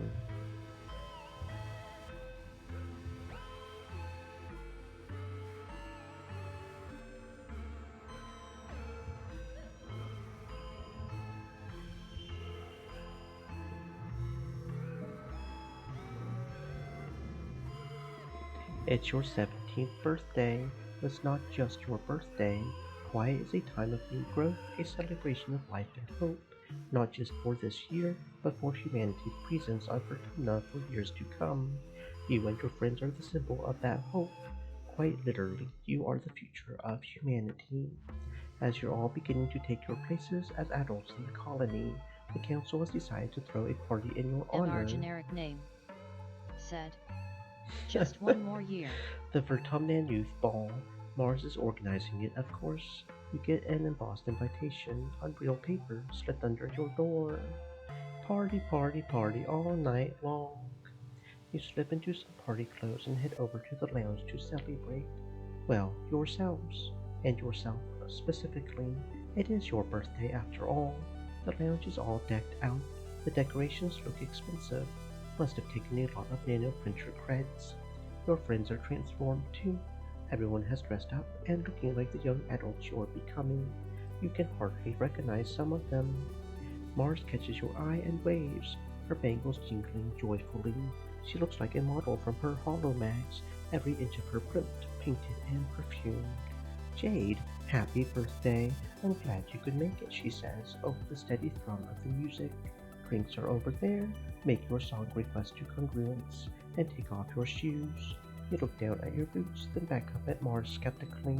She rolls her eyes and does a little bounce. Sock hop, just like Earth, duh. At the refreshment table, oh, hello. At the refreshment table, Cal is stuffing his face with party food, and Rex shoves 2 glasses of punch in your hands. Gotta stay hydrated, he says, pouring MR himself generic another name, glass. said. You'll be sweating it She's out so one hot. way or another, he winks at you. Don't let them fool you, Tangent mutters. Joining you, she smears a cloud of something pink and neat looking on a cracker. It's a well-documented phenomenon that people inexperienced with imbibing alcohol will begin to act as if they're drunk, even if they're completely sober. To Rex she adds, I mean, of course, that I'm not going to suffer any bad behavior. Rex grins as he pulls a flask out of his vest and pours a healthy addition into his glass. Who said it's going to be an act? Let's get a little loose. Come on, let's party. The music changes to something with a fast pounding beat.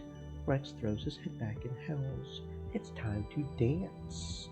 You, Rex, and Mars take to the dance floor. After a while, Nim follows, pulling bass behind her. You all dance until it feels like your heart is going to burst. From excitement, from exertion, and from the sheer joy of throwing yourself around the room with your friends. Nomi, who's playing DJ with congruence, spins up something a lot slower, more romantic. Grab a partner and pull them in close, they announce dreamily, or whatever distance you both feel comfortable with. Everyone giggles awkwardly and shuffles around, feeling the intangible friction of teenage politics. Who dances with whom? Who makes the first move? Nin smiles and dances with you, clearly not taking it too seriously. She steps on your toes a few times, apologizes, and then spends the rest of the time making honking noises at opportune moments in the song to mess with the heartfelt lyrics. You join in and giggle your way through the rest of the song. After your dance, she politely excuses herself and goes to MR dance with generic name, Face. said. Jad D I have a questi ion in Discord. You do. Okay. You see them making out on the dance floor a few minutes later. After the slow songs, Naomi spins Congruence's music library to something with a little more bounce to it. The dance floor once more floods with bodies ready to gyrate the night away. But the tunes are abruptly interrupted by Governor Lum's here speak, hijacking the feed. He strides to the stage, flanked by Security Chief Rhett. Everyone on the dance floor whines in unison, having some buzzkill adult stop the music. But Lum just raises his hands and smiles indulgently. Look at all of you, he says, young pioneers. I look at you and see the future, not just of this colony, but of all humanity. You catch a few people rolling their eyes. You've heard this before. Rhett here. Good man. A real good man, really, the best of the colony. Shared this poem from a great Earth poet. Now, I'm not one for poetry myself, but damn if it's not something I want to share with you kids tonight. On the eve of something really big. We cannot tarry here. We must bear the brunt of danger. We, the youthful, sinewy races, all the rest on us depend. Down the edges, through the passes, up the mountains steep, conquering, holding, daring, venturing as we go the unknown ways. Pioneers, oh pioneers, we primeval forest felling, we the rivers stemming, fixing, we and piercing deep the minds within, we the surface broad surveying, we the virgin soil upheaving, pioneers, oh pioneers. Rat looks a little pained, but Lum continues. What do you think that poem means, kids? Does it mean we should sit here in our colony, politely waiting for this planet to make a space for us? No, it means we need to get out there. We need to grab Vertumna by the balls and make it respect us. He points to you specifically. I need you, the next generation, to lead the charge. This is your planet, and you're old enough now to defend it. I'm asking all eligible fighters to join squads massing at expeditions to get out there and attack those monsters where they live. We're taking the fight to them. No more hiding behind our walls. To your left, Base and Nim lead the cheering that erupts. Lum and Rhett leave and the music spins back up again, but only a few die-hard partygoers still want to dance. Everyone else has broken into small groups to discuss the announcement. You are cautiously optimistic. Mars is holding court with a small group of teens already applying her spin on things. This is actually a good thing. Truly, we're never going to get anywhere as a species if we just sit here and wait to be attacked every year. Plus, it'll give Lum something to do as he stops bothering us. War is always a time of huge leaps in technology, too. Think of what we'll be able to accomplish. The party fizzles out as everyone drifts away from the lounge. You return to your empty quarters, your birthday forgotten. You've always been told the colony was safe. Now you know that time is over.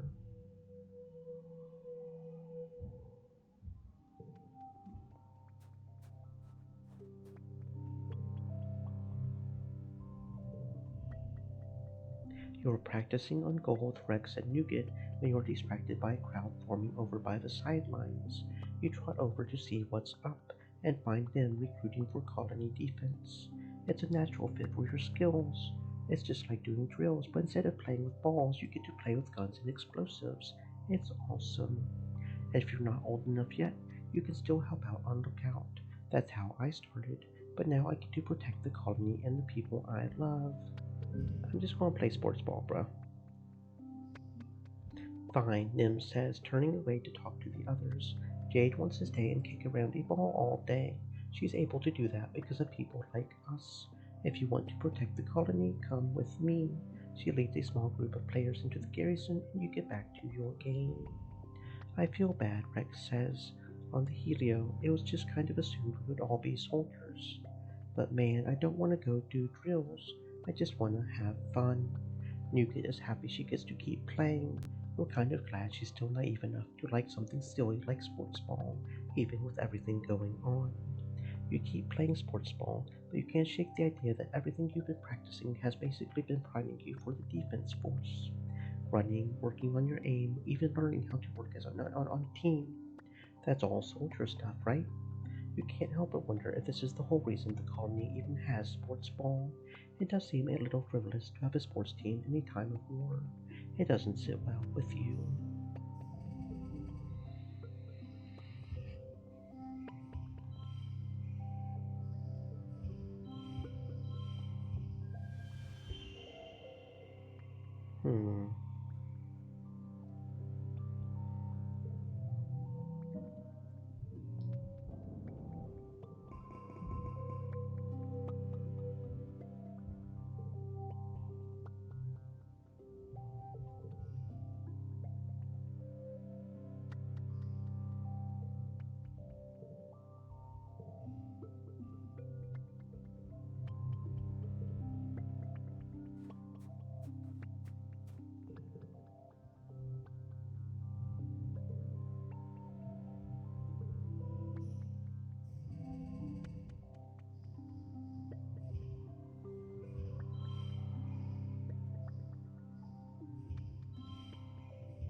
Hmm.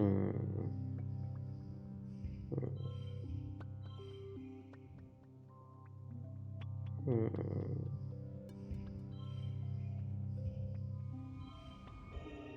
There we go.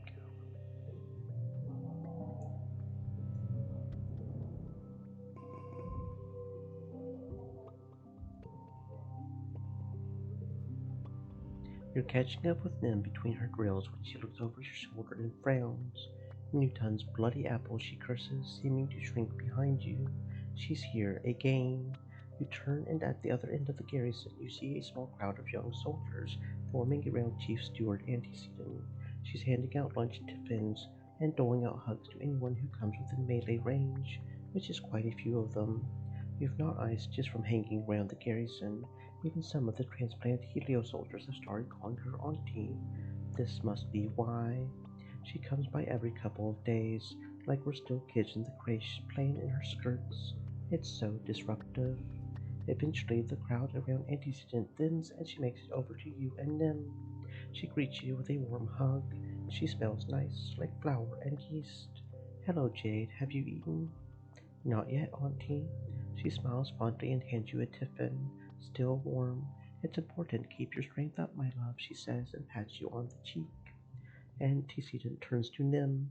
You can almost feel the temperature in the room drop several degrees as Nim stonily stares down at her mother. Antecedent's smile grows thin and she clutches the handles of her basket. How about you, Annie? Have you eaten? Do you need? Nim scowls and crosses her arms. I'm fine, she says, cutting off her mother. Just like I was yesterday and last week. I don't need you to manage me. If you're sure, Antecedent responds hesitantly. It's a mother's job to worry Annie. She reaches out to lay her hand on Nim's scaly cheek, but Nim jerks backwards and slaps her hand away. Oh yeah, Nim retorts. You just sit around and worry. Must be nice. I bet you would like it if that was all I did too. If I quit being a soldier and spent all day cuddling babies and wiping noses and fixing clothes like you did. Nice and safe in the creche forever. Nim, she's your mom. Nim turns her frightening scowl on you. Stay out of this, Jade. I've never thought that, Annie, she says, laying her hand on her heart. I worry because I love you, and I always will. I'm just doing what I can to keep you safe. Love doesn't keep anyone safe, Nim exclaims, raising her voice enough that some of the soldiers turn their heads to watch. Her thunderous expression convinces most of them to get back to their busyness. Nim clenches her fists.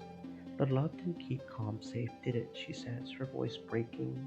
There's no amount of love or worry on this whole stupid planet that can do that. So you should just stop, okay? Stop. Or, or do something actually useful. I'm never gonna be like you.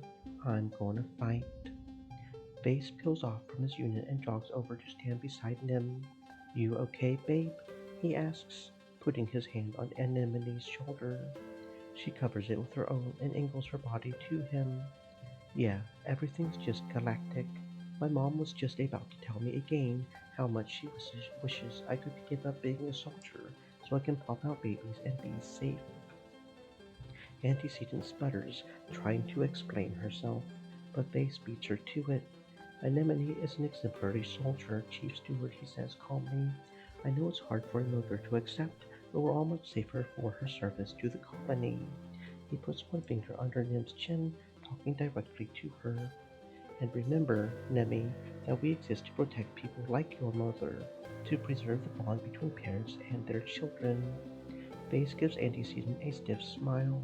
If the stars align, one day we won't lose any more sons. A soft O escapes Antecedent as she blocks her eyes. You are one of the good ones, aren't you? She says, clearly trying not to cry. Just walking in the footsteps of the good men and women who served before me, ma'am. We couldn't do it without you keeping the hearth lit for us. Speaking of, I'll take lunch if you have any left. Antecedent laughs and hands him a tiffin from her basket, then goes up on her toes to give him a quick hug. Over her shoulder, Faye shoots a cheeky wink at Nim, who rolls her eyes and snorts.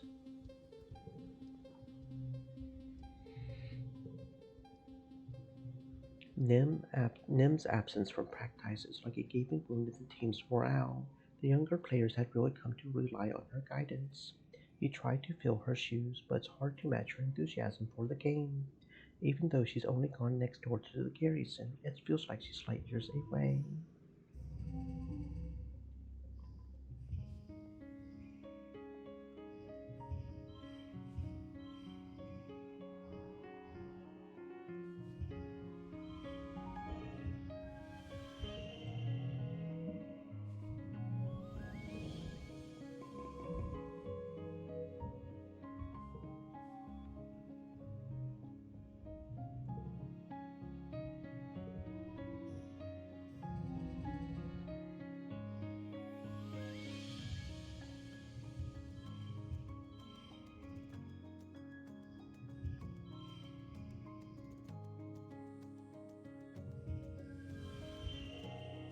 MR generic name. Said. I I didn't. missed your answer if you answered. I didn't. I tend to not go to Discord when I'm in the middle of streaming. Is this something you really need to ask? Because you can always type it out here. Half the team struggles to breathe in pollen season, so you try to keep things light this month. You drill strategy, tighten up your plays, work on hard skills like passing and shooting. Your teammates are grateful for the break.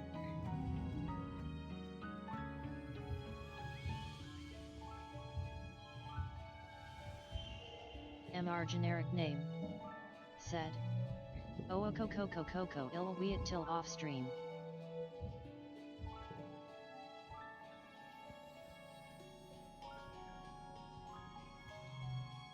You were supposed to meet Nim for lunch, but she didn't show up.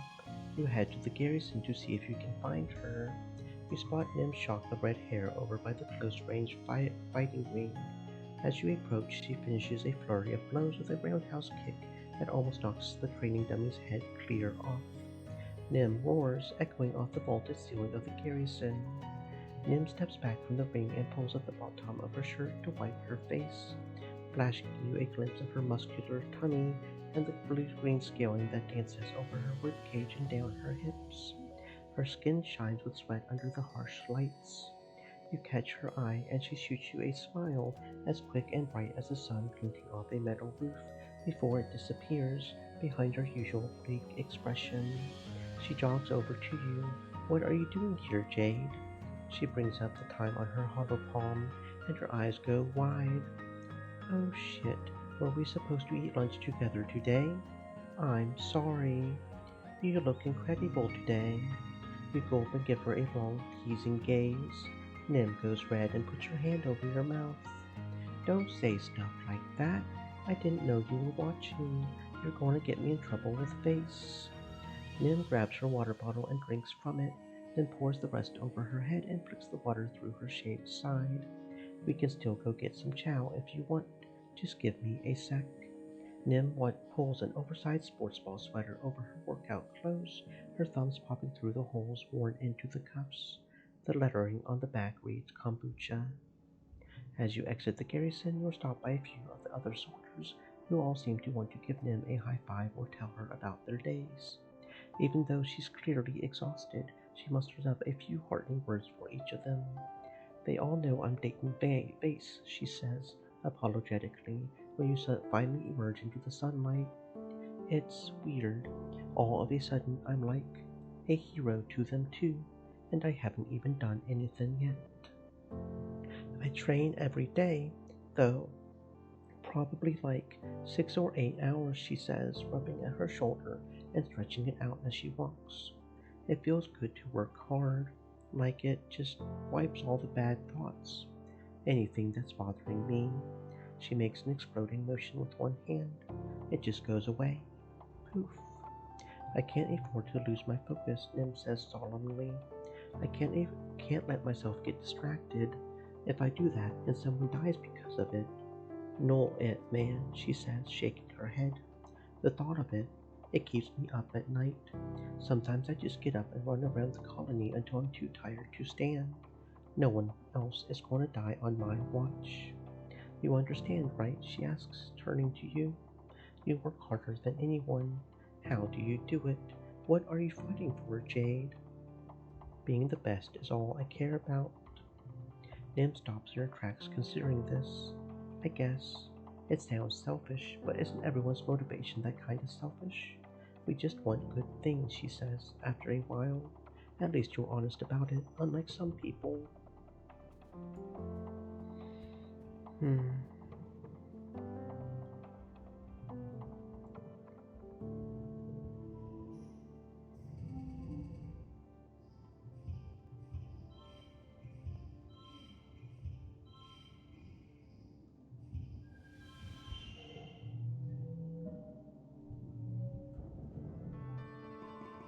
This year's Vertumnalia is ushered in with a big military band, horns and drums, supplemented by recordings of parade music from Earth. Governor Lum slides out of command on a grand red carpet and ascends the stage to raucous applause. Thank you, everyone, he calls out over the din. Look at you. Look at this colony. Finally, truly united. All it took was a common enemy. I look at you beautiful people, you strong people, you good human people, and I see a fire in your eyes. I see courage in your hearts. I see a colony that's ready to win. I see a colony that's here to stay. Vertumna, do you hear me? He raises his arms and roars. Do you hear me, Vertumna? We humans aren't going to hide anymore. Lum gestures for Security Chief Rhett to join him on stage, then continues. The original fugitive colonists got it wrong. In Roman mythology, Vertumnus was the god of cultivation, not of rampant, chaotic growth. He clenches his hand into a fist. We need to clear the field before we can plow it. Vertumna won't be safe for human life until the aliens are eradicated. Rhett crosses his arms and nods his agreement. Maybe there's more to this plan than Lum is letting on. Lum descends from the stage and does a receiving line of handshakes and fist bumps. In the vacuum left by his presence, Chief Administrator Seek takes the podium and clears their throat. I want to announce that this will be the last year that festival contests will be held. What? A sound of protest rises from the crowd, and near the front Lum just shrugs theatrically and mouths, "Not my fault."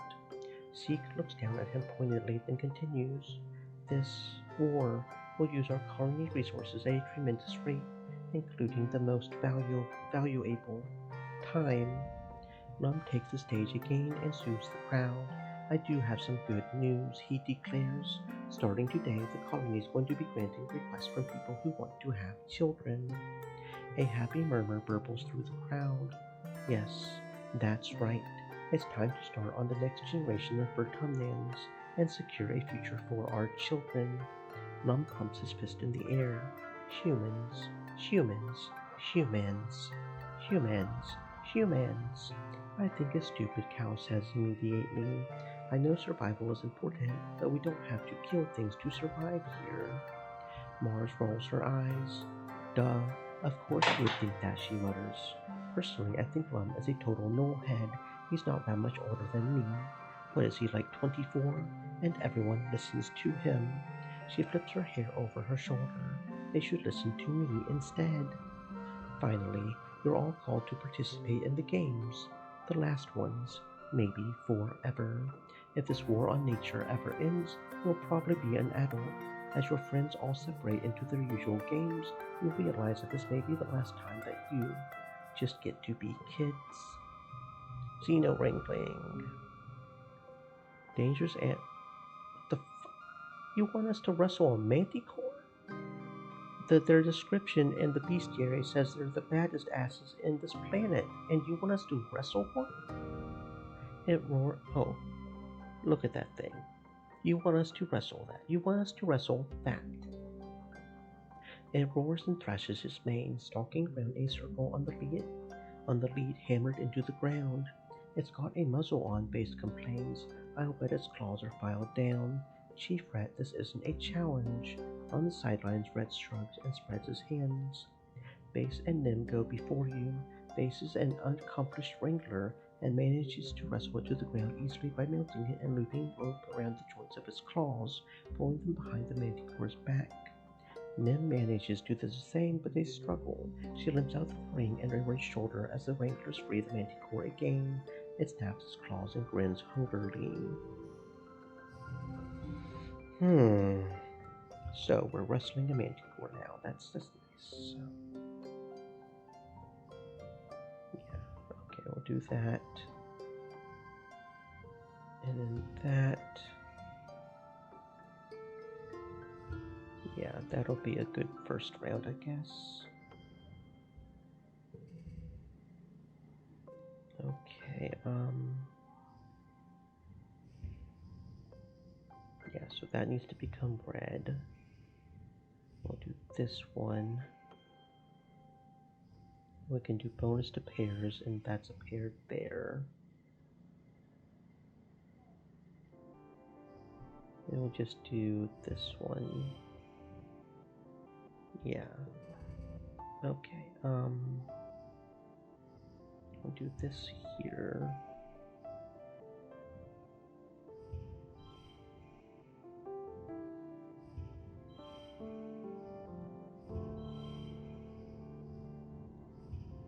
Okay, there we go. We got it. Right on the dot. This is a wild freaking manticore, one of the most dangerous beasts on Vertumna, something that could never be tamed, and they want you to wrestle it? No problem. You are offered your choice of implement. You choose an electrified baton, and it's a good thing you do. The manticore swipes at you, fatigued, still ferocious, and you give it a few jolts. When it begins to show fear, you come in close and deliver a few more to its soft underbelly. It roars in pain and confusion. The crowd roars in bloodthirst as you force the manticore into submission, especially the Helios. You weren't sure if they were rooting for you or for the manticore. After the festivities, everyone is supposed to take a few days vacation. You and your friends relax, but the adults move around the colony like ants in a hive, fortifying the walls and preparing for the human offense against the planet.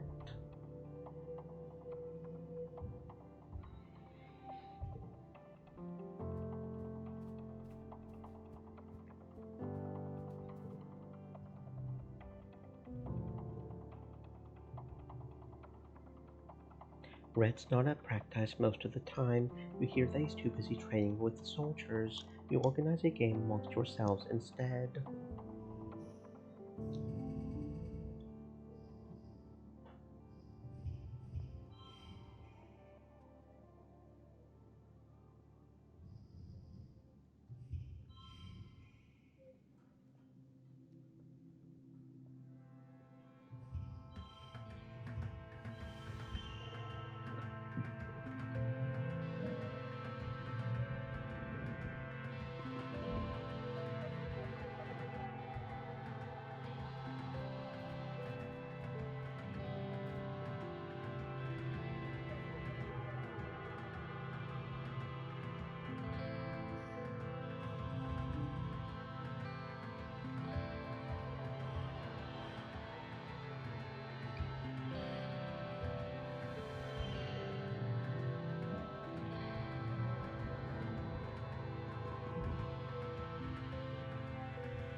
Something's off with Nim today. You can just tell from watching her crane that she's moving more slowly and seems distracted. Every so often she breaks form to stare at Vase, who's working with a group of trainees on the other side of the garrison. Her unit leader shingles her out and chastises her, gesturing for her to take a break and get her head on straight. Nim scowls as she slinks over to the rest area, where you hand her a water bottle. Hey you, she says, shooting you a little flicker of a smile as she takes a drink. What's up? Vase isn't talking to me, Nim replies, sighing heavily as she recaps her water bottle. It's been 2 days and he just acts like I'm not even there. I've tried to talk to him and he just says he needs Stream time to think. Elements, We got said. into it about how much Stay time moist, you and my I friends, spend hydrate. together. He thinks you like me, and I told him it's not like that. We're just friends, but Nim exhales noisily and scrubs her heel of her palm into her eyes. Maybe the problem is just that he doesn't know you that well. He doesn't trust you around me, that's all. Vase is right not to trust me. You tell Nim that you like her as more than a friend. You have feelings you want to share. Nim goes completely still as the color drains from her cheeks. Her eyes dart over to Vase on the other side of the room. Please don't say stuff like that, Jade. You're only going to make it worse for me. I'm sorry. Okay, just. You gotta know. I'm with Vase, okay? If you're really my friend, you gotta understand that. Her eyes dart back over to Vase. I know he's kind of rough around the edges, but he's a good guy underneath. I promise. He only gets mean about stuff because he cares so much about keeping everyone safe. If you say so.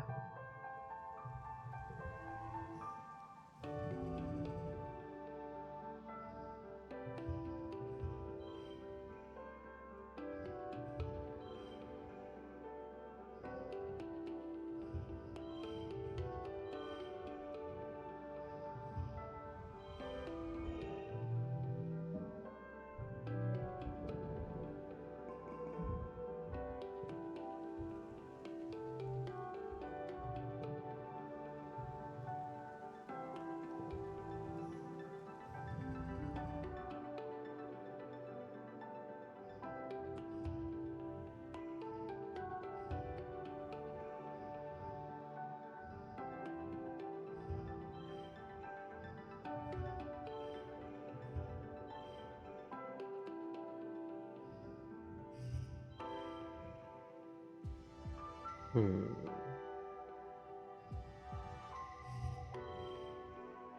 Hmm.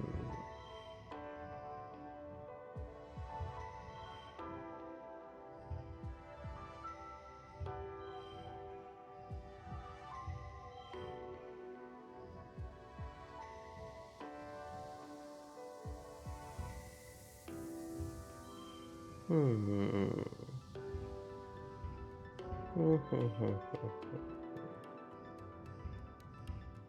There's gotta be a way to do this somehow. Playing sports ball is actually kind of turning into a bad card, because setting the neighbors to 2 is kind of bad. Or we could do setting to 5, and we set 5, which would allow that. Actually, it was okay. There we go. There we go. I knew there was a way to do this somehow. I just had to think through it. There we go. Okay.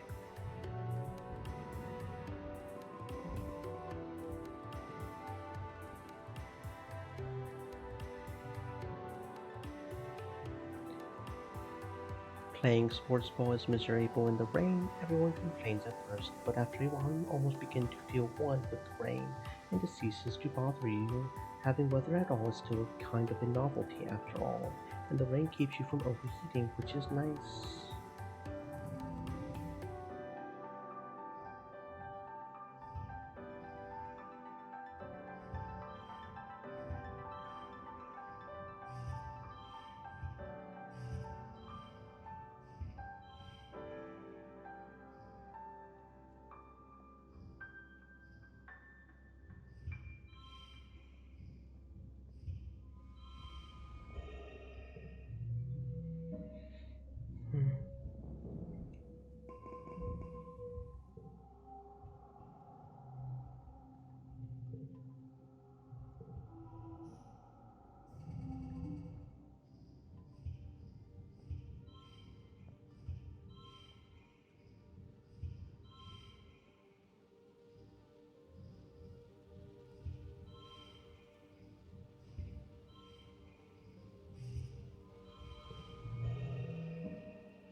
You're just putting your boots on to grab dinner in the lounge when you hear the colony sirens begin to wail. It's the yearly attack. They couldn't have waited until you ate dinner. Rude. Outside your window, you watch the colony defense begin to mobilize. Your hollow palm chimes with the usual reminders for all civilian colonists to stay indoors. Governor Lum is so confident in the colony's defense these days that there aren't even designated emergency shelters, so your room is the safest place to be. You post up in bed and scroll through Congruence's media library, intending to wait out the attack here. You wait a long time. The sounds of fighting don't cease for hours, long past dinner time and well into the evening, then even past the usual changing of the guard. From your window you can see plasma rifle fire atop the walls, and the steady few of the laser turrets, bright flashes fighting back the gloom of glow. You want to stay up, but eventually it gets so late that you force yourself to sleep. After a fretful rest, you wake up to the realization that the colony is still under attack. In the perpetual twilight of glow, it's hard to tell the time, but your growling tummy knows. It's well past breakfast, and you missed dinner last night. While you're deciding what to do, your hollow palm chimes with a priority video announcement.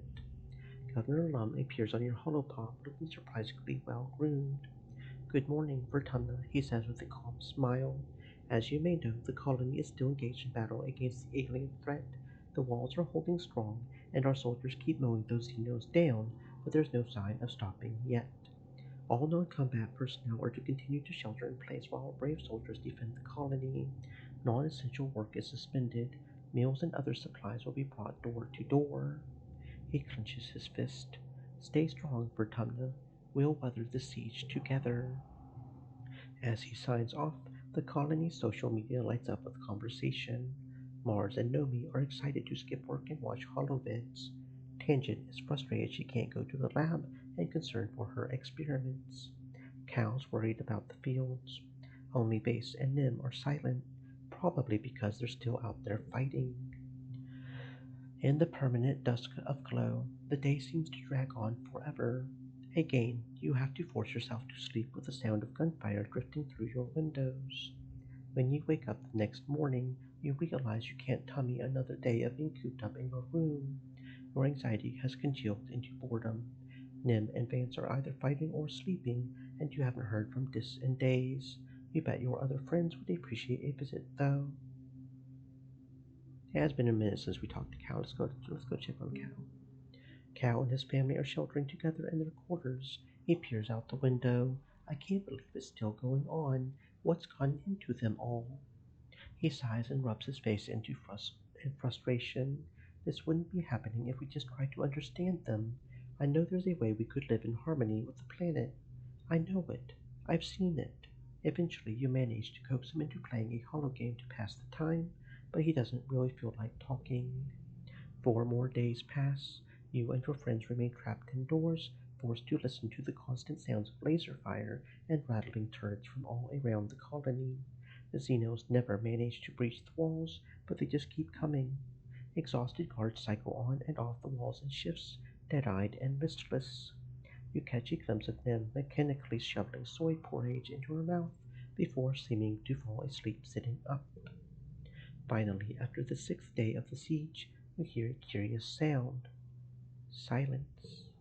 You run out into the colony square to see the soldiers returning from their posts. It's over. Your hollow palm lights up with a priority announcement from Governor Lum. The alien attackers have been defeated. The siege has ended. Lum smiles broadly and puffs out his chest. Another year, another win. You're welcome, Vertumna. You're welcome, humanity. "You're welcome," you hear, and see Chief Rat nearby looking livid. What did he do? He rants to his security officers, raced out there like an idiot with his honor guard, defend strategically unsound positions, put himself in danger, so he had to save his overstuffed ass. The soldiers all shift uncomfortably, but no one disagrees. And when I actually needed him, taking his 12-hour beauty rest while the rest of us slog through endless shifts. The soldiers are exhausted from the siege, so the crowd in the square disperses quickly. Only a few Helios remain, covertly filming Brett while he continues to rail against Lum. On the horizon, The first rays of quiet streak the sky with lavender. You watch Utopia's reclamation crew head out through the gates to begin vaporizing xenocorpses for the component molecules. That night you have terrible dreams. You imagine that you're sieging the colony, that you're a creature crawling in the mud on your belly, the ozone crackle of plas rifle fire arcing overhead. With your taloned claws you rip into the walls like they're made of clay, stuffing choking handfuls of it in your mouth. Any moment of lucidity you try to pull the clay from your throat, but no matter how hard you pull, it just never ends. You jolt awake when you realize you've been pulling your own guts out of your throat. Just a dream. You're shaking and coated in a film of terror sweat, your heart pounding. You don't find sleep again before dawn break.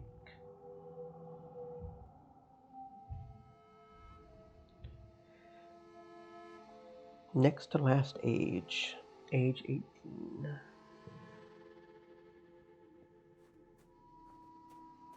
And we're just going to keep playing sports ball. Because it's all we care about is sports ball, sports ball.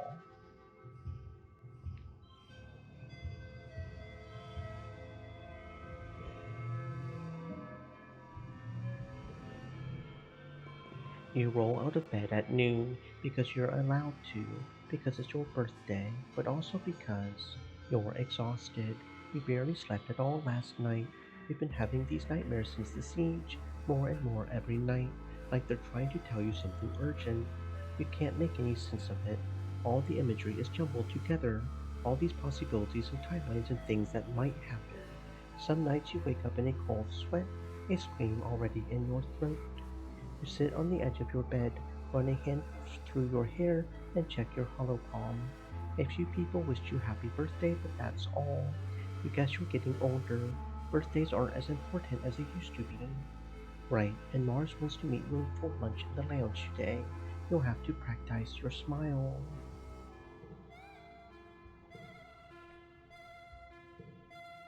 As you enter the lounge, surprise! You do your very best to play along and act surprised.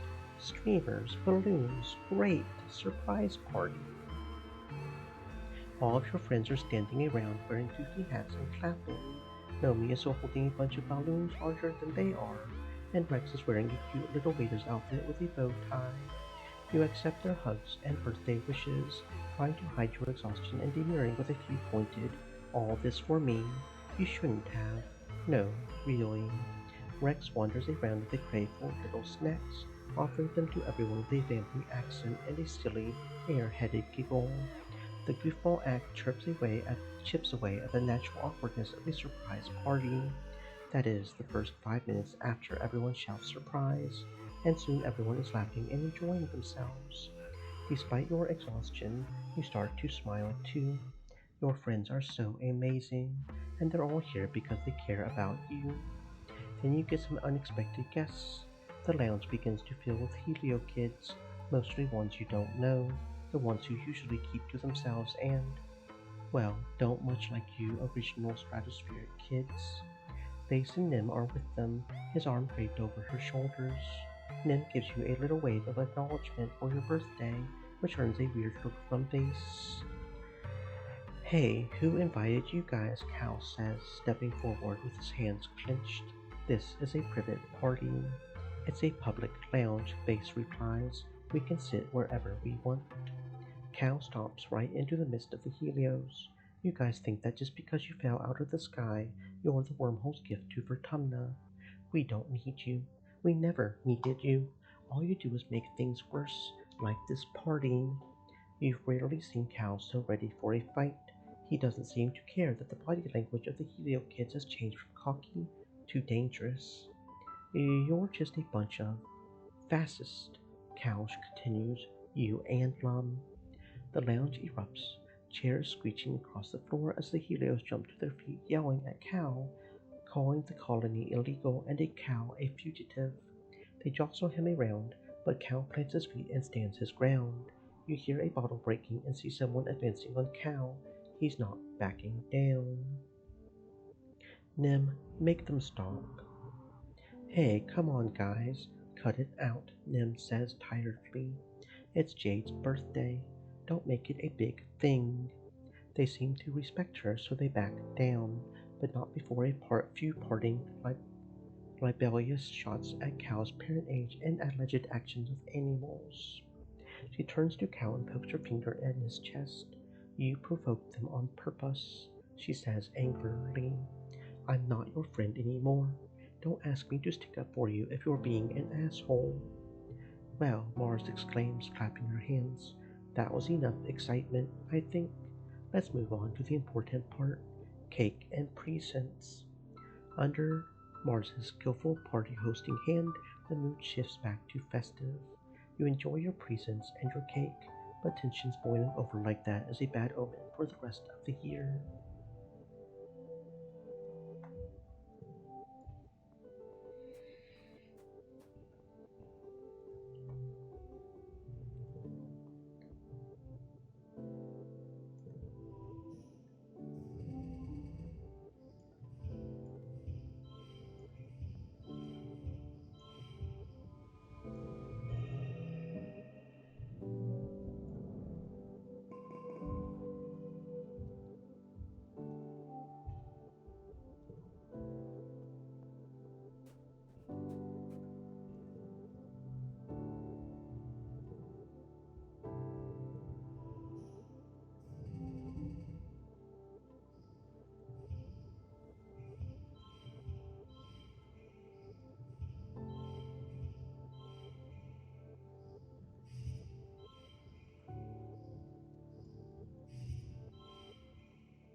You visit your mom's little garden.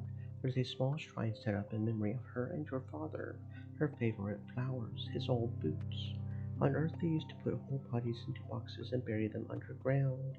The colonies always skipped the decomposition step, using a process to quickly render bodies into nutrient rich mulch. Your mom and dad stipulated that the remains would be used here, added to the dirt they tended so lovingly in life. Seeing here, you feel like they could be just around the corner. You spend some time talking in the general direction of the shrine about how much you miss your mom and dad, and how unfair it is that they died so young. You know that the whole colony is your family, but being orphaned at 16 is still a heavy blow. You imagine your mom ruffling your hair and telling you to toughen up, and getting a warm bear hug from your dad. You hear footsteps behind you and the creaking of the little garden gate. Cal kneels beside you and gazes at the shrine. I miss them too, he murmurs. I know I already have more parents than the average person, but your mom and dad were kind of like my parents too. They taught me everything I know about agriculture and how to care for animals. He smiles sadly. I hope I can be half the farmer they were. Cal is a great hugger, not too tight, not too familiar, but warm and strong and comforting. He reminds you a bit of your dad, strong but sensitive. Thinking of your dad's hugs makes you tear up a little, but Cal doesn't mind when you sniffle against his shoulder. Thanks, I needed that. You and Cal sit and contemplate your parents' memorial shrine for a while longer. Eventually, Cal has to get back to work. He lets you know it's okay to take the day off if you need to.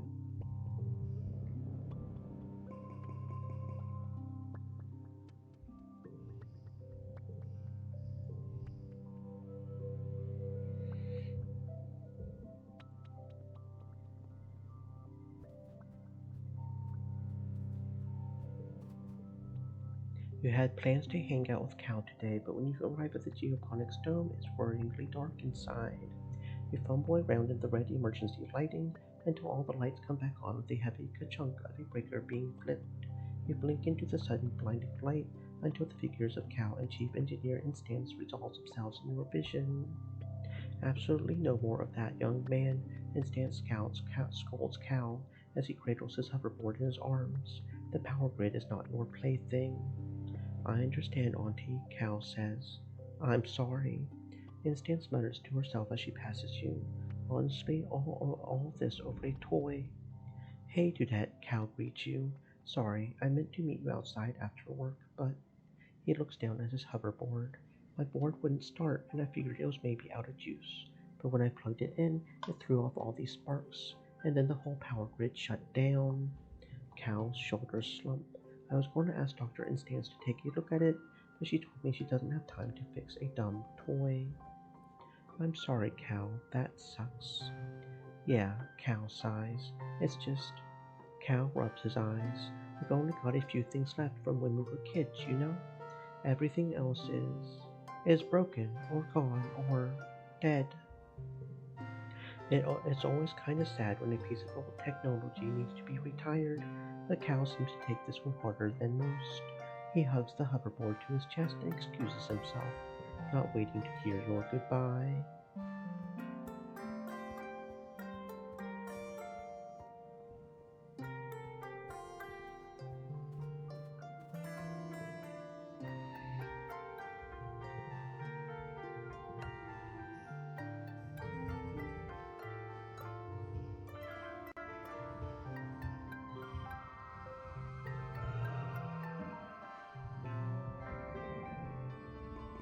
This year, Governor Lum's ascension to the Vertumnalea stage was heralded by an entire military band, their instruments shiny and nano-printed new. They march out of command in formation, splitting and forming a phalanx at the foot of the stage as Lum takes his place before you. Spotlights turn on with heavy ka-chunk noises, illuminating Lum in a halo of floating dust particles. He spreads his arms wide. Hello, Vertumna, his voice booms over the speakers. Are we winning or what? The reaction is mixed. We look around. It's easy to see the ones cheering the loudest are Helios and people who fully adopted their mentality, like Nim. The Stratos are more reserved, some even silent. Security Chief Brett is one of them, his usual stony expression hiding his true feelings. Regardless, there's enough cheering that Lum has to wait for it to die down before he continues. We're killing it out there, people, he exclaims. Every day we claw a little more territory from the savage aliens of this planet. A potato pod arcs through the air and lands with a broken splort at Lum's feet, splattering him with juice. You don't see who threw it, but the reaction from Geoponics is looking restless. They begin to cheer and stomp their feet. Lum continues on, raising his fist. Those Xenos attacked us first, and now they're learning. Don't mess with humankind. The crowd is now evenly split between cheering and booing. The Stratos are agitated, and you hear calls for things to return to how they were, and how Lum and his soldiers are killing the planet. Even the council, lined up before the stage and facing the crowd, looks conflicted. That ain't how it is. Utopia turns and hollers up at Lum. You don't even know what it's like out there. You just send folks out to die for your stupid war. Utopia hops on stage and routes her own hearspeak through the speakers. He's lying, she yells bitterly. This year we lost 2 surveyors in the swamps, Sorrel and Quinny. They would be alive today if Lum hadn't sent them to clear out a manticore den for no good reason. She jams her finger against the governor's chest. The only threat to our colony here is you. Lum's smile doesn't change, but his eyes go cold. He snatches Utopia's hand and calmly, slowly, crushes her hollow palm crystal with his thumb. You can hear the crunch of the bones of her hand before her feet cuts out. Utopia yelps as her knees buckle with the pain, her bravado gone. She holds her broken hand to her chest and is too shocked to resist when Lum shoves her off stage. The crowd is stunned into silence as well. Lum clears his throat and approaches the end of the stage, looming tall over the council. "Thank you for your input," he says icily. "Your concerns have been noted. This isn't the buffoon Lum presents on his daily hollow vlogs, or the nuisance he is when he visits a work site. You see something in his eyes you've only caught glimmers of before. Hatred.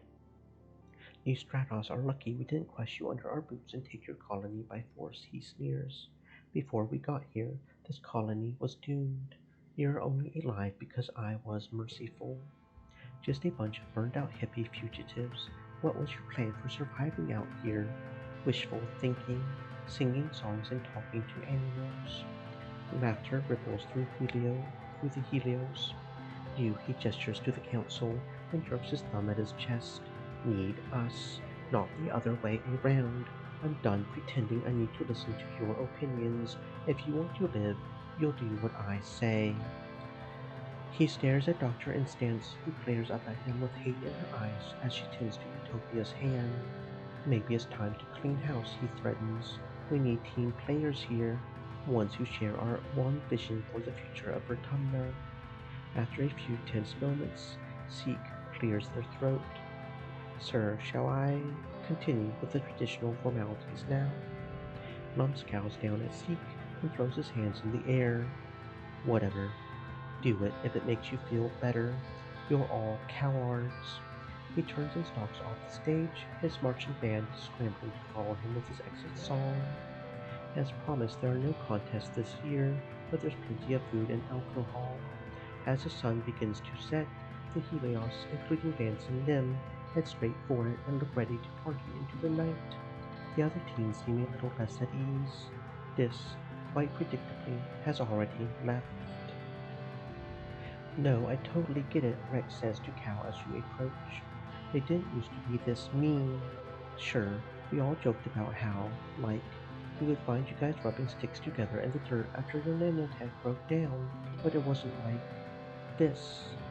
He jerks his thumb to Vance and his group of friends who've wrangled themselves a live trippet and are skewering it to roast over a bonfire. You can hear its dying squeals from here and, as night falls, smell the sweet charred scent of it cooking. "No, they've always kind of been like this," Nomi shakes their head. "Just like total human supremacists. See something you don't understand? Nomi makes laser guns with their fingers. Pew pew. All gone. Want something else someone else has? Pew pew. All yours." They lean back on their hands and look up at the night sky. In dust, the wormhole looks so peaceful and far away. I used to think me and Rex were like changelings, like aliens beamed in and replaced two human babies with weirdos. "I don't think you're weird," Cal says, eyes wide. "I think it's really great you two don't act like Helios." "We are Helios, though," Rex replies, and Nomi nods. "And some people dancing around that bonfire are Stratos. It's not about how you were raised. It's about the choices you make. No one is just a good person or a bad person. Only bad people think they always make the right choices." The dancing and feasting continues well into the night, while you pass the time with your friends in the peaceful faction. Knowing that the whole colony isn't into being soldiers and fighting Lum's war on nature makes you feel less alone, but you can't stop thinking about the governor's eyes as he crushed Utopia's hand today. So long as he's in charge, doesn't matter what anyone else wants. This week after Vertumnalia is one of the hottest since you landed. You're supposed to take time off for a much needed break, but it's just so humid and awful, and tempers are short. Shortly after the festival, you start seeing graffiti popping up everywhere. It seems that a lively If not particularly civil, conversation between the two factions is being held on the flat surfaces of the colony. Lum announces a zero tolerance policy for political graffiti, but you know Ice that not every tag is being removed, just the ones against the war, of course. The atmosphere of the colony is oppressive, as thick as the choking dust heat itself. Everywhere you try to relax, people just want to talk about the war. To make matters worse, the sweltering nights are making your nightmares intense again. You return to work feeling more stressed than before.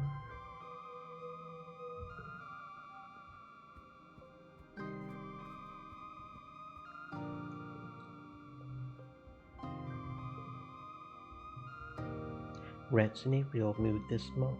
Something has him really stressed out, and it's clear he doesn't want to talk about it. You can tell just from sharing a change room with the garrison that things are getting pretty tense over there.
You're heading to bed when the sirens begin to wail, heralding the beginning of the yearly xenofauna attack. Outside your window, you see the soldiers begin to form up. This year, Nim's heading up her own squad. You see her red hair bobbing along with the others as she rushes to defend the walls. Waited out in your quarters. You close your windows and pull the covers over your head, and you get a holocall notification from Mars. You join and find Mars, Tangent, Cal, Rex, and Nomi already in the call. I can see everything from my bedroom window, Mars says. Nemi's got her own squad and everything now. Look at her go. Cal makes a noise of discomfort but doesn't voice his opinion. Suddenly, your room is rocked by an immensely loud shockwave. Then, by a wall of heat you can feel even through your closed windows. Keepsakes rattle around on yourselves, some falling to the floor and shattering. Your hollow chat explodes with alarmed chatter. What was that? Is everyone okay? There was an explosion, Mars exclaims. I can see it. Part of the wall is missing. There's monsters pouring in. Everyone starts talking in a panic. Tang's cool voice cuts in. The explosion came from inside, she says. Congruence made the trajectory and damage calculations. The walls blew outwards, and there's fire damage on the garrison wall. She's quiet for a few seconds, then. Dis, are you in the call? Are you safe? There's no answer. You don't think he was caught outside, was he? Mars asks, but no one has an answer. You and your friends keep the call open and speculate on what's happening outside. supplemented by Mars's observations and Tangent's reading of congruences processes. Everyone is on the call except Vance and Nim, who are defending the colony, and Dis, of course. You can't shake the dark feeling you get when you think about him. If someone set a bomb inside the colony near the garrison, you only know one person who could have done it. In the quiet following the battle, the colony comes out of hiding to gather in the courtyard, surveying the damage. Governor Lum is on the warpath. I'll find who did it, and I'll have their goddamn head, he yells. I want every single strato lined up and questioned. Those were our explosives. I want to know who set that goddamn bomb. You and everyone from the strato are hauled aside and questioned on your whereabouts prior to the attack. Everyone, that is, except Dis. He's nowhere to be found, dead or alive.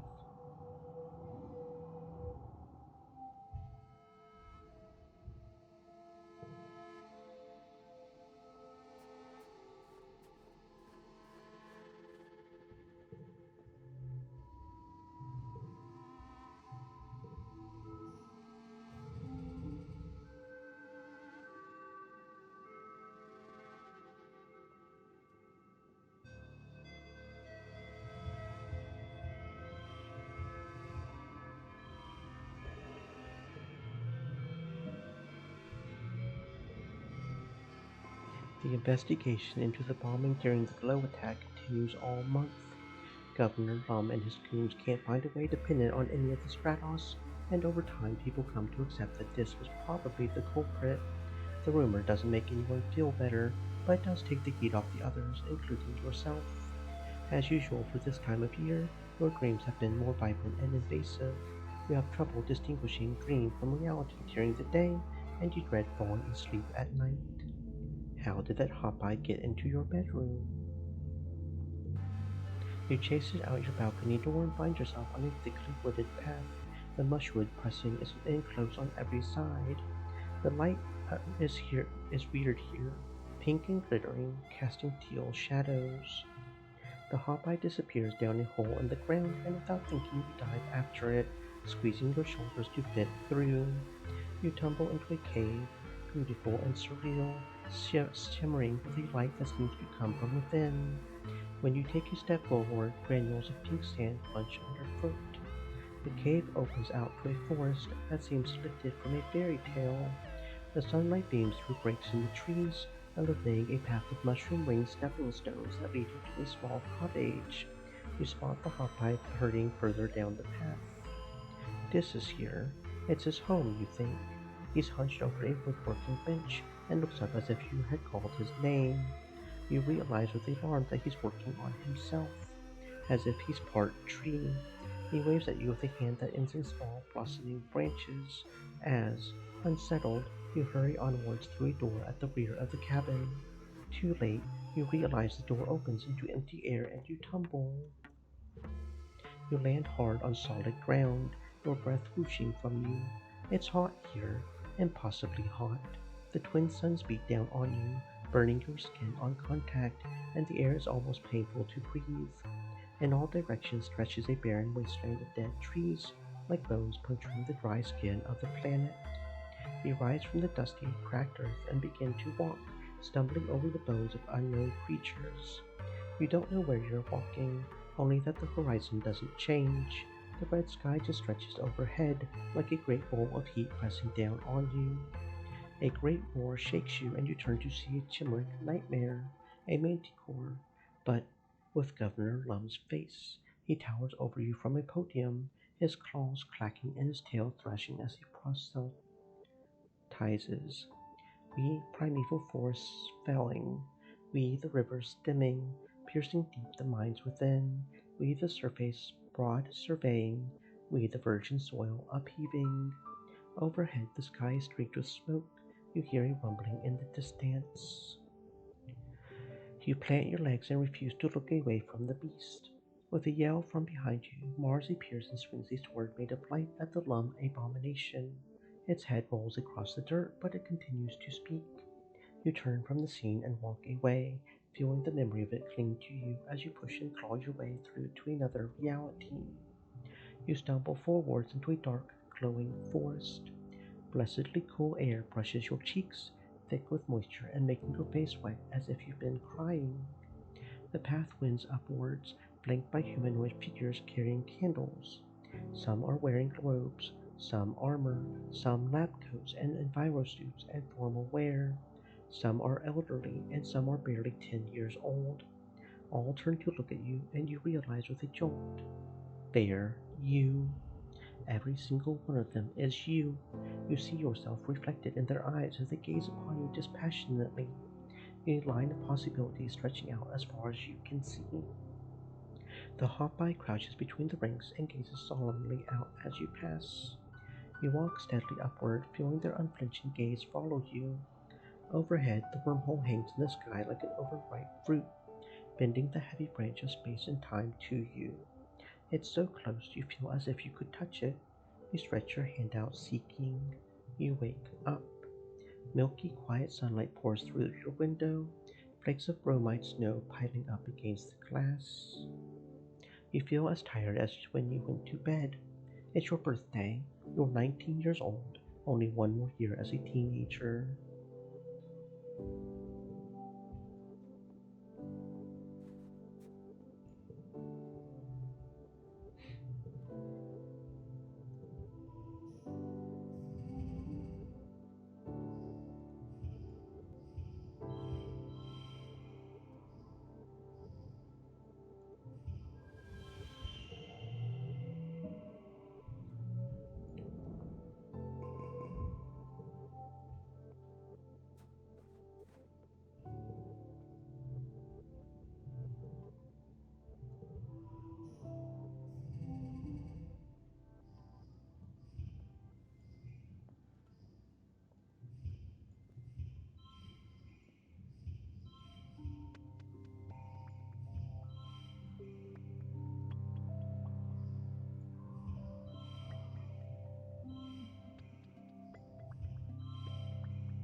Governor Lum enters the colony square to his customary bombastic fanfare.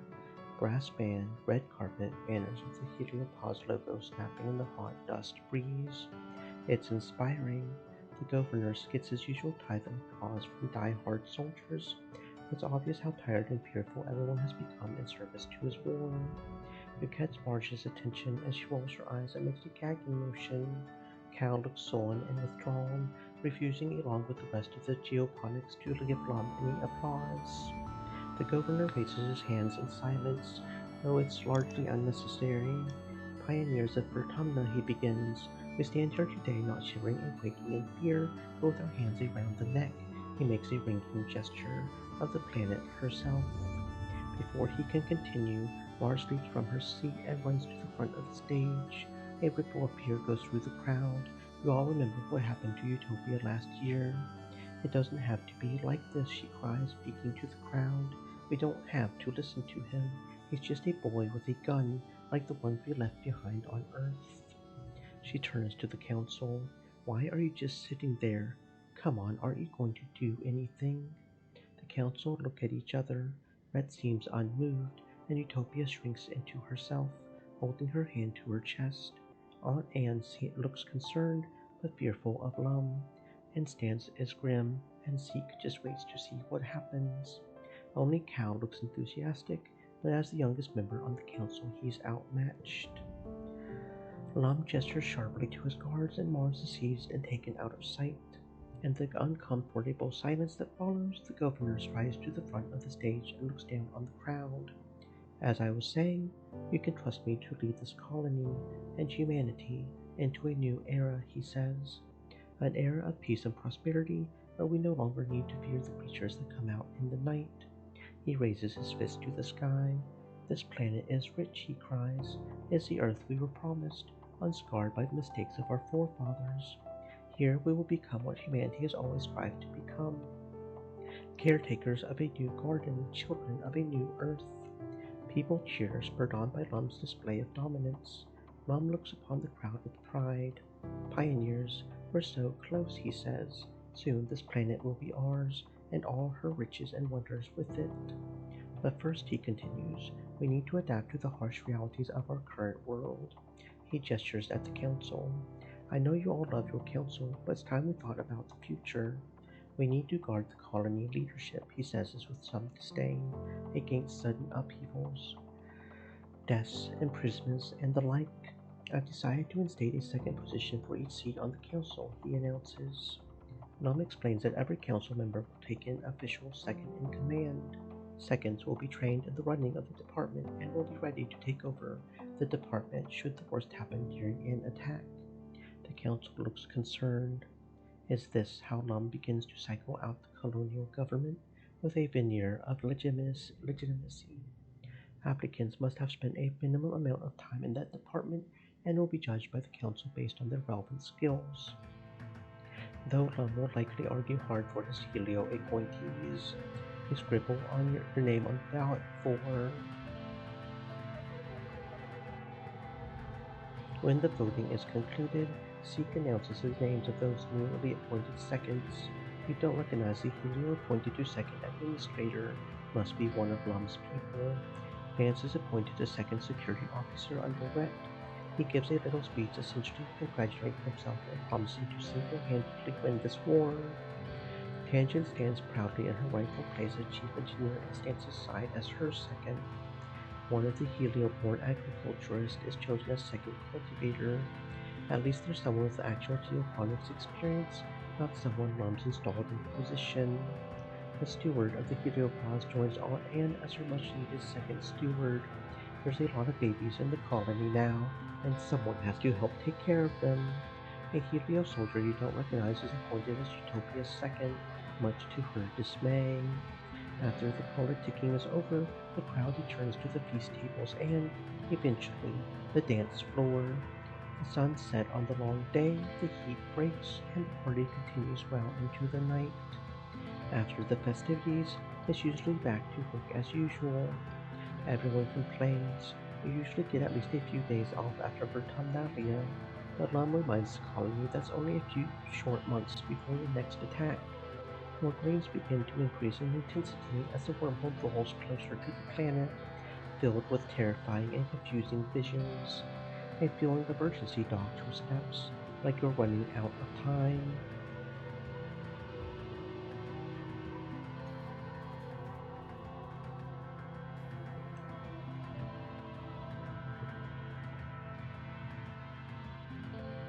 You train all month in the punishing dust heat.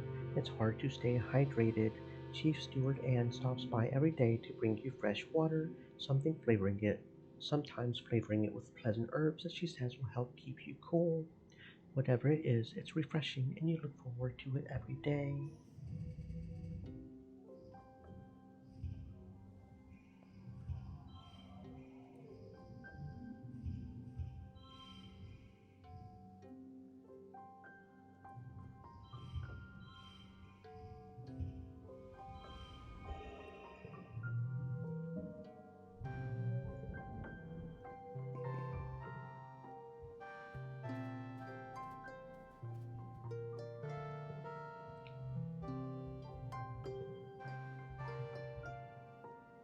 You've been finding it really difficult to focus on practice recently and find yourself snapping at your teammates and making bad calls.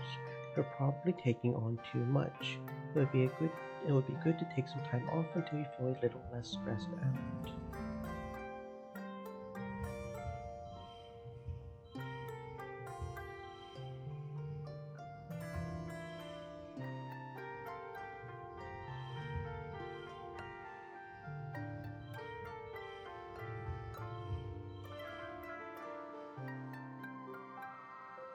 Hmm.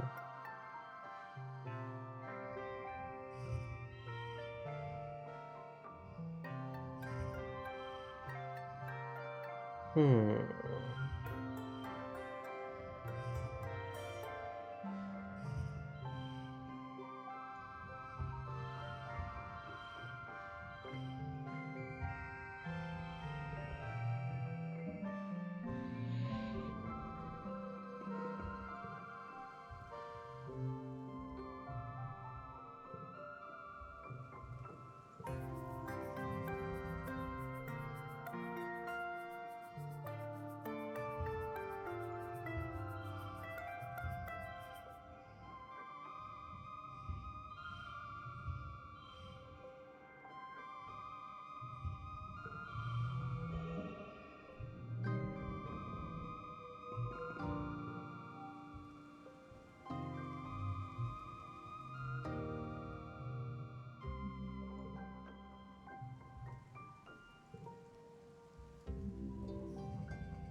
The geoponics domes are a comforting beacon of light during glow.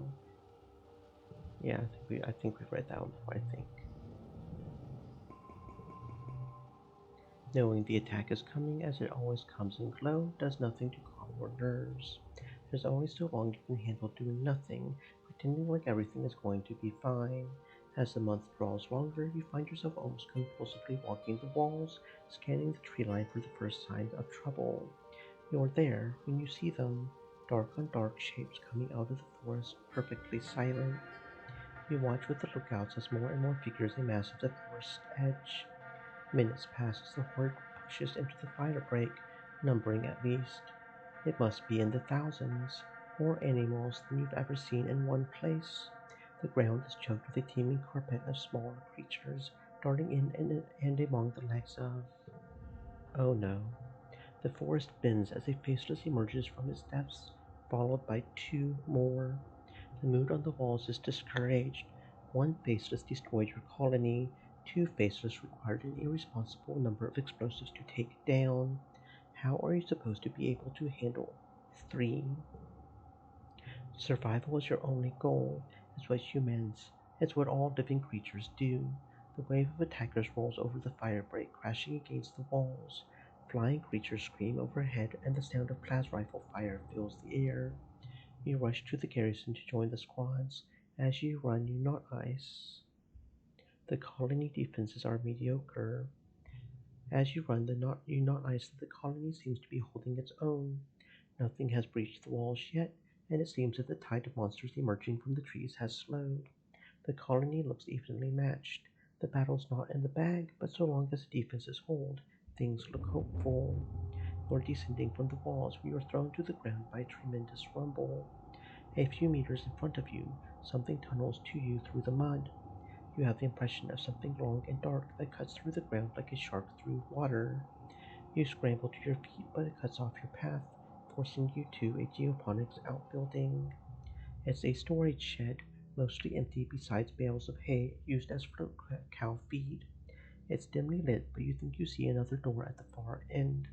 The creature advances, throwing up rocks and chunks of dirt as it tunnels closer.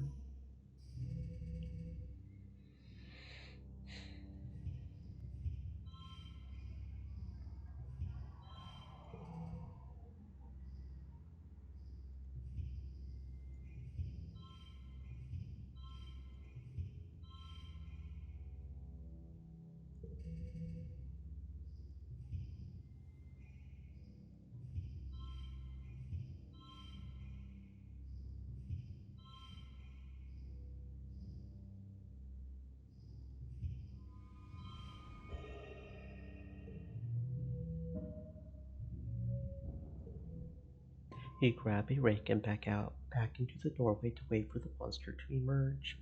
As it rears up and thrusts a long black snout out of the ground, you stab the rake down into it, dispatching it.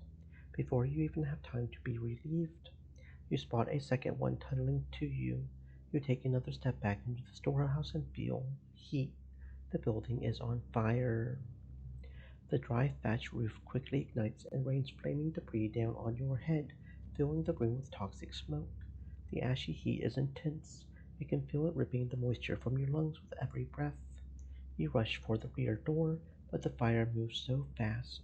You're trapped as a roof beam collapses in front of you. You hear a crackling noise, then just pain and a noise like a bell. The world goes dark. You wake to chaos, a confusion of light and heat and smoke. Fire. Your head is pounding. You must have hit it and blacked out, but you aren't sure how you got here or what on Vertumna is happening. There's something important you need to remember. Your tummy lurches as the floor crumbles beneath your feet, then collapses.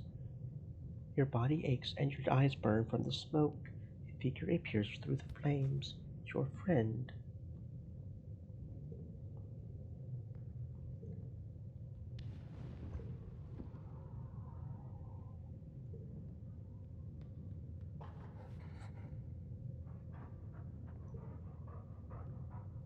You remember this from another life. Not a dog, a monster. It's about to end your life, and probably Nim's too. She tightens her grip on you.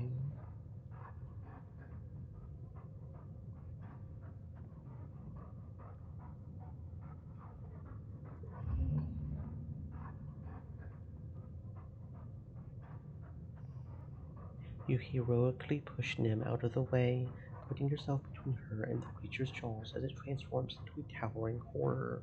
You both scream as it rips you from her, tearing into your arm. The pain is incredible. You're certain you're going to die. Then you hear a zzz and smell the crackling ozone of Nim's plas rifle. She leans over you and applies pressure to your wound. I got it, Jade. It's dead. Just hang on, I'm going to get you out of here. We did it. This time, we lived. You try to tell her as you lose your grasp on consciousness. You wake in the medbay surrounded by other soldiers in various states of triage. It seems the battle is over. It was long and bitter, resulting yet again in the destruction of most of the Stream sawmills and elements, air-able land. said. The defenders Stay managed to moist, my repel the friends, Xenos before hydrate. damage could be done to the inner colony, or maybe the monsters lost interest before finishing the job. It's as if the planet wants you to suffer, but doesn't actually intend to finish you off. Yet, anyway. But for now, you're just happy you've survived to live another day. And that day is your birthday. By the time you've recovered, the suns have returned. It's your 20th birthday. You're a fully fledged adult now, though in many ways you already were and have been for a long time.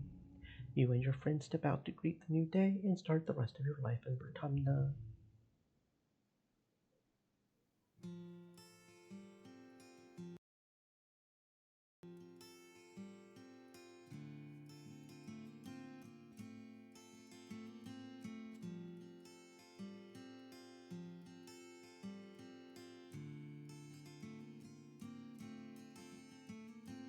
I give you one more chance, but I want for. Sports have been a part of every human culture and is no different among the colonists of Vertumna. Watching people fight in ritualized combat scratches some sort of primeval itch that few understand. Thanks to your prowess and charisma on the field, sports ball becomes the de facto sport of Vertumna. You make sure every child wants to grow up to play it just like you, and eventually people even begin to take it so seriously that, in your later years, sports ball is used to settle grudges and even act as a marker for social status. No one would ever dream of running for governor if they don't have a positive association with sports ball. Need a high rebellion for a new sports ball variation apparently? You form lifelong bonds, where teammates are very important to you, like family. This is how Calm taught you to act all those years ago, and you've carried his teachings forward into every generation of sports ball players since. You retire after scoring the winning spike in the league finals. Of course, they brought you out 10 years later for a All-Stars game. Sure, you twist your knee pretty badly, you just can't handle those moves anymore, but it's worth it to see the joy on the faces of everyone you love. They retire your jersey number in the rafters of the garrison beside Calm's. Strong and true, Nim sticks by your side, one of your most trusted friends. She may be friendly to all, but few people really know her like you do. Everyone is surprised when she retires from active duty. She trained so hard. What could possibly have convinced her to give up her passions? It all becomes clear when she and Vance announce her pregnancy a few weeks later. Vance, now Nim apparently, are big proponents of what they call a balanced family, with Faith protecting the home from the outside and Nim raising up from within. It's strange to see such a stubborn girl act so docile and doting, but she seems determined to make it work, and her mom is overjoyed to see Nim following in her footsteps. However, as the years pass, you begin to see cracks form in Nim's happy household. Face's overbearing nature really leaps out when he has her trapped with 3 of his kids under their roof, insisting he doesn't want his kids to be raised in some hippie creche like Nim was. Eventually, their relationship takes a turn for the worst. Nim shows her physical wounds on her skin, but it's harder to see the emotional ones. When she flees to your quarters late one night with bruises, you welcome her in and give her all the support you wish she could have given her all those long years she couldn't see. The children are raised in the creche, though Nim doesn't go back to defense. Instead, she starts up the sports ball teams again, finding her joy in teaching the next generation of athletes like Calm taught her. Despite her scars, Nim lives a long, happy life, becoming something of a cool aunt figure to everyone who crosses her sports ball pitch. Your parents never got to see their colony through, but you live on in their stead. They'll always be with you, in the ground you walk on, in the trees that give you shade, and in the cycle of life that sustains you. The days turn to months, eventually becoming years, then decades. Before you know it, you are old. Life is tough but rewarding. Your Tumna continues to challenge you and your loved ones. The attacks continue every year, getting harder and harder to withstand. And not just that, but droughts, earthquakes, diseases, storms, pestilence, and more.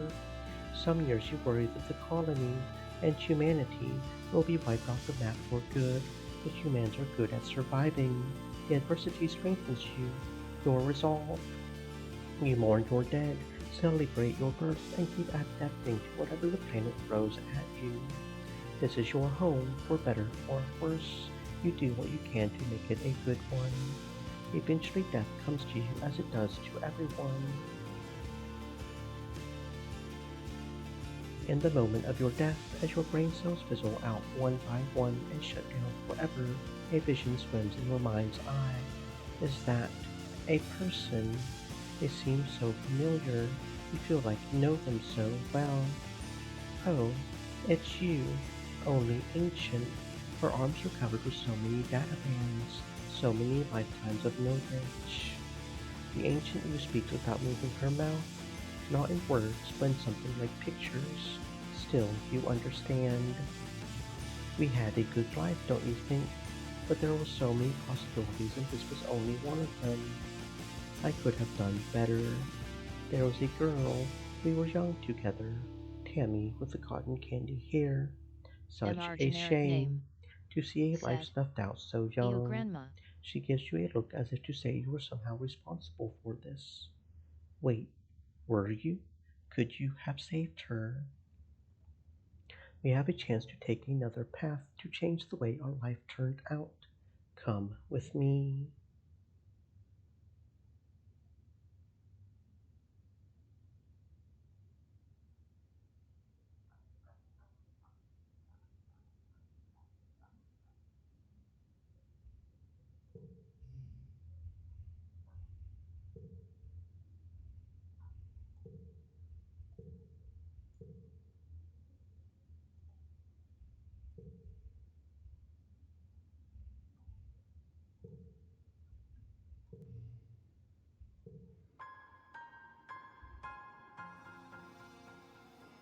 Okay, give me a minute to go get some more water, and then we'll start finding endings.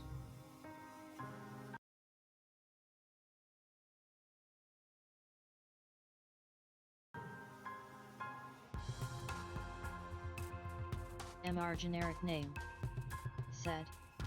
You gonna get.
I don't know if I'm going to get 100%, but we very well might.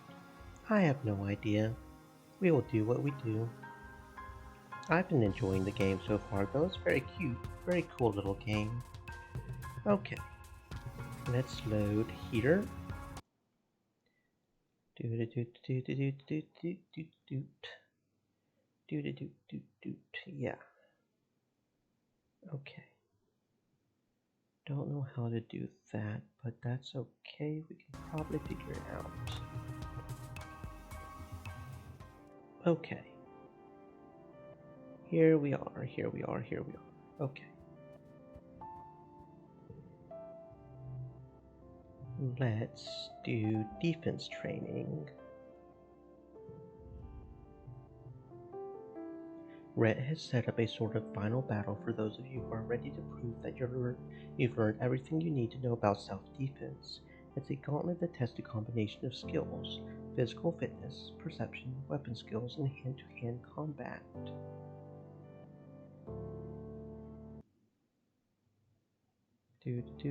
Double check on this thingy over here. Doot. You and Base are paired to face the gauntlet together. At the end, he'll be your grappling partner.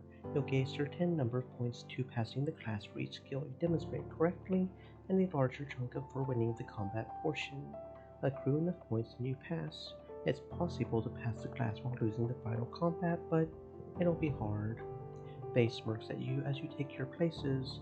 Red blows a whistle, and you both set off through the obstacle course. You're neck and neck as you navigate knee-deep water, nails through poof shroom mats, climb a lookout tower, and other feats of physical fitness. Your perception is tested as well. An automated turret lobs beanbags at you, each hit adding time to your score. Base has you solidly beat in the firing range portion, so you go into the final combat with a point deficit. You need to defeat Base here to get enough points to pass. Okay. Okay.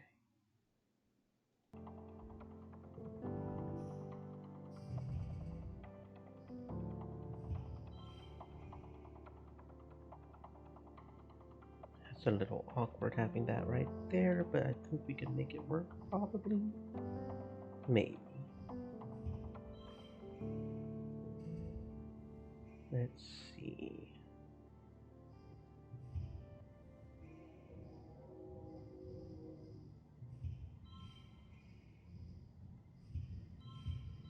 There we go, get the double there.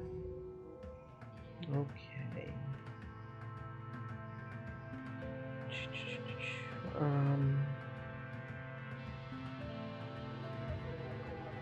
Yeah, so then we can do that. MR generic name. Said. You brain muo. Nope, no brain right now. We're still on the this. We will probably get brain eventually, but not right now. The battle is brutal, but you emerge victorious. Congratulations, Shay, Brett says. The match goes to you. The ultimate showdown. All cards to the right become red. He turns to Base, checking his hollow palm. Though, according to Base's performance during the gauntlet, you both pass. Great work, you two. I hope to see you here again, though. I'll throw in some kudos if you hang back to help the other students. You beat Base. MR generic Wow. name. Said. Oh, is the Sam Char He's not from last happy save? about that. You turn to congratulate him, but he just scowls. How does it feel to pass on a technicality, Spacer Boy? Couldn't pull it together when it really counted. Base sneers and stomps away. Haha.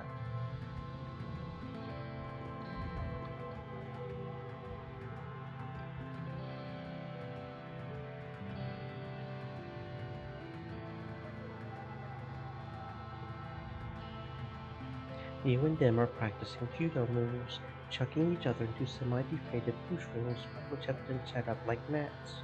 You're learning to throw, but also to fall properly without getting hurt. It's pretty fun. The enormous mushrooms are surprisingly springy and bounce you right back up.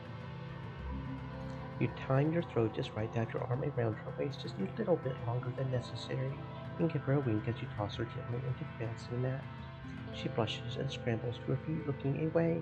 When it's her turn, you feel your heart beating fast. What's she going to do? She flips you super hard in response and laughs her beautiful, wonderful laugh as the push room mat sends you flying. Zoom! Does that mean she likes you back? You aren't sure, but love certainly hurts. Okay.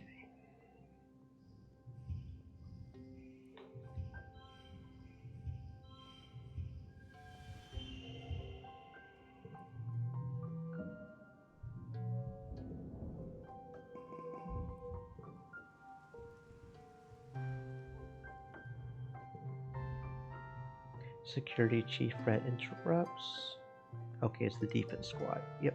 And this time, We are going to be part of the defense squad.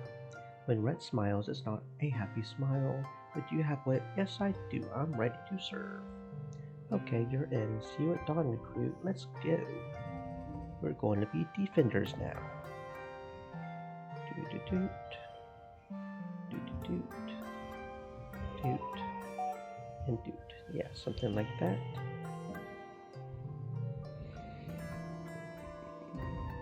Okay.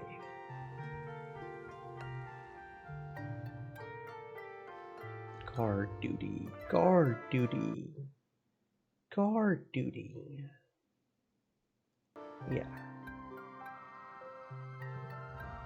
You show up for orientation to guard duty. Base and Nim are here as well, listening intently to Security Chief Rhett as he teaches you the specifics of the colony's defenses. There's the walls, of course, and the lookout towers and the robotic turrets. There are obvious weaknesses, like the gates, and less obvious ones, like the pipes, that divert runoff water away from the colony. And there are high-priority targets like engineering and geoponics. We're surprised to learn that the living quarters are considered lower priority. Duh, Base mutters. During an attack, everyone's supposed to be defending the colony, not hiding under their beds. It's a lot to learn quickly, and Rhett doesn't let you make mistakes. He drills you and drills you, first on your knowledge of the colony and then on actual drills, physical fitness and reflexes, loading and firing a plas rifle, securing a dangerous situation, and combat tactics both as a group and solo. If the lookouts on the walls see anything, you'll be the ones to shoot it, he says, as you struggle with reloading the cartridge and your plas rifle. There might not be time to wait for backup. You have to be able to make and act on the right choice without hesitation. He looks you right in the eye. You're not only a guard while you're on duty, he says seriously. You're being charged with the defense of the colony itself. I expect you to be ready at all times to answer the call. Frustrated, you fumble the cartridge and it clatters to the ground. Rhett stops it under his foot. No slacking. Keep your mind and body sharp and ready for anything. Rhett leaves you to figure out how to reload your plas rifle on your own. Base is already finished, of course, but Nim stops what she's doing to help you. There's a latch here, she says, flicking it with her thumb. If it's deployed, you can't click the cartridge in. Got it? You nod. It's easy when someone actually shows you how. The chief's kind of intense. Base scoffs. You deserve it. If you're just using this as an excuse to slack off, if him hurting your feelings is what it takes to make you colonists realize that defense isn't a hobby, I hope the chief chews you up and shits you out the other end. Base leaves in disgust. Nim shoots you a sorry look and follows him, shouldering her rifle as she goes.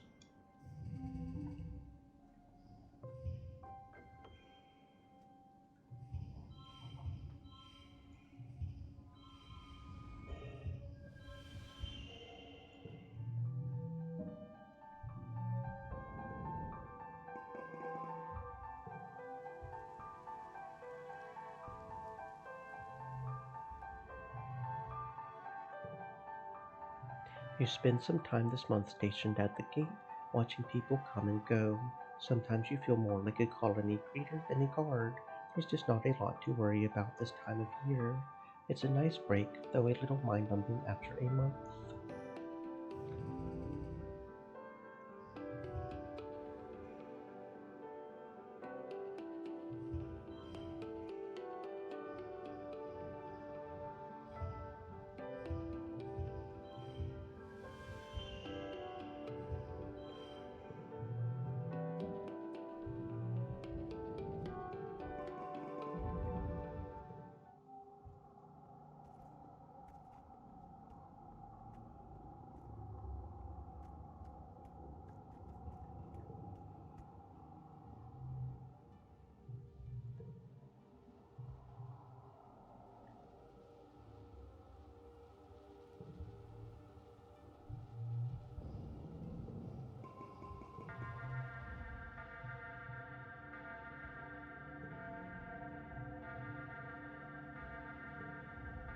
You muster with the rest of the defense forces at the gates.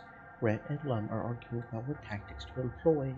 Lum keeps trying to rally the soldiers with a heartening speech about giving it everything they've got. All the drones, all the explosives, and Red keeps cutting in. We don't need to take any big risks.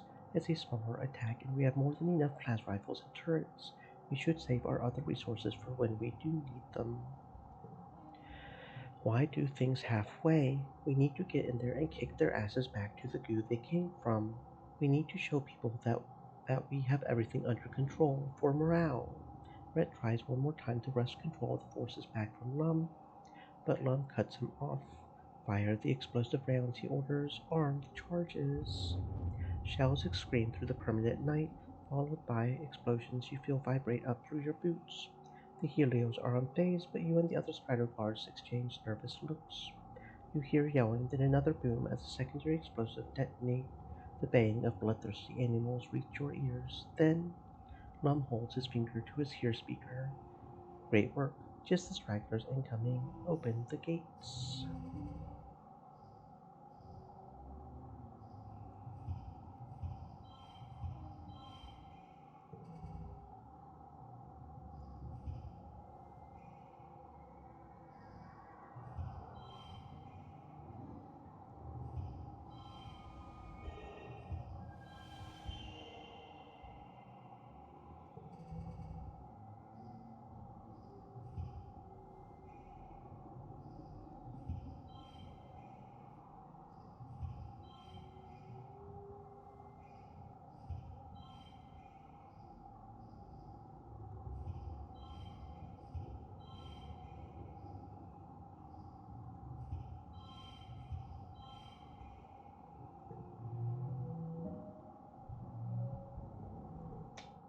You face off against a lesser Xeno, some kind of finned semi-aquatic thing already half dead and limping doggedly through the gates. It's almost comical how easy it is to stun and kill it. By the time you're done, the other soldiers have dispatched the rest of the creatures. Smoke drifts in from the battlefield from the explosions, an acrid scent of triumph. After the attack, Lum gathers everyone in the lounge and holds a big celebration for the soldiers. There's feasting and drinking and songs of valor, and as the party goes on long into the night, some drift away in pairs or more. Mars and Rex keep the dancing going. Even Nim seems to relax, especially when the other cadets invite her to drink with them.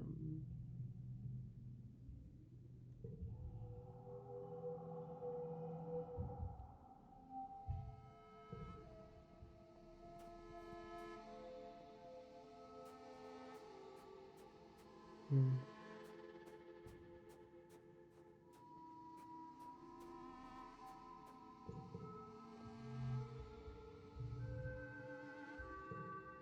There's part of the new garrison you're not supposed to visit. Deep underground, where the colony keeps dangerous animals that have been captured by the hunting parties and brought back to be studied. These aren't the cheerful fields where newly domesticated bristle slugs and throat cows live out their days in peace and luxury.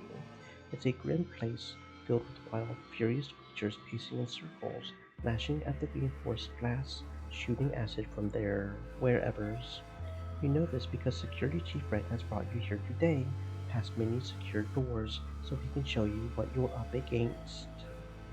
You should assume everything outside the colony walls is trying to kill you, he says gravely. Even if it doesn't look like it wants to sting you or bite you, that doesn't mean it can't spray acid, release poisonous spores, liquefy your insides with a sonic blast, or release a deadly neurotoxin. He points at you. If you don't know what it is, expect it's deadly. If you do know what it is, you should know how to kill it before it kills you. He teaches you about various xenofauna, their habitat, behavior, natural defenses, and weaknesses. Like always, he throws a lot of info at you and just expects you to be able to remember it flawlessly, right away. Yes, there will be a test, he says when you ask. It'll be when you meet these monsters in the wild, and if you fail that test, you're dead.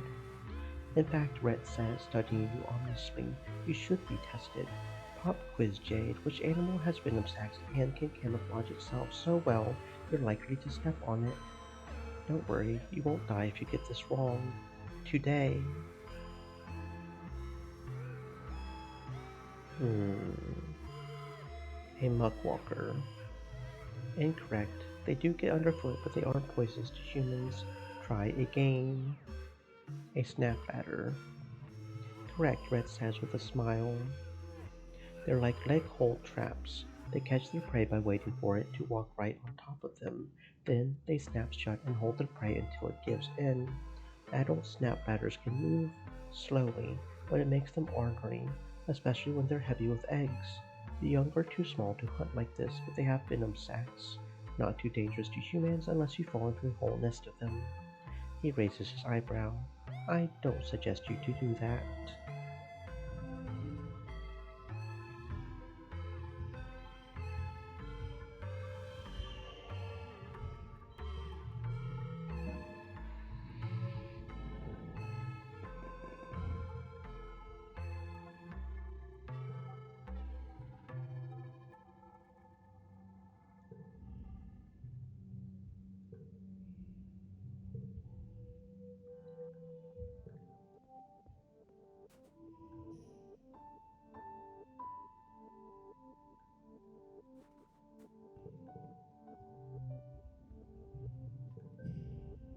It's your swearing in ceremony, the day you officially become an officer.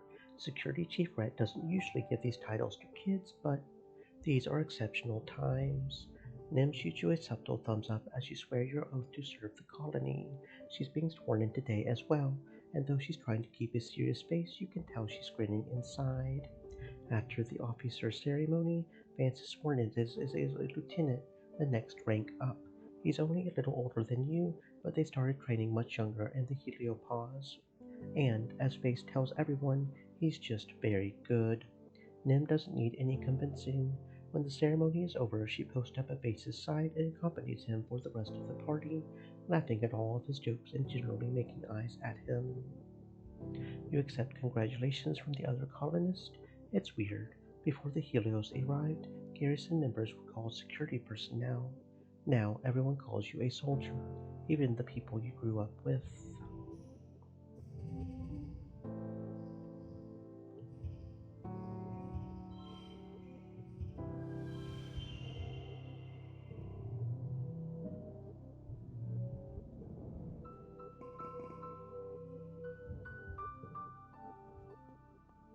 How much was that one thing? I'm slightly tempted to go ahead and get it, because that would be kind of easier in some ways. Where is it? It's over here, isn't it?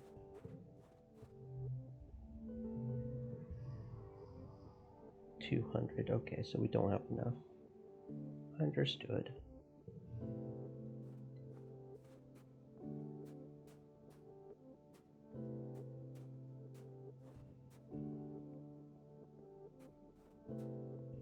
We're getting a fair amount of money from defense guard duty, so maybe we will eventually.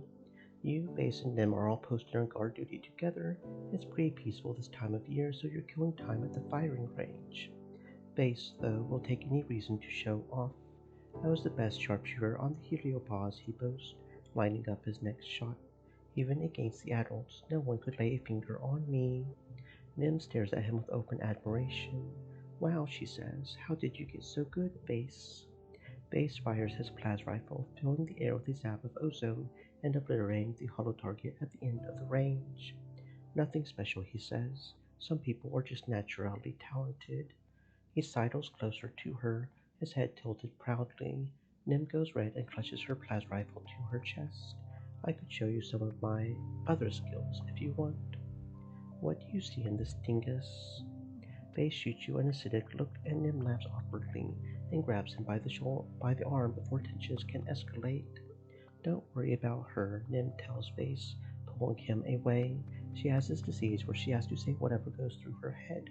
It's really tragic. She shoots you an angry look over her shoulder as they walk away.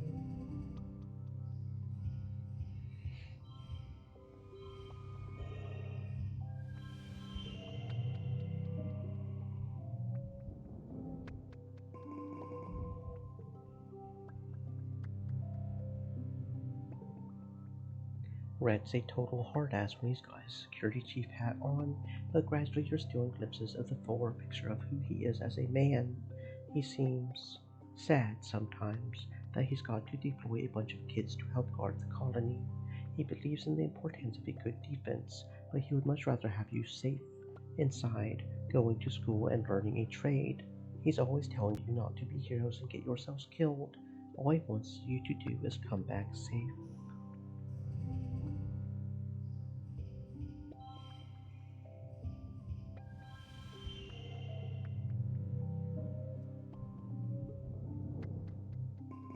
You're. Okay, it's the shimmer.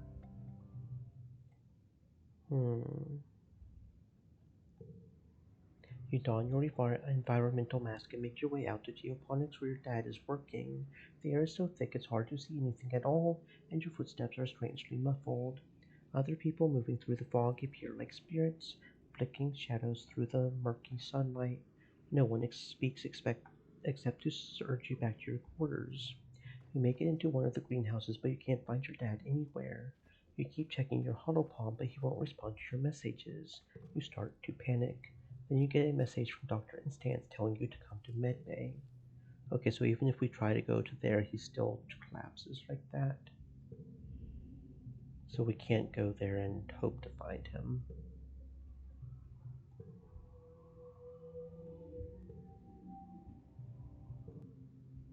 So he just dies.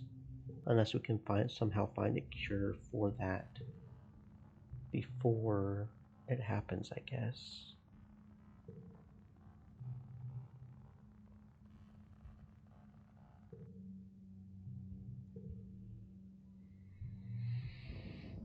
Hmm.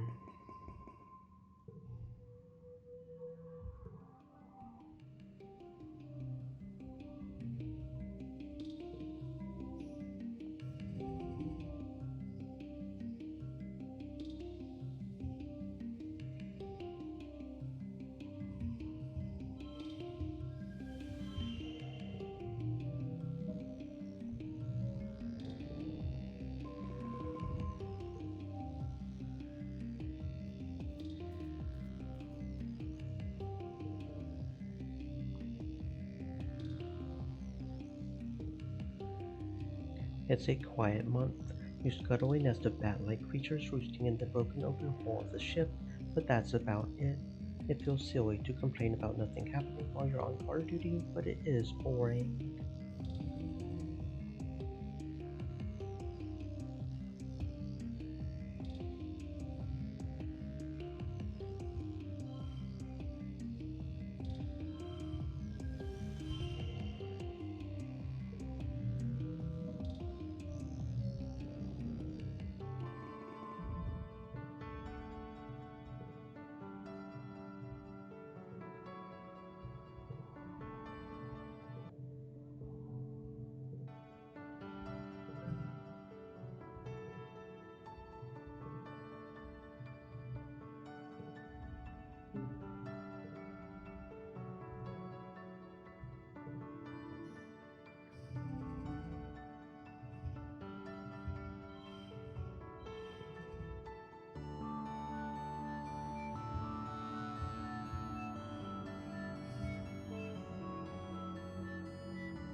You find Base in the garrison lounge, holding court with a small group of young soldiers, listening to him tell a story about his latest expedition.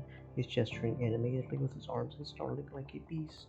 And then I shot it out of the sodden sky. Bam bam! Base finishes as you approach.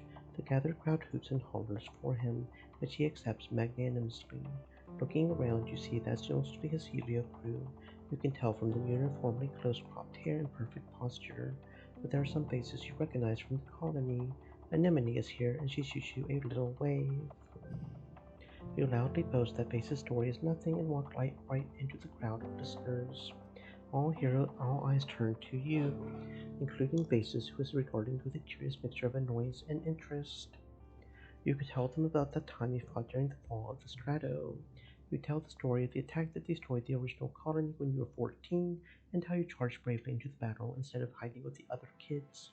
Everyone listens with rapt attention as you describe the pitched battle, especially when you really lay on the gore. Damn, Base says, clearly impressed. You must be the coolest person on this whole podunk planet. Base's friends laugh while the colonists look at each other and smile awkwardly, already not wanting to disagree with Base. All except for Anemone, who joins in and laughs the loudest of all. Base kicks out another stool from his table. Well, hero, come sit beside the king. Take a seat beside Base. He crosses his arms and sits back, looking at you appraisingly. I didn't think this colony made them like you. I thought you were all farmers and hippies, but I like. You've got a warrior soul. The other Heliopause teenagers look at you approvingly. The only thing this colony is good for is sport. I can't wait to get out there and shoot some aliens. He bangs on the table with his fist. Those no shits aren't going to know what hit 'em. You think you're a real hot shot. Base raises an eyebrow at you. He gestures to his, well, all of himself. Obviously, what do I have to be humble about? One of his friends punches him in the arm, and Base takes it with a cocky grin. You and Base talk a while longer. Well, mostly he talks while you and his friends listen. Eventually, the little crowd breaks up as people move on to their other duties. Base says goodbye to all the Heliosphere soldiers by name, and some of the colony ones too. Anemone lingers a little longer than the rest, catching Base's eye. He reaches out to her and they grasp forearms. It's good to have you around, Anemone. For a colony brat, you're pretty legit. So thanks, Anemone replies, eyes wide. You're pretty cool too. Anemone scuttles away quickly after that, her face is red. Eventually it's just the two of you left. Faye stands up and puts his hands on his hips, surveying his garrison, his kingdom. All we did on the Heliopause was train for this exact moment. We were literally made for this. We are the best of the best. He leans into your space and fixes you with a wolfish smile, which makes me the best thing to happen to this planet since it started shitting out oxygen. Don't you forget it. Hmm. You're crossing the courtyard on patrol when a shadow blocks out the sun for a second. Then people start screaming. An absolutely massive flying creature swoops overhead and lands right in the center of the courtyard, kicking up dust and sending the other colonists scattering. You shield your eyes to get a closer look. It's almost like a pterodactyl, or maybe a dragon. Its wingspan is enormous, at least 15 meters across, and it definitely looks like it could pick up a human and fly away with it if it wanted to. It's not doing anything right now, though it flexes its wings and considers you with four eerily intelligent eyes. As a guard you're first on the scene, what do you do?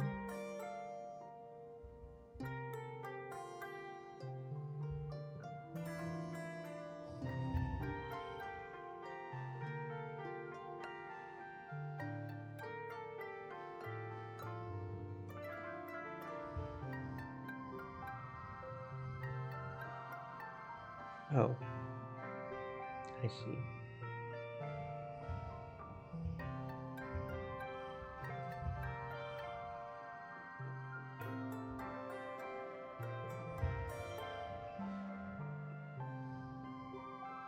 Hmm.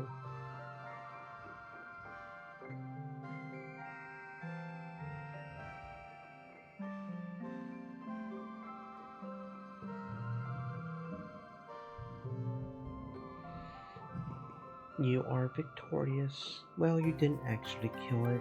You barely scraped the massive thing, really, but something you did must have annoyed it enough that it took off. The real miracle is that you weren't hurt. Still, everyone was impressed by your bravery, and you earned some kudos from the gathered crowd.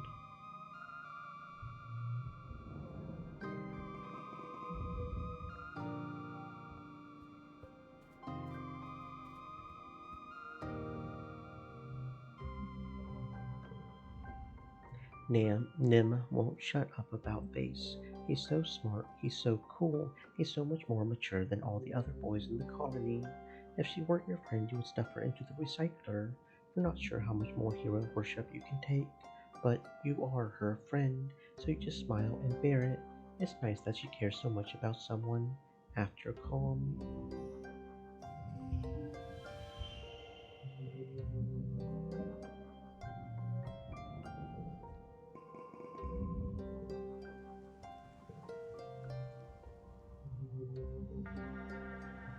you're just starting your shift when you hear the wall alarm start ringing.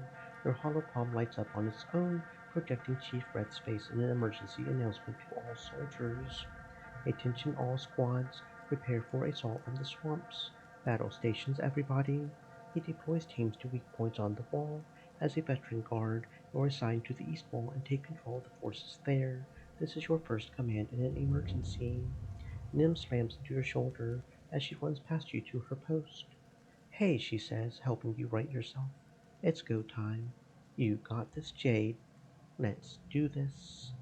Nim bumps elbows with you and jogs to her post as you head for the east wall.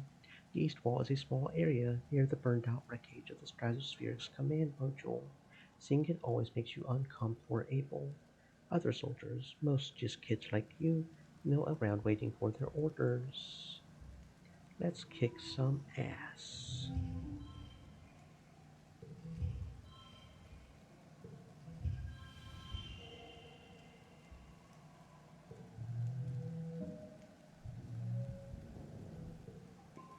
Together you hold the east wall against a horde of swamp creatures, shambling fungal xenoshyths, mud-dripping goop faces, even finned mugwalkers already half dead from dehydration so far from the water.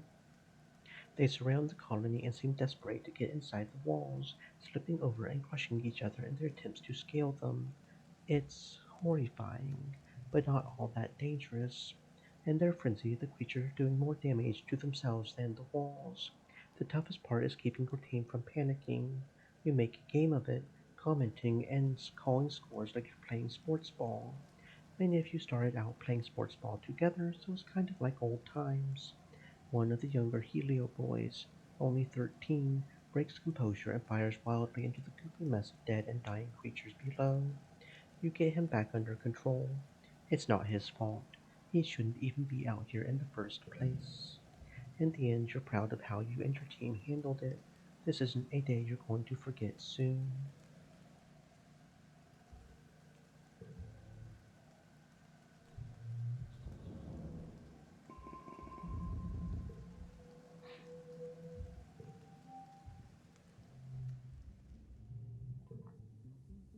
There's not usually much animal activity this time of year. Every so often you're called to deal with a hot-eye that snuck in or some other nonsense, but mostly you walk around and wait to be useful.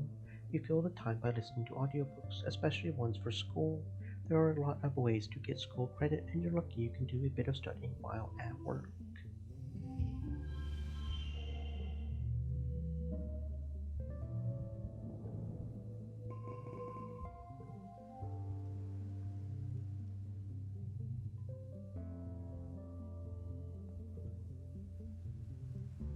After the first attack on the colony, they added lookout towers to the walls.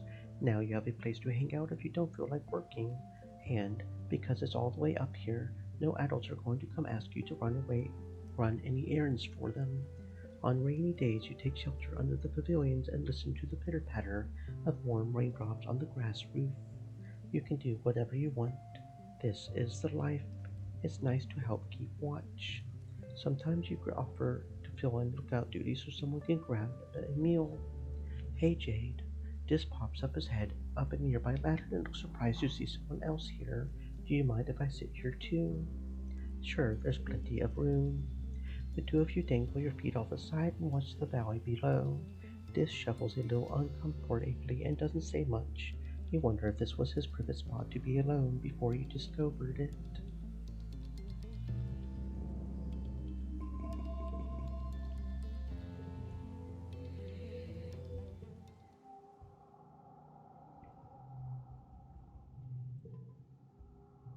It's weird to see the gates closed during glow. They're hardly ever closed the rest of the year. Because you're so young, you're usually deployed far away from the gate itself. The animals somehow seem to know it's a weak point in the wall, so that's where the action is going to be. Rhett wants you kids far away from it.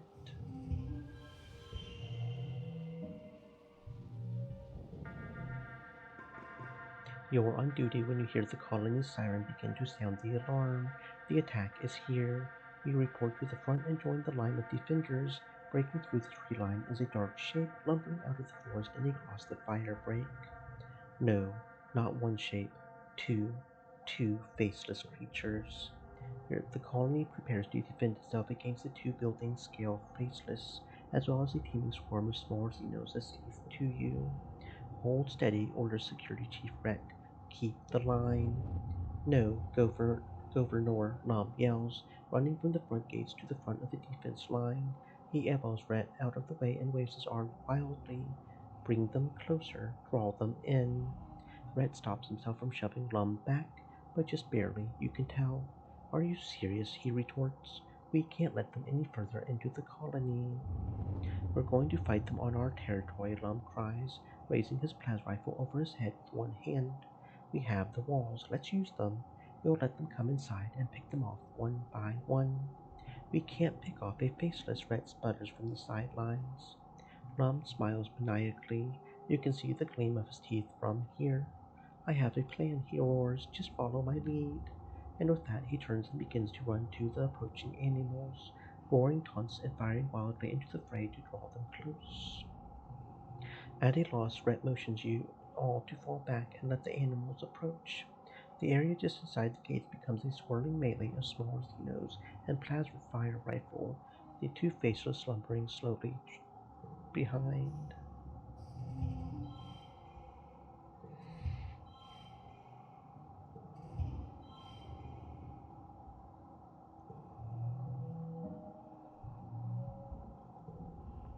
You're not exactly a professional soldier, but you manage to hold your own against the Xenos, even though you still scream and retreat when something gets too close. You don't injure any humans with your plas rifle, at least. Out of the artillery smoke wafting over the battlefield, Lum comes running. Here they come, he shouts joyfully, and plows through the gates with the two faceless galloping behind him. It's without a doubt idiotic and horrendously dangerous. You can't help it. You hit record on your hollow palm and film the ensuing chaos. You catch a glimpse of Chief Rhett putting his hand over his face and sighing.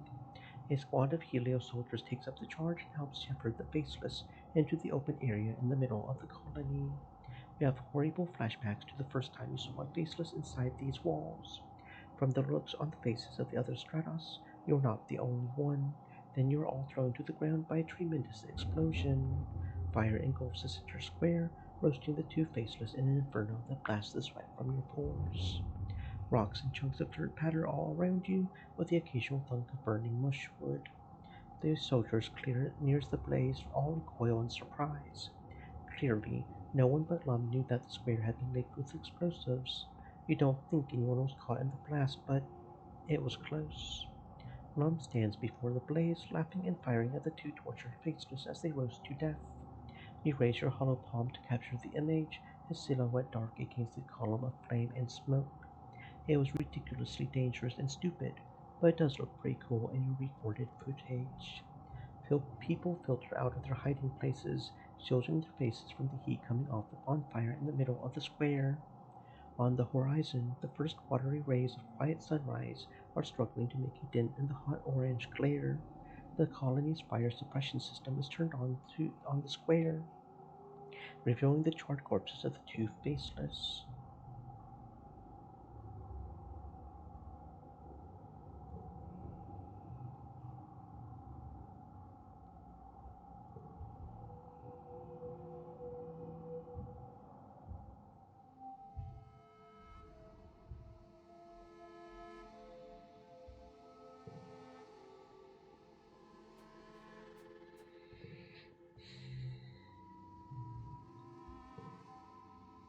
You know, there's a reason this time of year is called quiet, but it's too quiet. There's a lot to clean up after the last attack. People are shaken. They want the security of the guards, but seeing you makes them anxious and reminds them of danger. You do your best to protect them.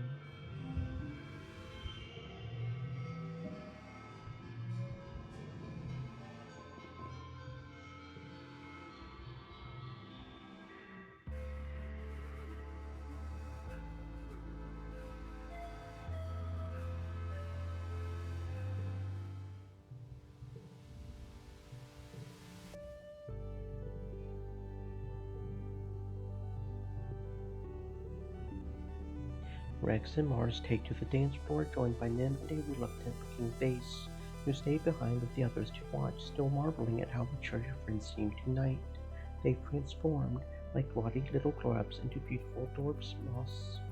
Dis shows up late and strolls around the outside of the lounge, eventually coming back to pick up the food at the table.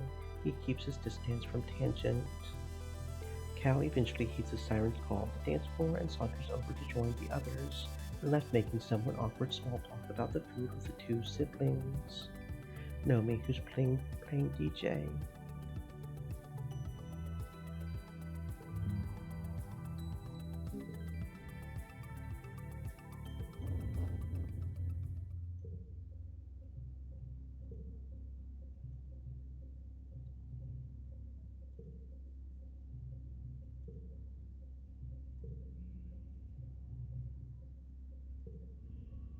You, Base, and Nim are stoked.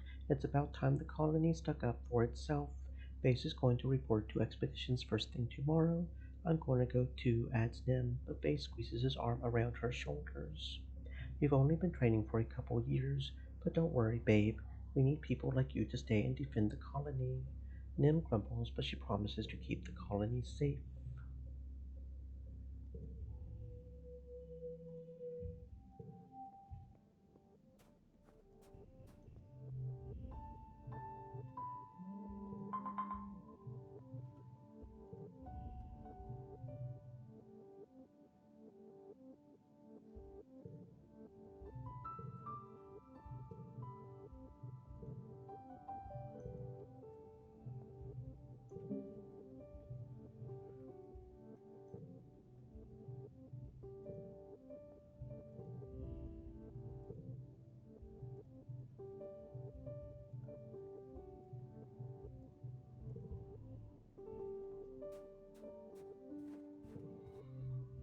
You arrive outside the garrison just as you spy a small unit of young Helio trainees finishing their daily run around the colony. Base is easily in the lead. You swing yourself up onto the fence and watch as the group breaks up into pairs for the next drill. As unit leader, Vance Base goes around and tracks everyone's form and checks in on them before he spots you and trots over. "What's up, colony kid?" he says, wiping his forehead. His training shirt clings to his chest, damp with sweat and showing off his muscles. "Missed you out there today. You should come for a run sometimes." "You couldn't keep me away." "Hell yeah," Base says, bumping his fist into yours. "Every day at first sunrise. If you're late, you have to run it twice. I've been trying to get the other colony kids out here. On the Helio, we were raised to believe that physical exertion does more than build muscles. It helps you think more clearly and boost your immune system too. Not only that, but strengthens the bond between brothers. It turns men into heroes." Base looks like a hero, you think. Even just standing there, he has the same kind of presence as action heroes in the old pitch from Earth. He's so competently in his element that everything he does looks effortless. You can't imagine him skinning his knee, or having his voice crack, or tripping over his feet, all three of which have happened to you this week. "We were fine before you got here." Base raises his eyebrows at you, unimpressed. "Sorry. What? How many colonists have you buried?" "If that's fine, I would hate to see what you consider not fine." Base picks up his water bottle and takes a big swig, rinsing out his mouth before spitting it into the dirt. "Not everyone's cut out to be a soldier. I mean, where would we be without people like Tangent giving us the intel we need? Anemone's pretty cool. She's got the right idea. And that cow guy, he's got the muscle, but—" Base shakes his head with a snort. "Honestly, you all lack the discipline." You're feeling self destructive today, so you go looking for Base. He finds you first. Base gets the drop on you, grabbing you around the neck and slamming you into the metal wall. You're dragged unceremoniously into a side room. Base's hand clamped around across your mouth. He throws you to the ground, and you take a quick stock of your surroundings. It looks like a munitions room, though it's been mostly empty but for a few stacks of boxes. There's no one here except you and Base. Base stands over you, placing his heavy boot on your chest to keep you pinned to the ground. It's time you and I had a little chat, Jade. I don't know what you're talking about. No, I'm sick of your bloody attitude, Jade. You think you can go around disrespecting me, and I'm here to disabuse you of that notion. Here's what's going to happen, Base says, deadly calm. One, I'm going to beat your ass so hard you're going to wish you never crawled out from between your mother's piss flaps. Two, you're going to lie there and take it. And three, you're going to wake up somewhere else knowing that if you ever mouth off to me in front of my men again, next time you're going to wake up. You're nothing but a bully, Face. Bully is just a word the weak use to describe the strong. Base says, grabbing you by the collar of your shirt and lifting your head and shoulders off the ground. He raises his fist to strike you. You block Base's fist with your forearms, protecting your head as he pounds you mercilessly. Due to your defense training, he only manages to glance a few blows off your ears before he roars in frustration, dropping you to the ground so he can kick you instead. That's your chance. You roll out from under your feet, catching just the tip of his boot as it grazes your ribs. You scramble to your feet and square up with Vance. Interesting, Vance says, cracking his neck. That's fine. I can fight fair. Whatever Vance is expecting from you, it's not the war cry that tears itself from your throat. He's momentarily stunned, just long enough for you to get in one solid hit. Base crumples to the ground. Your mom always told you that if you have to fight, you had better kill your opponent in the first hit. Base isn't dead, but for a horrifying moment of stillness you are a little worried. He groans, blood pouring from his nose onto the corrugated metal floor. What shit, he mumbles. And there's more where that came from. Base blearily holds head to his face, looking up at you in horror. Looks like you're finally speaking the same language. Fear. Get fucked, little boy. Get fucked. You, Base, and Nim have formed a pretty cohesive team, so you're usually deployed during the same shift. This month, though, Base is out with the hunting party instead of taking a guard posting. You and Nim bond over some good-natured hazing of your temporary third-party member.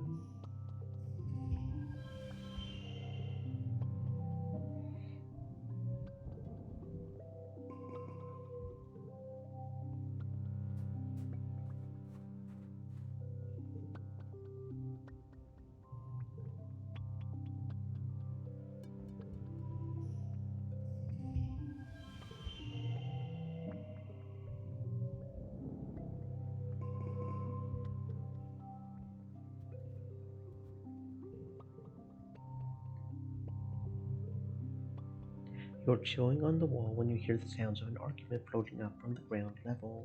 Nim and Vase are yelling at each other. From the sounds of it, it's an old argument. Vase wants Nim to be more respectful to him when they're around his friends, and Nim wants him to lighten up and not be such a hard ass. It sounds like a pretty vicious argument. You turn on your ear speaker and drown them out with some music.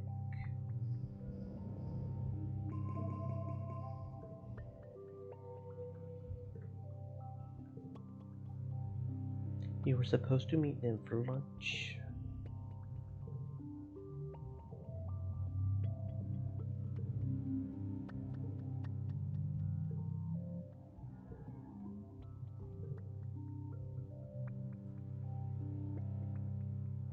For the future of the colony. Nim nods in agreement. Me too, she says. When it comes down to it, that's all that matters.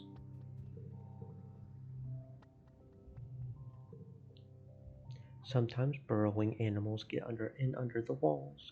Maybe they didn't mean to end up here, but they are here, and it's your job to get rid of Stream them. elements, Today's pest is a whole said. extended family of dust Stay moist, moles, my friends, round hydrate. furry creatures that multiply really fast. One pregnant dust mole can become a problem within a few days, and because they live underground, you don't not ice them until it's a big problem. The dust moles are insectivores, so they're not taking anything you care about, but they tear up the dirt and your crops as they build their burrows. You and Vase have been dispatched to take care of them. You meet Cal and Geoponics, already pleading his case for why you should leave them alone. They're nesting, they don't mean us any harm, and their poop helps fertilize the fields. If we want them gone, we don't have to kill them. That's ridiculous. Nesting or not, there's still a nuisance. There's 100 now, but in a few days there might be thousands. What are you going to do then? Cry about how we should have helped you sooner? Well, Jade, what do you think? Fire or guns?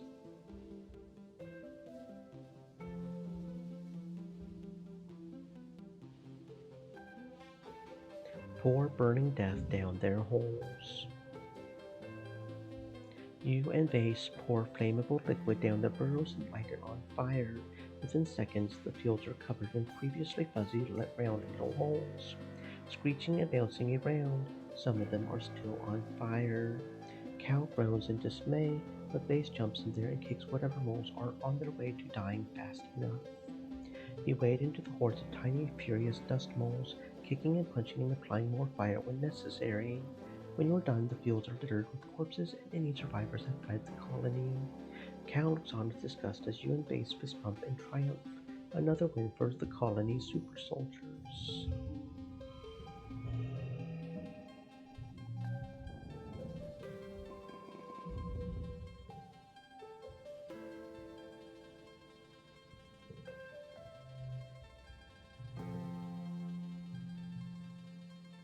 It's slow this month, so you spend a lot of time filling with your blast rifle. Your accuracy is improving, and you can reload the cartridge in less than 4 seconds. Rhett isn't impressed, and he wants that down to 2 seconds. Feels impossible, but you have nothing but time on your hands to improve.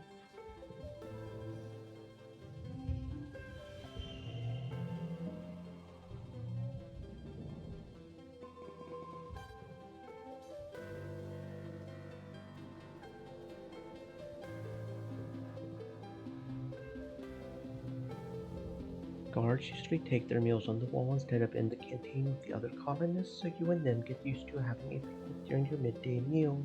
It's nice to be able to take some time and shoot the breeze with her in the middle of your shift.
I can't talk about this here, Nim says, taking a few steps away from you.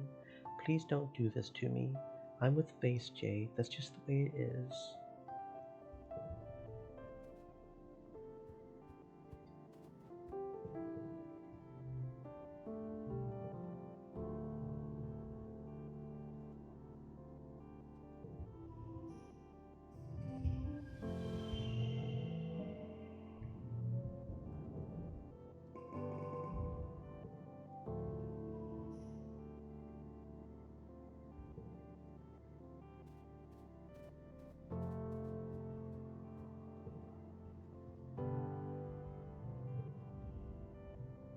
Sometimes you can get Nim to lighten up a little, like she used to be when you were kids. She still loves to talk about sports ball if she's sure no one is listening. She has a lot of opinions about who's heading up the two colony teams, especially little Nougat's athletic development. It's a shame she gave up sports ball in order to commit herself to colony defense. She would have made a great team captain, just like her brother. We only hope she doesn't end up like him too.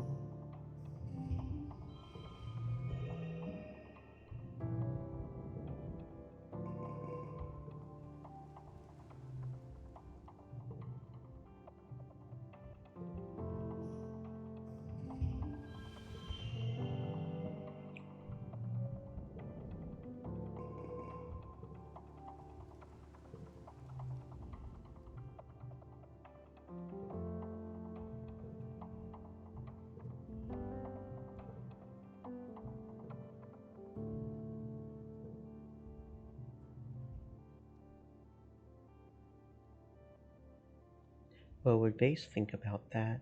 Nim presses her lips together. Well, he'll probably be upset I didn't ask him, but he'll just have to be mad about it. You're my best friend no matter what he says.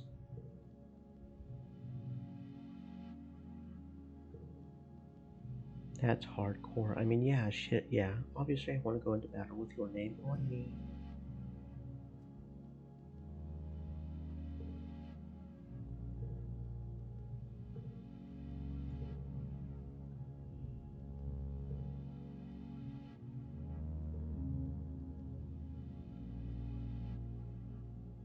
I know you probably don't like him, but I'm dating Base. He's a hard guy to love, but when you get to know him, he's not that bad.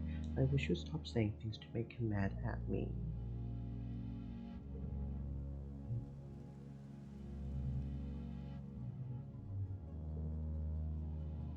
It's hard to carry an umbrella and a plas rifle at the ready, so you have to settle for ponchos and boots.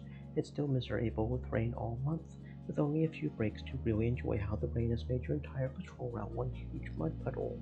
You long to be posted somewhere indoors just for a few days. Surely engineering needs someone to guard all of their very important whatevers. Anything but walk on one more meter in the muck.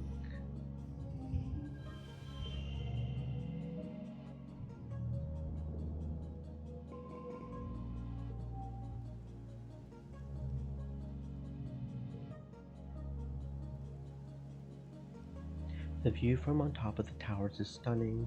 In almost every direction you see the untouched beauty of Vertumna spill out before you. Well, except for where they've cut down a bunch of mush trees and where the expedition's vehicles have churned up the dirt, and where the drainage system has made a big muddy puddle and end.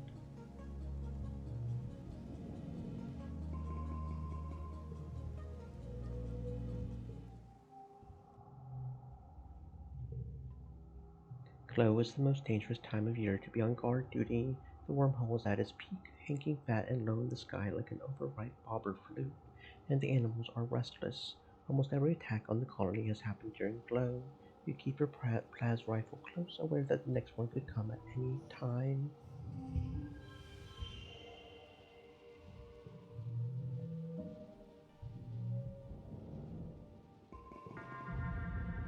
You're playing holograms in the garrison break room with Nim when the colony sirens begin to wail. Immediately, Nim's expression goes cold and distant. She grabs her plas rifle and jogs out of the break room to report to the front. You follow them out of the garrison and form up with your squad on the walls. On the other side of the walls is more Xenos than you've ever seen in one place. Ever. They seethe out of the forest, large and small, herbivorous and predatory, fungal and otherwise, flying and crawling and hopping to the colony with a single-minded determination. The air filled with the few of laser turrets and the crackle of plas rifles. The enemy's front line collapses, only to be replaced by even more Xenos, just as many as before, if not more. There's no end to it. The firebreak turns into a graveyard of dead and dying alien bodies, wave after wave crawling over the corpses until they roil at the base of the walls like the foam on a wave when it hits the shore. You hear the walls creaking underneath you, but they hold strong. There is no sun to set and glow, but night falls on the battlefield without any break in the fighting. Your fingers begin to cramp from pulling the trigger of your plas rifle. Finally, you're relieved by the second guard shift. You walk straight into the garrison and right into a dreamless sleep. You are awoken 6 hours later for your next shift. The kitchens have provided the soldiers with pressed soy rations and hot black tea, which you grab, then make your way back to the walls to survey the carnage of the night. As you arrive, your hollow palm lights up with a priority message. Security personnel, we are under siege, the security chief says, getting right to the point. On Earth, sieges were used to break a city by starvation or drought. We have plenty of food and water. Guards will rotate 6 hours on, 6 off. So long as we can keep the Xenos on the other side of the wall, we can hold them off for days, weeks even. Weeks. Everyone exchanges exhausted looks.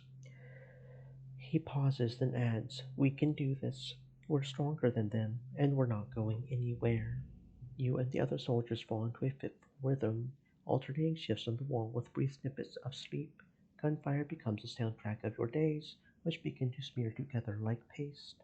Nim, in particular, is suffering. She volunteers for relief shifts, sometimes pulling doubles or triples on the wall. You catch her mechanically shoveling soy porridge into her mouth before seeming to fall asleep sitting up. A minute later, she jolts awake as someone's spoon clatters against their bowl. Tempers grow short as fatigue sets in. 6 days pass. You're on shift, watching the Xenos batter themselves against the walls. You feel your eyes unfocus at the sheer formless horde of them.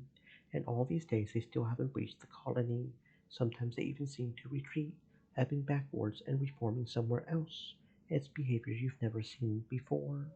A group of monsters breaks from the tree line, nothing new except for one of them. One of the Xenos looks different from the others, almost humanoid.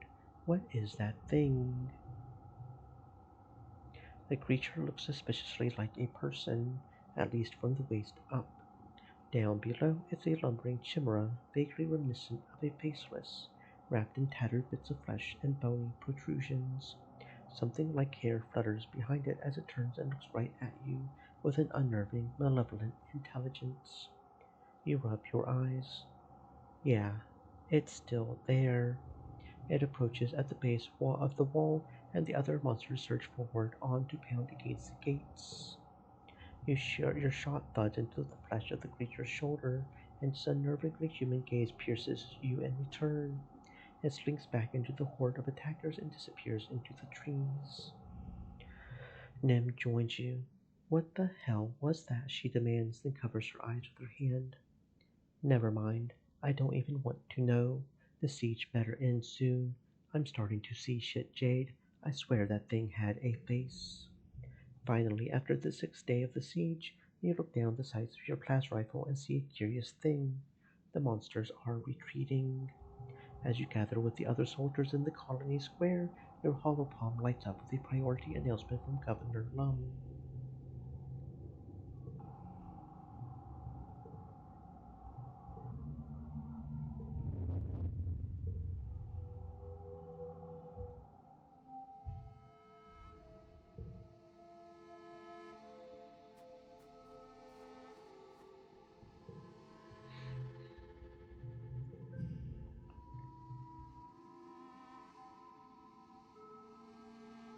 It's your swearing in ceremony. At long last, you're a lieutenant. As you swear your oath to serve the colony, Rhett beams proudly at you. Well done, kid, he says. Well, not a kid, he corrects himself. You're a bowman now, and a soldier I'm proud to fight beside. From the ranks of officers, Nim claps the loudest for you. She can't wait to be a lieutenant like you in base. When everyone is sworn in, from cadets all the way to commanders, the security chief says a few words. I'm proud to lead such a fine group of people, he says, looking over you. It's easy to think that soldiers represent the strength of our colony, but that honor goes to the people we protect. The scientists, the artisans, the hearthkeepers, the children. I trust each and every one of you to keep these people close to your heart, and when the time comes, to know that no sacrifice made in their name will ever be in vain. Governor Lum swaggers onto the stage. Well said, Chief Rat, he exclaims, clapping. I want to say, hey, who needs to sacrifice? Losers and suckers, that's who. We're going to fight, and we're going to win. He pumps his fist like he's at a rally, prompting a wave of cheering among the soldiers. Rhett frowns, but says nothing.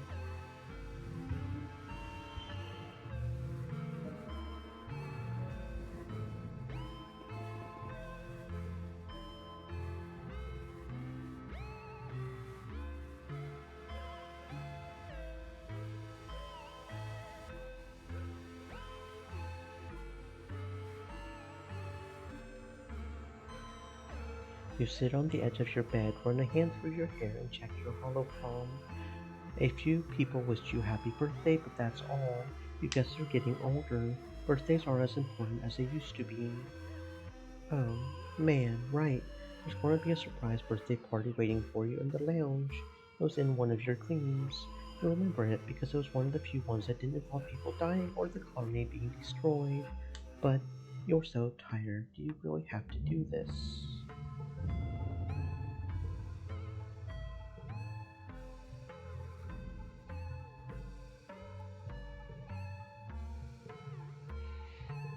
Hmm.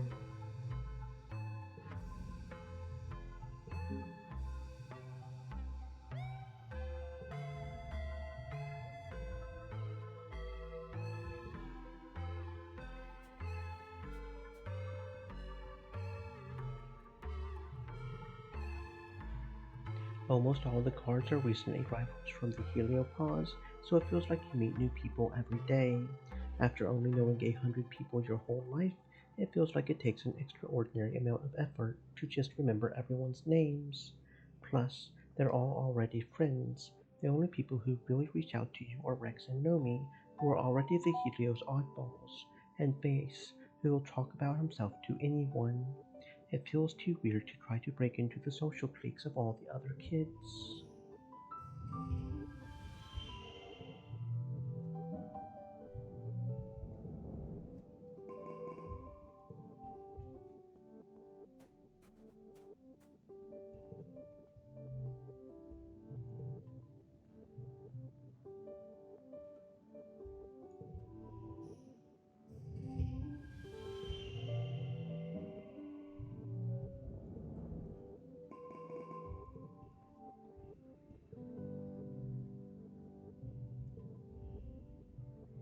Most of the time you're alone up here except for the occasional passing guard, but sometimes you're joined by Dis. He barely looks up at you as you plop down and kick your feet through the railing and over the edge. He looks like he's doodling on his hollow pad. You see all sorts of plants, mushrooms, little creatures with too many eyes or too many legs. He has a selection of paints, plant samples at his side, like artist paintbrushes laid out on a towel. He must be quite the junior botanist. He's not drawing plants right now, though. He's actually drawing a person, and not anyone you recognize from the colony. They have long dark hair and pointed face, and are covered from neck to toe in floaty black robes. They look neat. You wonder if they're Dis's original character or something, like his super cool goth self insert. That looks nice. Dis smiles shyly but doesn't look away from his drawing. Thanks, he mumbles. I'm not very good at drawing him yet.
You and Cal don't often share the same priorities when it comes to colony defense. He's your friend, but he just doesn't understand that sometimes you do actually need to kill something in order to survive. When the animals attack, you can't just throw open the gates and hope they don't kill you too hard. You try to convince him, but there's no use. He insists there's a pacifist solution to every problem.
You're sort of half-heartedly scouting by walking along the walls when you come across what looks like a little memorial shrine tucked into an alcove. In it are drawings and mementos for the people who've passed away, including Tammy. You're struck once again by the senselessness of her death, letting the grief wash over you just as long as the day she died. It's hard to believe that you came this far through space, only to lose a friend in such a sudden, pointless way. You leave the shrine as it is.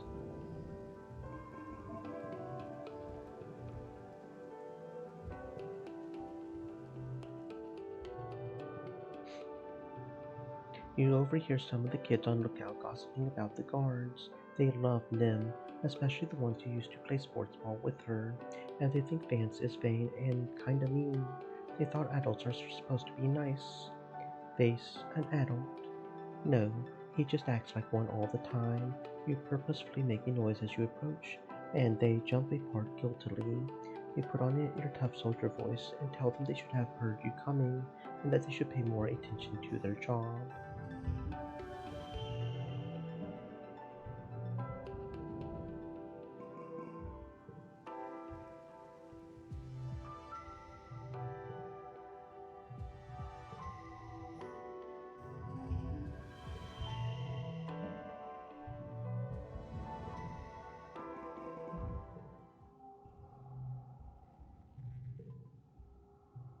Everyone is on edge waiting for the next attack. Feels like everyone you know is on guard duty right now, even kids and those who usually take up civilian positions. Every eye on the wilderness is a middle finger raised to the darkness. We are still here.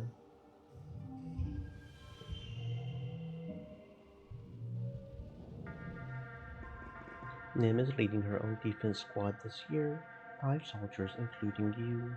You're on duty together when you hear the sirens begin to wail the warning that the xenofauna have been spotted at the tree line. Everyone snaps to attention and looks to Nim for guidance. You watch her youthful face harden as she gestures for you to form up on the walls.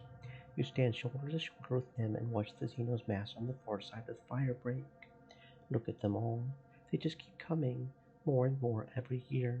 What are they even waiting for? Why don't they just attack already? She shoots a look at the rest of her squad, all of them Helios, mostly young adults like you, and lowers her voice. I just want to get it over with, she confides in you. These Helios learned to march before they could walk, and I want to prove I can handle myself as well as they can. She runs her fingers down the barrel of her plas rifle, where she stenciled the name kombucha. A lowing from the forest draws your attention back to the enemy line. The wall of animals is approaching in eerie unison, their footsteps drumming a rumbling tattoo across the ground. Nim clutches her rifle tightly. Okay, here goes. The animals approach the wall at a steady pace, but stop short of the walls. Instead, they mill around outside the colony near the garrison. In the eerie silence, you hear the sudden crackle of plas rifle fire, and a flying creature falls to the ground. You hear Security Chief Rhett from his post on the walls, telling his squad to hold their fire. His voice rings through the still, expectant air. Xenos are just standing there. Then an explosion rocks through the colony, the shockwave hitting you like a physical blow, and then the heat right after, like walking into a wall of fire. You're pelted with debris raining down from the sky. A column of smoke billows from a burning section of wall near the garrison. From the thick belt of shock that ripples through the colony, you can't imagine that it was on purpose. Nim recovers first, letting out a strangled war cry. Those assholes, she yells. They knew our weakest point. How? She gestures to the flood of Xenos pouring through the gaping hole in the wall. There, she orders, protect the gates, shoot them from the walls.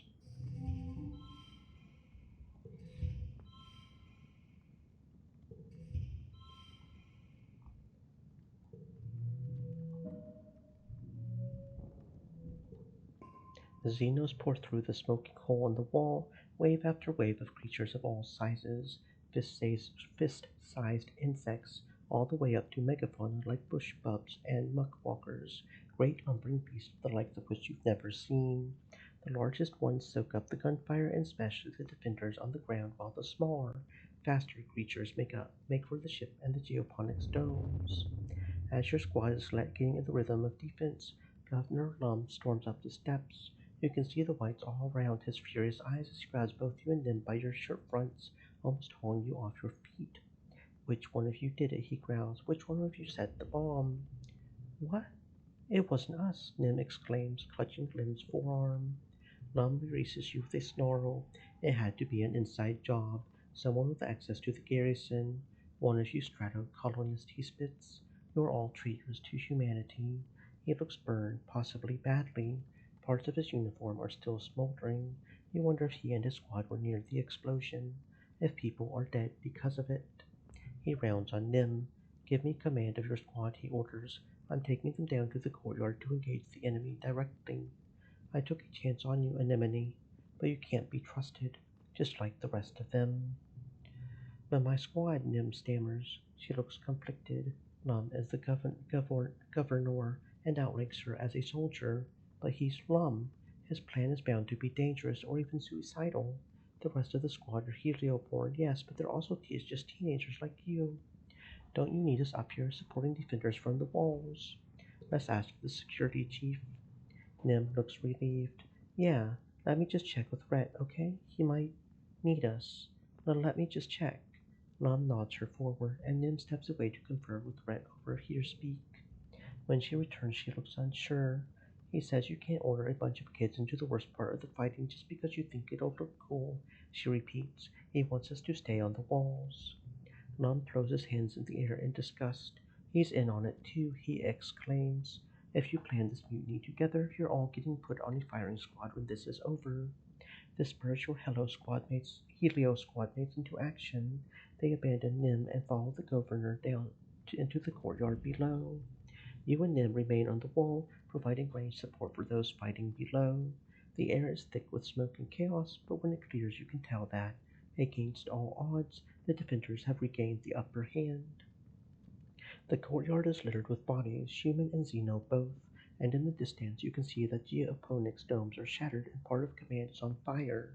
The colony was staggered by the explosion, the attack from within. In the quiet following the battle, the colony comes out of hiding together in the courtyard.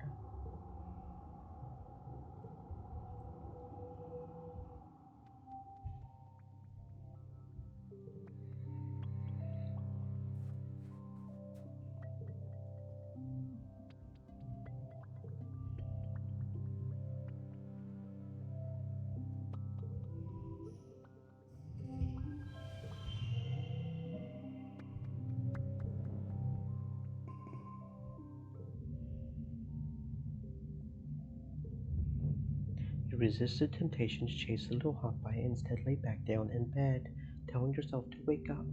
Wake up. It works.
This month, you're responsible for the regular defense audit. You tour the entire length of the walls from top to bottom, do a complete diagnostic on all the gunner bots, inventory of all the explosives, and test the lookouts on their protocol. It's important to make sure everything is up to Red's exacting standards.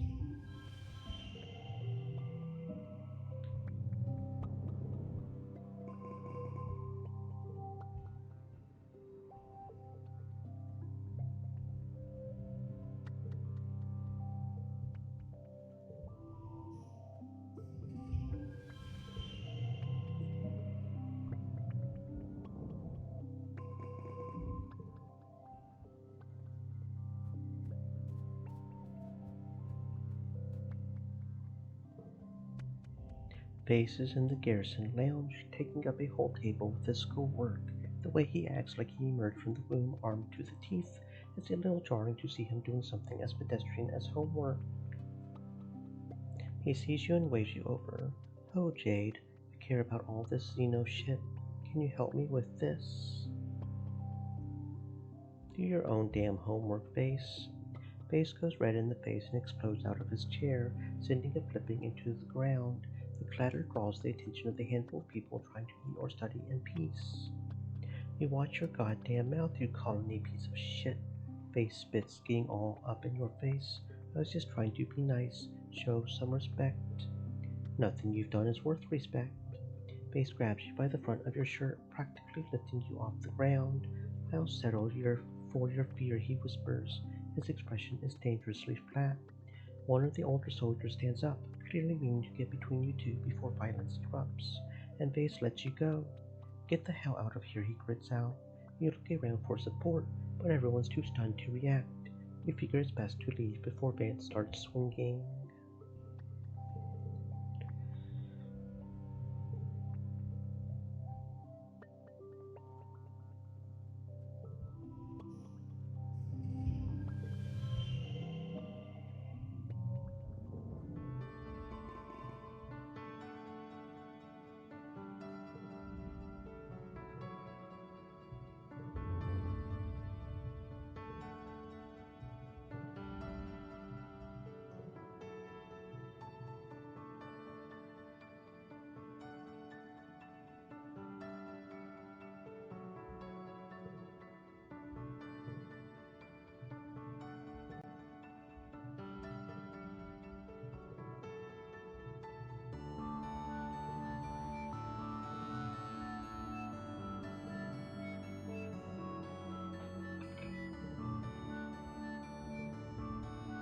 You add your name to the ballot along with Nim and Base. Nim shakes your hand and tells you she hopes the best person wins, for the good of the colony. Base just gives you a nod. His piercing eyes say he's up for the challenge. Council discusses all the nominees at length, and then you win. Security Chief Rat looks proud as he gives you an extra stripe for your uniform. His hand rests heavy on your shoulder. You're an excellent soldier and someone I trust to succeed me, he says. I know you'll do what's right for the colony if the worst happens.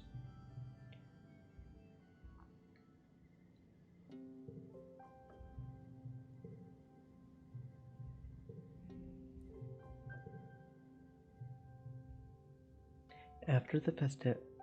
Yeah. Yeah, okay.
Knowing the attack is coming, as it always comes in glow, does nothing to calm your nerves.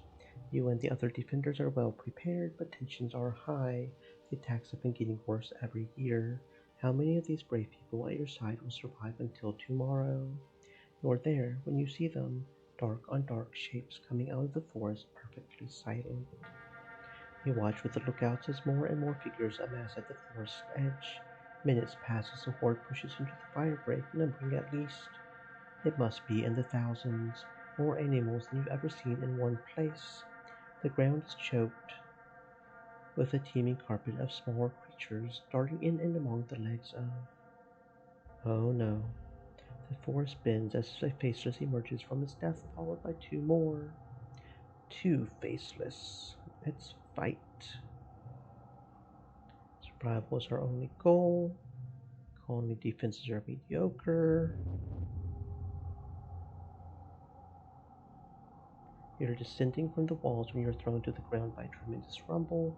2 meters in front of you, something turns toward you through the mud.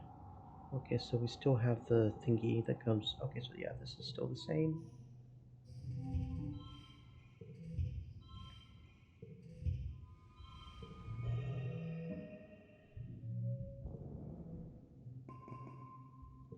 And then the building's on fire, and it gets hits in the head. And that's the end.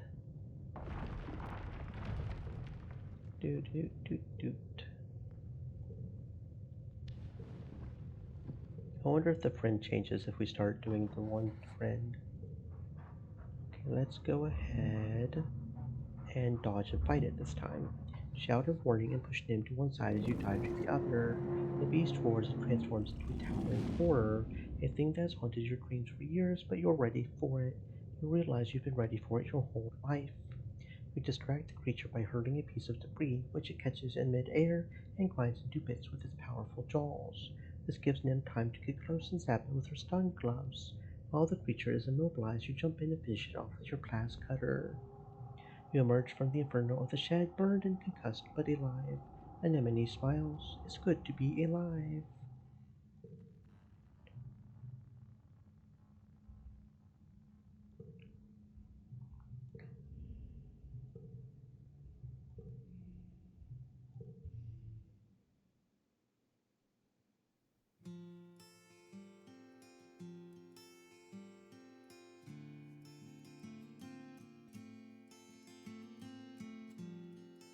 Military hero.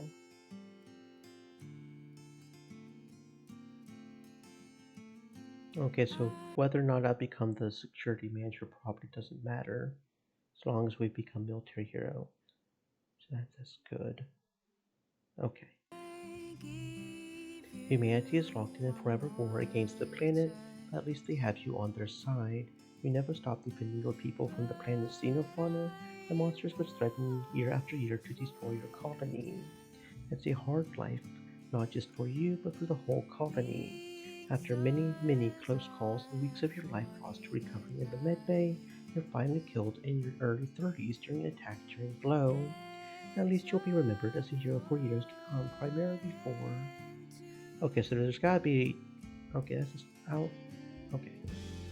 You pull the security squad together into a proper military during your short time with them. They would follow you into the fires of hell if you asked them to. During the fight that finally takes your life, the only one who doesn't make it back is you. It's a sacrifice that people will tell stories about for centuries to come if humanity lasts that long. You were Security Chief Red's second security officer.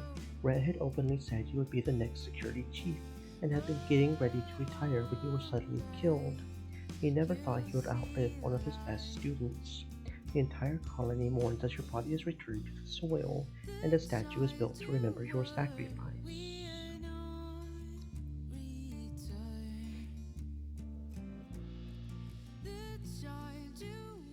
So she still ends up with him. I don't know how to stop her from getting to base. Wait a second. Where? Yeah, okay.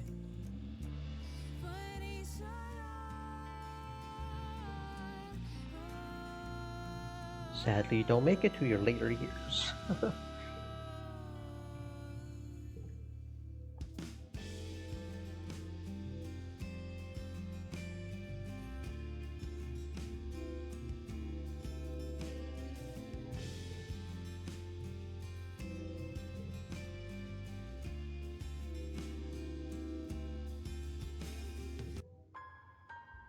Okie dokie, so that's two backgrounds right there. Two cards. No, not two endings. Words. So we've got athlete and hero now. Okay. Xeno Hunter. I don't know how to hunt in the swamp. I don't know how to hunt in the swamp. Maybe I just have to keep. Oh, that's not what I meant to do. Sugar snappers. Is that what I meant to do? Main menu. Load. Okay, so let's delete that save because we don't really need it anymore. Let's load this one. See if we can figure out how to go into the swamp. So that's where we want to go.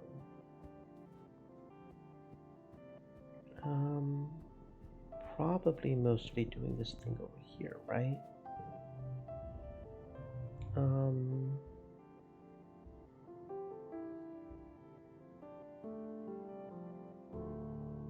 Survey the ridge. Okay, maybe if we do a survey on the ridge, then we can get to the survey to the swamp. This is what we have to do. The only way to the rustling ridges is by glider, part vehicle, part kite, and all adrenaline. You land on the rocky, broken up spine of the nearest ridge and nearly fall over when you look down at the plummeting slope into the basin below. You are a long way up. Dis and Utopia glide in beside you. Woo, Utopia exclaims. You handle the glider like a champ, Dis. You too, Jade. She peers down over the slope of the ridge. A lot more exciting than the swamps, right? I want you two to stick together out here. It's dangerous in those ancient convergent domain ruins. Convergent domain ruins. You look around. The landscape is like nothing you've ever seen before. Dry, cracked soil gives way to steep cliffs, and what little vegetation here is brittle and more sharp. You can feel the dry air wick away the moisture in your lips. Wait, what the heck is that? Glowing thingy on the ground. You point it out. Utopia gives it a nudge with her foot. Beats me, she says. You unearth the object. It's pulsing with light and warm to the touch. Hold up, Utopia says. Just don't go picking things up, Jade. Could be radioactive, you know. Utopia waves her holocron crystal over it and checks her interface. Only a little. Whatever it is, it looks old, like thousands of years old. We've been digging up glowing gadgets all over this region, but got no clue what they're for. You hang on to that one, maybe you'll figure it out. And what is that crystal stuff way down below? Oh, those, Utopia says, pointing to a crystal formation so densely packed into the ravine that looks like a sparkling river. More outcroppings of crystals decorate the slopes. They're all over the place. Be careful with them. Not sure if they're animal, vegetable, or mineral. She points off into the distance. There's a big island of them over there, like a glacier. Covers the whole damn place. Might be related to the convergent domain, but we ain't sure yet. Stone structures in the distance. Well, there are buildings here, traces of them anyway. Maybe 10, 20,000 years old. We sure didn't put them there. Dis lights up at the prospect of doing alien archaeology. We've checked them out, but not thoroughly. Mostly just trying to get a feel for who lived there, and why they ain't here no more. Based on some glyphs, we started calling them the convergent domain. Whoever they built things to last. They ain't just arrowheads and cave paintings. There's real architecture, machines even. I wish I had more to tell you. Most everything we found just poses new questions. The structures read more organic than anything, so does that mean gene tech was super advanced? As for this place, we think it was some kind of solar network for them. Looking at it from above, you can see those big lines traveling up and down the ridges, like power lines, and there's hardly any plant life elsewise. Like they soaked up all the energy and made it a desert. But what did they use that energy for?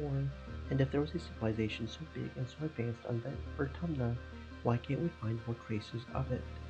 Where are the cities? And what were them thumpers for? And what happened to them all? She's right, that's a lot of questions.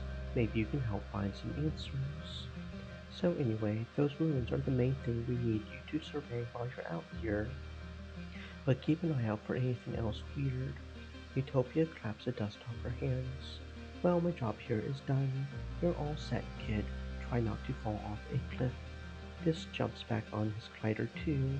As usual, he's going to scout on ahead and catch up with you later.